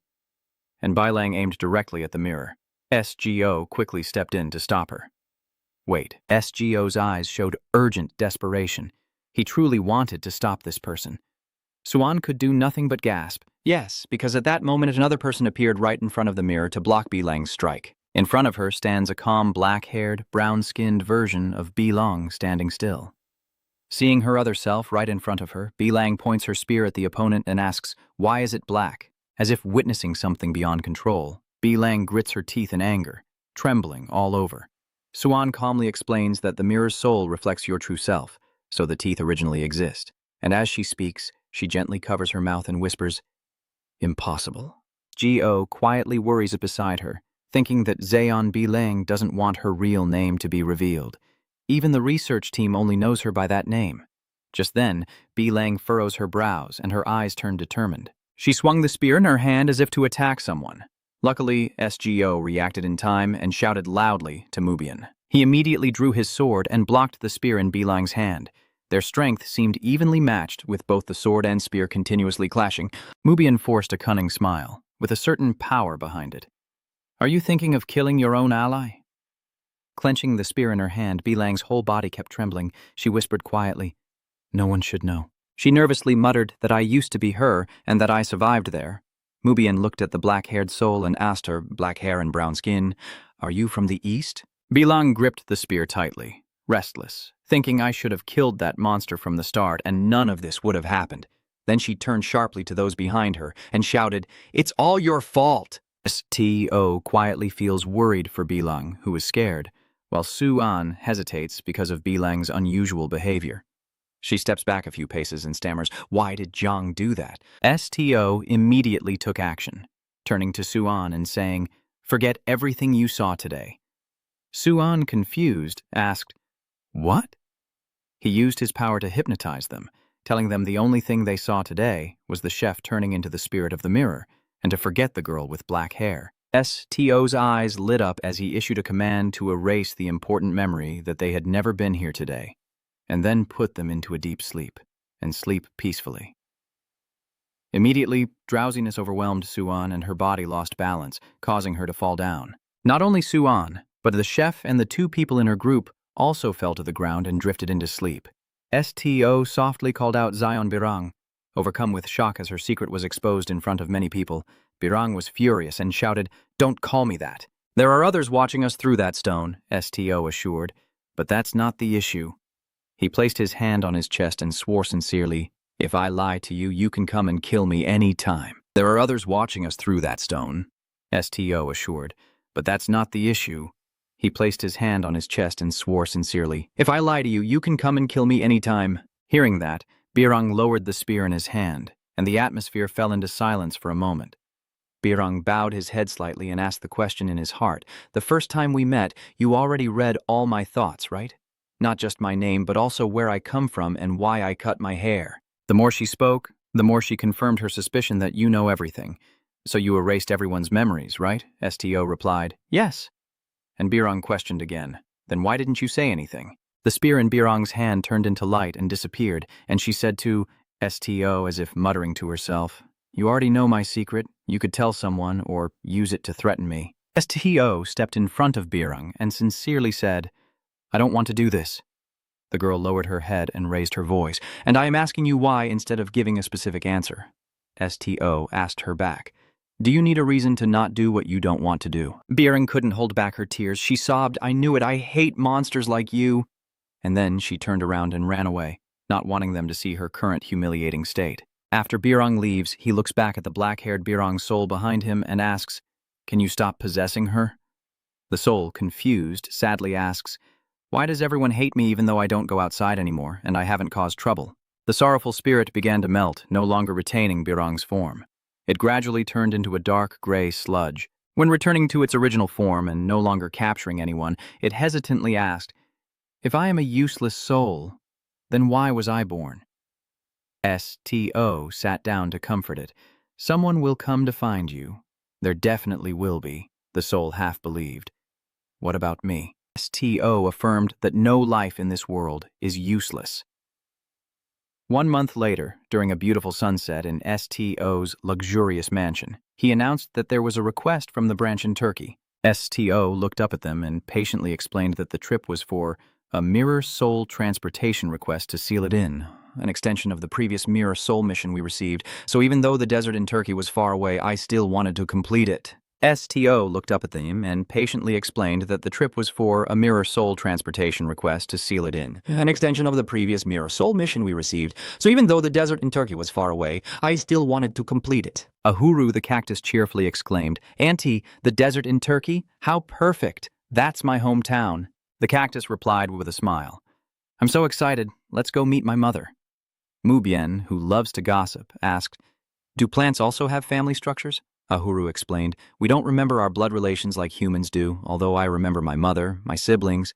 At this point, he burst into laughter, so much that he could only be called family. Just me, you, and all of us. Everyone marveled. How interesting. The next day, the plant approached with a worried look. "I heard you're about to go to the Turkish desert. The trip to the desert won't be easy." She anxiously looked at STO. "I also want to go with you, but given the current situation, it's very difficult." "I'm sorry," STO reassured her. "It's okay." Just as he was about to turn away, the cactus called him back. "And there's one more thing, STO. She introduced the member accompanying you. This is the support member for this mission, who will accompany you instead of me, and the one introduced is Birang." She suddenly appeared. Seeing Birang, STO said emotionlessly, "I remember you said we would never take on missions again." Birang hesitated. "I took the initiative to ask to join." She was a bit tense and defensive, saying, "I asked the master if I could join the team to support the leader." "But if you don't want me, just refuse. I'm not joining because I want to." Birang's voice caught slightly as she said, "I need to repay a debt to you, the leader," and stubbornly shouted, "At least I'll feel more at ease knowing where the person holding my secret is going." STO pondered silently for a moment before firmly declaring, "I refuse. We already have enough members in the team. No need for anyone else. You told Birang to go back. I won't tell anyone your secret." The girl started yelling, "Shut up. How can I trust such a promise?" STO calmly replied, "I feel the same." The boy asked, "How can I accept someone who doesn't even trust me and my team?" Faced with such questions, Birang clenched her teeth and tried to stay calm. Finally, she lowered her face in thought for a moment and weakly replied, "Fine. I was wrong." She remembers the virtues of the creatures she harmed and promised to apologize for causing trouble with your pets and treating them like monsters. Now, I know the leader doesn't like killing impulsively. I won't kill anything without permission. I promise. Then Birang pointed at STO and made a request, "So keep your previous promise." STO nodded in agreement. "Understood. As long as the promises are kept, I will accept you as a member of the team. But remember this. You look at your teammates, White Fur Monkey, Frosty Cactus, Sea Fog, and Parker, and then correct Birang's words. They are not pets. They are your comrades. As long as you are a member of this group, they are also your comrades." Birang looked confused and repeated, teammate. Seeing that everything was settled, Kai opened the portal and said, "Now let's go before the portal closes." STO nodded seriously and said yes. Parker smiled happily and said, "We're leaving now." STO pulled up the blindfold, patting Tranan's head. Kai still looked worried but said it won't take long, and she replied, "I believe you'll do well." And she advised us to be careful as the group stepped through the teleportation gate into the scorching desert. A place of only sand and rocks. Among them, Parker recalled his knowledge of desert survival and asked, "As I thought, do we need a camel to cross the desert?" Mubian slowly put his hands in his pockets and asked, "What are you worried about? Isn't the guild supposed to provide all the necessary tools for the mission?" Parker lightly spread his legs and replied, "Only when we ask. And we can't ask for what we don't know we need." Mubian persistently questioned, "Haven't you already completed many delivery missions and you've never done a delivery in the desert?" Parker shyly scratched his chin. "No, the wings of the avian race are not really effective in the desert." He explained that we can't fly with the sandstorms around. He then glanced at the white-haired monkey and seemed to think of something. And Parker wondered, now I think about it, is it okay for Nezu to come with us? White-furred monkey, Nezu turned to look at Parker and analyzed. Monkeys with white fur usually live in cold mountains. Is it okay for you to wander around in this heat? The fragrant Ahuru cactus is fine with me, let's go. Nezu raised both hands to show he's very healthy and replied that he hates the heat but carries half human blood inside him. The sea blind leaned in teasingly. "If it's too hot, why don't you shave some of that fur off?" Nezu nervously shouted. "I don't want to, it's embarrassing." The sea blind crossed his arms and started thinking, "Maybe we should consider what we need to prepare." "I don't know much," so Birang spoke up. "I know," which surprised the sea blind, "huh? I have been to the desert many times before. This is my 5th trip to Turkey." The sea blind seemed skeptical about the girl, and he asked thoughtfully, "A girl like you going into the desert for what purpose?" Birang replied, "A mission." "My question is more about why you take on these kinds of missions at such a young age. Aren't you also very strong? Even if you're not in the guild, you could still have a comfortable position somewhere." This kind of question surprised Birang a little, and she hesitated, turning her face away, seeming uncomfortable and unwilling to answer. It's none of your business." Mubian also turns away, not caring much. "Fine, I'm not really curious either," Birang said irritably. "Then why ask?" Over there, Parker pulls SGO ahead and doesn't interfere with their argument. Let's go find what we need, team leader. Mu Bian, with her eyes half closed, replied, I'm just bored, and hey. He put his arm around Birong as if they were close, while Birong looked visibly uncomfortable, and he smiled as he said, You need to go through a process of talking about yourself to bridge the gap between people. Mu Bian smiled and said, it might be very easy to cut down a stranger, but if you knew their circumstances, You might hesitate. Birong frowned and remained silent. The group arrived at a small market selling various supplies in the desert, and after shopping for a while, Mu Bian assessed, All right, now we have everything we need, so there's only one thing left. He strokes his chin, which is our means of travel to Turkey. SGO thinks we will probably need a distraction. At this point, Birong shares that to reach the Turkish tribe's village, you need a true astrologer. SGO wondered, the star-reading experts, Parker explained. They are people who predict based on the positions of the stars, but honestly, I think most of them are just scammers. Mu Bian shook his head in disagreement with Birong, and star reading was also banned in Rubaraza. The girl nodded, which is why I said it in the true sense. We don't want to encounter a wandering fool, Mu Bian touching his chin. So what? Birong explained. Divination is a practice similar to Saman magic used in their world. SGO was confused by the new knowledge, curious about Saman magic, and Nezu wondered if it wasn't magic, but dark arts. Birong sighed casually and explained that since the House of Star Readers could read the stars' paths, they were the ones capable of navigating the desert, and with a skilled star reader, we could even find an oasis in the desert. Parker innocently asked, Can't we just use a map? And Birong was speechless at these ignorant desert people. She snapped on, The magic axis in the Turkish desert keeps changing, so maps and magic compasses are useless. Parker was confused and asked, Dai, how does that axis change? Birong explained that there are also illusions that can cause hallucinations, and hungry monsters could be hiding in every corner. Mua Biendong agrees. Yes, I also heard that the desert is quite dangerous. Finally, someone in the group has some knowledge. Birong looks worried. Exactly, that's why we need a skilled star reader. We will never reach the Turkish village without someone who can read the stars. Never! On this side, among the less knowledgeable group, Parker hesitantly asked what we should do. Birong shared his survival method in the desert. The best way is to follow the merchant convoy. That's what I usually do. And most merchants traveling between towns hire bodyguards to protect them from monsters and bandits. Parker seemed to realize, so we will take on escort requests for merchants. Birong nodded in satisfaction. Yes, we will go with them with the common goal of reaching the destination safely. In the small market, Mu Bian spoke up. I accept this, Parker added. I also agree with this approach. SGO made the decision. All right then. They wander around looking for merchant groups in the heat of the desert. A few shout-out invitations, searching for mercenary teams to fight, and looking for an ice element mage to support. Mu Bian glanced around and asked, Are they all merchants? Parker replied, Most of them seem to be. The merchant group looked at the crowd and whispered excitedly, Isn't that the Ignis Guild? I think they have Firebird signals and black uniforms, so it's best if the Ignis Guild takes our request. Parker looked around and suggested that since there are many people here, it's probably best to join the largest merchant group. Birong also agreed, of course, this is the time to leverage the reputation of the Ignis Guild. While everyone searches for the team, SGO, with his eyes covered, suddenly turns his head as if sensing something. He listens and feels a small figure barefoot approaches. Strange indeed. That is a ragged girl looking up at SGO and asking why he doesn't have a star, brother. The girl reaches out and says everyone is born under a unique star, which will tell you your fate and guide your way. The girl explained that our merchant family and other mercenaries all have a star. But why? She asked curiously and worriedly. You don't have a star, brother. Sea of Fog crossed his arms and pondered, calling the girl a liar. She looked at him and said, You have a very ugly star, sir. Judging by its ragged shape, this star will face a very difficult life in the future. Sea of Fog didn't believe it. What do you think? He pouted and pointed at himself, saying, I'm ugly. Really? Check again. Is it really that bad? Someone in the group tried to reassure him. Please stay calm. The girl is talking about your star, not you. Mu Bian didn't feel comforted and grew even more annoyed, saying, Fine. I don't believe it. My star must be big and bright. Parker was speechless too. Please, calm down. The girl looked at Parker and wished silently, This angel has a small star that shines very softly. Are you a guardian angel protecting everyone? These words stunned Parker. Oh no, he quickly corrected himself with a smile. No, I am not an angel. I am a bird. The girl didn't understand, so Parker spread his wings to show her and laughed loudly.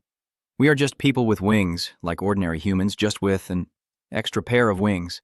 The girl was delighted when she saw the wings, her eyes shining as she looked at Parker, but he really looked like an angel, shining softly from his star, probably helping others a lot, which is wonderful. Behind him, someone stepped forward laughing loudly, and he explained that the child was a wanderer who made wishes upon stars. Then he called the girl, Anjanip, and she immediately ran over to him. He greets kindly and says hello. I am the leader of the Porima caravan, Raso. Stowe politely extends his hand for a handshake and introduces himself. I am the president of Ignis, Stowe. Raso was surprised, Chairman. He thought to himself, the new leader of the Ignis Society, who can read hearts. What a special encounter it is to meet the main character of that story. Raso proudly introduces the girl, saying, This child is Anjanip, my granddaughter, and she is also one of the best star whisperers in this desert. Parker politely asks, Excuse me for interrupting, leader, but what is a star whisperer? Raso was surprised by the question. Wait a minute. This is the first time I've heard of this term since arriving in the Turkish desert. Maybe the narrator is guessing that they might call the astral seers like that here. Captain Raso explained in detail, similar but slightly different, that the star diviners are not ordinary bird mages. They are individuals who can directly hear the whispered words of the stars. In his imagination, they are connected to spirits, which is why he said they are called that because it looks like they have made a pact with a star spirit. But in any case, they are very valuable individuals. At this point, Raso chuckled and ruffled his niece's hair, saying, Well, Anjanip mentioned that the girl would meet special people if we came looking for work, but I didn't expect us to encounter a fair. SGO asked after hearing this, So Raso, are you not here to hire mercenaries? He replied, We have finished hiring the fighting squad, and someone behind him called out, Wait a minute! The person from the Ignis Guild waved and greeted, the black-haired kid. Raso silently thought to himself, A kid? George Mark appeared with two others. He smiled and greeted them. You really are a rare sight. We meet again? The merchants exclaimed in surprise. Ballista Guild. George Mark waved and chuckled. Our guild has fallen apart. Everyone was stunned. What? He still calmly talked about it as if it wasn't his guild. It has completely disappeared. The guild leader has fled. Everyone was stunned. Fleeing? George Mark continued. So we are just moving together as a mercenary group since we were originally in the same team. And his two comrades nodded in agreement, showing that they believed what he said. The two groups faced each other. Anjanip pressed close to Raso, and SGO spoke. I didn't think I would meet you again. George Mark casually responded, Yeah, we do meet quite often, if you think about it. Wait a moment. He noticed SGO was blindfolded and asked if he had an eye injury. SGO said little, and George Mark sighed, saying it's tough for a rookie to lose an eye, and he wondered if he could recover. I don't know. SGO replied briefly. George Mark shrugged dismissively and said contemptuously, looking at you all the way to the Thoniki Desert, which belongs to the Ignis Guild. You've really gone far away, Birong behind SG. Oh, didn't look happy when hearing such negative comments about the guild. Perhaps her frustration was so obvious that when George Mark's group saw her, they were terrified like children seeing a monster. What? Why are you with this scared woman? Birong guessed they were warning him not to talk to her, and the group obediently responded, yes. SGO asked, George, are you a mercenary group hired by the Porima Guild? He replied, Yeah, that's right. We just received our payment. What about you guys? Hearing that, Russo nervously waved his hands and said, No, that's not true at all. Don't talk like that. I don't have that much money. George Mark sighed unhappily. How can a guild leader not have money? SGO stepped forward to cover for the guild leader. Russo, he turned around and asked, What's going on? You expressed your intention that we need to go to the Turkish tribe village in the desert. Can we join you as mercenaries? Russo hesitated. Actually, I don't have money to pay you, SGO reassured. We don't need money. Russo hesitated. Is it really okay for Ignis members to work without pay? Bilan also spoke up. It's fine as long as we can reach the Turkish village. Parker smiled kindly. We only follow the captain's decision, standing with arms crossed and asking, So what? How do you decide? Can we go with you? Russo hesitantly said with some worry, of course. But the Porema Trade Guild has never made a request without offering something in return. Why? The honorable leader declared. You have to lose to gain. That's the mindset of a merchant. If we arrive safely at the village, I will share a portion of the profits with you. In the scorching desert sun, Russo the caravan leader's voice echoes. Now, to everyone who has trusted and chosen the Porema Trade Guild, I entrust you all. In the end, the group achieved their goal of following a merchant caravan, surrounded by supply carts. They looked around. There were even oxen pulling carts and camels waiting for supplies. Parker was excited, but the caravan leader rebutted, "Those aren't for us." Parker was confused. "If not camels, then what moves in the desert?" he exclaimed. "Huh?" Mr. Russo didn't say much and turned around, and pointing in one direction, "We will ride that one." In the desert, a large animal's leg suddenly stepped forward, and someone stammered, This is indeed a rather unique choice." Russo encouraged everyone. "They are gentle and reliable, so don't be too afraid. Haven't you all ridden horses before? Just look at the giant beast before us." Russo smiled kindly. After a while, they all looked the same. STO carefully stepped forward, like a blind man feeling an elephant reaching out to touch the creature in front of him, quietly thinking it was definitely real. Does it wear armor? Because I touched the living creature. STO could read its thoughts and feelings. It liked me. Hearing that, you wondered, does it like me? STO turned to ask his teammate Parker, "What kind of creature is this?" Parker nodded and said, "It's too big to even be called an animal." After a moment of hesitation, he announced, "This is a desert crab, Lord STO." Standing in front of a giant crab so huge, even STO can't imagine how big it is, I exclaimed in amazement. "Wow." Parker raised his hand to explain, "They usually live underwater, but apparently they also appear in the desert, and it's really big, so riding it shouldn't be a problem. Just looks a bit strange." He looked at the crabs assigned to each person and said, "Your mount will be a blue desert crab with a beautiful dark shell." Then Parker looked at the crab assigned to him, and I rode a green hairy desert crab. Muabien, with a serious face, pondered for a long time. Truly a difficult situation. I've never ridden a crab before. Director Rastow led his granddaughter away, turning back to reassure him. "Don't worry, just sit on the saddle and hold on tight." Muabien turned around and sighed, saying it's hard, even if he wanted to, because the saddle is tilted to one side. A crab approached, and a voice came from above the crab, clearly audible. Bairang sneered with contempt. "You're educated, right? The crab is passing by. But what's funny here is that the crab she's riding on is going straight." This made Muabien gasp in horror. "You just said the crab was passing by, so why did that one go straight ahead like that?" Bairang sneered dismissively at Muabien's limited knowledge. "That's a silt crab, a different species. Isn't this basic knowledge?" Muabien really doesn't know, he sighed in amazement. Really, riding on the crab. Parker also looked hesitant and nervous. He looked around and asked, "Is everyone on board yet, huh?"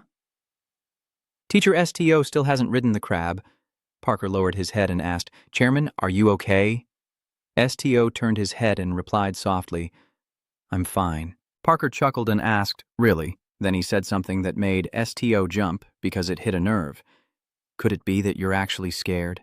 Parker made up the story himself, gesturing wildly and laughing loudly for a while. "I guess that's right. I'm a little scared too. You're still blindfolded after all. People say that not seeing anything makes you even more afraid." STO just remained silent. Parker suggested, "Do you want to ride with Nezuko? These giant crabs are very big. Many people can ride at the same time." Just then, STO heard the crab's thoughts. It said, "Don't go." He slightly looked up in surprise, then suddenly felt his body being lifted up, not touching the ground. It turns out the crab had clamped onto STO and lifted him high, whispering that it liked sending me up there. Then it placed STO on a seat next to Anzanip, and seeing that he was no longer floating, STO let out a sigh of relief. Feeling the presence of someone nearby, he asked softly, "Anzanip," the girl holding the reins said, "Poco is my blue crab." She smiled playfully and boasted that this was the first time she saw Poco greet someone on its own. "It only picks me up with its claws because I've been riding it since I was little." "Since you can't see, I'll hold the reins," STO politely said. "Thank you." Anzanip started guiding the crab and warned that it might shake a bit, so hold on tight. The group started their journey, and by evening they stopped, when somewhere in the distance, a bird call sounded.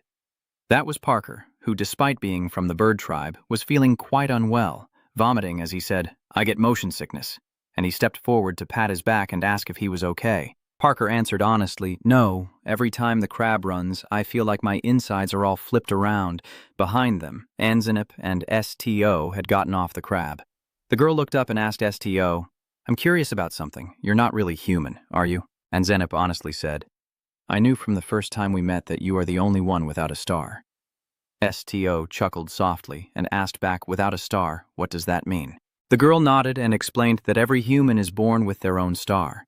She looked up at the evening sky and thought about the star-filled heavens, where the brightness of each star depends on their heart. They come in many shapes and sometimes foretell dangers that may befall their owners. STO realized that reading them is like the art of bird love. Under the sunset, Anzanip agreed. Yes. STO pondered. No stars. It sounds like I don't really exist. After a moment's thought, he asked her, "Aren't you afraid of me?" She smiled brightly and replied as if it were obvious. How could a Poco ever be a bad person? Everyone took a break, lit a fire to cook, the delicious aroma filled the air, and Parker happily ate the meal. As everyone gathered around the fire for dinner, Anzanip asked, "By the way, Angel, what is your name?" Parker smiled gently and explained his name. This is a custom of the bird tribe. Maybe people don't know, no. Usually a person's name includes a given name and a family name. But the bird tribe is different. We use the village name instead of a family name. Anzanip, curious and confused, asked about the village name, and Parker explained further to everyone. Yes, when a child is born, the bird tribe holds a ceremony. At that moment, the elder would name the child, so the village name always comes before the given name, which is why Parker is my real name. As Parker and Anzanip continued their casual conversation, Joe Smart suddenly noticed something. Huh? A cat walks over meowing, sitting by the fire and licking its paw. Joe Smart, curious, asks where it came from. Mubian, nearby, quietly says it's Lord STO's cat, and immediately Joe Smart, eager to play, calls out, "Come here, little kitty." Mubian glanced at him warningly, saying, "Be careful or something might happen if you say random things to that cat." But Joe Smart didn't seem to care much. Well, it's just a cat after all. At worst, it might bite and hurt him. Mubian also gave up on this idiot, he said holdly. "Don't say I didn't warn you." Joe Smart turned to look at Mubian and laughed loudly. "I thought you were a brave warrior, but it turns out you're just like this, afraid of a cat." "You would have fainted if you saw a desert monster." Mubian refused to comment, turned away, and left a remark that that cat is even scarier than any desert monster. His actions only made Joe Smart more confident that Mubian is afraid of his own shadow. He grinned mischievously. "Just joking. You've never seen a desert monster before, right?" Mubian coldly replied, "No." Joe Smart nodded and smiled. "Us too." Thinking about the mysterious desert monsters, he started to get excited. "I heard they are all extremely fierce, starting tomorrow. Everything might become very dangerous. Be prepared." Mubian hesitated, muttering to himself about danger, remaining silent as a brutal scene from his past flashed through his mind. "All right," Mubian asked, "but I wonder about this." Joe Smart looked confused. "Huh?" Mubian turned to ask, "But let me ask first, why do you keep treating him like a kid?" Joe Smart turned his head to scratch his face awkwardly and said, "I heard he's just a rookie who recently joined the guild," Mubian wondered. So what Joe Smart recalled his previous encounter with STO and assessed that the last time he saw him, he didn't look like someone capable of fighting or cooking. He was low level and didn't know how to use a sword or magic, so he was just a kid. Then he suddenly paused, thinking again, wait a minute, now that I think about it, how did he actually join the guild? A thought crossed Joe Smart's mind. Wait a minute. He was stunned and turned to ask Mubian, is it because of connections later on? Could it be that he comes from nobility? Mubian just sighed. 3 parts helpless, 7 parts like 3. Indeed, impossible to have a normal conversation with someone with a strange mind. He didn't say anything but turned to pat the other on the shoulder. "Sleep well, Joe Smart." The strong slap almost made me jump. "I thought your soul was leaving your body." And the next day, in the vast Min sand dunes, a voice echoed saying the journey was about to end. Parker looked around and marveled. I wondered what the desert monsters looked like, but in reality it was just endless sea of Min sand. The caravan leader said loudly that even if you got close, you wouldn't see most of them. He wondered aloud, why is that? The group's campfire flickered continuously in the desert night. He calmly explained that most of them hide beneath the sand, moving through the shifting dunes, giant scorpions included, all tunneling through the sand. Parker sighed heavily. Everything is so scary. Mubian raised his head to add, making it seem more threatening. It will definitely be harder to detect them if they move underground. Suddenly, Joe Mark sitting opposite spoke. But the most dangerous enemies are the desert spirits of green sand. A curious voice repeats green sand as he slowly responds while warming his hands. Green sand is a place that often appears in ghost stories. Joe Mark immediately describes in detail that it is an illusion, and at some point, the magical green sand will flow before your eyes. The blue desert looks beautiful and dreamy, but don't be fooled. The moment you step on it, you'll surely die. The mysterious sea blindness hesitated, asking if instant death was because of a powerful monster in that area, and he answered cautiously, "No one really knows. I've only heard that as soon as you step into that area, people die mysteriously." Parker turned to the merchant leader and asked, "Have you ever seen the blue sand?" "Sir Merchant," he answered, as if it were obvious. "I have seen it before." Recalling the terrifying scene from the past with a sorrowful tone, the green sand was truly just a step away from me. It looked like an ocean, and I was very afraid when I saw it. He carefully warned everyone to be cautious, saying that even if they follow the star's guidance, the green sand could suddenly appear like an illusion, so everyone must be very careful. Parker absent-mindedly pondered, then suddenly turned pale and stared intently in one direction. "So," Parker anxiously asked loudly, "is it something like that?" While everyone quickly stood up around the campfire.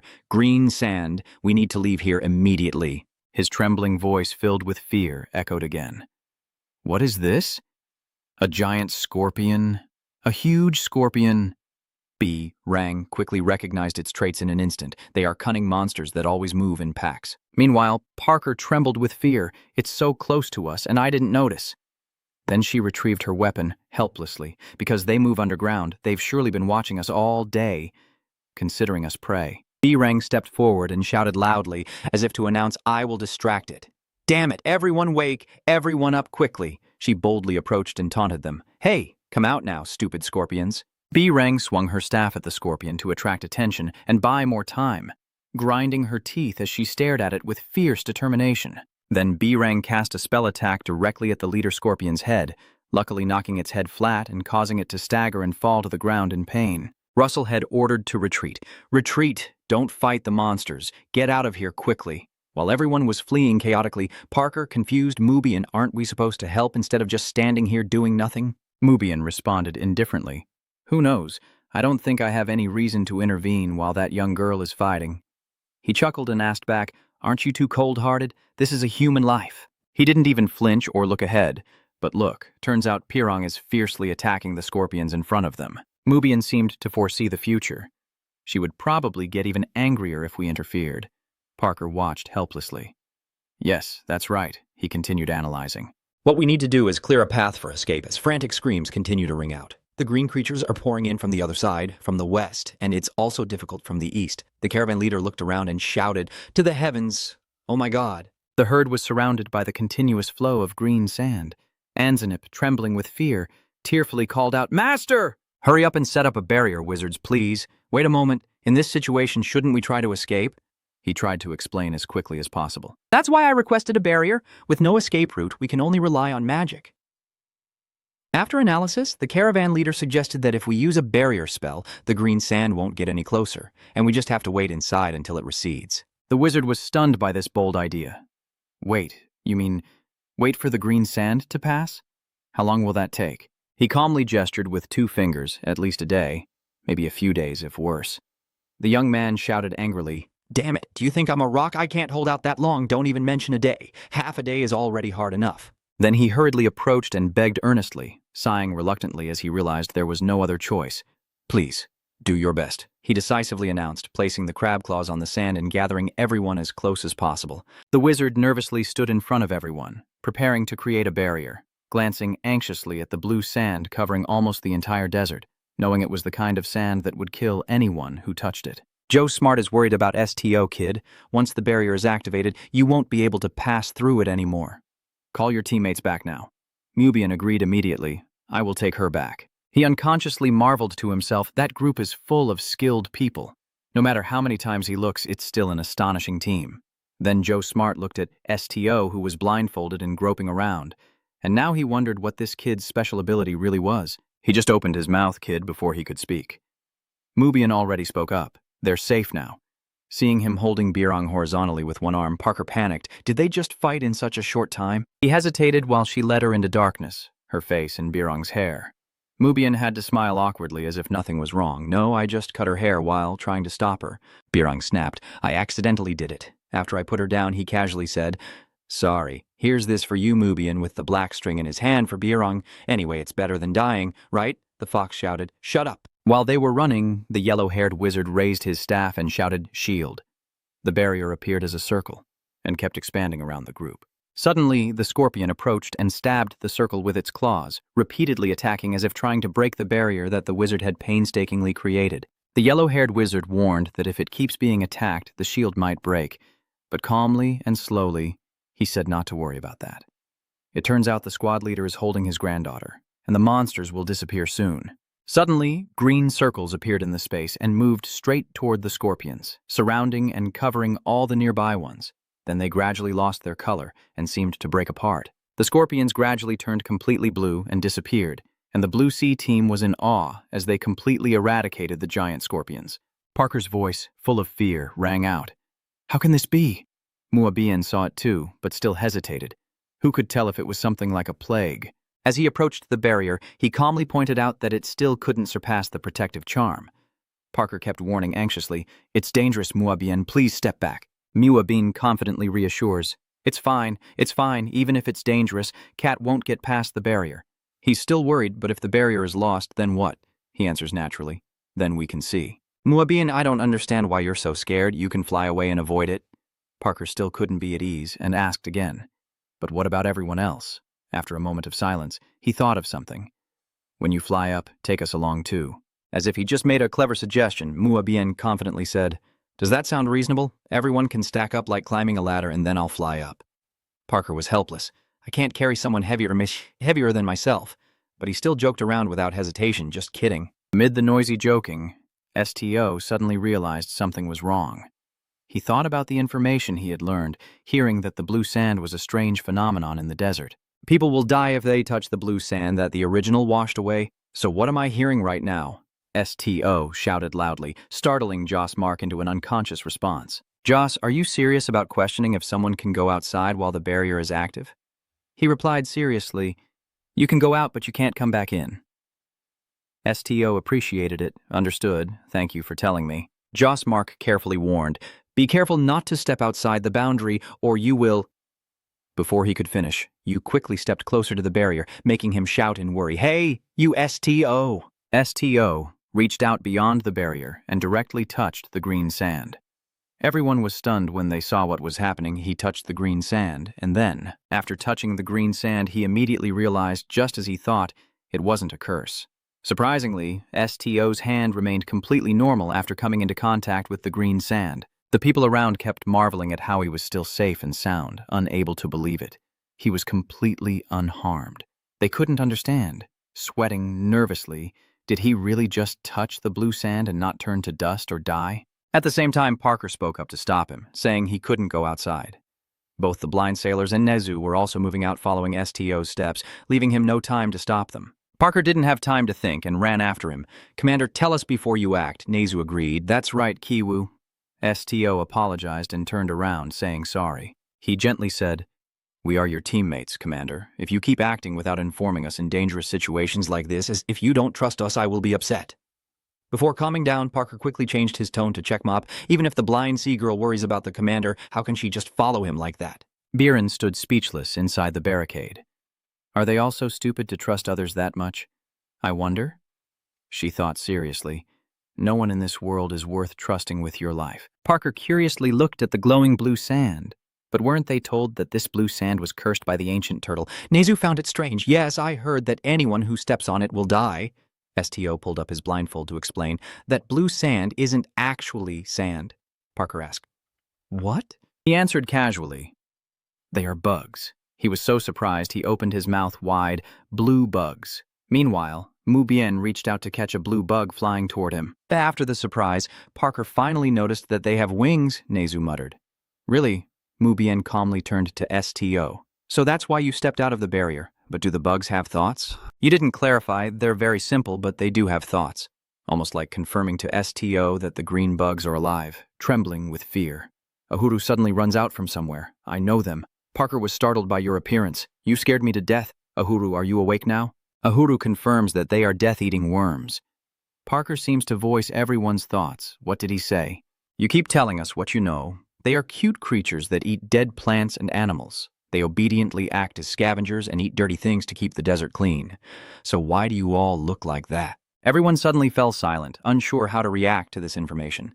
Those inside the barrier asked each other, Oh my God, so it's not blue sand but worms, then what about the victims up to now? Are all those monsters earlier also eaten by the little bugs? Can I now close the barrier? Commander Thuong finds it strange. Why aren't they attacking us? Ahuru also found it hard to understand when hearing this information. It's strange that they attack humans, as they are usually super lazy and sometimes even starve because of their laziness. He realized something.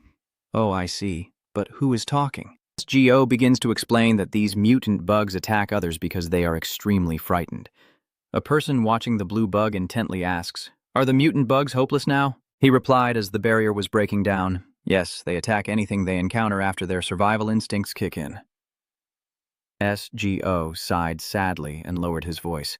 "I don't know the reason. I think I saw something, but they are just fragments." Mubian, seeing that you seem upset, spoke up and said, "Please don't overreact. Anyway, the important thing now isn't the bugs, but you." Parker was relieved to hear this, glad that everyone here had escaped from that dangerous creature. He used his wings to threaten. "Right, Mubian?" Mubian just dodged and mumbled, "Probably so." Rosemark looked suspiciously. "Wait, kid, how did you do that?" He kept questioning. These living phenomena have caused quite a lot of trouble for many people for a long time. But you realized what it was as soon as you saw it, and you also managed to neutralize it. The group moved with suspicion, thinking that this whole thing was very suspicious. Rosemark spoke softly, as if he had many things to say. "I hope that's not the case, kid. But he used malicious judgment to pressure you. Have you really learned how to summon the Vong Lin that the Empire strictly forbids?" According to Rosemark, a skeleton appears before everyone, a sinner who has signed a contract with a dead soul, using forbidden magic to bring the living to death. If this law is broken, the sorcerer who summoned the Vong Lin and all involved will be executed. Suddenly, a sarcastic voice rang out. "So stupid I let you speak peacefully, but you only say nonsense." He shouted in panic, "What? Trying to cause trouble so Birang is approaching? That person is the commander of the Ignis Guild." She confidently asserted right in Joe Smart's face that he had just accused a member of the Executive Council and a summoner of Vong Lin, someone even the royal family respects. Joe Smart was stunned and incredulous, and as the member of the Executive Council, he quickly thought, "Now I notice his outfit looks quite expensive. He's been wearing it all day, so it probably has built-in temperature control magic. No way a rookie kid would have high-quality clothes with magic symbols like that." Joe Smart was sweating nervously. "Damn it, why didn't I think of this earlier? Is it really true?" he stammered, needing a confirmation. "Kid, no sir, are you really a member of the Ignis Council?" SGO, with his shining badge, replied, "Yes." He replied softly, "Is there anything else you're doubting, or should I provide more evidence?" That's enough to make Joe Smart scared stiff. "That's enough," Birang said dismissively. "Just answer straightforwardly when you hear such nonsense. At least show some reaction." SGO remains calm, as if nothing is happening. "Why should I do that? I don't really care." But I still emphasize to make her uncomfortable. "You are a member of the executive board." Birang suddenly becomes very assertive in front of your calmness. The chairman being insulted also means Ignis is insulted. You can't tarnish the reputation of the guild while still being a member of the executive board. Suddenly softening her tone after raising her voice, she said, "Ignis is important to me." Parker was left speechless. "Even more important, Mr. SGO, I think you should take these bugs somewhere else." SGO replied that actually it was impossible. It seemed there was no place for these bugs to return to. Seeing this, he suggested that we should leave as quickly as possible. He slowly pointed out the crux of the problem. Even if we leave, nothing will be solved. More and more bugs are being frightened in this area. The merchants made their request naturally. "Can't you protect us all the way there?" "That's right. Aren't you here to be our bodyguard? Let's just get safely to the Turkish tribe's village first." I hesitated, deep in thought. I still haven't fully mastered my power. Maybe it's better to go to the village first. SGO lowered his voice to ask for help. "Understood. I have to rely on you again." Then he turned away while the creepy bugs kept trembling. Terrifying. So terrifying. He turned away, only showing the back of his neck, but he couldn't hide his overwhelming disappointment. "Sorry, I can't help. These poor little bugs keep begging. Please save us. It's morning now, and the sun is high shining, hot rays down on the desert." The group expressed their gratitude, thanking us for escorting them here. Rat Sote smiled and extended her hand. "And although we Prima merchants are just a small group, I can assure you of our loyalty." He shook hands with SGO while expressing his gratitude, saying he would never forget what they had done for them. And Jen Nip then spoke about their next plan, saying they had to continue to the other side of the desert, with other mercenaries joining them. The girl holding a blue gem said, "Here, take this," and happily handed him the guiding orb, explaining that when he returns he just needs to follow the path that brought him here, ma'am. The girl tried to warn him that many powerful and influential stars are gathered around him, so he should be careful. SGO thanked for the warning, and Ngen Nip also needs to be careful. And Ngen Nip walks away with the merchant leader, turning back to say goodbye and thank you for everything. The village is still bustling with a busy market gathering everyone. Parker approached to ask for directions. "Excuse me, can I ask you something? We are looking for the Ignis Association building." Cavan laughed loudly and turned around to reply, "Ignis? How convenient." This excessive friendliness surprised him. "What do you mean?" He casually pointed the way. "I'm also on my way there to deliver the request, so we might as well go together." Parker was surprised, but agreed. "Fine then," Cavan kindly asked. "Looking at your outfits, you must be from the guild, right? Did you just rent them for the Turkish branch, or are you just visiting?" SGO flinched and replied, "We're here to deliver some items," he understood, "so I probably shouldn't ask about that." The boy was resolute, but looked unfazed. No, Cavan was both surprised and amused. What honesty. He still happily started a conversation. "After all, it's been a long time since we had visitors to our town." Parker asked curiously. "Really, I heard that merchants come and go here quite often." Calvin explained enthusiastically while SGO was watching intently. "Of course, many merchants pass through here, but the feeling is different from tourists and visitors. I also don't know how to explain it precisely." You helped him out because merchants come here for a specific purpose, so they feel familiar, while tourists come for their own reasons, so each visit feels new. Kevin chuckled and praised, "That's right, you speak so well, as if you can see right through me." Seeing that, Parker became curious and asked what his purpose for coming to the gathering was. He turned around and explained that the entire town had decided to send a request, which he understood was something serious. And if it was truly important, there was no need to tell us. Cavan confidently reassures him. "I'm the representative, so it's fine." He repeats in surprise, "The representative?" He proudly introduces himself. "Yes, I am Cavan of Thoni Key, the representative of this town." Parker wondered, "Are you a lord?" Cavan scratched his head and agreed, "Yeah, a lord. I'm not quite used to that title in this empire." Parker thought to himself, why did I ask about a lord? Come to think of it, most of the townspeople seem pretty friendly. Everyone looked as expected and marveled. "The weather is nice, isn't it?" As they walked, Kevin asked casually, "Do you know what those blue lights in the desert are?" He excitedly recounted that we had actually encountered it on our way here. Surprised. "Oh no, so you've seen it already," Parker continued, wanting to surprise Cavan. "But that's not all. We even crossed past it on our own feet." He excitedly revealed shocking information. While crossing the desert, we encountered glowworm-like bugs emitting blue light. Kevin rushed forward shouting, "Those bugs!" He seemed to have found his soulmate. Everyone said they were cursed creatures, but in reality, they are living bugs, right? So I wasn't mistaken, but I heard that touching them would kill you. So how did you manage to pass through? Parker chuckled, all thanks to our commander, and Cavan also praised him without showing his face, standing quietly there, truly worthy of Ignis. He was excited, but suddenly sighed. After all, the blue ones, I mean the bugs, have caused too many problems. Above all, the desert monsters have become much more aggressive, and their actions are becoming stranger, as if they have a strategy. The blind sea has been silent all this time and agrees. I also feel like they are intentionally attacking us. Cavan, feeling frustrated, seems to want to share his thoughts. They are really strange, don't you think? But the townspeople don't believe me. There's definitely something strange going on, but they have no intention of investigating it, which makes Parker really curious. Isn't he the Lord after all? He can just order them to do it? He gestures with his finger like an experienced person, saying that making people do unbelievable things will only cause trouble and end up with them ignoring him. That's why I'm on my way to send a request to the guild. Cavan is curious. I heard that the Ignis Guild will accept any request no matter what it is. Is that true? Parker isn't quite sure and responds, if it's something they can handle, they'll send the right person to deal with it. Some requests might be refused. They stand in front of a pristine white building, informing each other that they've arrived. The door of the building gradually opens. A girl with blue hair greets softly. I've been waiting for you, Commander. I'm Jinju, a member of the Turkey branch management team. She suddenly stopped speaking, then continued softly. There's someone with the same type of ability as you, Commander. SGO asked curiously, the same kind. Jinju explained that she can infuse her voice with emotions and transmit them to others, as someone with a psychic ability, and while everyone was watching, she self-claimed it that her power is called emotional assimilation. SGO looks more excited than usual. I never thought there would be someone with a power like mine.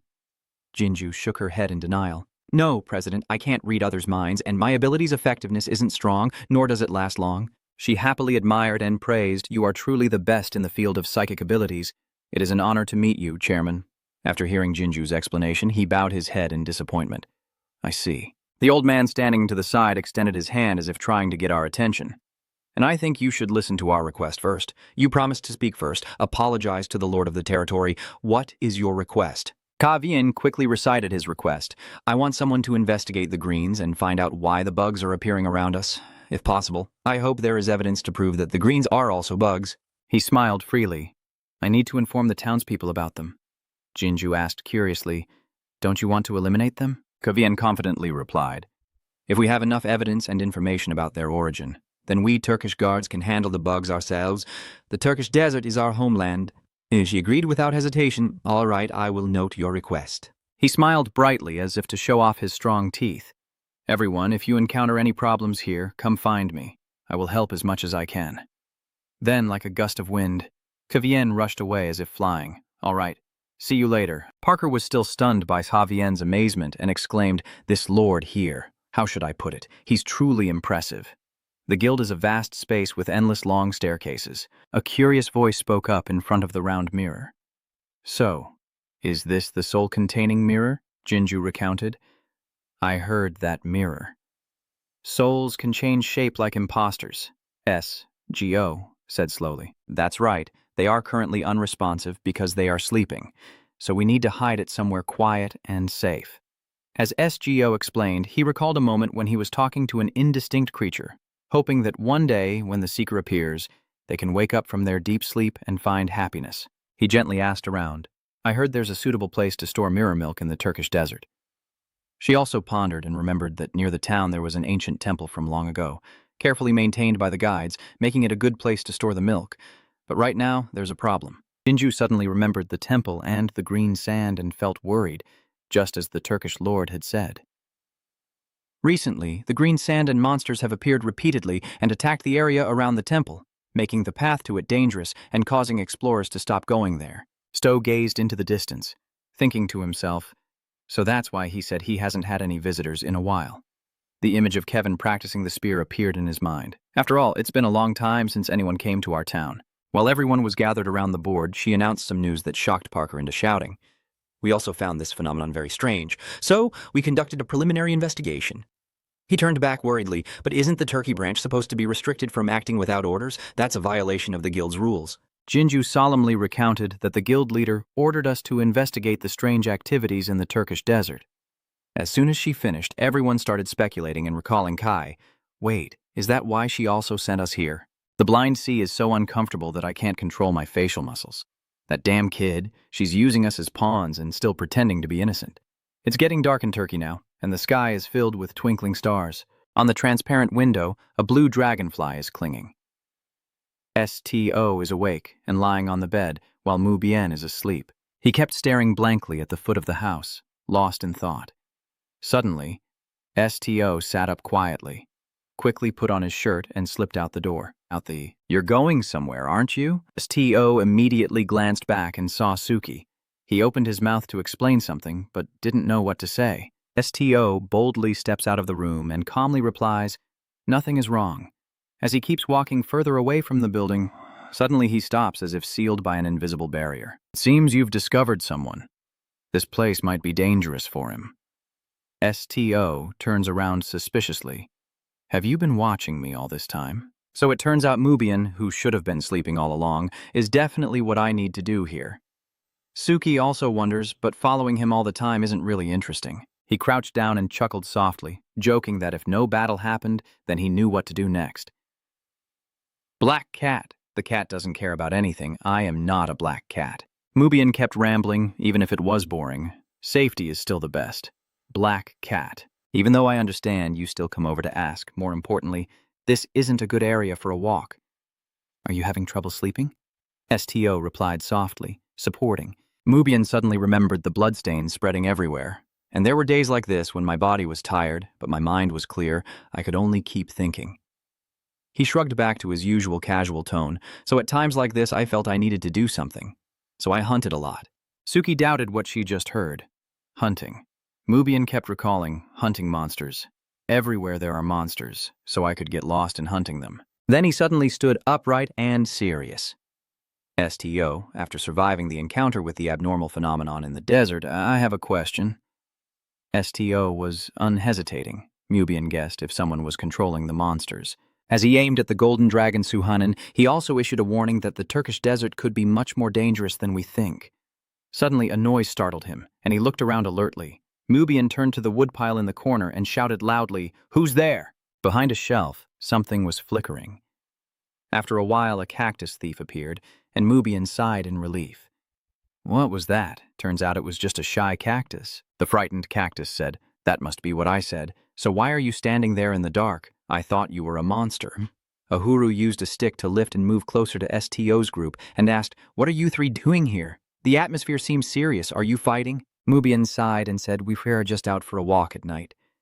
STO asked with concern, "Uhuru, do you want to go back to your family?" Uhuru questions family.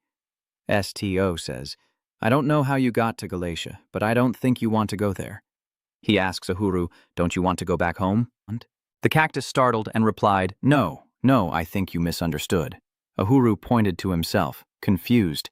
"My family? Is it even really a family? After all, we don't have the deep familial bonds that humans do." He started telling me about his tough childhood.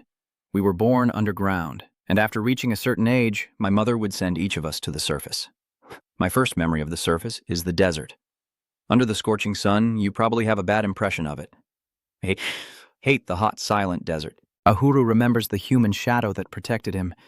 And then by chance, I was able to travel across the continent thanks to humans. You were placed inside the Tron, carried on a horse, and taken everywhere, which is also why you lost track of your family.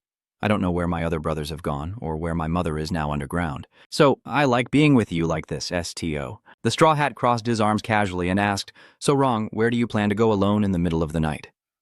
At this moment, STO had already lifted the mist in his hand, and the cactus also crossed his arms in response, so I went outside to find him after STO disappeared. STO was moved and thanked him, then asked him not to do that again. But Uhuru didn't understand why STO explained that going alone was very dangerous. He advised him, "Next time, please wake someone up or wait for me to come back."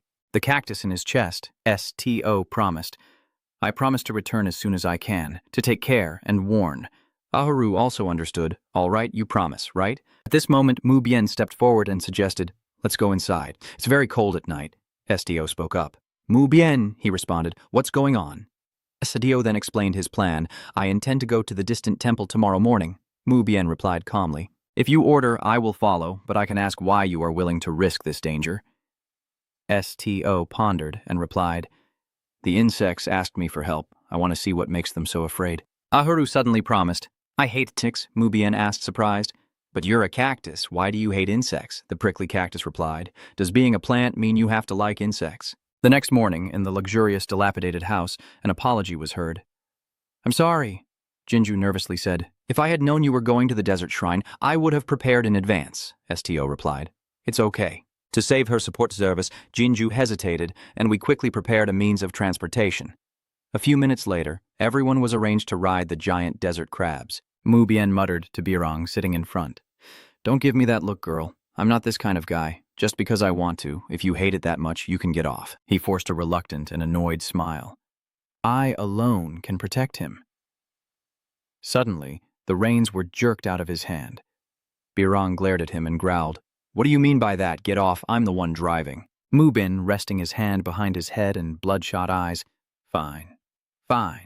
Drive carefully." Birong irritably thought, "Be careful, huh? Don't make me laugh." "Do you think I will regret letting you drive?" the person behind casually said. "I should probably close my eyes for a bit." STO was controlling another desert crab, and hearing the argument from the other side, he found it amusing. They were arguing again. Nizu hugs Uhuru as they control another crab, lamenting poor crab. Uhuru agrees.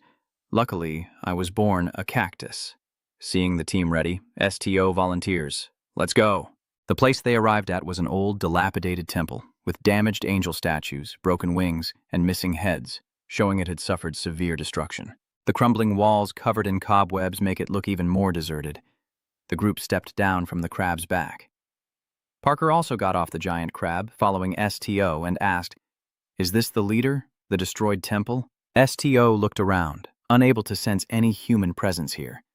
You look at the trembling crabs and think, and the desert crabs are also very afraid of this place. The blind sailor then suggested we set up the weapons we took from the guild and explore the surroundings.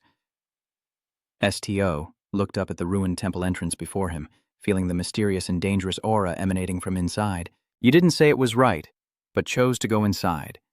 Inside, I hugged like ink, wondering what awaits them in there. Because I think the group should spread out to avoid getting lost, Mubian commented that with this we probably can't call this place the treasure area. Parker was worried, but I didn't think there was anything here, nor any signs of human activity. STO walking ahead with a serious face. Silent. Seeing him quieter than usual, Parker softly called out, "Leader!" Then suddenly, STO rolled his eyes, and hearing someone crying and begging for help, I was scared and wanted to go home. Parker reached out to touch STO ahead, leader. Then he suddenly ran inside. "I can hear someone here." Parker shouted urgently, "Wait for us, leader." Inside the abandoned temple, flickering torchlight from wall sconces was the only light guiding them. The group carefully descended the stairs, and as they went deeper, the architecture and carvings inside left them in awe. Truly magnificent. This is a temple built by people who lived thousands of years ago, yes? It's hard to imagine constructing something like this even with all modern techniques. Parker nervously spoke up. "Leader, let's go back. I don't think we'll meet anyone if we go any deeper." STO confirmed. "No, someone is living here." His eyes showed determination. "I can hear them deep below. Someone is calling for help. Please save me. I want to go home." Parker followed anxiously, thinking to himself that the leader's abilities seemed to be growing much stronger. He quietly remarked that it was as if he was evolving. Lost in thought, STO pointed at the altar in front of him and called, "Parker, there's an altar over there. They've reached the bottom of the temple, and there's nothing much here except murals and an altar covered with a red cloth." Parker looked around and said, "I think this was originally a place of worship." STO was surprised. "A place of worship?" Parker continued, "I heard that in the past people sacrificed live animals to the gods." Mubian nodded. "Yeah, I've heard about that too." "Do some people still do it?" Parker explained. "Nowadays, they only do it on special occasions in ancient temples. Every worship involves a sacrifice." Mubian nonchalantly said something shocking, "And there are records indicating they also sacrificed humans." Parker was terrified. "Huh?" While STO looked around, Mubian was busy sharing information. "It's just a hypothesis. When ancient ruins were first discovered, human bodies were found buried deep within the grounds of temples like these." Hearing this, Parker was so terrified his soul almost left his body, he stammered and trembled. To save his trembling soul, he argued that it was impossible. Why would worshippers of the gods do such a thing? Surely they did it to increase the offerings, right? Mubian crossed his arms and continued. "Some findings show they placed living people in coffins and nailed them in so they couldn't escape. We also cover them with magical preservation powder to stop decay. I don't know if they knew these would be discovered in the future." "Let's change the subject," Parker decisively shouted. "We're from the Ignis Association. Is anyone alive here?" This time, even Parker can hear the cries for help. "Oh, divine spirits have answered our prayers." The voices of those calling for help are echoing. "We are still alive. Move quickly." Parker looked around. "I can hear the sounds too." He was confused, but why were those sounds coming from? At this moment, SGO seemed to have found the source of the noise and sat down, cross-legged. He tapped the stone floor carefully listening, then concluded that the floor was hollow. Nezwamahuru approached. Parker stood stiffly beside him. Mubian also came over, wondering how they got down there. There is a handle on the tree picture on the wall that serves as a guide. SGO stands up and finds the handle as instructed. He gently presses, and the floor below opens up, surprising everyone standing right there. The passage under the floor opens, and soon after, a boy in a white scarf appears, happily relieved to be outside. "Oh my God." Mubian stood silently to the side, wondering how long they had been down there. But it was surprising that they still had air. He expressed his gratitude. "Thank you very much. If it weren't for you guys, we would have suffocated in there." SGO asked if this mechanism was to prevent escape from the inside. He replied, "Yes. We are being chased by the insect horde and running inside as fast as we can, but it can't open from the inside." SGO asked, "Did the green ones also come here?" He replied, "Yes, that's right." At that moment, he suddenly panicked. "We have to get out of here right now." SGO doesn't understand what's happening. Below, it's not just the boy earlier, but several others helping each other to escape. The boy initially explained,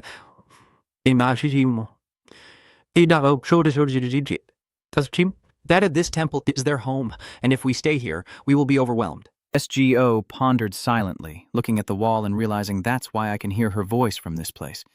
Instinctively, he stepped forward and gently pressed his hand on a brick in the wall. Mubien saw that and said, "There is a door behind the altar.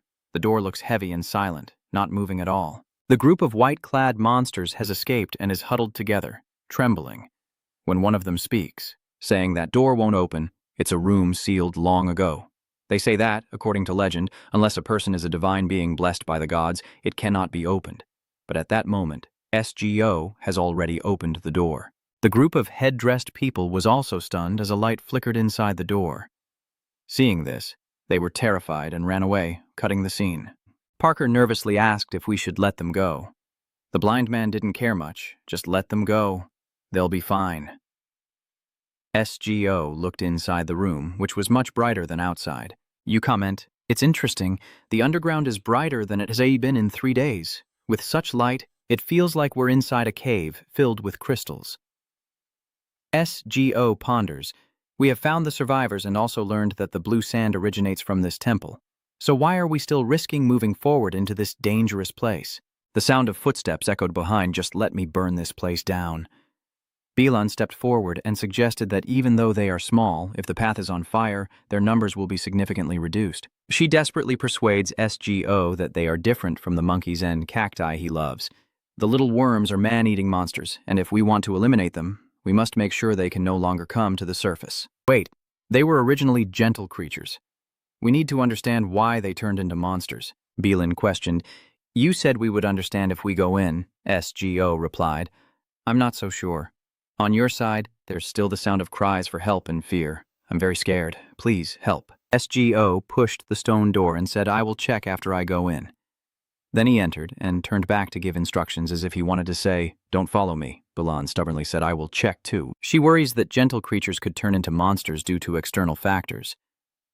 Bilan clenched his teeth as if contemplating some unpleasant matter. After all, it could also be an important issue for me. "So please read their minds and find out why the larva turned into a monster." She begged. "Please." SGO hesitated. "Do you think, please?" He looked down, his eyes worried. Looking at his hand, SGO wondered if this ability was worth anything. Without thinking much more, everyone moved forward, and in the bright light they were excited. What lay ahead was a mountain of gold, enough to make them all ecstatic. Gold. Everyone looked in amazement at the pile of gold before them. SGO calmly stepped forward. Mubien crossed his arms and wondered if all this was really gold. Parker was overjoyed, thinking they would become rich. Mubien shook his head and coldly poured cold water on him. "Wake up. All the treasures of the temple are considered relics. Everything here will be reclaimed by the saints." "Hey, but why is there gold in the temple?" Mubien nonchalantly replied, "Who knows?" He frowned slightly, especially in such a secret place. Thinking about those green kids, Mubien suddenly asked, "Wait a minute, could the little bugs have been born from the gold?" Nazura, "Probably not." Whitefur looked at the pile of gold in front of him and said, "There are no little bugs beside the gold." In the brightly lit room filled with gold, someone spoke, analyzing that they only appeared at a certain point. Parker shrugged, saying, "I don't see anything suspicious. Isn't this just an old secret vault?" As SGO sat down to inspect. Birung also finds it hard to understand why the temple needs a treasure. Wise Mubien spoke up. "Even warriors need to live and eat." "Young girl, the Pope is also very wealthy. There must be about 10 such vaults in the Holy Palace." Birung complains that's blasphemous. He sneers mockingly. "You yourself said it while not even believing in gods." She turns to ask, "So do you believe in him?" Mubien adopts a devout attitude, clasping his hands with a somewhat sarcastic tone, saying that all citizens of the Empire are baptized at birth. "My religion was decided before I was born. It's a forced belief." Then he expressed his opinion. "Well, that's also true. But I personally believe there is a God who cares about humans and sometimes intervenes in their lives." Returning to STO, you hear the sound of a green cut scream for help. "Save me." You are confused. "How can I save?" You close your eyes and listen. They say the box. Parker, curious, asks, "Leader, did you find something?" STO replies, "The bugs are talking about a box." Parker looks up, hesitating. The box he mentioned is. Looking at Parker, on a tall shelf, there is a finely crafted box placed separately. He flies up, takes the box down to STO and asks, "Is this the one, Leader?" In STO's perception, he is surprised to see the bugs changing their movement. Curious, he opens the box to reveal a layer of golden light inside. Looking at the object that looks like a piece of gold shining with light, someone exclaimed, "It's gold again!" Mubian examined it carefully and concluded, "No, this is not gold. This is," Ahuru in Nezu's hand said, "a gold dragon scale." Mubian turned to ask, "Does this cactus know anything about gold dragon scales?" STO also looked over, and the cactus replied, "It's just as the name suggests." Ahuru explains that this is a dragon scale. Unlike fish scales, it is infused with magic, and everyone is surprised by the magic. The cactus continues, "Dragons are a race that created magic, right? So naturally, each of their scales contains immense magical power." Mubian still didn't quite understand, so he asked, for example, Parker was confused, "Wait a minute. He thought you were worried that it had magic that drove monsters crazy and caused them to kill people." Ahuru jumped onto Nezu's head and loudly praised, "Exactly." Mubian crossed his arms and sighed heavily, so the golden dragon Suhanan was the mastermind. After all, Nezu asked, "What should we do?" Ahuru replied, "Just need to destroy the scale and the insect soldiers and scorpions will return to normal." Parker was confused, "But how do you know all these things, Ahuru?" Ahuru confidently said, "I inherited my memories from my mother." Someone asked, "Is your mother the 1,000-year-old Akyuminata in the Turkish desert?" Ahuru laughed. "1,000 years is a bit too long. My mother lived during the era of dragons and humans coexisting." The frost tree recounted that she also directly conversed with them and learned many secrets from various sources. Ahuru proudly declared, "My brothers and I inherit all those memories. Akyuminata is a dragon race like this, and we are one, and one can become everything." Anyway, back to the main issue.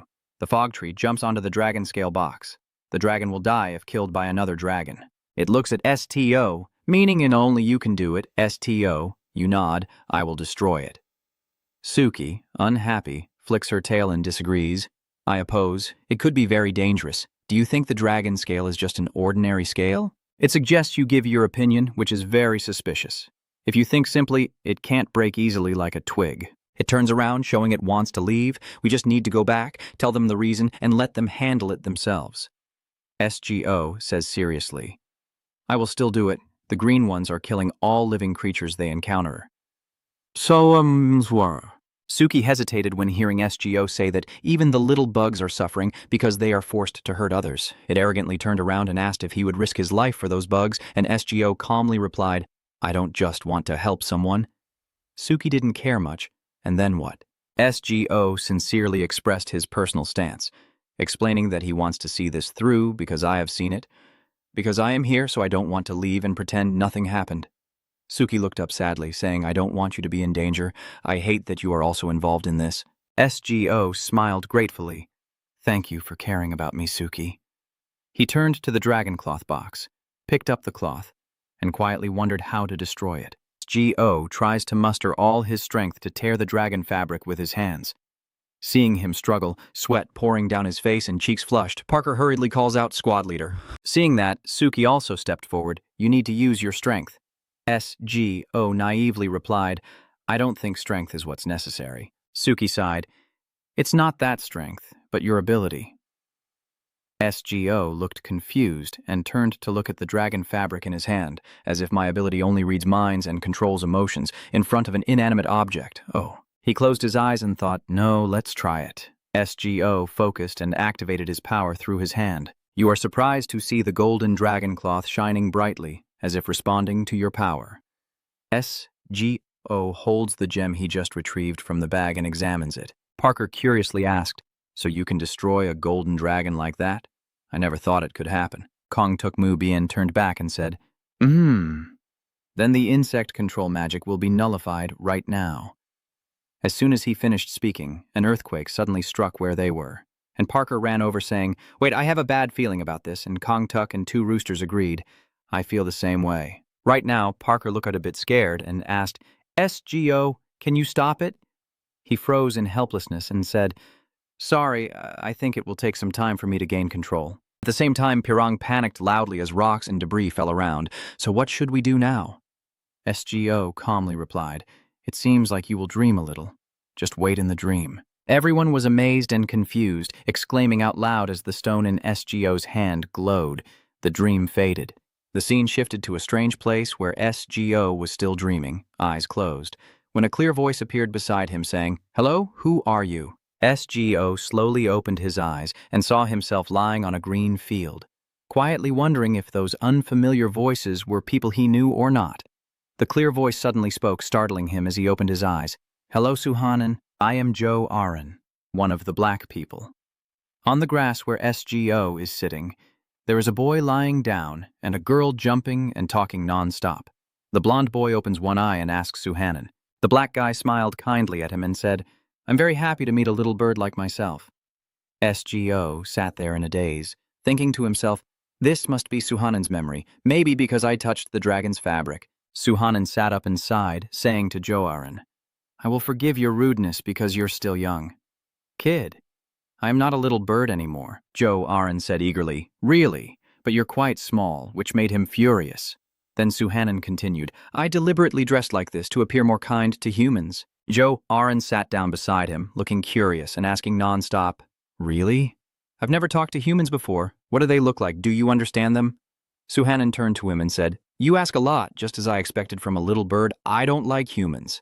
The girl happily asked, "So why are you here, and why did you change your appearance?" The boy's eyes looked a bit sad. "Just for fun." Joe Aran obediently said, "I understand. Someone is calling you from afar, girl, Joe Aran." The girl heard the call and stood up, saying she would play with him and asking to hear more about humans later.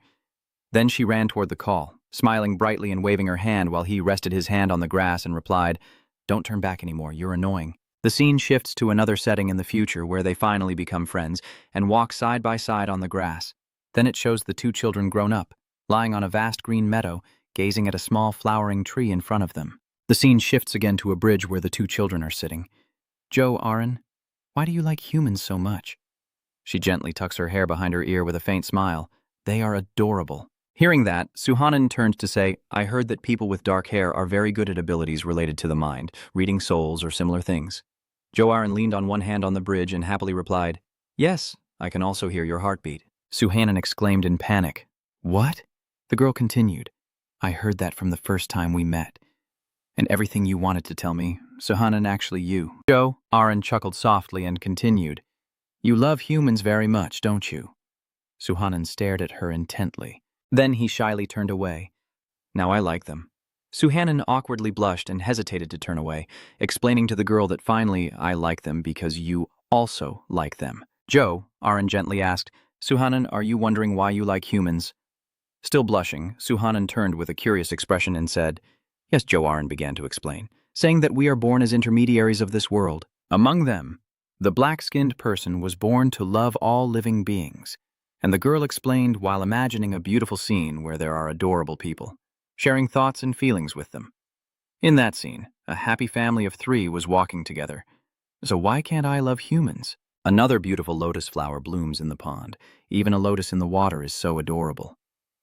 Saying that, Suhanan gently reaches out and takes the small girl's hand beside her, shifting to a scene of a sunny noon with white clouds and golden sunlight, where 2 people, a boy and a girl, are present. Joe Aran, with a beautiful smile, runs quickly to Suhanan and calls out, "Suhanan, you said you would return to the Lord right after meeting him, but you've taken so long. I have so much to tell you." Suhanan, with a slightly sad face, calls her, "Joe Aran, don't come near humans anymore. That's an order from the Lord." Joe Aran, as if not believing what he's holding, asks, "What do you mean by command, Suhanan?"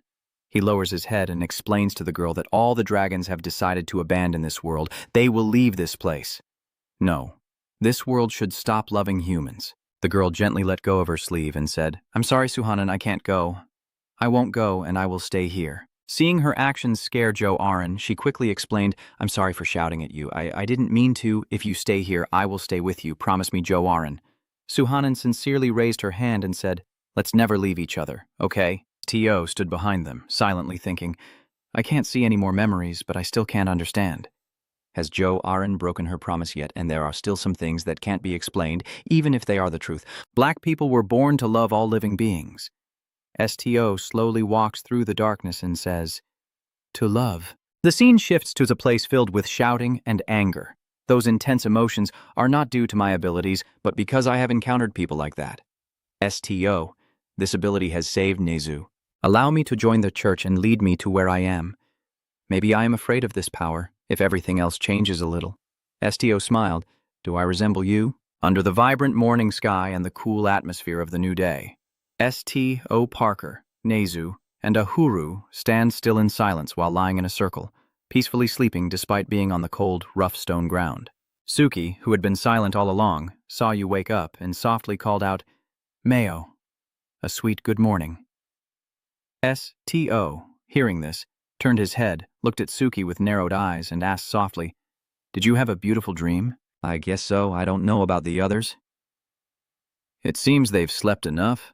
Pucker quickly sat up, looking a bit groggy, resting a hand on his chin and softly grumbling, And Suki continued to silently affirm her thoughts. It was a beautiful dream, and then everyone gradually woke up.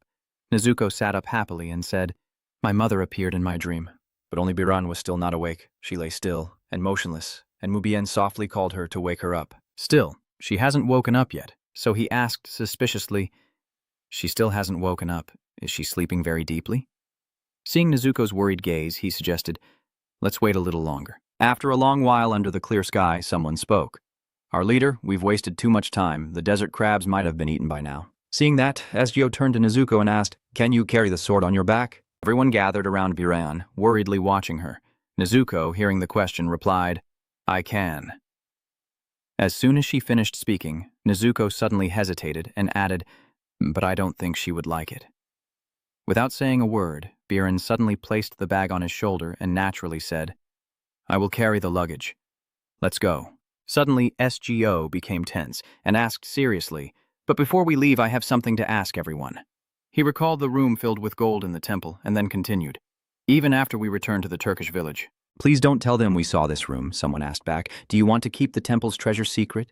And you replied, yes. Mubien, standing in front of you, asked hesitantly, I don't oppose it, but can I ask why? I remembered the dream from earlier, and in a calm voice I explained that in the dream I saw a fragment of the Golden Line's memory, featuring a beautiful girl with black hair and a handsome young scholar with golden hair. Fragments of broken memories appeared before SGO, and he continued speaking. This temple might hold a precious memory of him. I don't know what it means to him, so I don't want to touch it without permission. He lowered his head in thought and continued in a calm voice, then suddenly made a decision. I also think we should leave the mirror containing the soul here. Everyone else nodded in agreement at the same time. Then everyone took turns approving, so that's what we'll do. All right, I will keep the secret, so you do the same, I promise. A few days later, on a clear morning in the beautiful Turkish village. From a magnificent and splendid ivory white mansion, a voice echoes out, This trip seems to have been successful. Our mission was completed without any issues, and the chairman's condition has improved. Now you can control your power. Yes, at least I won't cause any harm without paying attention. You look at Birang's rosy face and softly speak. But I am a bit worried because Miss Jiang is still not awake. We need to return to the master early. Parker, Nezu, and Mubien looked anxiously at Birang when Mubien suddenly spoke up. We can't take her through the teleportation gate like this. After thinking for a moment, SGO said, I will enter her dream and bring her out. Hearing you say that, all three of them were surprised and shouted in unison, Can it be done? Then he stood up and slowly approached her bed, saying, I can only find out by trying. It varies from person to person. Should we wake her up or not? Can't we just leave her here until she wakes up on her own? I don't like her. She's the one who said that anything that isn't human should die. Suddenly, Ahuru leaned forward and spoke in a calm yet angry voice, expressing my inner thoughts. It's us, and I also feel my nose going numb from the smell of blood on her. Then STO turned his back to Ahuru and spoke in a low voice. Cutting in, Ahuru stopped walking. Seeing this, Ahuru felt annoyed and thought to himself, Hung, why am I the only one being scolded? You tiredly muttered, I'm not scolding you. I share the same thought. Jiang won't change no matter how much we try to help her. Then he bitterly lowered his head and said, however, this time it was my fault. Suddenly, Suki steps softly closer to him and gently calls out. Suki lifts her head, her clear, two-colored eyes looking up at him, conveying her thoughts. Let's go together. STO. STO nodded in response to Suki's gaze, then gently approached Birang's bed, placing his hand softly on her forehead. His palm still held strength, but suddenly, bright shimmering lights began to flicker within his hand. Under the clear blue sky and warm sunlight shining everywhere is a lush, vibrant bamboo garden. Then he lowered his head to look at Suki standing beside him and asked, "Can you find Xian Barong here?" Suki looked around and responded mentally, "I can't find him from here." Suki pushed him back and warned him that we are in a dream, and he should be the one observing. Hearing that, STO scratched his face in irritation. It seems he figured something out. His eyes lit up, and he suddenly shouted, "STO, look at that one bamboo." He grabbed it and forcefully broke it in half. After breaking it, he immediately placed the snapped bamboo head down and cracked. He gently shook the bamboo trunk, then let go, and the bamboo suddenly tilted over. Then he looked closely at your fallen bamboo body and turned to look in that direction and said, "I think we should go that way." Suki, feeling helpless, asked, "STO, who told you this?" And STO, standing up, replied, "I saw it in a book." Even a foolish way can be a sure way here because we are in a dream. Anything can be a sign, and anyone can appear if you wish. Xiaoyo and Suki walk along the chosen path. Hearing Suki say that, he replied, "But the dream's owner must be the one who desires them, not me." Suki glanced at him briefly and slowly said, "That's right, but you are the one who can control the dream." Hearing that, I instinctively lowered my head, my indifferent eyes drifting into thought. I quietly thought to myself, this ability of mine now feels like a natural thing. Deep in his heart, a picture of a fierce dragon with an unreadable face suddenly appeared, and he kept thinking to himself, what am I becoming, and what kind of creature is a dragon? As he was lost in these thoughts, a familiar voice kept calling his name. STO. Calling out repeatedly, but he still stood motionless. Suki annoyedly projected her thoughts, saying STO soothed, but the sound she made was, hearing that STO jumped in surprise. Suki suspiciously projected her thoughts, asking, "What are you thinking?" standing there lost in thought and stared intently at the tense STO. Suddenly, amid the tangled bushes, Suki saw a familiar figure and shouted, "Look there!" Hearing that, STO immediately looked over and saw tiny Birong and exclaimed, "Xian Birong." Suddenly, a small yellow ball rolled to your feet. STO carefully picked it up and showed it to the cat. "It seems like she's looking for this." He looked at the girl, quietly searching for something, then saw the ball roll toward him, and it seemed like she would never find it. Then, as if she saw something, she suddenly ran ahead with excitement written all over her face. Hidden behind the trees is a bloodied, human-bodied white tiger with dull eyes. The girl greets, "Hello, white tiger lord." Suki seems to sense something and explains, "A divine presence exists in the world through the body of an animal, but they are not gods of humans, rather gods of animals." STO reiterates, "A god, clearly they are not true gods, but animals cannot resist the commands of the beast gods." Next to the tiger, Bireng was trembling and kneeling in confusion, stammering, "White tiger lord, are you injured?" The tiger, in pain, could no longer roar and could only emit faint sounds. She was worried, "Is it painful?" Seeing that the tiger looked too weak, I suggested, "Do you want to come to my house? I will apply medicine for you." Hearing that, it just opened its eyes and remained silent, as if it was thinking about something. Then it still decided to stand up, facing its bloodied body and exhausted strength. But it could only hold on for a few seconds before the white tiger immediately collapsed. Birong shouted loudly, "White tiger." After recounting her terrible memory, she was a bit emotional. I should have left it there. Hearing that, SGO was startled and turned back, unable to hide her surprise. The girl continued, "If I had ignored it back then, the Xian family wouldn't have suffered." Her face was now tearful, her eyebrows furrowed in anger. That divine beast, whether it was a white tiger or anything else, I shouldn't have trusted it. You don't know what to do, so you just call jawing, but all you get in response is the confused face of a girl. Just call me by my real name since we're all in my dream anyway. You probably already know everything, right? I came to find you because she still hasn't woken up after all this time.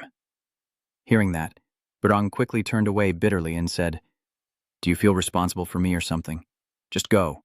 I won't resent you because I am stuck in this dream." But SGO's response made her stop in her tracks. I truly feel responsible for her, so I told her, "I apologize for trapping you in this dream. I will do my best to help you escape."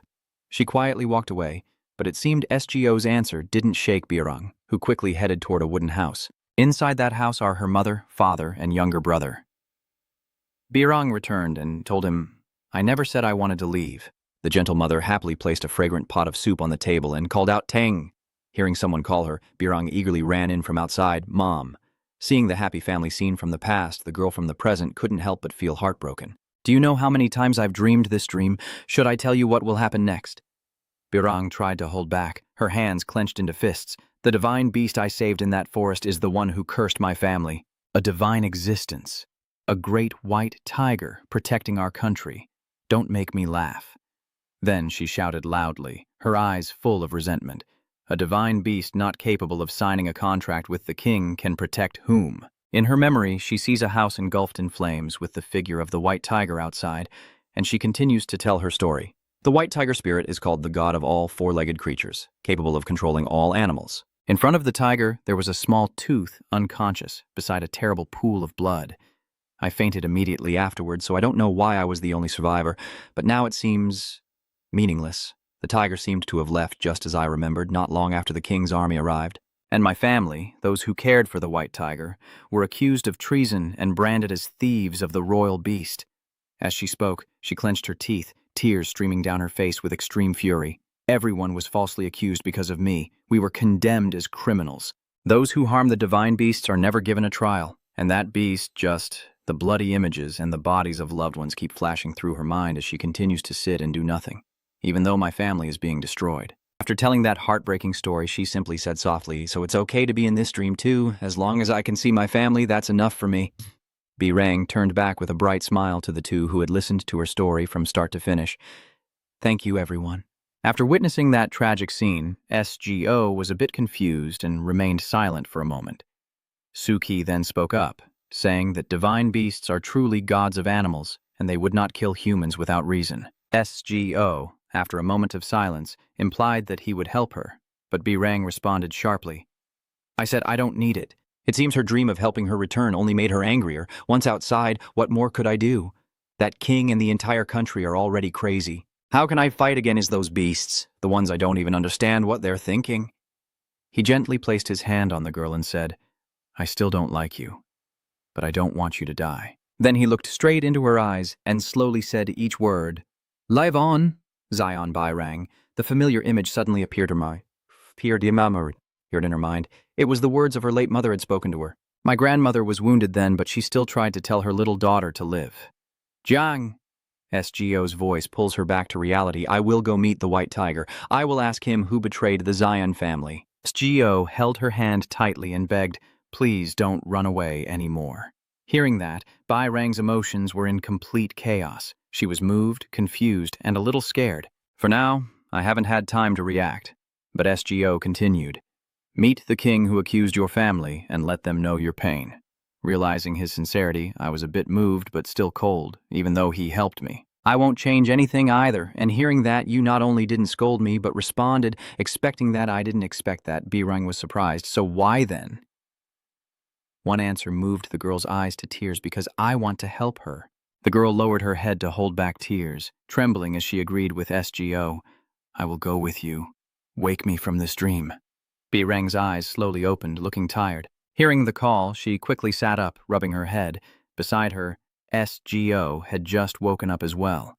Suddenly, a voice called out to both of them, Jiang and SGO. He, now awake, hurriedly turned to Birang and said, "Tomorrow we will return to the owner. Rest today." She slightly moved and softly said, "Thank you."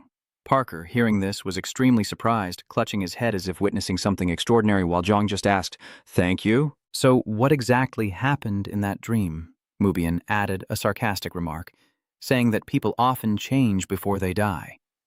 Hearing that, Birang got furious. "I am not going to die." "White tiger, huh?" Birang said with a tone of disgust. "A hated divine beast that looks like a white tiger. He wants to use beasts to crush humans and dominate them." Hearing the name of that divine beast, Mubian could only marvel, "Oh my God, am I really involved with someone like that?" At this moment, the girl was about to get off the bed and slowly explain to him that we haven't met it yet, and will go when the guildmaster says so. Suddenly, loud noises outside the door, and a messenger from the guild hurriedly whispered, "The protagonist of the Ignis Association is here to fulfill the customer's trust. This is the owner's order."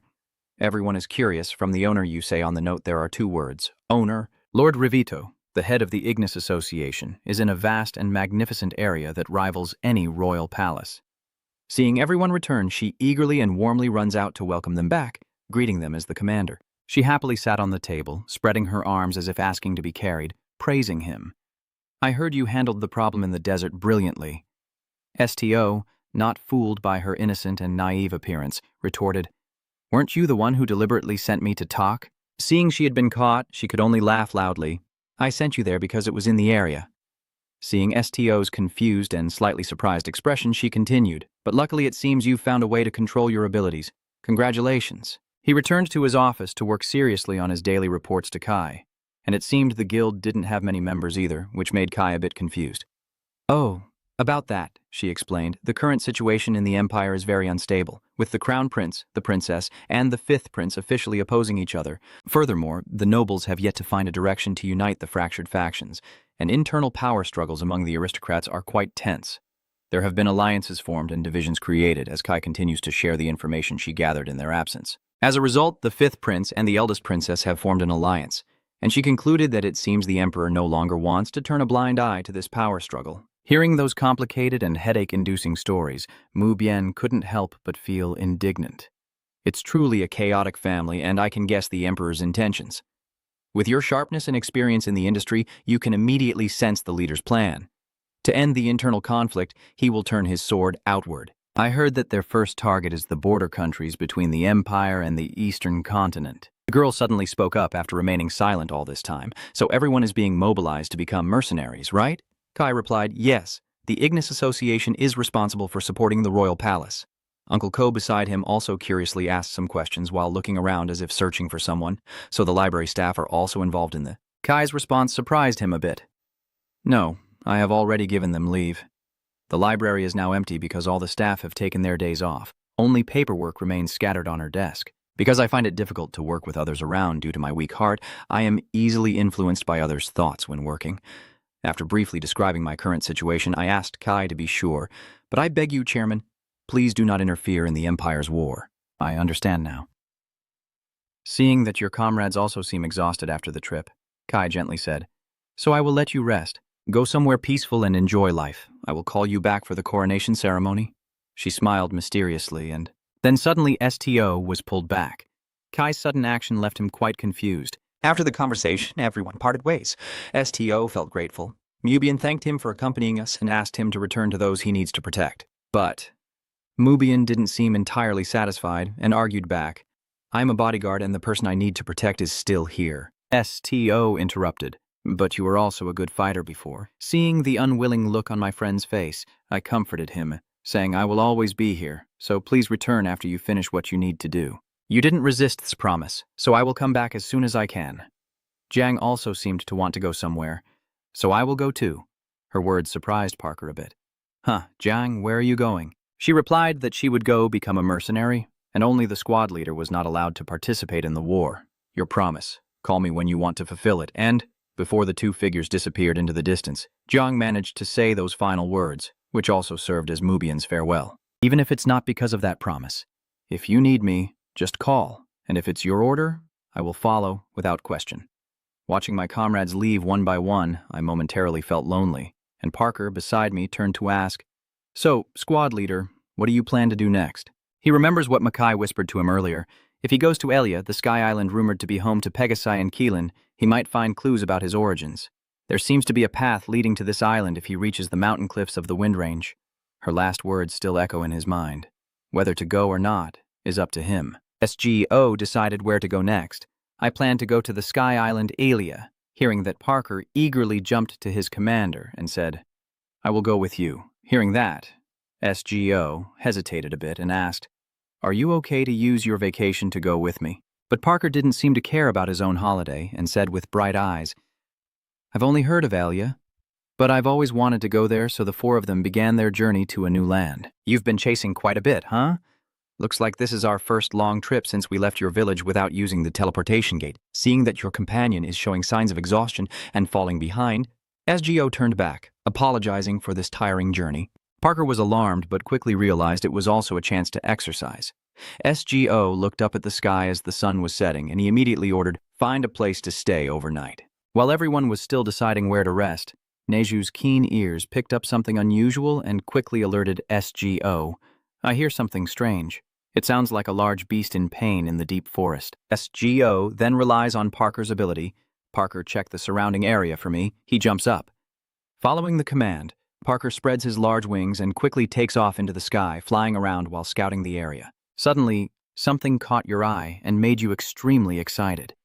Parker quickly flew towards his teammate, who was flying and shouting, about 30 meters north, where there was a small hole, and beside it, there is a bloodied unicorn lying unconscious on the ground in a serious condition. The team quickly moves to check on it, and Parker guesses it was injured by hunters or pursuers, probably escaped because he didn't see anyone else around. The Birdman hesitantly rummaged through his bag, confused. I don't have any medicine for such serious wounds. SGO then had an idea. Do you have a knife or something sharp? Parker quickly handed it to his leader. I have a dagger, thank you. SGO tightly clenched a cloth in his mouth to stop himself from crying out, then cut his palm with a gold knife to draw blood, and offered his hand for the unicorn to lick. Seeing that it seemed to be better, SGO quietly felt relieved. The team decided to set up camp here and rest for the night. The unicorn suddenly hears a voice echoing, "Does it hurt?" It slowly opens its eyes. What catches the eye of the little unicorn is something very hairy and white like snow, and the creature seems excited. "Ah, you're awake. Are you okay?" Seeing its strange shape, the little unicorn is a bit frightened and thinks to itself, "A beast, will I be eaten? But maybe it's better than being caught by a human." Then it quickly curled up in the corner of the tree, afraid to look at the big creature. Seeing this, Nezu was quite surprised and said hello. Nezu's greeting not only failed to help, but also made the little unicorn cry loudly and become more frightened. Hearing SGO adjusting the warmth and then turning around to ask what's wrong, Nezu replied, "I think I scared it." SGO quickly reassured, "It's not your fault. It's probably still very confused after just waking up from being attacked." The little unicorn was quite scared and suddenly startled. That voice, I've heard it somewhere a long time ago. Over there, SGO had already started to stand up, preparing to go rest alone, still pondering his thoughts and doubts. When was it, I wonder? SGO calmly reached out and said, "It's okay. We can help you get back home." The unicorn hesitated, tears welling up, and asked again, "Really? Who are you?" "You didn't introduce yourself." "I am SGO," the unicorn replied. "I have never heard that name before, but you have a very familiar scent. I feel close to SGO, so thank you for saving me." Keelan observes the surroundings and explains that his group includes many different races traveling together, which is why he feels more trusting. The child, curious, asks why, and the child, recalling the brutal people, responds that the humans he knows do not like to stay with other races, and the cruel people from Uncle Kailan's memories keep giving orders to capture him. Nezu looked puzzled, but aren't other races also like that? Sugi and Aharu also dislike humans. Nezu used to be the same. The image of you gnashing your teeth and glaring from the past gradually appeared in my mind. My eyes widened in surprise. I don't quite see it that way, but what you said is also correct. SGO looked at the starry night sky and announced, "It's late now, go to sleep, we'll talk later. Tomorrow at sunrise, we'll set out." Everyone else is lining close to the fire, but you are sitting quietly with your knees drawn up. Sugi slowly approached and asked,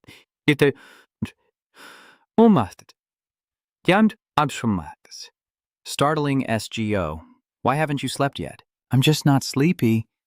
"What about you, Sugi?" the black cat said softly. "How could I sleep in a place like this?" SGO tried to reassure him, "This mountain isn't dangerous." Sugi shook his head and walked away. "There is no place in this world that is completely safe." The black cat sighed and advised, "I know I talk too much, but you need to stop trusting people blindly." SGO, of course, when I'm here, everything's fine. I'll watch over them for you." You suddenly call out Sugi's name, and immediately a response comes back. "What?" While recalling the image of a giant dragon standing on the globe, I heard that Suhan-an hates humans, but for some reason he still stays in this world. Sugi flicked his tail and replied, just like what Kai said, he might have stayed to bring this world to destruction. You stroke the cat's head gently, but Sugi calmly questions, "Do you think there's another reason?" SGO lowered his head and thought, "That makes me uneasy." A flood of questions kept racing through your mind. What happened to Jo Arin? Did Jo Arin really die, or did she betray Suhan-an and leave? The last question echoed as the image of a blonde-haired man silently facing a girl's interrogation appeared. Or was Suhan-an just a mad golden dragon? SGO was confused. No matter how I thought about it, I couldn't understand why he hated humans so much. Sugi comfortably lies on your lap, playing around, and he probably will never know unless he reads his mind. Just as the cat spell is about to sit up hesitantly, wait, You don't firmly deny it. I will have to meet him eventually. Sugi calmly questioned, assuming it was true, but if his target was a mad dragon, what would he do after reading his mind? SGO hesitated. I don't really intend to do anything. The black cat turned away, showing indifference. Su-Han-an is very dangerous. I won't stop you from meeting him at the ceremony. But that's all. Sugi emphasizes the warning, don't sympathize with anyone. SGO. The black cat's advice makes you wonder if you're sympathizing with him or not. The sun gradually rises, signaling a new, beautiful day. While everyone is on the move, I breathe a sigh of relief. During the attack, I truly thought I was going to die, so you are also heading to Eliasau? It's truly fate. The unicorn still has many knots to untangle, but why do I recover so quickly? It's really interesting. SGO seems confused and hesitant. I don't think I can confidently explain my bloodline. Maybe silence is better. Nezu looked confused. Have we arrived yet? Parker immediately replied, not yet. He observed the vast scene and announced that we are still far away. This is only the initial estimate. We need to cross 5 more mountains to reach the destination. Uncle Kai Huang Hot repeated as the child was still enjoying himself. 5 mountains? Parker happily confirms yes, but luckily I know a shortcut. Not long after celebrating, he doubted himself when he saw the scene before him. This is indeed the shortcut. At that moment, I fly up high now. Miss Kylan guides, fly from this point. Parker hesitated and said, My daughter, only my nose has wings. The others don't know how to fly. But I trust you. It's okay, of course I wouldn't ask you to fly alone. Kylan smiled suggestively. SGO, do you think I wouldn't repay you for helping me? Your joyful demeanor makes SGO puzzled and look up. Suddenly everyone starts looking around in unison, and I hear the sound of hooves somewhere. Nezu suddenly points up to the sky, where 4 beautiful unicorns are flying toward them against the blue sky. A golden-haired unicorn spoke up. You brightened up, Elder. Kirin slowly descended. So you're still okay. I was very worried when I heard the birds say that you were chased by humans. I signaled that these people saved me. Can we invite them to Elia? The elder, incredulous, asks again. Humans saved me. He refuses without hesitation, but we can't wait for humans, the girl exclaims in surprise. The blue unicorn girl continued to plead.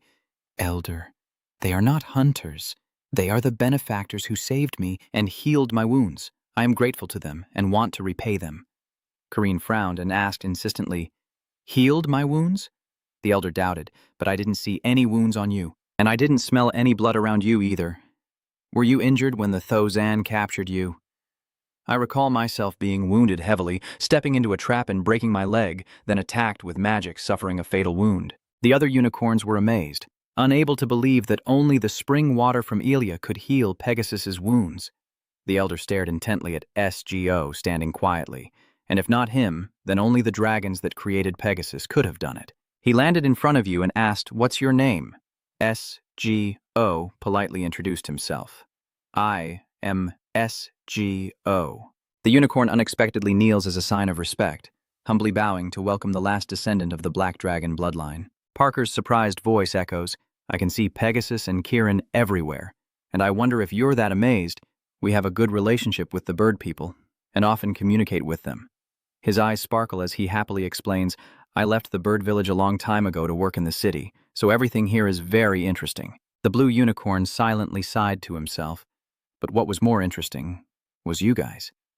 As I watched SGO's back, I couldn't believe it. A person who is the descendant of the black bloodline. Kirin continued to think. He looked completely like an ordinary person. And at the same time, Kirin respectfully invited, Lord SGO, this way please. A shimmering blue lake appeared after the elder's introduction, and Kirin was born from this lake. Kirin, with her blonde hair, continued. I want to show this place to Lady Do'Aran if she returns. The divine horses she blessed will still be born here. SGO immediately denied, I am not from Aran. The elder calmly replied, but I still want you to know that you are the last remnant of the black dragon remaining in this world. Lord SGO. I pursed my lips as if to deny it, but held back. I didn't want it to be like that. He continued his monologue, the lake blessed by the gods, with pebbles soaked in the magic of the imperial dragon. As if to prove Kirin's words, sunlight shone directly down onto the lake and the sunlight. He paused for about 3 seconds before continuing. These 3 elements combined to create the unicorn. SGO asked. So how were the Pegasi born? The elder lowered his voice sadly. They are no longer here. As you reach into the water and pick up a stone, Kirin says that Pegasi are born from the magic of the black dragon. The elder calmly explains that since the young lady has returned to the embrace of the divine due to Aren, no one can supply that magic anymore. Kirin sweat and suggested, "So maybe you could share your magic with us as a successor of the Black Line." SGO silently felt helpless. "I can't." You seem to give up and drop the stone, thinking to yourself as if blaming yourself. "I don't know what magic is, and I'm not a successor either." The stone falls into the water with a sound that is neither loud nor soft, but enough to stir the heart. SGO continues to question. "I have one question. Did Suhanan help this place?" Kirin asked in surprise. "You already know about the Master Suhanan," the elder thought puzzledly. How strange. The Master Suhanan has never mentioned this person before. His voice echoed through the vast space. He once wanted to destroy everything that Do'Arton cherished, but at least he still cared for Elia. He looked at Kirin in confusion, wondering why it was like that. He continued to recount what he knew. "I don't know the details, but Suhanan's master was originally a human-dragon hybrid." SGO respectfully calls out, "Elder," gently suggesting, "Please call me Kirin." You calmly inquire to uncover the truth. Surprising the elder, was Suhanan truly the one who killed Do'Arton? Kirin couldn't keep calm and immediately denied it. "No, that can't be true. Is that really what people are saying?" The elder hurriedly wanted to clarify. "They are life partners sharing one heartbeat. If one dies, the other will die too, so they can't hurt each other." Quickly, SGO realized the key point. So if Suhanan is still alive, then Do'Arton is not dead. Then Kirin gently replied, "Lady Do'Arton has already passed away, because I was created by her myself, so I can sense it." The elder continued speaking despite your confusion, but her heart is still alive. Kirin recounted what she knew, saying that "I heard that dragons can pass their hearts to their offspring before they die." The elder's eyes gradually filled with emotion. "So as long as the blood dragon still exists, the heart will continue to beat, and I can feel its rhythm inside my chest because of Aren." SGO, holding his chest tightly, continued your unfinished words. "I am the heir of Aren's heart." Immediately, SGO analyzed in his mind. But the timeline didn't match up. Aren had died over 1,000 years ago, and I was only born 19 years ago. Wait, how long was I asleep inside that fruit? Kirin, furious, revealed the truth. The one who betrayed Aren and took her life was not Suhanan, but a human. SGO couldn't believe what he had just heard. "I need some time to think about this." The elder understood the situation and said, "I will step outside for a moment." At that moment, in the warm sunlit forest filled with the sound of rustling leaves, SGO gently called out his own name, and the cat seemed to sense his emotions and comfort him, telling him not to cry. Suki was heartbroken when she saw his tear-streaked face. Why was it him crying? SGO suddenly realized he was clutching his own heart. Not because he wasn't here, but because he was always by his side protecting him. He sobbed uncontrollably, unable to speak, as Suki kept pleading, "Please don't cry." Suddenly, the black cat called out unexpectedly, "SGO," as loud noises kept ringing out, startling both of them. SGO hurriedly looked up at the sky in disbelief. The scene of the unicorns hurriedly fleeing from human chains appears before him.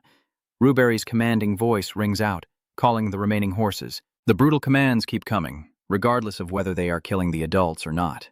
SGO immediately runs to check on everyone and ask if they are okay. Parker was horrified and furious, unable to believe they didn't even have wings yet. She immediately saw something over there. He couldn't believe he saw a bird trying to catch the unicorns. Why would a bird do that? Ahuru nervously warned, "Wait, there's something more serious." You stare intently at Ruberry's uniform, which bears the symbol of the silver bow. Seeing the cross emblem on the uniform, Parker nervously exclaims, "The Silver Knights! They are knights who act only under direct orders from the church." The group of Silver Knights looked down from above. Below them were the SGO team and 2 unicorns.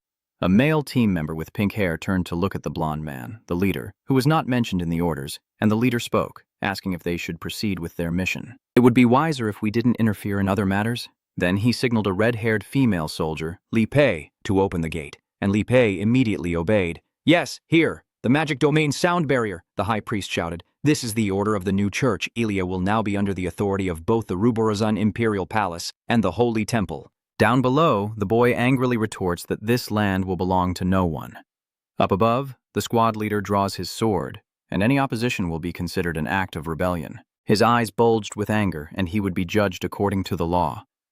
Dropping his words, he swung his sword into the ground, the blade sinking deep with sparks of lightning crackling along it. The lightning grew stronger, and the thunderclap exploded more fiercely, almost spreading across the entire island. Seeing this, the young man with pink hair earlier sighed. Is he going to destroy the whole island? Libethoan said he can't. He hasn't even burned half of the female yet. Another member of the White Knight team shook his head mockingly. He was assigned to protect Ilya, yet he's already destroyed half of it. Kieran stepped forward to question. Is this how the Holy Electric manages Ilya? Under whose authority? The blonde captain didn't seem to care much, turning to ask Liba if they were rebelling, and she replied, It seems so. Parker, the yellow-haired man, stepped forward and said, Please stop. He sadly said, Ilya is the only place left for the divine horses. He begged, Please don't turn this sky island into a battlefield. At that moment, a hunter approached without Parker noticing. The hunter was injured, but still looked fierce, holding a bow in his hand, whispering through clenched teeth that the horses were right in front of me. Don't get in my way. Move, the whistling of the arrow echoes. Parker instinctively closes his eyes and reaches out to catch it. It's over. The pain didn't come suddenly. He opened one eye to check the situation and was surprised. Huh? Parker held him steady. Shh. Not injured because the others had helped block the arrow, which had gone through his neck. The child fell heavily, blood pouring out. Parker panicked and shouted, Kieran, Nezu, and SGO all moved forward to check. Because the captain above was displeased with this person's actions, he shouted loudly, Hey, I told you not to target the horses, the hunter stammered. It just suddenly jumped out. The captain of the Silver Knights scratched his head and sighed. Damn it, this is exactly why we shouldn't bring hunters along, huh? Suddenly, he kept sniffing again, panic rising in his heart. What the hell? I suddenly can't move. His eyes flickered as he looked down at SGO, the person in the black cloak below, and he wondered if it was because of that little black guy. The more he looked, the more terrifying the opponent seemed, and a thought suddenly flashed in the captain's mind. What the hell is that thing? Below, SGO seemed to be furious, and he asked, What do you want me to do with them? Parker anxiously checked on the child's injuries, looked up in confusion, huh? We can erase their memories and let them go. His expression doesn't show it, but he's quite terrifying right now, though I don't know if that method will solve the problem. Probably not. Then you asked a pretty creepy question, like, should I just kill them all? Parker hesitated for a moment, thinking to himself, strange, the chairman doesn't seem like himself today. Suddenly, SGO looked up and apologized to Parker.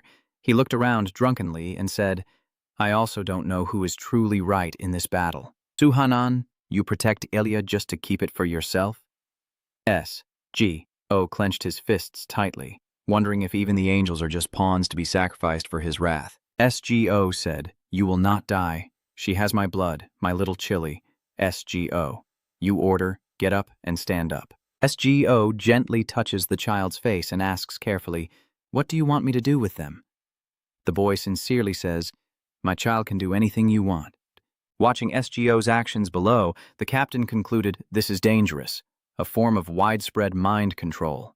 He saw SGO's eyes and thought he also has eyes just like our popes. Li Pei suddenly spoke, seeming to be the leader of the Ignis society whom our pope is interested in. The captain was stunned, so it's him, Li Pei commented. I heard he can read others' minds. In the sky, another team member spoke, but given the current situation, it seems he has even more potential, and someone else firmly said no way that thing is human. Remembering that terrifying man, the yellow-haired captain concluded that he is connected to our master. The pink-haired member chuckled as if he had just heard a terrifying joke. Please warn us before you say such things. You sound so confident, leader, but the captain's face remained calm and serious, without a hint of fear. A crooked smile gradually appeared on the pink-haired team member's face. Finally, he bit his lip and asked, Are you serious? The captain replied, We will know if he's real when we face him, and he realizes he can move normally again. I can move now. He turned to signal to Lipa. Lipe, to switch to the teach form, she responded. Understood. Green energy flickered as she cast her spell, and a shimmering sword appeared before Li Pi. The energy gradually dissipated, making the sword appear even more real. A hand reaches out, gripping the sword tightly, the captain holding the sword pointing downward and speaking. Handle the troublemakers first. The sword begins to gather energy, emitting a blinding light. The gathered light forms a powerful attack that strikes the island, flashing brightly before crashing down with such force that it shakes a corner of the island. Dust flew everywhere, forcing the SGO team to close their eyes and shield their faces from the debris. Parker groaned, Oh my God. When the aftershock passed, Parker opened his eyes, surprised and delighted. Seeing the hunters lying scattered on the ground with shockwaves, the hunters couldn't believe it. Only they had fallen. The leader of the Holy Knights spoke, the head of the Ignis Guild. It seems he landed on the island right after launching that attack, walking over with his sword to show his intentions. Since you seemed unsure how to handle the trash, I took care of it for you. He introduced himself. I am Rupari F. San, the only knight ordered to protect Elia and the papal authority. SGO replied indifferently, a papal substitute who has not been baptized cannot be called a pope. He has no right to command the Holy Knights, so you. You underestimated Rupari and continued, he is not a knight loyal to the pope, but only a loyalist to Su Hanan. Seeing the arrogant one in front of him, SGO concluded your words, a bodyguard. Rupari chuckled. Oh, so you already knew. What is your gang leader's real name? SGO remained silent, not answering. He also seems unwilling to hear an answer, slinging his sword over his shoulder and saying, well, fine, I never do anything except follow orders anyway. But still, I think removing the threat that could hinder my master's work is the right thing to do. With that, Rupari lunged at SGO, shouting that his master would be very pleased if he brought back SGO's head. The sound of clashing echoed. The sword and Rupari were both pushed back, the sword still intact in his hand, showing the impact was quite strong. He quickly wondered if he had blocked his own attack. In front of Rupari now was not SGO, but a tiger with two different colored eyes, yellow and green, glaring angrily at him. Suki, the tiger, protects SGO from behind, having just pushed Rupari back. SGO anxiously calls out, Suki! Rupari, teeth clenched in fear, looks at Suki with a fierce glare. He suddenly realized that a beast was unharmed despite touching the yew sword, and Suki opened her mouth in a cry. The sound startled Rupari, causing him to fall backward, and his team members panicked, rushing to support him. Rupari forced a smile and said, I used to think maybe, but I didn't expect you to have a guard beside you. I didn't care about the captain, and reassured Suki. Calm down? Suki, the tiger turned to look at you. He tried to kill you, SGO said. I'm fine. I'm still alive. SGO nodded. But anyway, he couldn't hurt me. Suki asked, did you read his thoughts? SGO's eyes flickered with a hint of obsession. Yes, but not exactly. Not. You look at the sword in Rupari's hand. I have read the will of the sword he is holding. At this moment, Li Pei steps forward and Rupari is startled. Li Pei. Seeing her act on her own, Rupari was unhappy and said, I never ordered you to turn into a person. Li Pei didn't care and stepped in front of SGO to ask, what's your name? SGO replied briefly, SGO. I have decided that from now on, I will no longer attack you. Rupari, still sitting on the ground out of fear, angrily said, whose order are you following? Retract that, it was an order. Li Pei stubbornly turned her head and argued, I don't want to. Li Pei has the right to decide. Rupari was frustrated. This thing really drives me crazy. SGO pondered why she betrayed her teammates. You seem to recognize the girl, and upon closer look, she resembles Joe Arendt. Suhanan and Joe Arendt, I know they once performed a bonding ritual. SGO speculates that means my father is. Thinking this, SGO no longer hesitated and coldly said, go back. Li Pei turned around immediately. While Rupari, just helped up by a team member, looked surprised, Han Lon pointed at himself and asked, what do you mean you don't plan to kill me and even let me go back to you? SGO calmly replied, that's right. Rupari was confused. Even though I tried to kill you, you still didn't hold a grudge. SGO explains that those who made me angry are all gone now. Looking at my group, the ones I want to protect are still alive, so I don't care. You step forward and tell him that, based on what he said, he should go back to Suhanan and tell him that I will come to the Elysium Temple on the day I promised. SGO said seriously. I also have something to ask him, in a few weeks. He placed the newspaper down and complained, I think we could finally relax after all the chaos in Elia. He slammed the paper in frustration, but every day is a war. This country is a complete mess, and at that moment, SGO brought over a tray of cookies. Parker looked up at you anxiously and said, every day there are urgent news reports. I'm afraid it will be a long time before Mu Bien returns. SGO set the tray of cookies down and replied, I understand. So, you've been practicing making these cookies for several days, right? SGO chews happily and replies, yes. SGO invited me to eat cookies, so Parker quickly changed the subject. So you're not worried about Mu Bien's day, right? SGO shrugged. Not yet. Parker looked confused and asked if it meant he's okay because he hasn't heard any bad news. SGO picks up another cookie and explains that he's really okay. No need to worry, I can feel it. Just then, there's a knocking sound. Parker stands up and looks around. Did you hear that knocking? He looked around for a moment and realized someone was knocking on the window. Parker was stunned to see something on the windowsill. On the windowsill, a soldier-style doll salutes with its hand, speaking as if it has a soul or is pre-programmed, smiling brightly. I am the doll of the owner. Hello. Parker opens the window to let the doll in, and it introduces itself standing on the windowsill. I am Johnny. I am here by my owner's order. SGO greets back. Hello? The doll says, the owner has a message for the leader? SGO wonders. A message, as if a recording program has been activated to deliver the message. The doll begins to speak, saying, today you are resting well. It seems like today is a special day off for you. This is a message from Kai, the owner of this messenger doll, her voice echoing through the doll, apologizing for disturbing your rest. But upon receiving this message, please prepare carefully. On the first day of the new year, the light binding ceremony will take place at your luxurious house that night. Inviting me to such a ceremony is not the Emperor, but myself. It's truly a great honor. The boy clenched his hand as his thoughts wandered. Perhaps Su Hanan also knew that he himself. SGO turned around, pondering. No, there's no way he doesn't know about Arin's death. He wondered, then why did Su Hanan call me here? Right now, I hear a voice in my ear, and this feeling is terrible. SGO. It's Suki, jumping onto SGO's bed and comforting him, just as I thought. Don't go to the baptism ceremony anymore. Meeting him will only hurt you. SGO sat up and replied, I still need to go there.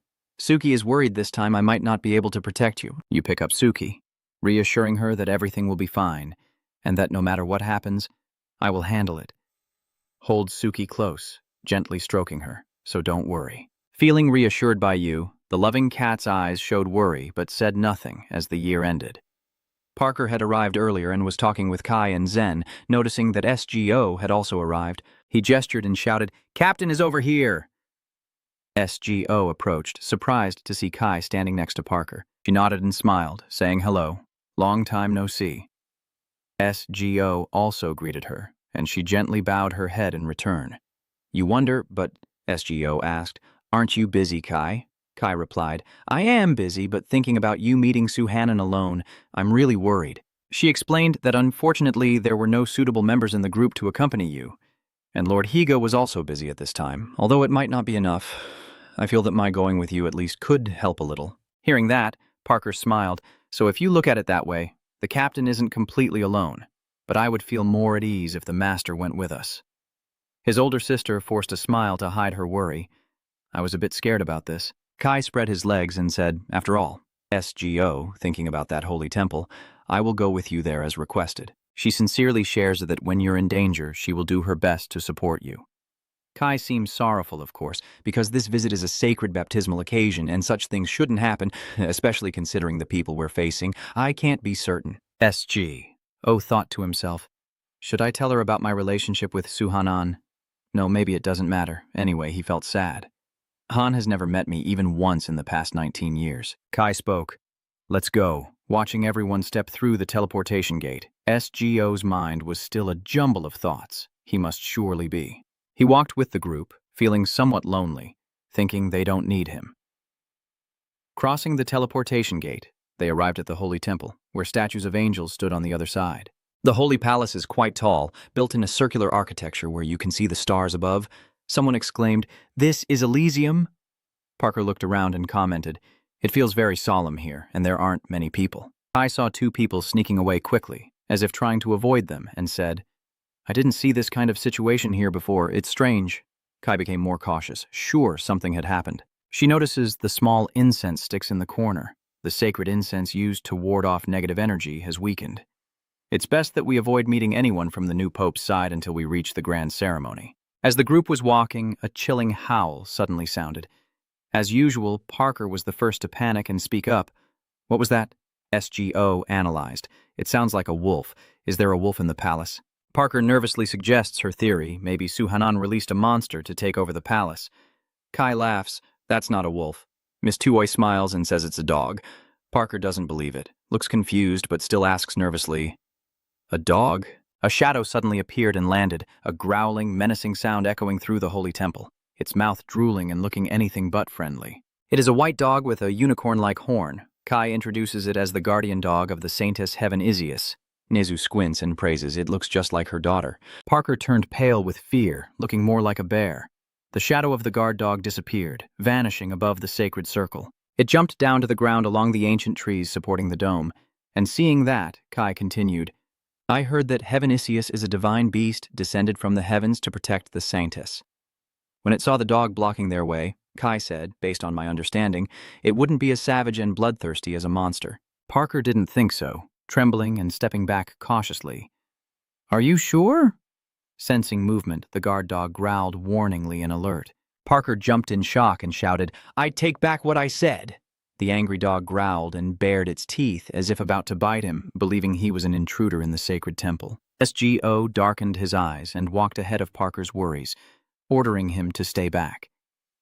"I will make everyone hear its voice for a moment." His gaze was full of determination. "I'm glad it's not here to harm us, but why is it the holy woman and not Suhanan?" His eyes became determined, and he replied, "I hear no one but Jigrazo." Only then did SGO ask, "Is it really true that Suhanan is the Pope?" Have also replied that Suhanan is loved by God. He has the right to change the world and the power to control justice, which is why Jigrazo believes he is qualified to become the Pope. That is why it is obvious that Suhanan will be appointed as the Pope, even though he is also qualified. He grits his teeth, showing his hostility. At this moment, he questions why you are telling me this. Have replies, "I will take you to Jigrazo now, but you cannot bring your friends with you." Parker, hearing its request, was taken aback. He immediately hugged one of your arms and tearfully said, "We can't send the leader alone. The white monkey beside him isn't much different from Parker. Neju will go with you." Hab's face lit up with eagerness. "Make your choice now. If you don't meet Jigrazo, you won't meet Suhanan either." STO asked, "But why?" It then began to explain the whole story. The maiden is the one who chooses the Pope and cares for them because Suhanan has received the maiden's blessing. Suki suddenly advised you, STO, "Go ahead, you said you wanted to meet the Golden Line Suhanan. She urged you to go and persuade the maiden. Then we can go meet the Golden Line together." Suki's eyes glistened as she looked at him intently. "I will wait for you." The two who were holding STO tightly, not wanting him to leave, then let go and stammered, "I will wait here. I will wait too." "You go with Hef, but don't forget to turn back and tell them I will return." And it immediately stomped its foot hard. Its appearance instantly transformed into that of a unicorn. STO's gaze fixed on it as it confidently climbed onto its back and sat down. The scene shifts to a different place resembling a grand temple where STO is gently adjusting its robes and looking around. Suddenly, a gentle voice spoke. "Thank you for accepting my request, special person." Lady Than softly introduced herself. "I am one of Jigraso's descendants who inherited his name." You also confidently said, "I am STO," and she warmly replied, "STO, I am very pleased to meet you." Jigraso also patted Hef's head beside him and said, "Thank you, Hef. STO carefully reminds you of his presence today. I came here at Suhanan's request. If you plan to stop me from seeing him, you haven't even finished your sentence," before she interrupts, "STO, I truly hope you get to meet Suhanan someday." Jigraso explains that the only one who can calm him down is you, the judge who can read people's hearts, one of the black lines. "Now I will tell you the story about Day Suhanan," and she immediately clasped her hands as if praying again. "When I first met Suhanan, he was completely out of control, unable to overcome his rage, and had caused himself many injuries. His back was covered with wounds of various sizes. Water can heal physical wounds but cannot mend the wounds inside his heart, which were even soaked through his shirt with blood. I can't stop his madness. All I can do is cry. Jigraso wraps you in silver." Her voice seems to plead as she continues, "After all, as the last member of Gold, I decide to follow him. In the end, even if he chooses to destroy all of humanity." STO wondered at Jigraso's strange words. How can she be so sure that I can stop him? She didn't hesitate to answer, "Because you are one of the black lines, the people he loves." I immediately countered this opinion. "Suhanan loved Duaran, not me." Jigraso asked softly, "Can you listen to my story?" She whispered, "Lord Suhanan never had the chance to see the final moment of Lady Doaran." When all the black lines left the world to return to the world of the lines, Lady Doaran suddenly disappeared. I heard that this happened because when humans realized that the judgment gods were abandoning the world, they betrayed Lady Do'Aran to steal her power for themselves, leading to Suhanen's increasing loss of control. It means they hunted a dragon, and humans mercilessly killed her. They believe that possessing the Black Dragon's heart will help them rule the world, but whether this story is true or not doesn't really matter. Those heroes took scales and bones of the Black Lion as trophies, and when Suhanen saw this, he lost control. Poor little Do'Aran was left only with a skeleton. Jigsaw's flow becomes slower each day, and even I don't understand why Lady Aran became a victim of human temptations and couldn't resist them. However, she has disappeared. When Lord Suhanen learned the truth, he became furious and started destroying the world. He grew crazier every day. In the end, the other chains had to pull him away with shackles. But at the last moment, just before the door between the two worlds closed, he broke the chains himself and fell down. Now, because of the suffering he endured then, he has lost most of his power and is gradually dying. She feels deep pity for his situation. SGO was the first to learn this truth and was very surprised. Yggdrasil pleads, so I dare to tell it, but please end his final madness so he can find his ultimate peace. Without hesitation, I silently agree. Yes, I need to. Tell him that Aran's heart is inside me. At least that's what I think. SGO gently places his hand on his chest and then responds, if that's true, the anger I felt just now. Suddenly, as SGO was speaking in his mind, an image of Suki lying in a pool of blood, calling out to him for help appeared, and SGO's eyes widened in shock while he shouted Suki in panic, startling Yggdrasil. She hurriedly called out when she saw your hurried footsteps. Lord SGO. On the other side, SGO had just finished dealing with the soldiers. Suddenly he froze when an unexpected voice called out, Lord SGO. Suki's voice echoed, stopping him.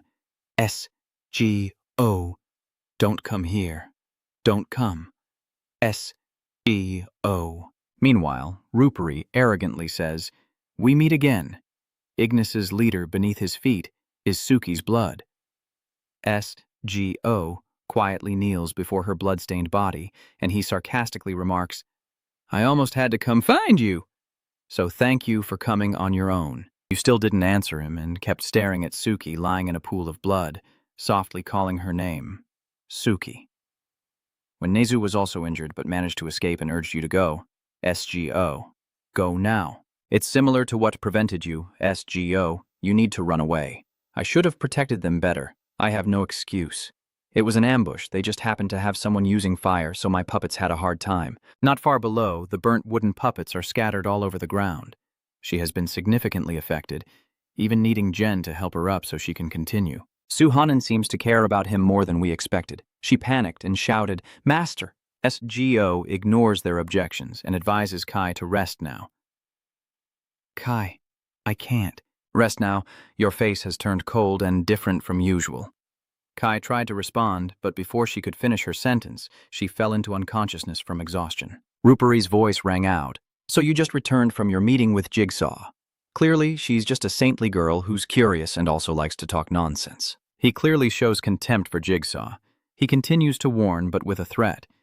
If you say you won't meet my master, or that you'll run away right now, you'll face serious consequences. Leader, Rupari confidently claims that if you break your promise made to Jigsaw, you will be punished by those above. SGO's face darkened, his eyes showing a clear intent to remind you of the punishment from the higher-ups. Your terrifying gaze made him startle in shock. Rupari slowly raised the sword in his hand. SGO immediately used mind control, causing him and his subordinates to tremble with fear. They had to raise their weapons and be cautious of every word he said as a consequence of their actions. You have completely taken control of Rupari's mind, forcing him to press the sword against his own neck. Aren't you satisfied yet? SGO's sharp voice rang out. Suhanen sent you here afterward. Then you should have come only to deliver me as he commanded. Why did you attack the others? Rupari's sword-holding hands kept trembling internally, realizing that his abilities had become much stronger in just a few weeks, and he could no longer resist his divine power. At this moment, SGO widened his eyes and responded to what he was thinking as if he had heard everything, saying that you are just facing what you have already done. So don't blame others. Every word you speak is filled with deadly intent. The Ahuru cactus jumps out to block the way. Wait a moment. You speak up. I have no intention of opposing the killing of these people. SGO was also surprised by its appearance and blurted out, Ahuru. Rupari looked at Ahuru in his mind, but his body kept trembling, fearing that he might die at the tip of his own sword any moment now. It was not an ordinary cactus. You continued. We should ask why they attacked us. Of course, I understand if you don't want to hear their explanation at all. But are you sure you won't regret killing them? No, SGO, Ahuru said sadly. Now, SGO regained his composure and stammered, I already felt regret, as he held Suki's body in his arms and replied. SGO held her tightly, his mind conflicted. I shouldn't have hastily assumed that the golden dragon was not my enemy. Remembering its appearance back then, Suki was right. I only sympathized with him impulsively. I shouldn't have left them alone. Right now, all I can think about is blaming myself. No, actually, I shouldn't have brought him here with me. After careful consideration, I decide with Ahuru, I have no more regrets, please. Don't stop me, Ahuru. Seeing that, it hurriedly explained nervously, No, there's another issue. These people are the guardians of the golden dragon, right? If you kill them all, can you say whatever you want when you meet the golden dragon? And surprisingly, no one has died yet. So let's calm down a bit. I say so. Ahuru happily informs SGO that everyone close to him, including Kai, Zen, Nezu, and Parker, are still alive. Although in a the boy stammers in disbelief. Can they really still be alive? He firmly confirms that they are not dead and will recover after I heal them with my flowers. So, what do you want to do now? SGO, this question makes the original goal of killing all the Ruberry to avenge those in the team. But now that they are safe, let's focus on the most important thing right now. Start healing them. Ahuru also agrees, fine. At this point, SGO no longer shows the same hostility towards them and tells the Ruberry group, who can sit and rest for a bit, they no longer dare to act arrogantly like before, so they obediently follow orders. After some time receiving treatment, Parker, Nezu, and Kai were bandaged and left to rest. Almost all medical tools and supplies had to be used. Suki, the most seriously injured, has also been taken care of. A pair of legs approaches and calls out Ruberry turns pale. SGO calmly asks, What is the order you received from Suhanan? He honestly answered that it was to deal with the people around him. As soon as he finished, he immediately faced a harsh punishment, not because he was controlled, but to remind him to be correct. Are the commands from him not to kill me, but to kill my allies? Ruberry also had to admit honestly that it's not to kill them, but to make sure they no longer follow you. After receiving the answer, SGO lowered his eyes and wondered if Suhanan had ordered him to deal with those around him. So why did he target them instead of himself? He warned himself not to assume I would obediently follow Suhanan just because he asked me to come. Ruberry hesitated and asked, Don't you want to meet our master? SGO turned around and replied, I do, but I have to wait for my teammates to recover first. All 3 members of Ruberry's group are helpless and sad, but you don't care about them and only ask about your teammate. Kai, is your wound okay? She woke up happily and said, This wound has healed thanks to you. It's amazing that your cactus has such impressive healing abilities. Ahuru, hearing the praise, smugly demanded, Call me doctor. Far away, Suki is still unconscious, and SGO sadly says, I thought I could protect you. I'm sorry, Chu. He kneels before her body, and behind the darkness of the night, the light shines directly onto the round glasses on the roof. A new day begins. The sky is clear and peaceful. Kai gazes at the scene outside and sighs. It's time. Have a safe journey. SGO calmly replies, I am not going. I don't know what will happen if I leave you guys again. Protecting my teammates is more important, especially after what happened yesterday, which left a bad impression on you. Suddenly, G. Razel, who had been silent until now, spoke up. You don't need to worry about that. I have used my divine power to bring your friends to safety. SGO asked cautiously. Where did you take them? She didn't hesitate to explain. I sent them to your guild headquarters so you can rest assured. You wish to stand above and protect. The familiar footsteps are now gradually ascending the stairs. SGO followed the music coming from above, feeling a complex mix of emotions upon hearing that sound. After walking for a while, SGO stopped in front of a large open door. Inside was decorated luxuriously and opulently, with piano keys continuously producing soothing music. A silhouette of a man stands in front of the window. His ears suddenly twitch at the sound of noise beyond the music. The cold, sharp eyes opened with a chilling gaze. It was none other than Suhanan, the one who summoned SGO to meet him. You see him silently, not daring to cough, just quietly assessing. Could that be Suhanan? He's so still. It feels like he's no longer alive. SGO was worried because he was meeting him for the first time in this situation, and it was like a broken piano pipe. It was this sound that pulled him out of the illusion, causing him to turn around. SGO was startled and straightened up at Suhanan's gaze. His eyes widened as he called out loudly, due to Aaron. Suhanan looked at him and said strange words. Once again, another illusion, this time dressed in different clothes. The light always chases after the darkness. If you chase too quickly, you'll find that the darkness has already left. If you're just an illusion, it's okay, so please stay with me a little longer. By Aaron. Suhanan desperately pleads as SGO stands still, allowing his hand to touch his hair. Suhanan immediately thought that touching her meant she was truly his beloved. Oh my god, it's Aaron, she's not an illusion. At this moment, you finally introduce yourself. I am SGO of the Ignis Guild, and yes, Suhanan, the one who made the request. Suhanan's eyes are surprised at this information, and in an instant, a clear sense of disappointment appears in his eyes, softly saying, not the one from Aaron. So, why do I feel Aaron inside you, as Suhanan's body trembles and grips your collar? Seeing his suffering, SGO seems to understand, feeling pain, sadness, and anger all flooding through him. You seem to understand Suhanan's inner thoughts. What does life mean without her? If I were the one who died in her place, why was I left here alone? Bring her back to you. Suhanan quickly changed his attitude, grabbing SGO's shirt and demanding answers. I can hear Aaron's heartbeat inside your body. The person who killed her, right?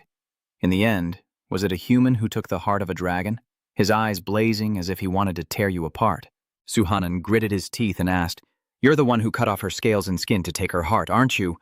Suddenly, a loud, gleeful laugh echoed out of nowhere. In the end, his mind seemed to say, Look here, Aaron. She loved these humans, but in the end, they didn't love her back. If she no longer existed in this world, I would have no reason to stay either. Despair and helplessness always marked Suhanan's face. He immediately summoned his weapon, Liper Stigmata. SGO was startled by the sudden move. Hurry up and run over to stop him. Wait a moment. Give it to me. SGO tightly grips the sword, causing him to be stunned and say what? Suhanan also noticed his actions and became confused. Wait, how could he touch the sword when he's not a guardian? SGO held the sword out in front of him and explained, This heart was left by Aaron, and I will return it to you, her beloved. So, Lam, stop hurting yourself, please. After saying that, SGO, without hesitation, drove the sword straight into his own chest. He lowered his eyes and thought to himself, So you won't know anything about me. Maybe that's for the best. Suki's image flashed through SGO's mind. Before he could finish speaking, SGO had already taken out the heart and said, This is Aaron's dragon heart. The boy looked at the heart in his hand and thought only blood relatives could hold a dragon heart within their bodies. Before he could finish speaking, SGO had already taken out the heart and said, This is Aaron's dragon heart. The boy looked at the heart in his hand and thought only blood relatives could hold a dragon heart within their bodies. And the sword, SGO, looked again at the sword lying on the blood-stained body. At this moment, Suhanan also held that heart in his hand. Only the golden dragon could grasp the sword, the guards, and him stared wide-eyed at the sight before them. Suhanan looked at SGO's tilted face and sighed, resembling Aaron exactly. The appearance of the girl he longed for appeared before his eyes, leading him to a bold thought. Perhaps he is our child. SGO, after taking out the heart and falling into a coma, is lost in his own illusion. Am I dead? Yet he continues to keep his eyes closed, letting everything unfold. But a faint sound made me wonder if I was already dead. Then what is this crying noise? Aaron bowed her head to look at SGO and cried, I'm sorry for not being able to protect you until the end. SGO gasped in amazement. Is it Aaron? She cried while blaming herself. Suhanan, I didn't think I could keep my promise, but I will protect this child even if it costs my life. I want us to see him grow up and be happy, my child, in SGO's consciousness. The name Aaron echoed out. The scene shifts back to reality. SGO opens her eyes, and where there was darkness before, now the sunlight streams in through the window. Suhanan pushes the door open and calls out, Hey! SGO sees that face and wonders, Suhanan, is he angry? Because I didn't give him Aaron's heart. Then Suhanan takes his child into his arms. SGO looked at Suhanan in confusion as he held SGO tightly in his arms. Everything is fine now. Are you hurt? I should have taken care of you during this time. I am sorry. It's been a week since you fainted. I didn't wake up during that whole time. I was very worried. SGO was still confused and even more stunned when looking at his own body and appearance. Suhanan turned SGO around and said, "You're probably surprised. Maybe you've never appeared in this form before, right? No one has ever taught you how to transform like this." SGO thought silently. This man always talks like that, huh? Then Suhanan laid SGO on the bed. "You've been badly injured, so I changed you back to your original form. To help you recover quickly, I will return you to your normal shape as soon as you are fully healed. You won't be able to talk, so try to communicate telepathically." SGO still can't believe this. But why am I still alive? Suhanan explains that of course you won't die because of that. Even if you sever the connection with Joe Aaron's heart. You still have your own heart, but you must promise me you won't do anything reckless like that again. Promise. SGO silently raises his arm to look at Suhanan, then slowly takes hold of his little finger, and Suhanan adds, "When you recover, I will teach you magic." SGO was stunned and asked, "Why? Why are you treating me so well?" Suhanan replied, "You are my son, and Joe Aaron is the support of our tribe. Just like humans teach their children how to speak, you have the right to learn the magic we create. Thinking back, where did you grow up? Did you live alone? Is there anyone taking care of you? If you don't want to talk about it, then rest." SGO watched his figure disappear into the distance. "Suhanan, I want to return to my guild." Suhanan was about to leave, saying, "We will talk about that later, and for now, focus on recovering your health. Oh, and one more thing. Call me father, my beloved child." SGO looked at him slowly and confused. A person approaches to inform him, "Lord Suhanan, you have guests." Suhanan replies, "Please inform them that I am not available to receive them yet," the guard says. "But they... is that me?" Suhanan irritably turned around and asked, "They are looking for that child, right?"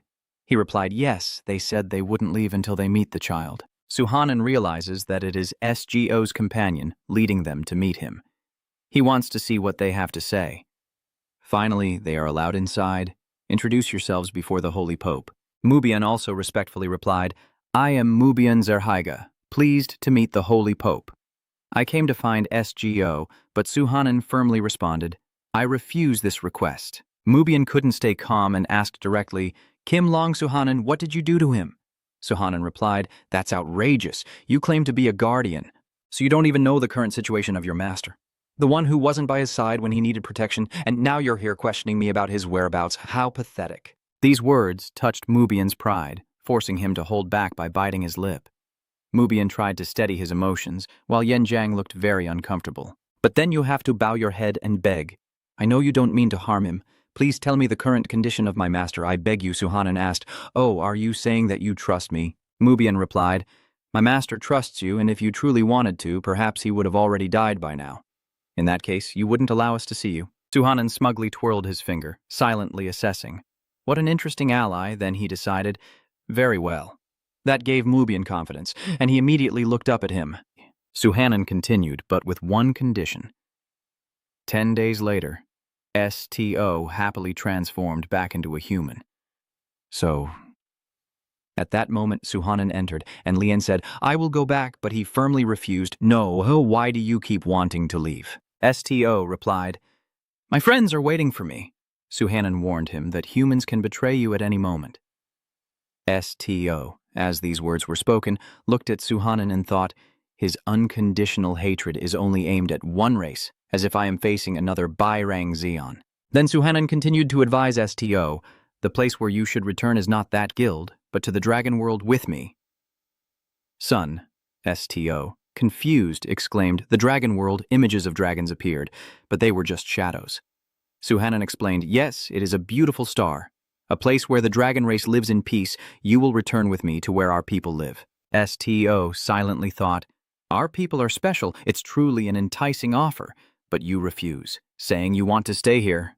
Suhanan frowned sadly and asked, "Are you going to abandon me like Arendt?" The boy quickly replied, "No, that's not it. I used to think I wanted too many things, and memories of everyone gradually ran through my mind. The things I valued have disappeared, and every time they turn away from me, I always thought it was my fault. But recently, I've learned a few things. I've learned about what I can do and what I must do, and they are the ones who taught me that." Suhanan realizes you are talking about your friends later. STO replies, That's why I want to go back to them. To love someone. Oh no, sir. STO's words touched Suhanan's heart, causing him to involuntarily shed tears. Quickly, Suhanan turned away and quietly said, I will let you meet them. STO was overjoyed. Are they here? Suhanan replied, Yes, they said they needed to see you. It's good that you've built good relationships, STO. The scene shifts as Suhanan leads STO to meet everyone, and upon seeing him, they cheer joyfully. Captain, everyone rushes over to embrace STO.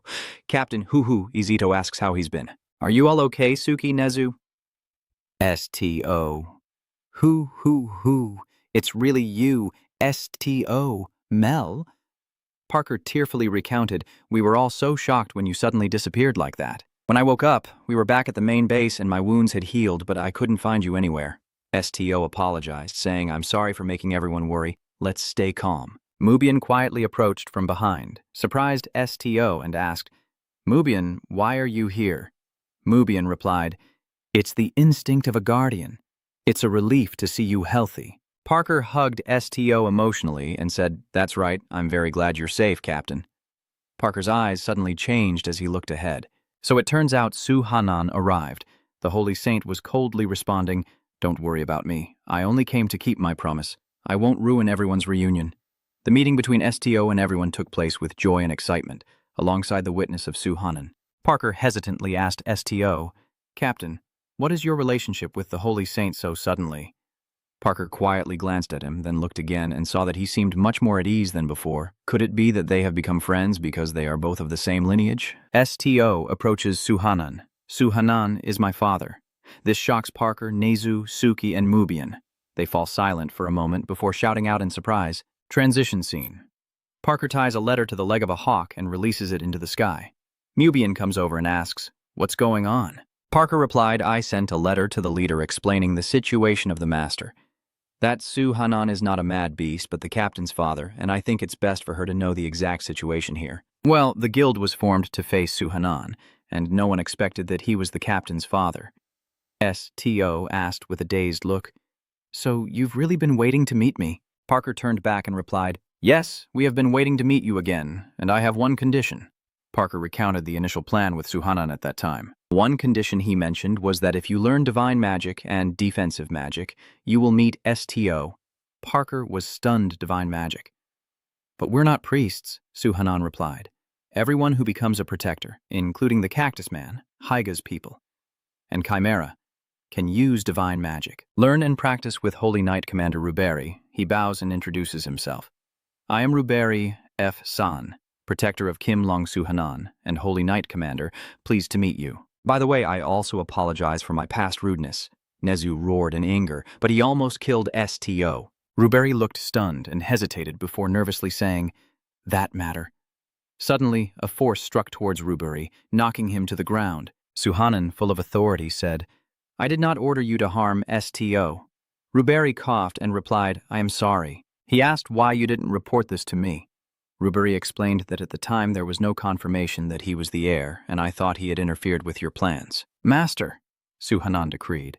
Ruberi, who overstepped his authority, responded with deep remorse. I made a mistake. Please punish me as you see fit.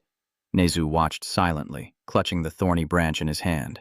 Suhanan requests, I will change the condition. He points to Mubian, the one fighting Ruberi. If you defeat him, I will allow you to meet STO without having to learn magic. But if you lose, you will have to obey my command. This is my final offer, and it's the only way for you to meet STO again. Understand? At this moment, both of them have entered into a fight with each other. The person drops his sword to the ground, and the blood flowing from that wound is Mubian's. He gasps for breath and thinks to himself, It's so annoying, but I lost. He hasn't even used the holy sword, only divine magic. Yet he's still so powerful. How much stronger can he possibly become? If Mubian can learn divine magic, after a moment of inner struggle, Mubian's battered body admits defeat. I lost. I will accept your condition. Suhanan replied, Then let's decide on that. From now on, my knights will teach you divine magic. I will allow you to meet STO when the time comes. Although I learned holy magic when I was resting and reflecting for a while, Mubian expressed that I was angry at myself for losing the battle. But if Suhanan is your father, then I understand what his intention is now. STO replied, Really? Mubian thought that perhaps he told us to learn divine magic to protect you. STO? Parker added. And since you finally met your father, he would be very sad if you left early. You might regret it because there are many things you want to say to him. STO replied, I understand. Parker added, and since your father is here, this place can be a home any time. STO was stunned, his eyes shining. A home for me? STO silently wondered if it was possible for them to truly live together, since Soo-hanan is his father, and he doesn't hate STO. If you leave and come back after some time, will he still welcome STO? A few months later, Soo-hanan is walking forward with two people holding his cloak behind him. STO just ran into him. You ask Suha, where is your father going? Soo-hanan immediately smiled and replied, Oh, my child, you wake up early. I was about to come find you. I have a few things I want to talk to you about. Crown Prince Vujay Arubhurasan has passed away. According to sources, he died from wounds sustained in the war. Right now, only a few people know this, but the information will be announced this afternoon. You don't seem to be doing well. Are you close to him? STO replies that previously he had received a request from Princess Marisa. Are you saying that the princess will inherit the throne after the prince's fall? And that has happened. STO wondered to himself if she was happy and whether the prince's death was caused by wounds from the war. And if STO feels happy that the princess survived this royal conflict, seeing STO lost in thought, Soo-hanan will come to comfort you. Don't worry. Since the crown prince failed in the power struggle, your loved ones will no longer be in danger. Anyway, I have to be away for a few days to attend the funeral. I will return in about 3 days. Can you wait for me in Elysium? STO obediently replied, Yes, I will come back. Soo-hanan said while wiggling her finger. Very good now. Can you turn away for a moment? He immediately handed something to Soo-hanan. Yes, I understand. Thank you. He put it on STO. This is a gift. You're surprised and say thank you, but sir. Soo-hanan replies, What's wrong? STO wondered how long father planned to be the holy saint of chaos. Soo-hanan explained that he initially hated this world so much that he wanted to destroy it. So what is the reason for you wanting to attend the funeral as the holy saint destroyer? Soo-hanan replied, You're right. I was very desperate and hopeless to find Jo Arin's trail, and I tried to destroy the world to take her away from me. However, now that I have found you until you change your mind and return to the world of the dragon race with me, I will do everything to be by your side. You touch the item he just gave you, wondering why he would give STO this divine artifact. You have no choice but to wait. Should STO visit the group of friends? Visit. Just then, a girl jumps out of nowhere. Lipe is here. I came to protect you. STO glances at her as Lipe turns to the side, and then another. My father told her to come later. Lipe confirms. That's right. She looked at STO with a delighted expression and said, Lipe really likes STO a lot. STO asked, confused, Well, why do you like me? Lipe is excited. My owner is very happy that you're here. Since STO was born, Lipe has never seen the owner so happy, and at that moment, Lipe secretly looked into Soo-hanan's room. In the past, my owner was always sad, immersed in grief to the point that one day he even forgot about us, even though he was the one who created us. But now he remembers us. He even told us about you. I really like our current owner. Lipe bowed his head in gratitude. Thank you, STO. Sto waved his hand. No, it's nothing. Suddenly, STO was startled and looked outside, exclaiming, Huh, those guys. Lipe also turned around and said, Oh, she introduced them. It's the angel cemetery. Are you sure this is the angel cemetery? Lipe explains that the grave was made for a fallen angel who fell to earth a long time ago. Of course, the real body of the angel isn't here. It's just a decorative statue. STO looked up at the statue, seeming at ease, as if wrapped in soft feathers. Huh? Suddenly, something fell on STO's head, and he quickly caught it. STO exclaimed in surprise, A bird. Ruberry appeared from the beginning and confirmed that this is an evil point. STO exclaimed, Captain, Ruberry continued, a red fruit, an evil bird that brings bad luck. I heard they went extinct in the Empire because they were wiped out by the people. I don't understand why a symbol of bad luck like this bird could reach Elysium. The bird keeps crying loudly and begging for help. Please let me live. Save me. STO expresses his remorse, saying, I'm sorry for frightening you. I won't hurt anyone, so please stay calm. I will take you to a safe place. The little bird quietly responds, A safe place?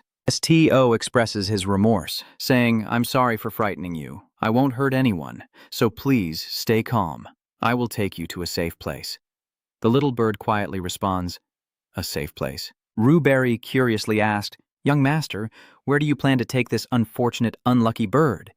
Etio replied, I will take it to the headquarters of the guild. Ruberry doesn't seem very happy, miss, but this turtle-possessed bird must be eliminated before someone gets hurt.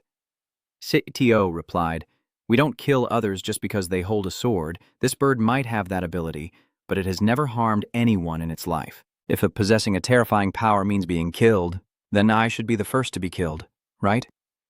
Ruberry hurriedly saluted and apologized. I misspoke, STO replied. It's okay, by the way. Why are you here, Ruberry? Libby is getting married to the hometown captain, is scolded. Ruberry continued. Reporting your guards finished training today and are on their way back. Maybe they're resting at the barracks right now. Cut 2, Ahura calls out. Oh, STO, I miss you so much. STO gently pats him away. Ahura feels sad and mumbles, He rejected me. No, that's not it. Then he spread his hands apart and Ahura asked, What is this? A split bird. STO said, I hear it's called a red fruit. We'll bring it back to the guild. Parker walks over to observe, and inside it's more pink than red. Mubian continues, probably because it's not fully grown yet. Nezu's bright eyes exclaimed, How adorable. Mubian asked, Do you know this type of bird brings bad luck? STO calmly replied, Yeah, I know, Mubian said. All right, if that's your decision. Seeing the bird resting in STO's hand, Mubian asked, What do you call it? STO replied, I just call it a bird. Parker added, Wouldn't it be better to just give it a name? Nezu also agreed, yes, a name. Everyone started to gather and discuss. Parker suggested, How about calling it RERO? STO was surprised and replied, RERO. Parker explained, It's short for the red fruit, and it's also quite cute. Hearing that, STO agreed, I agree. Then Parker asked, I heard your father went somewhere. So, can we see you more often during this time? Hearing that, Nezu happily hugged STO. Oh, that's wonderful. He said, Calm down, we need to start planning to return to the headquarters soon. After that, we will have a lot to talk about. Cut 2. A few days later, Suhanan looks a bit down. Where are you headed? STO replies. Back to the guild headquarters. Suhanan frowned. Hearing you say you want to leave as soon as I return truly pains me. STO bowed his head and humbly replied, I have been here too long already. Thank you, Father, for the opportunities to learn. Suhanan teaches that you and the guards still have much to learn. STO replies, however, that this does not mean you can delay your departure any longer. You will start gradually with what you are capable of doing. Suhanan insisted on his decision, but that's not the issue. You're just a young child who needs protection. STO refused, No, Father, I don't need protection. Suhanan pointed at him and said, We have to do this. Remember how you behaved when you had no protector. The issue isn't how grown-up or strong you are, but how little awareness you have of your own safety. The first time you met me, you did something that almost cost you your life, yet you remained calm as if nothing happened. Do you realize that your guardian also feels the pain you are experiencing? I don't know, and those guards won't let you find out either. STO clenched his fists. Now you know you won't act recklessly anymore. From now on, you will always go with your guard. Suhanan still disagrees with STO's decision, but if it happens again, about letting you leave. TO hurriedly interrupted him, saying, I will return to my father. Isn't that what family means? A place I can always come back to. Hearing this, STO paused and said nothing more. You hesitated and broke out in a sweat. Then Suhanan turned back with a very satisfied look and replied, Truly, I can't refuse you. All right, go travel around the world and come back home when things get tough. Home and family are like that. Dad will be waiting for you here. STO felt the warm embrace and couldn't help but smile. Suhanan quietly told his wife that Aaron, our son, is very strong and you don't need to worry. Transition to the headquarters of Ignis, celebrating your return. Captain STO, the number of pending missions. It's 726. Hearing this, STO's emotions suddenly drop, his face pale from being overwhelmed. Because there are so many tasks, STO quickly reads all the mission details. Luckily, the guild had summarized the client's name and mission content beforehand. Parker said, I was really scared just thinking about having to read through over 700 task forms. Even summarized, it's still several pages long. Parker, half happy, half worried, said, I didn't expect the news about the captain's abilities to spread so quickly. Suddenly, his eyes lit up. I don't need to look any further. I've already chosen my mission. The client, Hark Rowley, branch manager of Galatia, requests the transportation of the guild's pets from the main office to the headquarters as specified. Transitioning scenes that day. STO quickly went to start the mission, and after everything was prepared, Parker hurriedly called out, "Captain, it's time to depart. Where are you going?" STO replied, "Wait a moment. I'll be back soon. Here, the food has been enchanted to change the color of your feathers. This is the best I can do for you." Then the little bird bowed its head and ate happily, its pink-red wings gradually turning brown. STO placed the little bird on a branch. From now on, this will be its home. In the garden of the guild, you will be able to live comfortably without any problems, without having to hide from humans or go hungry because there's no food. The sad little bird lowered its head. "Did you abandon me because I did something wrong?" "I don't know what I did, but I'm sorry. I won't show myself to you anymore." STO was stunned, his shy eyes just like when he was a child. "No, that's not it. I just want you to be safe and free." Riro, hearing that name, the bird sighed deeply. "Riro," STO told it, "that's your name. I will come back to visit you when the mission is over." "Your name is the promise between us two." The bird is moved to tears and thanks you. The scene shifts to the headquarters of the Ignis Society, Galaxia branch, where everyone rushes out excitedly to greet them. "Welcome STO, or should I say STO Day. Haha, it's complete." He steps forward and excitedly calls out the names of the two, Rosalie and Hack, who greet him enthusiastically. "I'm glad you took on this mission. It's a relief to have you here right now." STO shook hands with him. "I am always ready to help Mr. Hack with the task." Hack added that, "Actually, there's a bit of an issue with this mission." STO asked what kind of problem. Hack will explain, "Well, the pets that needed to be transferred to headquarters have disappeared." STO frowned and sadly asked, "Disappeared? Parker as well? All the animals on the list have vanished?" Hack replied in a dazed manner, "Not all of them, but most of them have disappeared. Only a few remain. Sorry for not clarifying this earlier. We should have anticipated this and taken better precautions." STO asked, "Do you mean you had an idea this might happen?" He added that recently there have been rumors spreading across the river area about a monster attacking livestock, but there's no evidence or witnesses. So no one knows what kind of monster it is. Luckily, there were no casualties, but not only did the livestock disappear, the situation worsened to the point where hunters couldn't find any wild animals, and the local economy has been affected. But I never thought our guild would be impacted. Parker felt something was off, but doesn't it seem strange that for a monster, its actions are too systematic? Mubian is involved in the story with no evidence, no witnesses, and no traces at all. This isn't normal skill. It resembles the work of a high-level wizard. If a monster caused this, there's no way there wouldn't be any traces, and normal monsters don't distinguish between humans and animals. It only harms animals and not people. Huh? Sounds like a fairy tale. Hat bowed his head in disappointment, clearly with many questions about this case. To be sure, STO immediately took on the task. "I will start right away. Let me know what I need to do." Hat thought for a moment, then spoke. "Hung, you just arrived. You don't need to rest." STO replied, "I've rested enough before coming here." Rosalie hands over a bundle of information. "This is the latest intel on the case, and I will explain the new details afterward. As mentioned earlier, the current situation is a bit complicated. Please investigate the disappearance of the pets, which should have been transported to the main headquarters. First, could you visit Lord Sack's beast and check the status of the remaining animals in the guild? They are survivors of the accident and also witnesses." STO quickly arrived. Parker looked around for a while, then made his assessment. "I thought this was a beast habitat, but it's just full of dogs." Sack suddenly appeared furious, stepping over the fence. "You damn monsters!" Parker quickly transformed his arms into wings to shield himself. He was stunned and exclaimed, "Huh?"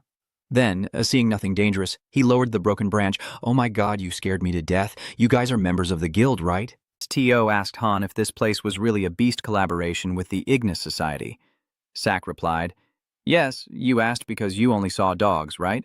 This place has been completely looted. The monsters or that terrible creature took everything." STO looked up at the animal cages around him. "At least they didn't take the dogs." The muffled voice quietly pulls Parker away. He's hesitating, waiting for the conversation to finish. "Come out now?" Parker is still scared, covering his head with both hands, and Sack adds, "Lucky, huh? These guard dogs are as noisy as devils." STO said, "I heard a few of the Lucky Society's animals survived." Sack replied, "Yes, only 6 remain. I've always been watching over them in case the Trong come back to harm them." STO suggested, I want to meet them right now. Sack pointed out that they are over there. Go meet them and catch the Trong or some monsters to help me. Inside, there's an extremely cute red panda. Can you talk to me? You're not human, are you? STO hesitated and said, well, I have something I want to ask, and it replied, what do you want to ask? My name, my age, where I come from. Do you want me to introduce my family as well? STO replied, I want to ask something even more important, it asked with an excited look. What is it? Did you see anyone break in and steal the other animals? The bear suddenly started tearing up. Then his eyes welled with tears, sniffing softly. Mubian, confused and worried, shouted, why are you crying? I didn't mean to hurt you. Parker stepped closer and said, Mubian, you're scaring it when you say that. STO saw it keep crying and helplessly realized I couldn't get the answer. A golden voice spoke. A star. There is a star. The intruder brought a bright star under the night sky. As the Sphinx finished speaking, a star shot up. A star, it said, if you want to know more, solve the riddle. Parker was puzzled by, wondering what kind of riddle this was. Mubian explained, you must have heard of a creature that loves riddles, with the body of a lion and a goat's tail. The creature is the Sphinx, sitting proudly in the lap. Oh, you know who I am, so let's start with the first riddle. I ask you, STO said, do I want to eat you? You replied, no, you don't intend to, and besides, you're in my embrace right now, so I can't. The Sphinx frowned angrily. What kind of strange joke is this? STO calmly replied, I didn't use any tricks. Did I say something wrong? The Sphinx gritted its teeth in defeat, then accepted reality and muttered, fine, since you asked, I will tell you about the star I saw. The intruders are humans, appearing from nowhere, completely covered in clothing so I can't see their faces, but they have a very strong smell, like medicine, a foul, unpleasant odor of unknown origin. They are carrying a shining star. Are there other creatures trapped inside that star? Wait, they have a star in the sky. It confirms, yes, I am sure they are holding a star in their hand. Parker started to think, increasingly absurd, how could humans hold a star? The Sphinx reaffirmed once more. But it is the truth. I saw it very clearly. Parker couldn't figure it out. Endless questions swirling in his mind. Now it sounds more like a riddle. STO politely asked, can I read your memories for a moment? Everyone here will see your memories. The Sphinx nodded in agreement, so humans also have such abilities, just like before. Very well, do as you wish. When it allowed STO to touch the Sphinx's hand, a connection of energy formed between them, and the light emanating from that link was the first step for STO to penetrate its memories. Inside are people in blue robes. Could they be mages? Is that the star the Sphinx mentioned, but it still hasn't shown yet? As soon as it finished speaking, it lit up and spread throughout the room, making STO's eyes widen in surprise. They sweat with worry over the magical artifact that can contain a space. Does the country have such technology? Then they go to meet Kai. A voice echoes. That thing is called a box. She happily smiles. Commander, long time no see. The official name given by the Magical Academia is the box, because it looks like a box. Inside, there is a vast space capable of holding many items, but for safety reasons, storing living creatures is strictly prohibited. STO wondered how she knew about this Kai. She answered all of it based on her knowledge, because this is a relic studied jointly by the Royal Mages and the Ignis Guild. But a few months ago, we received a secret letter from the Biendian, stating that some research boxes had been stolen, so you couldn't return to Elysium with us. And since the thieves only targeted animals, the guild sent this request to the leader, who has the ability to read minds, but ultimately, whether you agree or not is your choice. Parker realized, so this mission is actually about catching the thief who stole the box. Kai confirmed. That's right. Parker suggested an idea, so they will continue targeting animals. We need a lure to attract them, but now this area is heavily guarded. Will they come back? Kai replied, what if we use something truly attractive to lure them? Mubian shook his head, dismissing the idea. A unicorn might work, but after leaving behind the Sphinx, where else would we find rare creatures? Just then, Mubian and Parker looked at Uhuru and Nezu, as a few days later, Mubian was spreading information around the area. Nezu's details were being circulated, and Parker was also spreading the information, and handing out flyers to make it more widely known. Parker was working and yawning if they've heard the rumor about the talking white-haired monkey. They'll show up soon, but I'm starting to worry. Could they have already left the area? Mubian replied, no. They will definitely come even if they know it's a trap. Parker wondered, why is that? Mubian confidently believed his hypothesis. The smarter the target, the more they tend to be competitive. That night under the crescent moon, a shadow appeared, and Mubian hiding inside announced they're here. But strangely, only one intruder showed up. There were two in the memory, but no sign of the other nearby. Could it be a trap? Still, if he has the box. That guy slowly walks inside and stands in front of Nezu, who is sleeping soundly. As expected, he pulls out the box, and Mubian takes the opportunity to open the curtain behind him right now. He attacked with his sword, forcing the man to retreat, dropping the box from his hand. Mubian pointed his sword at him and began the interrogation. You'll never use that arm again, unless you want the rest of your limbs to end up the same way. Answer my question, who are you with and why are you stealing animals? He remains silent, only he is smiling strangely. The sound of her picking up the box made her realize this is a modified version of the original, which should have had magical safeguards to prevent containing living creatures, but all of them had been removed. Altering an ancient artifact still under secret research without permission would not go unnoticed by the palace, and the Night Order would be mobilized. He suddenly laughed so strangely, "The knights won't come, fools. We belong to the imperial royal family." Mubian couldn't believe it. It was impossible. In these unstable times, our commander had paid special attention to the rumors. While Mubian was speaking, STO ran over to Nezu to ask if he was okay. Nezu, a power capable of subduing all beasts, do you think the guild would keep that for themselves? Mubian sensed something was wrong, and STO stepped back. He shouted out for the glory of His Majesty, the Emperor Aperio Busum.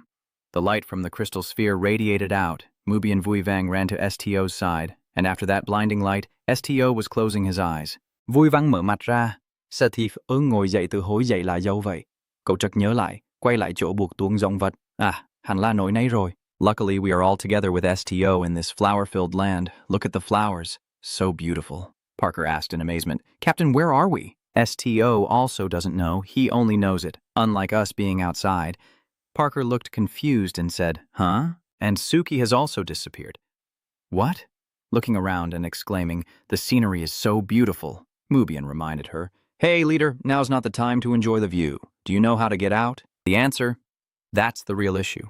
The box was originally designed so that humans couldn't enter. As far as I know, it can only be opened and closed from the outside. Kai explains that theoretically it's possible, but since this box has been modified by alchemists, we don't know what mechanisms are inside. I'm sure it's very complex magically, and none of us are properly trained mages, so it's quite worrying. Suddenly, an idea flashed in STO's mind. Kai, I have an idea I want to try. Kai exclaimed in surprise, oh, is it a good plan? STO said, what if we use the activation spell from inside? Kai nodded in agreement. That makes sense. Using the spell relies more on magical power than on technique. STO continued, then I will try reciting the spell we heard when we entered. STO recited the spell again. A bright light erupted, the imperial symbol shimmered, and the box fell to the ground. Everyone was transported outside. Parker covered his eyes, afraid to look. Are we really out of the fallen box? Mubian looked around. It seems so. Kai took it and announced, I will keep this box. A box? It will be the necessary evidence for this case. No, about this incident, by the way, I suspected that we might be trapped inside the alchemist's laboratory. But this place definitely isn't an ordinary lab. It feels more like a mythological maze than a laboratory. Mubian feels something's missing. Wait a moment. I also don't see the white monkey or the cactus, Kai replies. Maybe they are in another part of the laboratory. If we're careful, splitting up for experiments makes sense. Parker looked at SGO and asked, Captain, do you feel anything? Meanwhile, SGO heard a voice lamenting, it hurts so much. SGO was startled and exclaimed, Suki. The scene Suki saw in the fragmented memories, filled with various weapons, chemicals, and mazes, SGO realized something and hurriedly ran off. Parker shouted, Captain. SGO was running and speculating that this might be where Suki was created. Seeing SGO run without saying a word, everyone had no choice but to follow him. Parker, worried, called out as they ran, Captain, what if you get lost? Yet. Then Parker stopped in his tracks and asked, has the captain been here before while trying to find the way through this maze? As SGO stepped in, Kai called out, Wait, Captain, can you tell us where you're going? SGO replied, Once I arrive, I can hear Suki's voice. In my opinion, the commander, he, Waigom, and the Sword of Thane are enough to lead the others out. Kai spoke up, Sorry, but as the club president, I need to gather evidence about the research project approved by the palace while I still can. SGO replied, "Got it." With that, Kai turned away, "So we'll meet outside. You can call for help if needed." The behemoth Imperial Alchemy Corporation under the Lubazan Empire aims to create sacred objects with powerful magical reactions by combining magic and alchemy. Their first project, developing the teleportation destruction gate, was extremely successful, and thanks to that, they gained full support from the Empire. Johann Rendemir, the head of Behemoth, said, "All we need to do is complete this box." I'm sure I will gain the Emperor's favor. I even caught an Esper from Ignis. My future looks bright. He was so excited, never expected things to go so smoothly. Luckily, I only sent my subordinates to catch her. What if my daughter had been hurt? Right, Kitty. I never expected to reunite with the experiment I thought had been discarded. What does it feel like to return home after all this time? Suddenly, a panicked voice rang out. "Master," Johann angrily, "why are you shouting like that? It's rude." He was flustered, apologizing. "It's just that this matter is very urgent." He ordered, "Speak!" Esper and his group we caught have escaped from the box. Johann was stunned. What? How did they manage to get out? Damn it, the box still isn't stable because it's still in the testing phase. No, but we already locked them in Mekong, right? Just let them get lost in there. He nervously added that they had also escaped from Mekong. Johann was stunned and turned around. "So you mean they are already out of here?" He reports that according to the data recorded on the teledrone device, instead of leaving, they are moving deeper into the laboratory.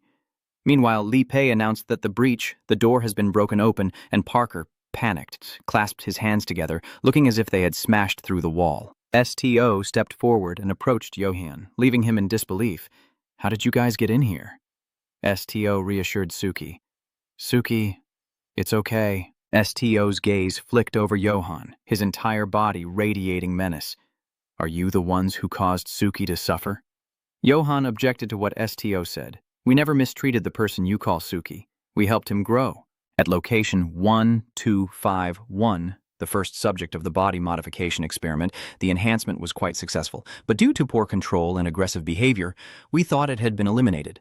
However, against all odds, it survived and returned, fully grown and incredibly impressive. No matter what Johann says, STO still grins brightly at him. STO holds Suki tightly. "You can rest assured, I will protect you." "So Suki was experimented on here?" Parker painfully asked. "So shape-shifting ability is not innate." Mubian looked at the machines here, feeling worried, wondering what they had done to cause such transformations. Johann said, "After all, we initially planned to capture their abilities, but ended up with an unexpected gain. Should we be grateful?" Parker hurriedly asked.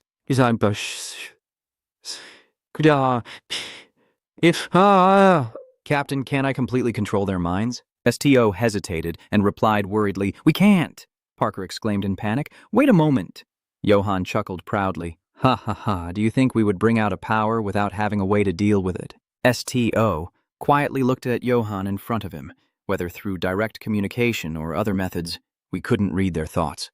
Then he told his teammates it seems they have cast some kind of magic on themselves or are carrying a special holy object. Parker braced himself. "So my combat ability," Lipe confidently patted his chest. "Don't worry, Lipe is very good at fighting." Johann noticed Lipe speaking up and wondered what kind of ability that girl had. The more subjects we test, the better. So let's see how special her power really is.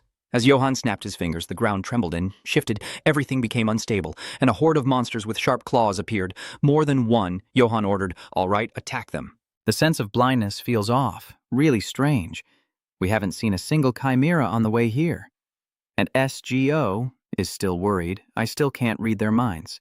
Maybe they cast a spell on themselves or are carrying a holy relic somewhere. Suddenly a voice rings out. "Kill me!" A tiger pounced, but deep inside it was begging, "Please, kill me. Can you hear me? Please answer. I can help. Just kill me. This is too hard. I don't want to exist without a will of my own, and I don't want to hurt anyone anymore." The leopard's eyes glisten with home tears. "I've endured for too long. Please end this pain." SGO senses that this place is so still, it's almost unsettling, not just because of the magic or the relic's influence, but because the minds of countless beings have been shattered by experiments. SGO gritted his teeth in anger. "I will end this pain. You will no longer have to suffer." SGO silently communicated with Mubian and Lipe through his mind. "Mubian, Lipe, these beings no longer have full consciousness. Let them go in peace. Next, you guide Parker to distract the alchemists." He takes off and responds, "Got it."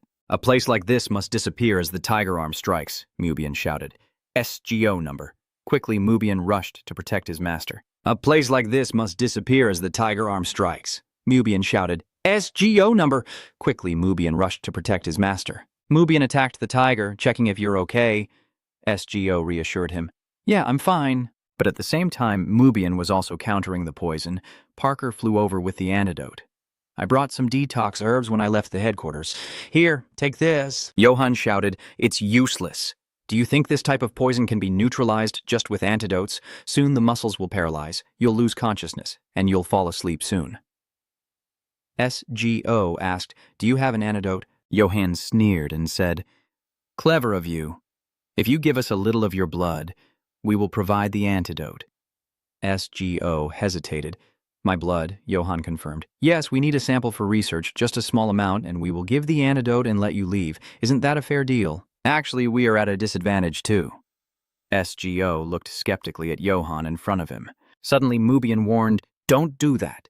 Do you really trust their words? Johann quickly replied, ha, in less than a minute. You won't even be able to move your tongue. SGO worried about Mubian's safety. My blood. Ban has, SGO happily exclaimed. Nezu. Ahuru. Ahuru confirmed I can detoxify that poison. Johann couldn't believe it. No way. SGO happily asked again. Really, Ahuru? He replied, I have trained very hard in Elysium. A very troublesome priest once told me that this flower, blooming with divine power, can purify toxins. SGO asks about the situation. Mubian, can you do your duty? He quickly takes the sword in his hand as a support. I'm fine. SGO hands Suki to him. Parker, take care of Suki.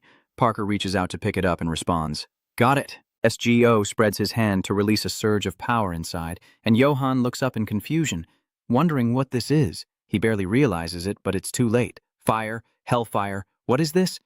I thought you couldn't use magic. Wait, let me think this over again. SGO's arm lowered. An explosion erupted here, destroying all the inhumane experiments. After the blast, black smoke billowed out. SGO's team managed to escape. He inquired if everyone was okay. While helping Mubian walk, SGO suddenly stopped. A group of people appeared, bowing respectfully. We have been waiting for you, leader. The master has ordered us to escort you back to the headquarters, and we will handle the cleanup at the Behemoth Research Institute. The scene shifts away from the Behemoth Research Institute. Parker cheers, thankful that the boss managed to escape safely and has finally returned to the headquarters. Parker presses his cheek to look outside. It's Suha. No. It's the captain's father. Wait, how did he know to come here? Because Li Pei reported through the relic. SGO exclaimed what so fast the dragon outside roared and spat fire into the tower, causing everyone to fall into deep thought. If they make a sound to break this silence, Li Pei will go, rest right now. Suha rides away on the dragon, leaving only a few traces. Parker turns pale with fear, and we can only hope the owner has gathered enough evidence. Muabie and Suki are helpless, so they must have handled it all properly. Ahuru spoke. After all, SGO's father has the right to be angry like that. If anyone dares to take my child for biological experiments, I would also make everyone pay. SGO quietly looked outside, feeling a bit unhappy. They also wanted that research to disappear. But is this really the way they desire, as long as SGO's father still exists in this world? Your danger would mean the destruction of others. Then SGO inquired about how the body of Muabien was doing, and he replied that the effects of the cactus flower were very good, and he was feeling much better. So please don't worry. Cut to a few days later, the guard announced that the owner was waiting for him, coming this way as the gentle breeze blew through the trees inside. SGO quietly stepped in, holding out a finger for the bird to land on. So you've arrived? This bird seems very friendly with humans. As soon as I saw it, I knew the captain had brought it back. I've already registered it as a guild pet, so no need to worry. The guild will take good care of it. The bird flew over to SGO, chirping happily, and SGO looked at it in surprise, smiling warmly as it joyfully called out, SGO is SGO. Thank you for visiting me again. I missed you so much. Kay stepped forward happily and said, Anyway, I'm glad you're safe. I heard that the BIH1 Research Institute was completely burned down. Ha ha ha. SGO was confused and didn't know how to explain, so she interrupted and said, Please help Suhanan, don't worry, the fury of the Golden Dragon is completely justified. And I personally collected most of the evidence linking that research institute to the royal family. SGO asked in surprise, "How could you do that in such a short time?" K replied, "I have a reason for bringing that bog." SGO guessed that she had hidden the evidence inside it, and K explained, "Yes, I plan to use the proof of the unacceptable experiments conducted on this living creature to sever ties with the royal family." Parker was relieved. As expected, the boss had planned everything in advance. SGO then suggested, "Could you share the Research Institute's data with me?" K replied, "Of course. I will organize the documents soon and send them to the team leader." SGO confirmed, "Understood, and I want to put other requests on hold for now and head to the Eastern Continent." Parker exclaimed, "The Eastern Continent?" Ahuru added, "It's because of them, the rough ones from Hedong." Mu Bienvu stroked his chin thoughtfully and said, "Actually, there's a reason I called everyone directly to the headquarters instead of the Galaxia branch." A hand appears behind the grass. She speaks up. "You remember now?" SGO exclaims. "Birang," she curiously asks, "Are you really planning to go all the way to Hedong with me?" SGO replied, "That's right, I will keep my promise." Birang smiled gently and thanked him. Then she explained there are 2 ways to get there. The first is to use a teleportation gate to the border area. Then hire a carriage or ride a horse. However, unlike Lubazan, where the Eastern Continent is full of mountains, once you cross the desert, the terrain will be entirely mountainous. The second option is to travel by sea. If nothing is holding us back, this way could be faster than the first. However, even without crossing deserts or mountains, we might encounter sea monsters or pirates, and predicting the weather is also quite difficult. The decision is up to the captain. Whichever path we choose, we must prepare thoroughly. Parker suggests that we will follow the captain's decision, and Muabian casually proposes that any way is fine. SGO started to think, "I finally chose the second way, sailing across the sea." Parker was excited, waving his arms and shouting, "Look at the sea!" Seagulls flying in the sky, and below, a boat was heading out to sea. Nizu stands on the boat, eyes brightening, while Parker is full of excitement, enjoying the beautiful scenery and sea breeze. "It's wonderful." Ahuru, happy to be there, exclaims that it's even more lively in real life. On the other hand, Muabien gets seasick, so her nervous voice whispers, and everyone else is thrilled. He is extremely excited. Nezu is on his first boat trip. It's so beautiful.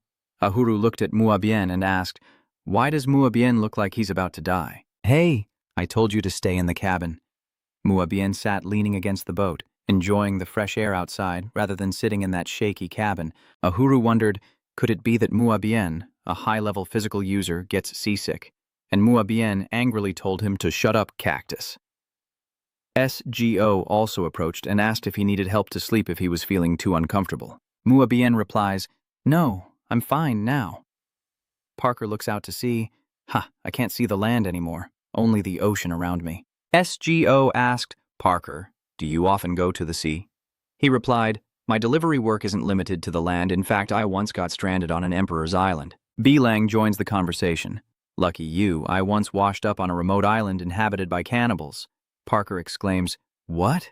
"Tell us more," Bilang recounted, "a few years ago." And then the stories kept being shared among everyone, cutting to 10 days later. Parker felt relieved. The trip was smoother than expected. "We should arrive in about 3 days, right?" Bilang replied, "Yes, that's correct." Parker laughed at his own overreaction. With the captain along, I was hoping to see something like a kraken or siren cur, but I was a bit disappointed. Bilang turned serious and said, "Don't talk nonsense. Encountering a kraken at sea means death. It's not something humans can handle. Luckily, if we escape beyond their territory, they won't pursue us." Parker thought to himself, "Oh, that's quite polite." Secretly, he thought, Mr. Bilang isn't even angry, he's so gentle. Just as he finished speaking, Mubian hurriedly pushed the door open and said, "We have a problem." "No, it's worse than that. It's a magical aurora phenomenon. The ship has entered the magic control disable zone." Parker wondered if we were under attack. Bilang explained, "No, it's just a natural misfortune. The problem is that we can't gather mana here. The magical energy was swept away by the aurora borealis, absorbed by storm clouds, and turned into chaos. In other words, we cannot control or predict the weather and the ship's course." Bilang orders everyone to hold on tight as the raging rivers surge towards the ship. The scene shifts to STO's side, where Suhanan feels a sudden gust of wind, an ominous premonition. Rift's energy is heading east. Are they crossing the sea to the eastern continent? Hopefully the journey will be peaceful and not interrupted by arrogant fools like last time. However, if there is a decisive action, it's probably because of what I did on the eastern continent. At that time, someone presented a treasure. "Your Majesty, this is a dragon eye as a tribute." a rare and precious herb found nowhere else. Suhanan was furious. How dare you take Lauren's eye? And in the end, everything was burned to ashes. Suhanan commanded, "My guardians, destroy this village. Erase it forever." Remembering that fury, he decided, yes, I must mend the chaos I myself created. Rupari, summon the holy knights and prepare to head to the eastern continent. Han asks to go immediately. Suhanan requests immediately. No, wait, I have one more place to stop by first. Rupari takes me back to my homeland where my child has grown up. The scene shifts to a beautiful morning in a stunning seaside area. A voice echoes, Thuong Hai. Parker, Lipe, Nezu, and Ahuru go down to check on STO. Captain, you're awake. STO sat up groggily and asked, Where are we? Parker replied, maybe somewhere nearby or in the east.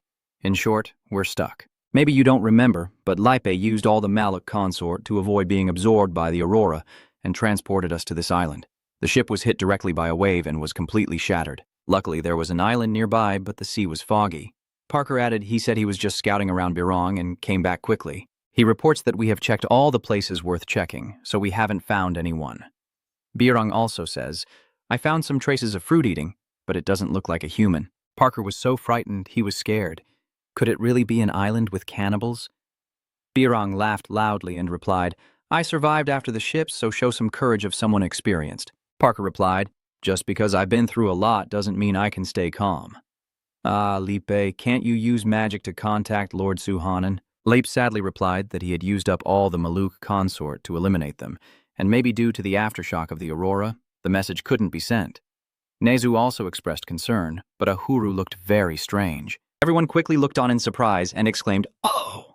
Nezu held him in his arms and said, Ahuru is wilting away. STO looked at Ahuru gradually withering. Everyone was already drooping. I guess seawater is really harmful to plants. Mubian added, It's not just harmful. It usually kills the plant outright. Hey, Mr. Cactus, are you okay? Ahuru couldn't say anything else, only managed to say a word. Don't. He added the rest, Don't talk to me, go somewhere else. Mubian asked STO, What is he saying? Ahuru continues, I'm about to die here. STO inquires about the situation. Mubian, is there any water source on the island? He replied that he hasn't gone inland far enough to find a stream, but given how lush the forest is, there must be a water source somewhere. Suki just appeared and shouted. STO asked, Suki, where are you going? Wait, are you okay? Suki replied coldly, That's enough, just follow me. So they followed Suki to a waterfall. Parker exclaimed, Just looking at it makes me feel cooler. Mubian said, Are you just going to stand and watch? Parker replied firmly, No way, of course not. Then STO poured water over Ahuru. It's so cold, STO said. Just bear with it a little longer. Then Mubian's group and Pirang lowered their legs into the lake. Suki takes the opportunity to catch fish while Parker uses a pot to collect the refreshing flowing water. Parker calls everyone over. I've lit the fire, come and eat. Mubian asks curiously, When did you bring the cooking tools? Parker happily replied, I'm on support duty, so I should at least be able to do this. Besides, Neju never seems to get tired. In this hot weather, maybe it's better to stay in the cool water. So, normally, Neju must find it very hard to endure the heat. I heard he used to live in a snowy mountain area. Parker exclaimed, A snowy mountain in this weather? Only STO can sense it. Neju is trying his best just to stay close to STO. Is keeping him like this really the right thing? Maybe one day, STO should take him to a place where he can live more comfortably. And at that moment, Neju stepped ashore and happily called out, STO. Sorry, I got so comfortable I lost track of time, STO said. You can play a little longer if you want. Parker continued, There's still plenty of food left thanks to Li Pei going back to get more, so we still have supplies. As the scene shifts to the peaceful island, the sea blind suddenly feels uneasy. Holding his sword ready, I hear more than 3 footsteps nearby. They are approaching very quickly from this direction. Parker is scared. Yes, maybe not a person. The sea fog predicts. The substance is certain, but definitely not a quadruped animal. Neju is confused when hearing these sounds. Squeaking. 3 monkeys emerge from the bushes. The sea fog exclaims in surprise, Monkeys. They look exactly like Neju. Are they the same species? Parker argued, just with different fur colors, right? Who knows what they're thinking? Parker watched eagerly, observing them as they climbed down from the tree. Pirang approached cautiously. What are they planning to do? Threaten us. Parker quickly stopped her. Xian Pirang, wait, calm down. Parang restored her power in her palm. Try to come closer and see. I will. But that source of power appeared and then quickly vanished. She worried, damn it, is this the residual effect of magical auroras? One of the three monkeys approached. Pirang hurriedly shouted, stop, don't come any closer. A voice echoes, please don't be angry. We mean no harm to the stranded travelers. STO exclaims in surprise. It can talk, the monkey recounts. This island is isolated by whirlpools and storms. Occasionally, shipwrecks or the bodies of lost travelers wash ashore. It's been a long time since we last met someone alive. Mubian wondered, but how did you learn the human language on such an isolated island? It said we are a different kind of people, like the ones you see over there. Parker pointed at himself and wondered, us? It added, and this is our kingdom, ruled by a king, you understand, an outsider. Mubian stepped forward and apologized. I was rude. Then it continued. Long ago we lived alongside humans, called Zeti, or primates, and learned the imperial language from them. But then the aurora borealis eroded magic, isolating islands from the outside world, and some ventured out to meet humans again. But after losing the prince, 50 years ago, the king banned sailing, and those days were filled with sadness for a long time. STO was curious, but why are you telling us this story? Suddenly it knelt down, then it bowed in return. I am glad you have returned, Prince Atara. Nezu looked confused, pointing at himself. Huh, it's Nezu. It said, the king has been longing for Prince Atara for the past 50 years. He thought the prince had been swept away by the whirlpool and died. Nezu hid in fear, lost at sea. So, the person who truly reached the new land. Atara, wait, the prince from 50 years ago. Sorry, but our little one is still just a child. Nezu confirms, yes, Nezu is only 10 years old. I can't believe it. What, that can't be true. A white dragon, like snow and red eyes. Those are exactly royal colors, but for someone believed to be over 100 years old, the girl's body is too small. Nezu spoke up, but... Well, I know who Atara is. That is my father's name. Atara Linan, I vaguely heard that name when I was a child, but I never called my father by his name, so I forgot. The monkey exclaimed, so that means you are the son of Prince Atara. It happily said, I am Nezu Linan. Then Nezu approached the monkeys and said something, and they were moved to tears as they embraced each other. Parker said, oh my God, I'm sorry for the trouble. Please forgive me, you need some time, right? Blind C replied. Maybe so, now that I think about it. Turns out he's Origin, so that means little Nezu was truly human. Parker thought for a moment, then wondered where the line between human and non-human really was. Looking back, even I am often mistaken for an angel or something. If you're human, you're respected. If not, you're chained, silenced, and sold like a commodity. The recent incidents with alchemy test subjects also reveal that the line between right and wrong is blurred. STO listened to Parker and thought for a moment before the monkey asked Nezu, hey, child of Atara, do you want to come with us to the village? There are still many people who remember Atara and would be very happy to meet his son. Nezu excitedly asked, is there a village here of our own? The monkey replied, we study and live on snowy mountains, in vast caves. Even the king wants to meet you. Nezu hesitated for a moment, then looked at STO. But he understood and said, Nezu, do what you want. Nezu was confused but determined. Even though it's a snowy mountain, it's not where he used to live. Now, Nezu's home is wherever STO is. But since this is my father's homeland, I'm a bit curious too. STO begged him to go away. Nezu silently clasped his hands together and said, I don't want to go alone. Can't we go together? The monkey raises its hand and says, fine. Everyone go together. Let's have a feast and celebrate Atara's son's return. The blind sea giant is surprised and asks if it's really okay for us to come along, and the monkey replies, if Atara's child has accepted you as allies, we will respect that decision. I am Puka, and I invite you to rest whenever you need. Travelers, please accept our invitation. STO nodded gratefully and said, I understand, but then she turned to Barong and asked, you'll wait here, right? She hesitated and asked, Zico, it's just me. Do you think I'll hurt those Origins Kings? I won't touch them, don't worry. Isisu replied, I have no doubts. I mean, if you don't want to go, that's okay too. Birang turned away and replied, I already said I will follow the leader. I won't act impulsively, so don't worry about me causing trouble, and I was a bit reckless earlier. Can I go with you? STO stayed silent, then smiled and nodded. All right, let's go together. The scene shifts to a snowflake falling as everyone walks with Puka below. Parker Genji. It's strange how an island can have so many different seasons, but I feel like I'm about to die of exhaustion. Nezu anxiously asks if they've arrived yet. Puka replies, yes, this is our village. As they entered a blaze of light, Nezu walked and observed, while STO thought this place resembled where Nezu used to live and maybe he would want to stay here. A sneering grin and a fierce gaze, it headed straight for Nezu. His punch reached out, knocking Nezu aside, then they fought fiercely amid the smoke and flames. Parker panicked, Captain. Should we help? STO calmly replied, it's okay, I don't sense any hostility. The fur and eyes of my longtime rival, comrade, and only equal must carry Athara's blood, that quick reflex, just like him. It introduces itself. My name is Mesa Liquid. I am a close friend of Athara. Nezu took Mesa's hand and politely asked, my name is Nezu. Does that name mean pure white snow? It suits you very well. Thank you all for coming this way. Nezu said, I didn't mean to come. It was just an accident. We got stranded after encountering the aurora on the sea. Mesa exclaimed in surprise, then laughed loudly, ha ha ha ha ha. So Athara never told her children about this island? She then led them along. Come with me, I have something I want to show you. These are the belongings Athara left behind before she left. I kept them, thinking that one day they would return. And luckily, I did. Mesa held out a hand. Nezu asked, what is this? And it replied, your father's hand, a weapon forged from sacred stone. This type of sacred stone comes from a tree deep beneath our cave, formed from the gems that grow in the lowest layers. Our tribe was both blessed and cursed by this sacred stone. Nezu was amazed, and it shrank back.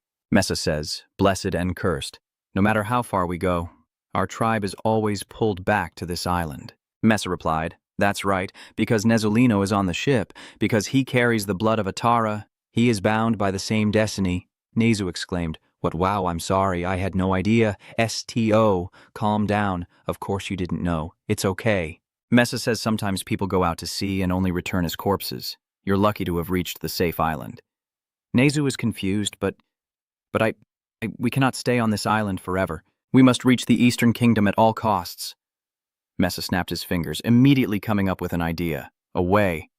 Not certain, but still possible, and that is the sky. If we go through the sky, we might reach the eastern continent, Nezul said. Ah, but first, we need to meet the king and talk to him. Mesa laughed and pointed at herself. Ha ha ha, I am the king here. Everyone together exclaimed in surprise. Ha, Mesa said. The previous king died while waiting for Atara. Therefore, as the closest relative and confidant of His Majesty, besides Ataraja, I have inherited the throne. Hooray. This story will be quite long, so we need food. Let's hold a welcome feast and a farewell party too. The monkeys gathered around Nezul and asked, are you really the son of Ataraja, the lost prince? Tell us your story. We're very curious.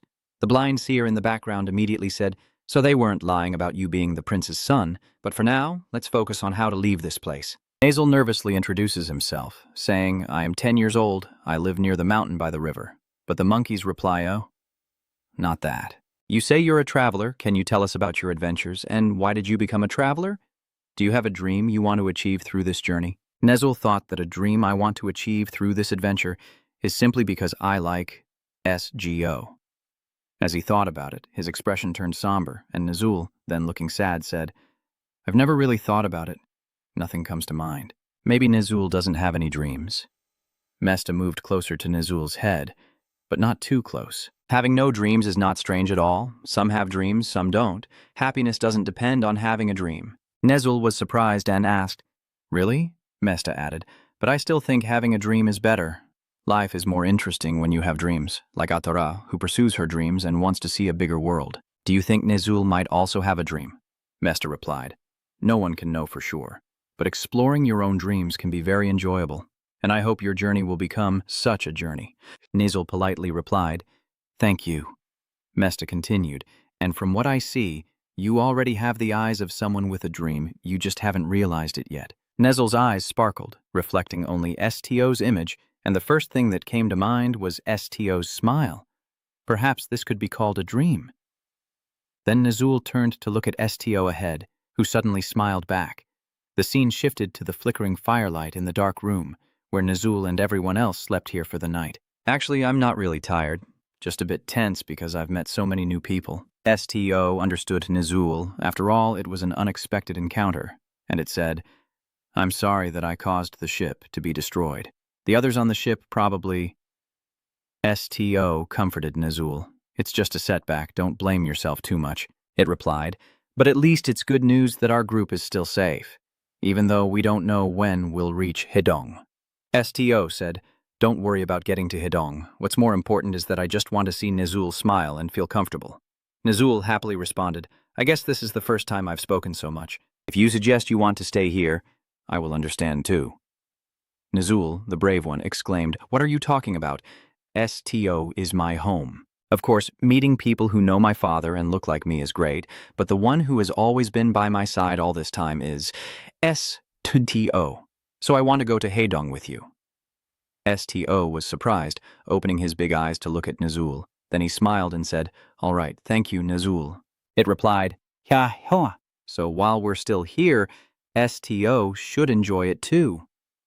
A few days later, the unicorns flying high in the sky called out to STO. Mesta looked up at the sky and immediately realized that you were not ordinary travelers. I never thought I would see unicorns and Pegasus with my own eyes. Mubian spoke, thanking you for suggesting that we could escape through the sky instead of the sea. And luckily, we could use magic inside the cave. Nazul excitedly jumps up. It's been a long time since we met. The unicorn lands and says, Wang Rion sent us here. Mubian realizes that Wang Rion is not coming. So Parker just laughs and asks if we are ready to set off. So, the little unicorns wave goodbye to Nazul, wishing him a safe journey. Nazul, take care of yourself and have a wonderful adventure. Mesta wishes you well and says she was happy to spend a few days together. She will always support your journey and dreams. Nazul thanks her for everything. It waved goodbye. Thank you. Take care. Then they flew away. And Mesta quietly watched Nazul's figure fade into the distance. She smiled and said, someday we will meet again. The flying unicorns are leading the STO group through the sky. The unicorn said, we have already started to see the land. If we go a little further, we will arrive. STO replied politely, thank you for your help, my child. STO quietly talks to my son Suha. No, I mean my father sent you here from the previous laboratory and now you're still being helped again. My senior Kwang Reong sent a message when you arrived at Haidong.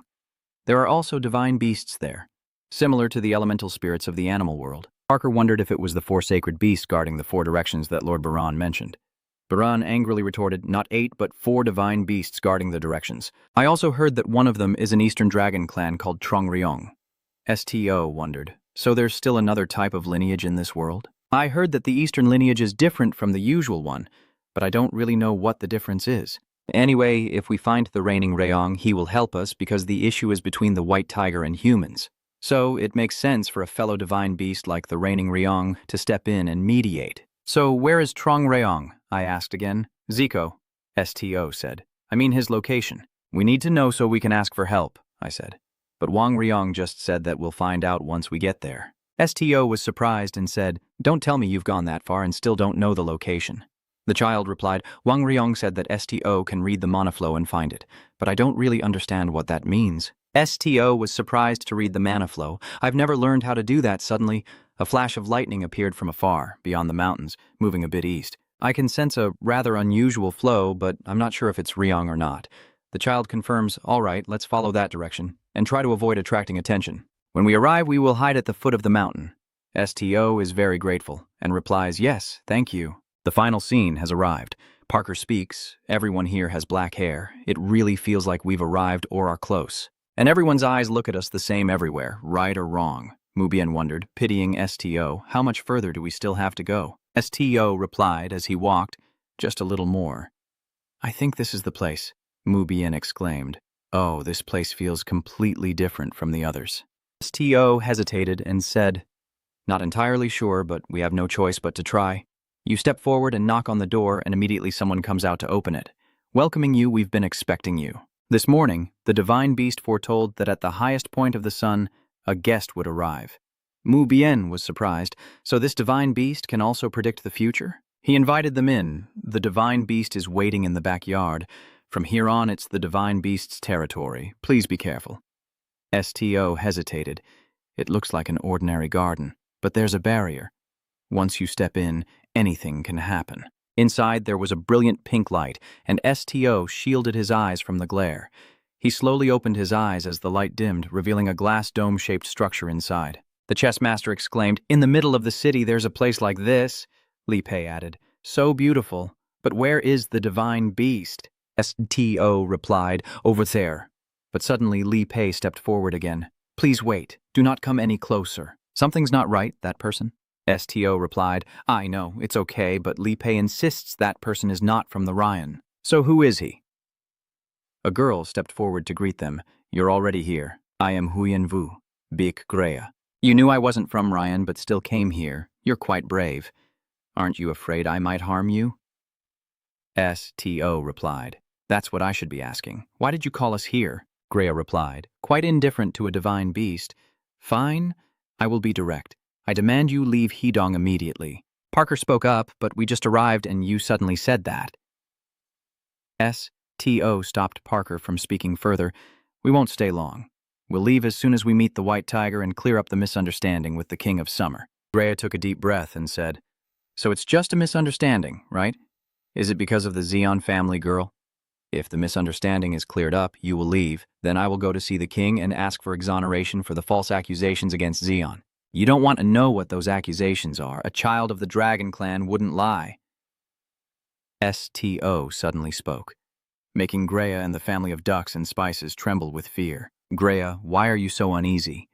I quickly told the truth about my dragon before you arrived. I had a dream where flaming meteors fell like rain and lightning tore through the cloudy sky. Both heaven and earth are engulfed in golden light. Unfortunately, you are the seeds of disaster for this land. Soon the heavens will rise and destroy the world.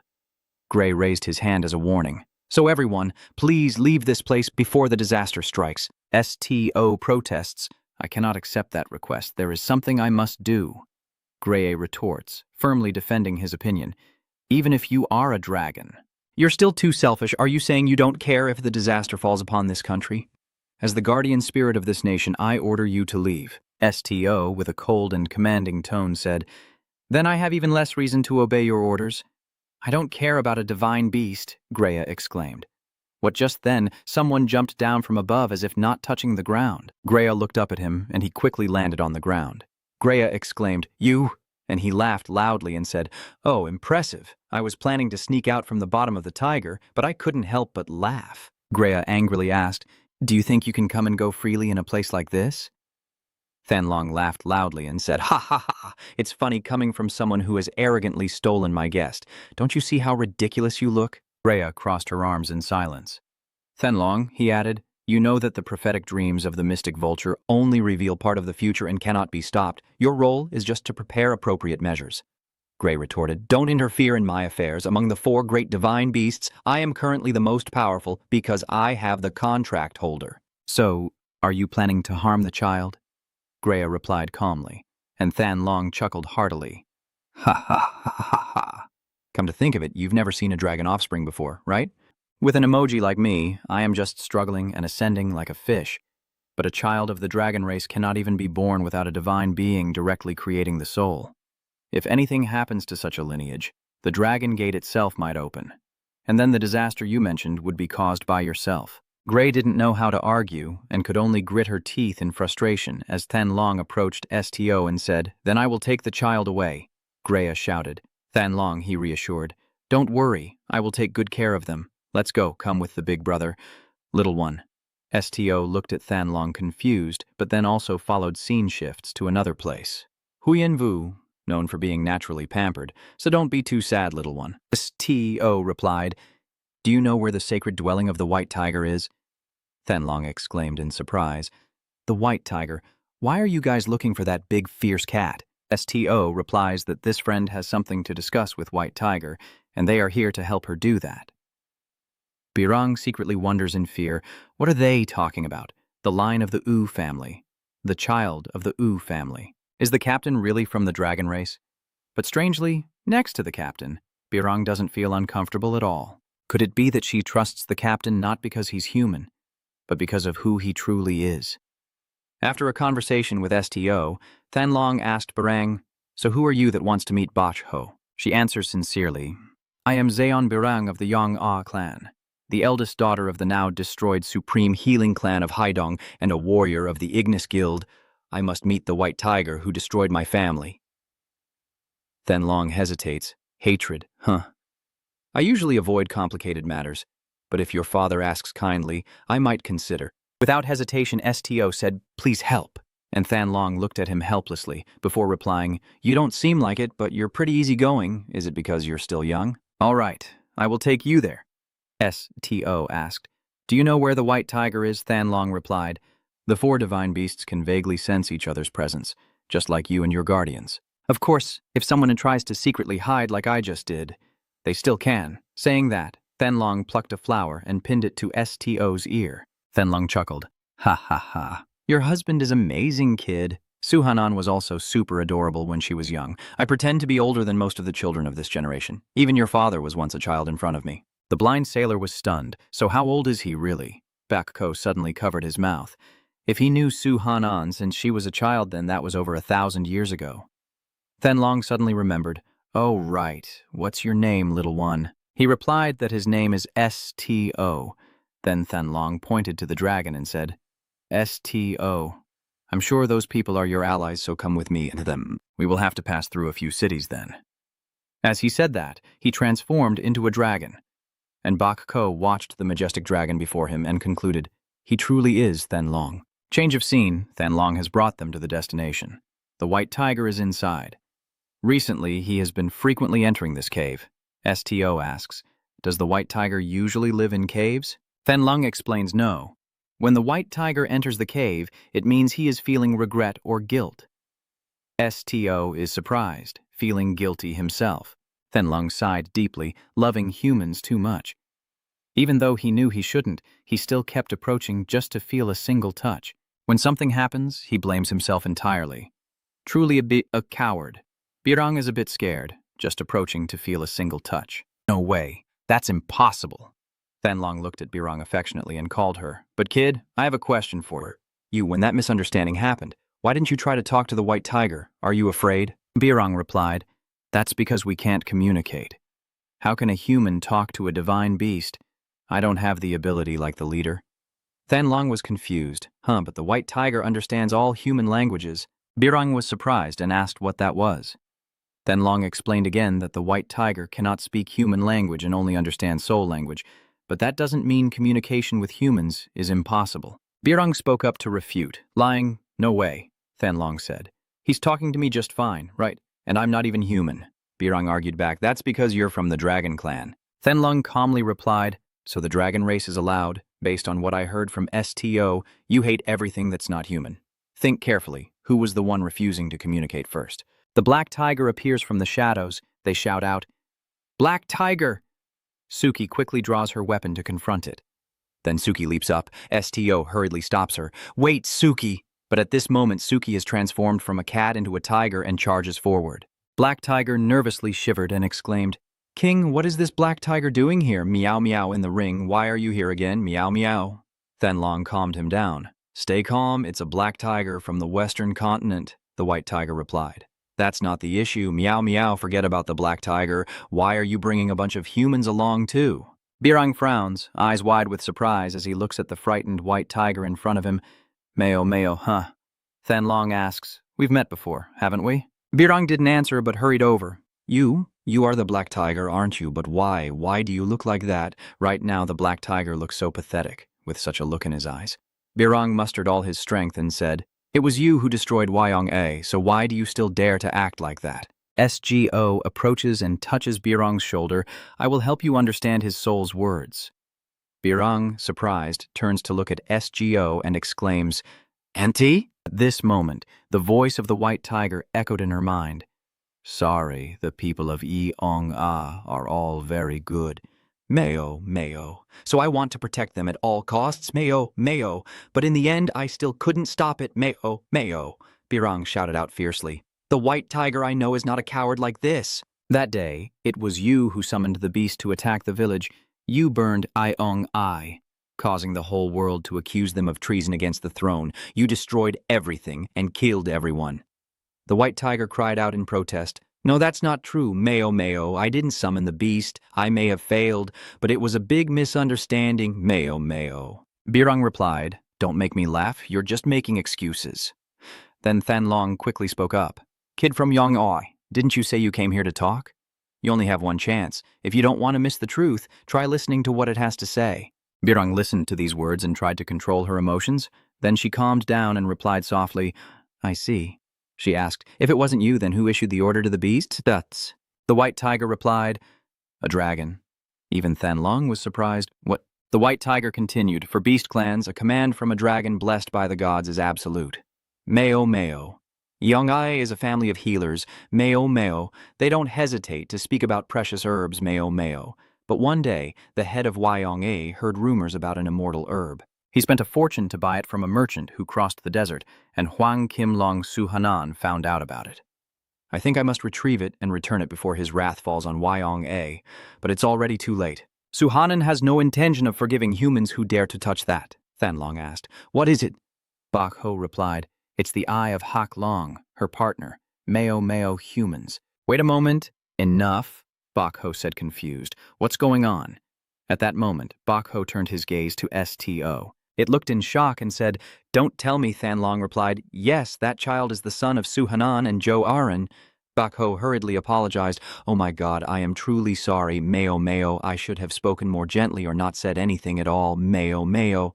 Hearing Bak Ho's words, STO realized that the Birong family, who loved him, had been manipulated by Jo Aran's eyes to pursue immortality. Yet, STO still dared to think he could understand his father's anger and pain. Birong exclaimed, so it wasn't Bak Ho leading the beast attack on Yuong-Ai, but the child of the Star Clan? Bak Ho replied, that's right, Meo Meo. Birong turned to look at STO silently and said, then our family's enemy is not the white tiger, but... A loud noise echoed across the ground. Thanlong sensed something was wrong. Wait, everyone run out of the cave quickly. Hearing the warning, everyone rushed outside, and the cave suddenly collapsed. STO asks about everyone's condition. Are you all okay? Thanlong, full of anger, asks, Huyenvu, what are you doing? Ji appears and replies, my lord wants to eliminate that child. Thanlong exclaims, the king of the north? Jia said, I have conveyed the prophecy from his dream. My lord believes that banishing you from this land is not enough to prevent what's coming. So he decided to eliminate the threat at its root. Thanlong exclaimed, Jia, are you serious? Don't you understand what I'm saying? Thinking about it means declaring war on the entire dragon clan. All the lines from the 4 continents have already returned to the dragon realm. Jia replied, no, not yet. There is still one here. Thanlong explained, you know that the golden dragon is still here. Jia continued, she coldly said, we will soon face a great battle. I apologize for everything turning out this way. Parker, terrified as the ground trembled, I am being pulled down. What should we do? Birong shouted, this is the power of the Black Void Phoenix, burying those who oppose the king's will. If you don't want to die, hold on tight.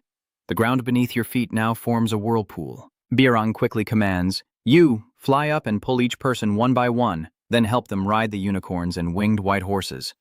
Parker responds stiffly, yes, yes. Parker spread his wings and took off into the sky as raindrops fell. He exclaimed the rain. Compared to the beginning, it has weakened. Water is the element Thanlong controls, holding back the Earth's collapse. But flying has become more difficult, Birong warns. Don't complain. J.A., are you really planning to interfere with me, Thanlong? Thanlong replies, you don't think I will step back silently, do you? White Tiger responded, I also oppose this action, Mel, attacking so suddenly. G.A. confidently taunted, ha, you really think you can defeat me before having a contract owner? Thanlong replies, we may not win, but we can buy some time until the golden dragon arrives. As Thanlong speaks, Mubin strikes first, attacking G.A. before we even realize. G.A. then blocked Mubin's attack, using her strength to deflect it, feeling the divine power, illusion, or reality. She then extended her arm to slip past the sword and strike at Mubin, who quickly retreated as a burst of energy surged to support him. Birong shouted from behind, I will protect everyone. G.A. refused. Things won't go according to your plans. Then she placed her hands on his shoulders and started singing. Bako looked confused, wondering what she was singing. Thanlong explained that it was one of Hat Huyenvu's psychic abilities, and if he was enchanted by that song, he would lose consciousness. Damn it, I knew normal people wouldn't be able to handle this. Bako covered his ears with his hands, but since it's a spiritual power, maybe our team leader can suppress it. Bako looked at STO and shouted, Captain. But STO also drifted into sleep, losing consciousness again. Captain. Blue Dragon starts to worry, damn it, we need to change our plan and join the tribe. Okay, come here quickly. I will tell you what to do. The scene shifts to a deep, tragic consciousness. The monster, it is the cursed child. Do not go near it. STO wakes up from within the memories. Mother, she screams, "Who is your mother? Don't call me that. It's disgusting." Then STO called out to someone else. Brother, he ran away, father. He's trying to peek into your heart. At this moment, STO's sister Rosette Nuna appears, and STO is truly pitiful. They say you're a monster, that you can see through others' thoughts. So guess what? What do you think I'm thinking right now? STO is terrified. I want to run away. I don't want to know anymore. I just want to survive. I want to live. The scene shifts outside in heavy rain. Hot Huyen Vu appears, attacking the white tiger and Moop Bien. Li Pei is struggling to hold on. Than Long is also having difficulty dodging. No one can touch or get close to Zia. She speaks up. I'll give you one more chance to negotiate peacefully. Hand over that child. The Azure Dragon's martial arts responded. Of course, I refuse that offer. He thought, moreover, at the very moment she launched her attack on the young dragon, she had already exceeded her limit. And if she continued further... Parker shouted in fear, "Stop! I have someone else with me." He's pale from fear of heights. "Hey, you! That strange little demon behind, can't you let me down?" Zia exclaimed in surprise. What is that? He's angry. What, you? Do you really call me sir? Parker said if you fall from this height, you'll really die. You know that, right? Than Long exclaimed. Wow, you did it, tribal friend. Mubin tries to lift his gaze and observe. Huh? Who is it? Than Long said. Ha Huyen Vu. The more I think about it, the less it makes sense. The capital is very far away, yet you reported to the king and received a new order in less than half a day. So I guess the K-Chu must be nearby, and that person, yes, is the king of Haidong. Mubin immediately understood. So the king of Haidong, I see. You say this is an order from the lord of Hak Huyen Vu? Mubin looked up from below and asked, Hey, king of Haidong, cancel the order you gave to the beast, then I will spare your life. He wouldn't accept it.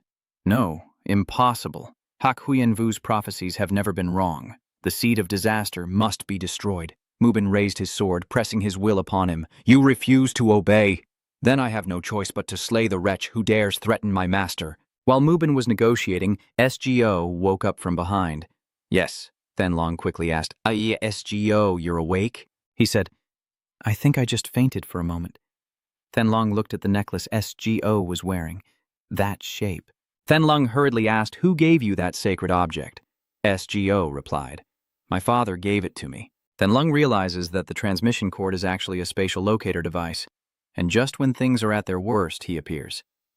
Meanwhile, the two kings on this side give a loud order, drop the drone, and he hurriedly lands. Yes, yes, as usual. Than Long's voice echoes a warning, everyone get down. At this moment, a lightning bolt strikes the ground, and a golden dragon appears from the sky. G. A quickly launched an attack. The golden dragon. I never expected him to be able to burn down the entire territory, or the eastern region, in the blink of an eye. Than Long warns her in GA that this fire is just the beginning. The disaster you have brought upon yourselves, as meteors fall from the sky and burn down an entire forest. Than Long is panicking. Damn it, it seems Su Hanan is completely out of control now. We need to find a safe place to hide immediately. SGO is still groggy as he wakes up, feeling dizzy. I have to stop my father. As SGO was about to slump forward, Ruberry appeared and caught him. Young master, are you all right, SGO? SGO was stunned. Ruberry, he said. Please rest assured, I came with His Majesty Su Hanan. From now on, we will protect him. SGO shouted. Yeah, there's no need to go that far. Right now we hold the initiative. They won't dare to target me anymore. So this battle is pointless, and since I ignored Brother Hai Huyen Vu's warning and still went to meet the Silver Tiger, I also bear some responsibility. This is not the first time that Emperor Su Hanan and Haidong have had conflicts. In times like these, we must set an example so they will never dare to draw their swords again. Only a new day can make the Emperor feel afraid now. SGOO silently watches the battlefield in front of him. Ruberry continues to plead, asking him to understand her feelings. The Emperor is so frightened that he might fall ill because he could lose him once more. SGO bowed his head as if letting go of everything. There's no need for that. Ruberry, confused, exclaimed, trying to stop him. Quickly, SGO slipped down unexpectedly, causing Ruberry to panic. Young master. SGO climbed onto Suki and rushed to intervene and stop the fight. Ruberry reminds you that you can't go there right now, young master. SGO ignores the warning and keeps rushing forward. Suki, thank you. Can you take me straight to where the battle is happening? Suki agrees. Yes, I will take you as close as possible. SGO concluded that the only one who can stop this right now is SGO. The fire has surrounded the entire forest on this side. Suki observed and felt worried. It seems everything is getting out of control. Do you really have to go there? SGO is determined. Yes, I will go. Suki saw how determined SGO was and guessed he would run into the chaos. Fine, if that's what you want. Inside, GA is collapsing and struggling to breathe from the toxic smoke of the fire. She wonders why it had to come to this. SGO appears. I assume you're not stupid enough not to know the reason, or you think I don't realize. Lift your head and look carefully. Witness this country's moment of destruction, leaving not even a speck of dust behind. GA, trembling with fear, stammered, I know that my blind faith and the prophecy have caused me an unforgivable sin.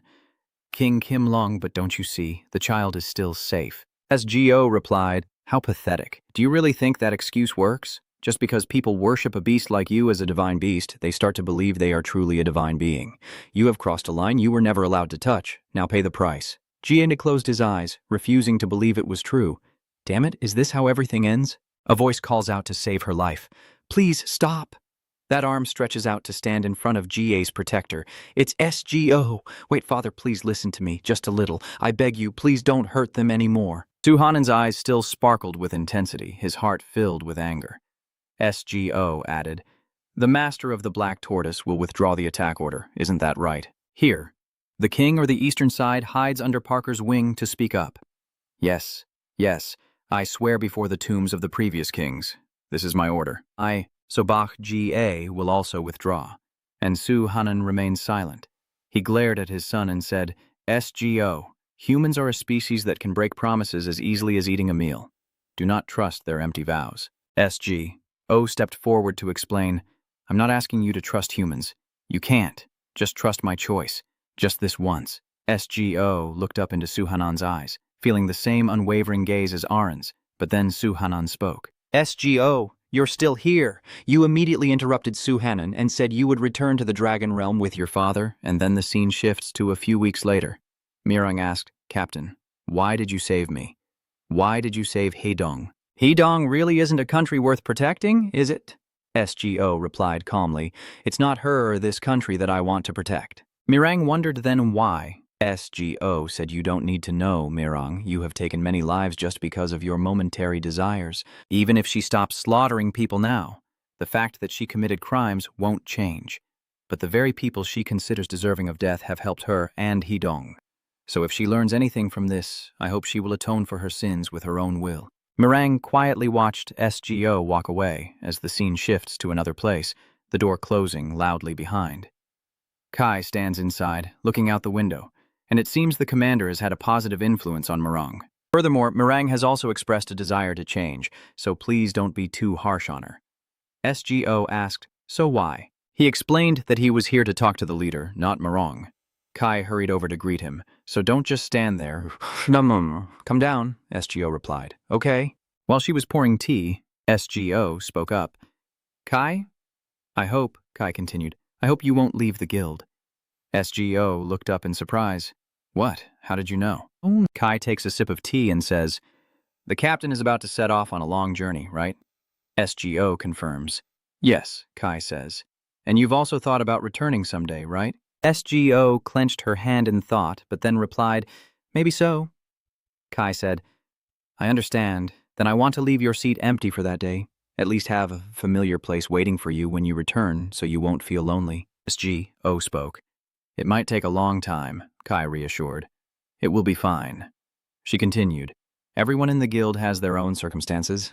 I hope the guild can become a place where they can return to rest any time. I will handle the situation of the guild leader being temporarily absent, so don't worry, and go to the place you need to go. Are you leaving for the Dragon Realm today? SGO replied, no, I still have a few things to tidy up. Kai is curious, what does packing up mean? SGO says, I want to leave after erasing any traces that could cause trouble if they remain in others' memories. Kai was surprised and asked, what about the traces in my memory? SGO replied that he wanted Kai to remember everything because he thought that way he would feel less lonely. Kai immediately stood up and chuckled. Ha ha, our commander is really greedy. You've thrown away so much. SGO. SGO was confused, even now. He took Kai's hand and thanked him for everything. Kai, she politely asked about your destination. May I ask where you're headed next?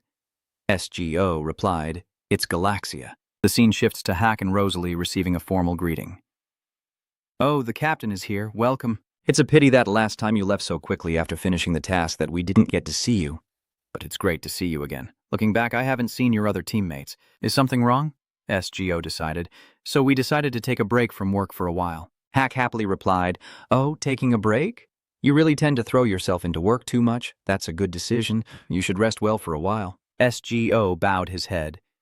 Thank you for your concern. I will take my leave now. Hack was stunned. Hum followed immediately behind. He didn't even enter the headquarters. SGO replied, I'm just here to say goodbye, so no need for a long farewell. Hack, confused, asked, The last time? What do you mean by that? Please forget everything I have done here, where I came from, who I have met, and what abilities I possess. Please erase my existence from everyone's memory. Hat tried to stop him, but gradually lost consciousness. SGO then quickly turned away. Hat shouted, Who's that? Rosalie also stopped singing and asked, Is something wrong? The branch manager replied, He was just here. Rosalie almost lost her memory, and there was no customer at all. She softly sang and said in a familiar tone, So why? But I don't know why I have a feeling I just met someone who made me very happy. Suki suggested to SGO that if things get tough, he doesn't have to erase all his memories. SGO replied, It's okay. The people who need to remember me are still there. Just then a voice rang out. SGO, is that you? The girl asked. SGO, why do you look so stunned? Don't tell me you don't recognize me. SGO quickly turned around and called out, Sarah and Hiro. She happily said with a smile, You still remember? It's been a long time since we met. You're back here again, SGO, he replied. I came to do a little thing. Now I'm on my way back. Sarah suggested, So you won't visit our house for a while? SGO hesitated for a moment before kneeling down, and she looked up at Sarah, thanking her very much for not being afraid even after hearing my secret. And I was very happy that she called me a friend.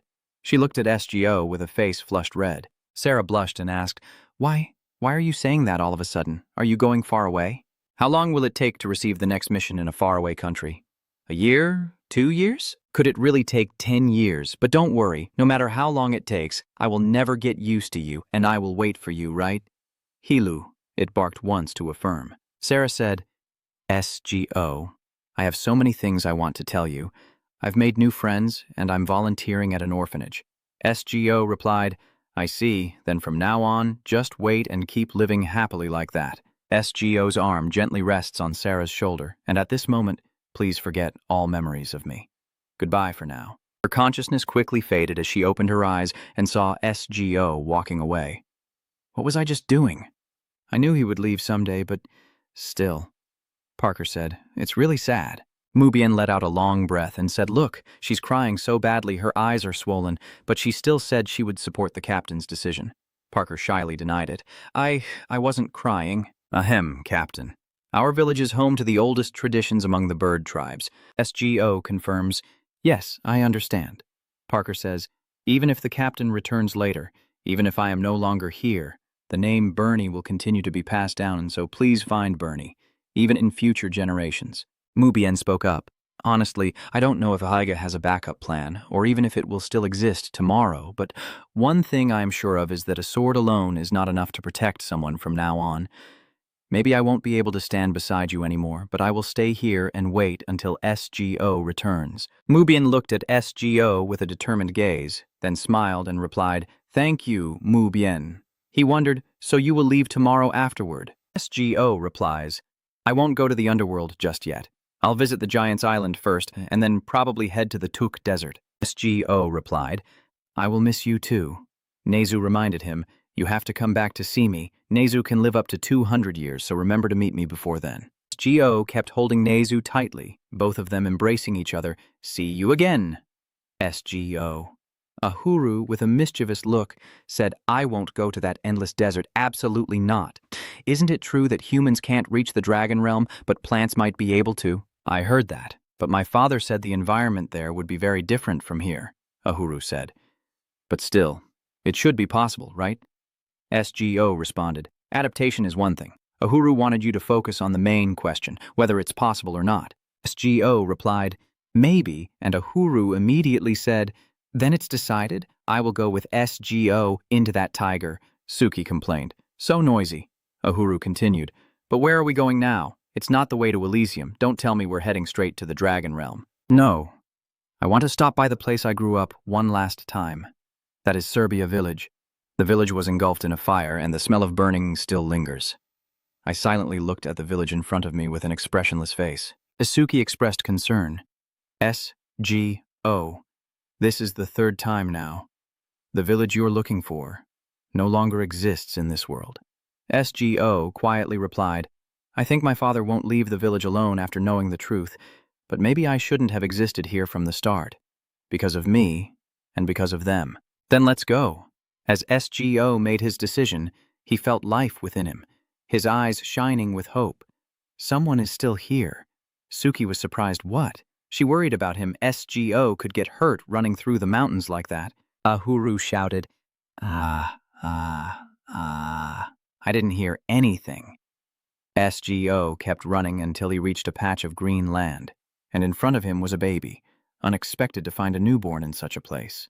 The baby was abandoned alone in a strange place, just like SGO. Suki approached, but how is it still alive? Did someone leave the baby here after the village was destroyed? Moreover, it is very healthy. SGO picked up the baby, and Sarah said she was volunteering at an orphanage. Before I go to the underworld for the last time, I want to take this child there safely. Izam gently smiles and confirms from now on, your name is Ygritte. Ygritte's innocent eyes look at SGO,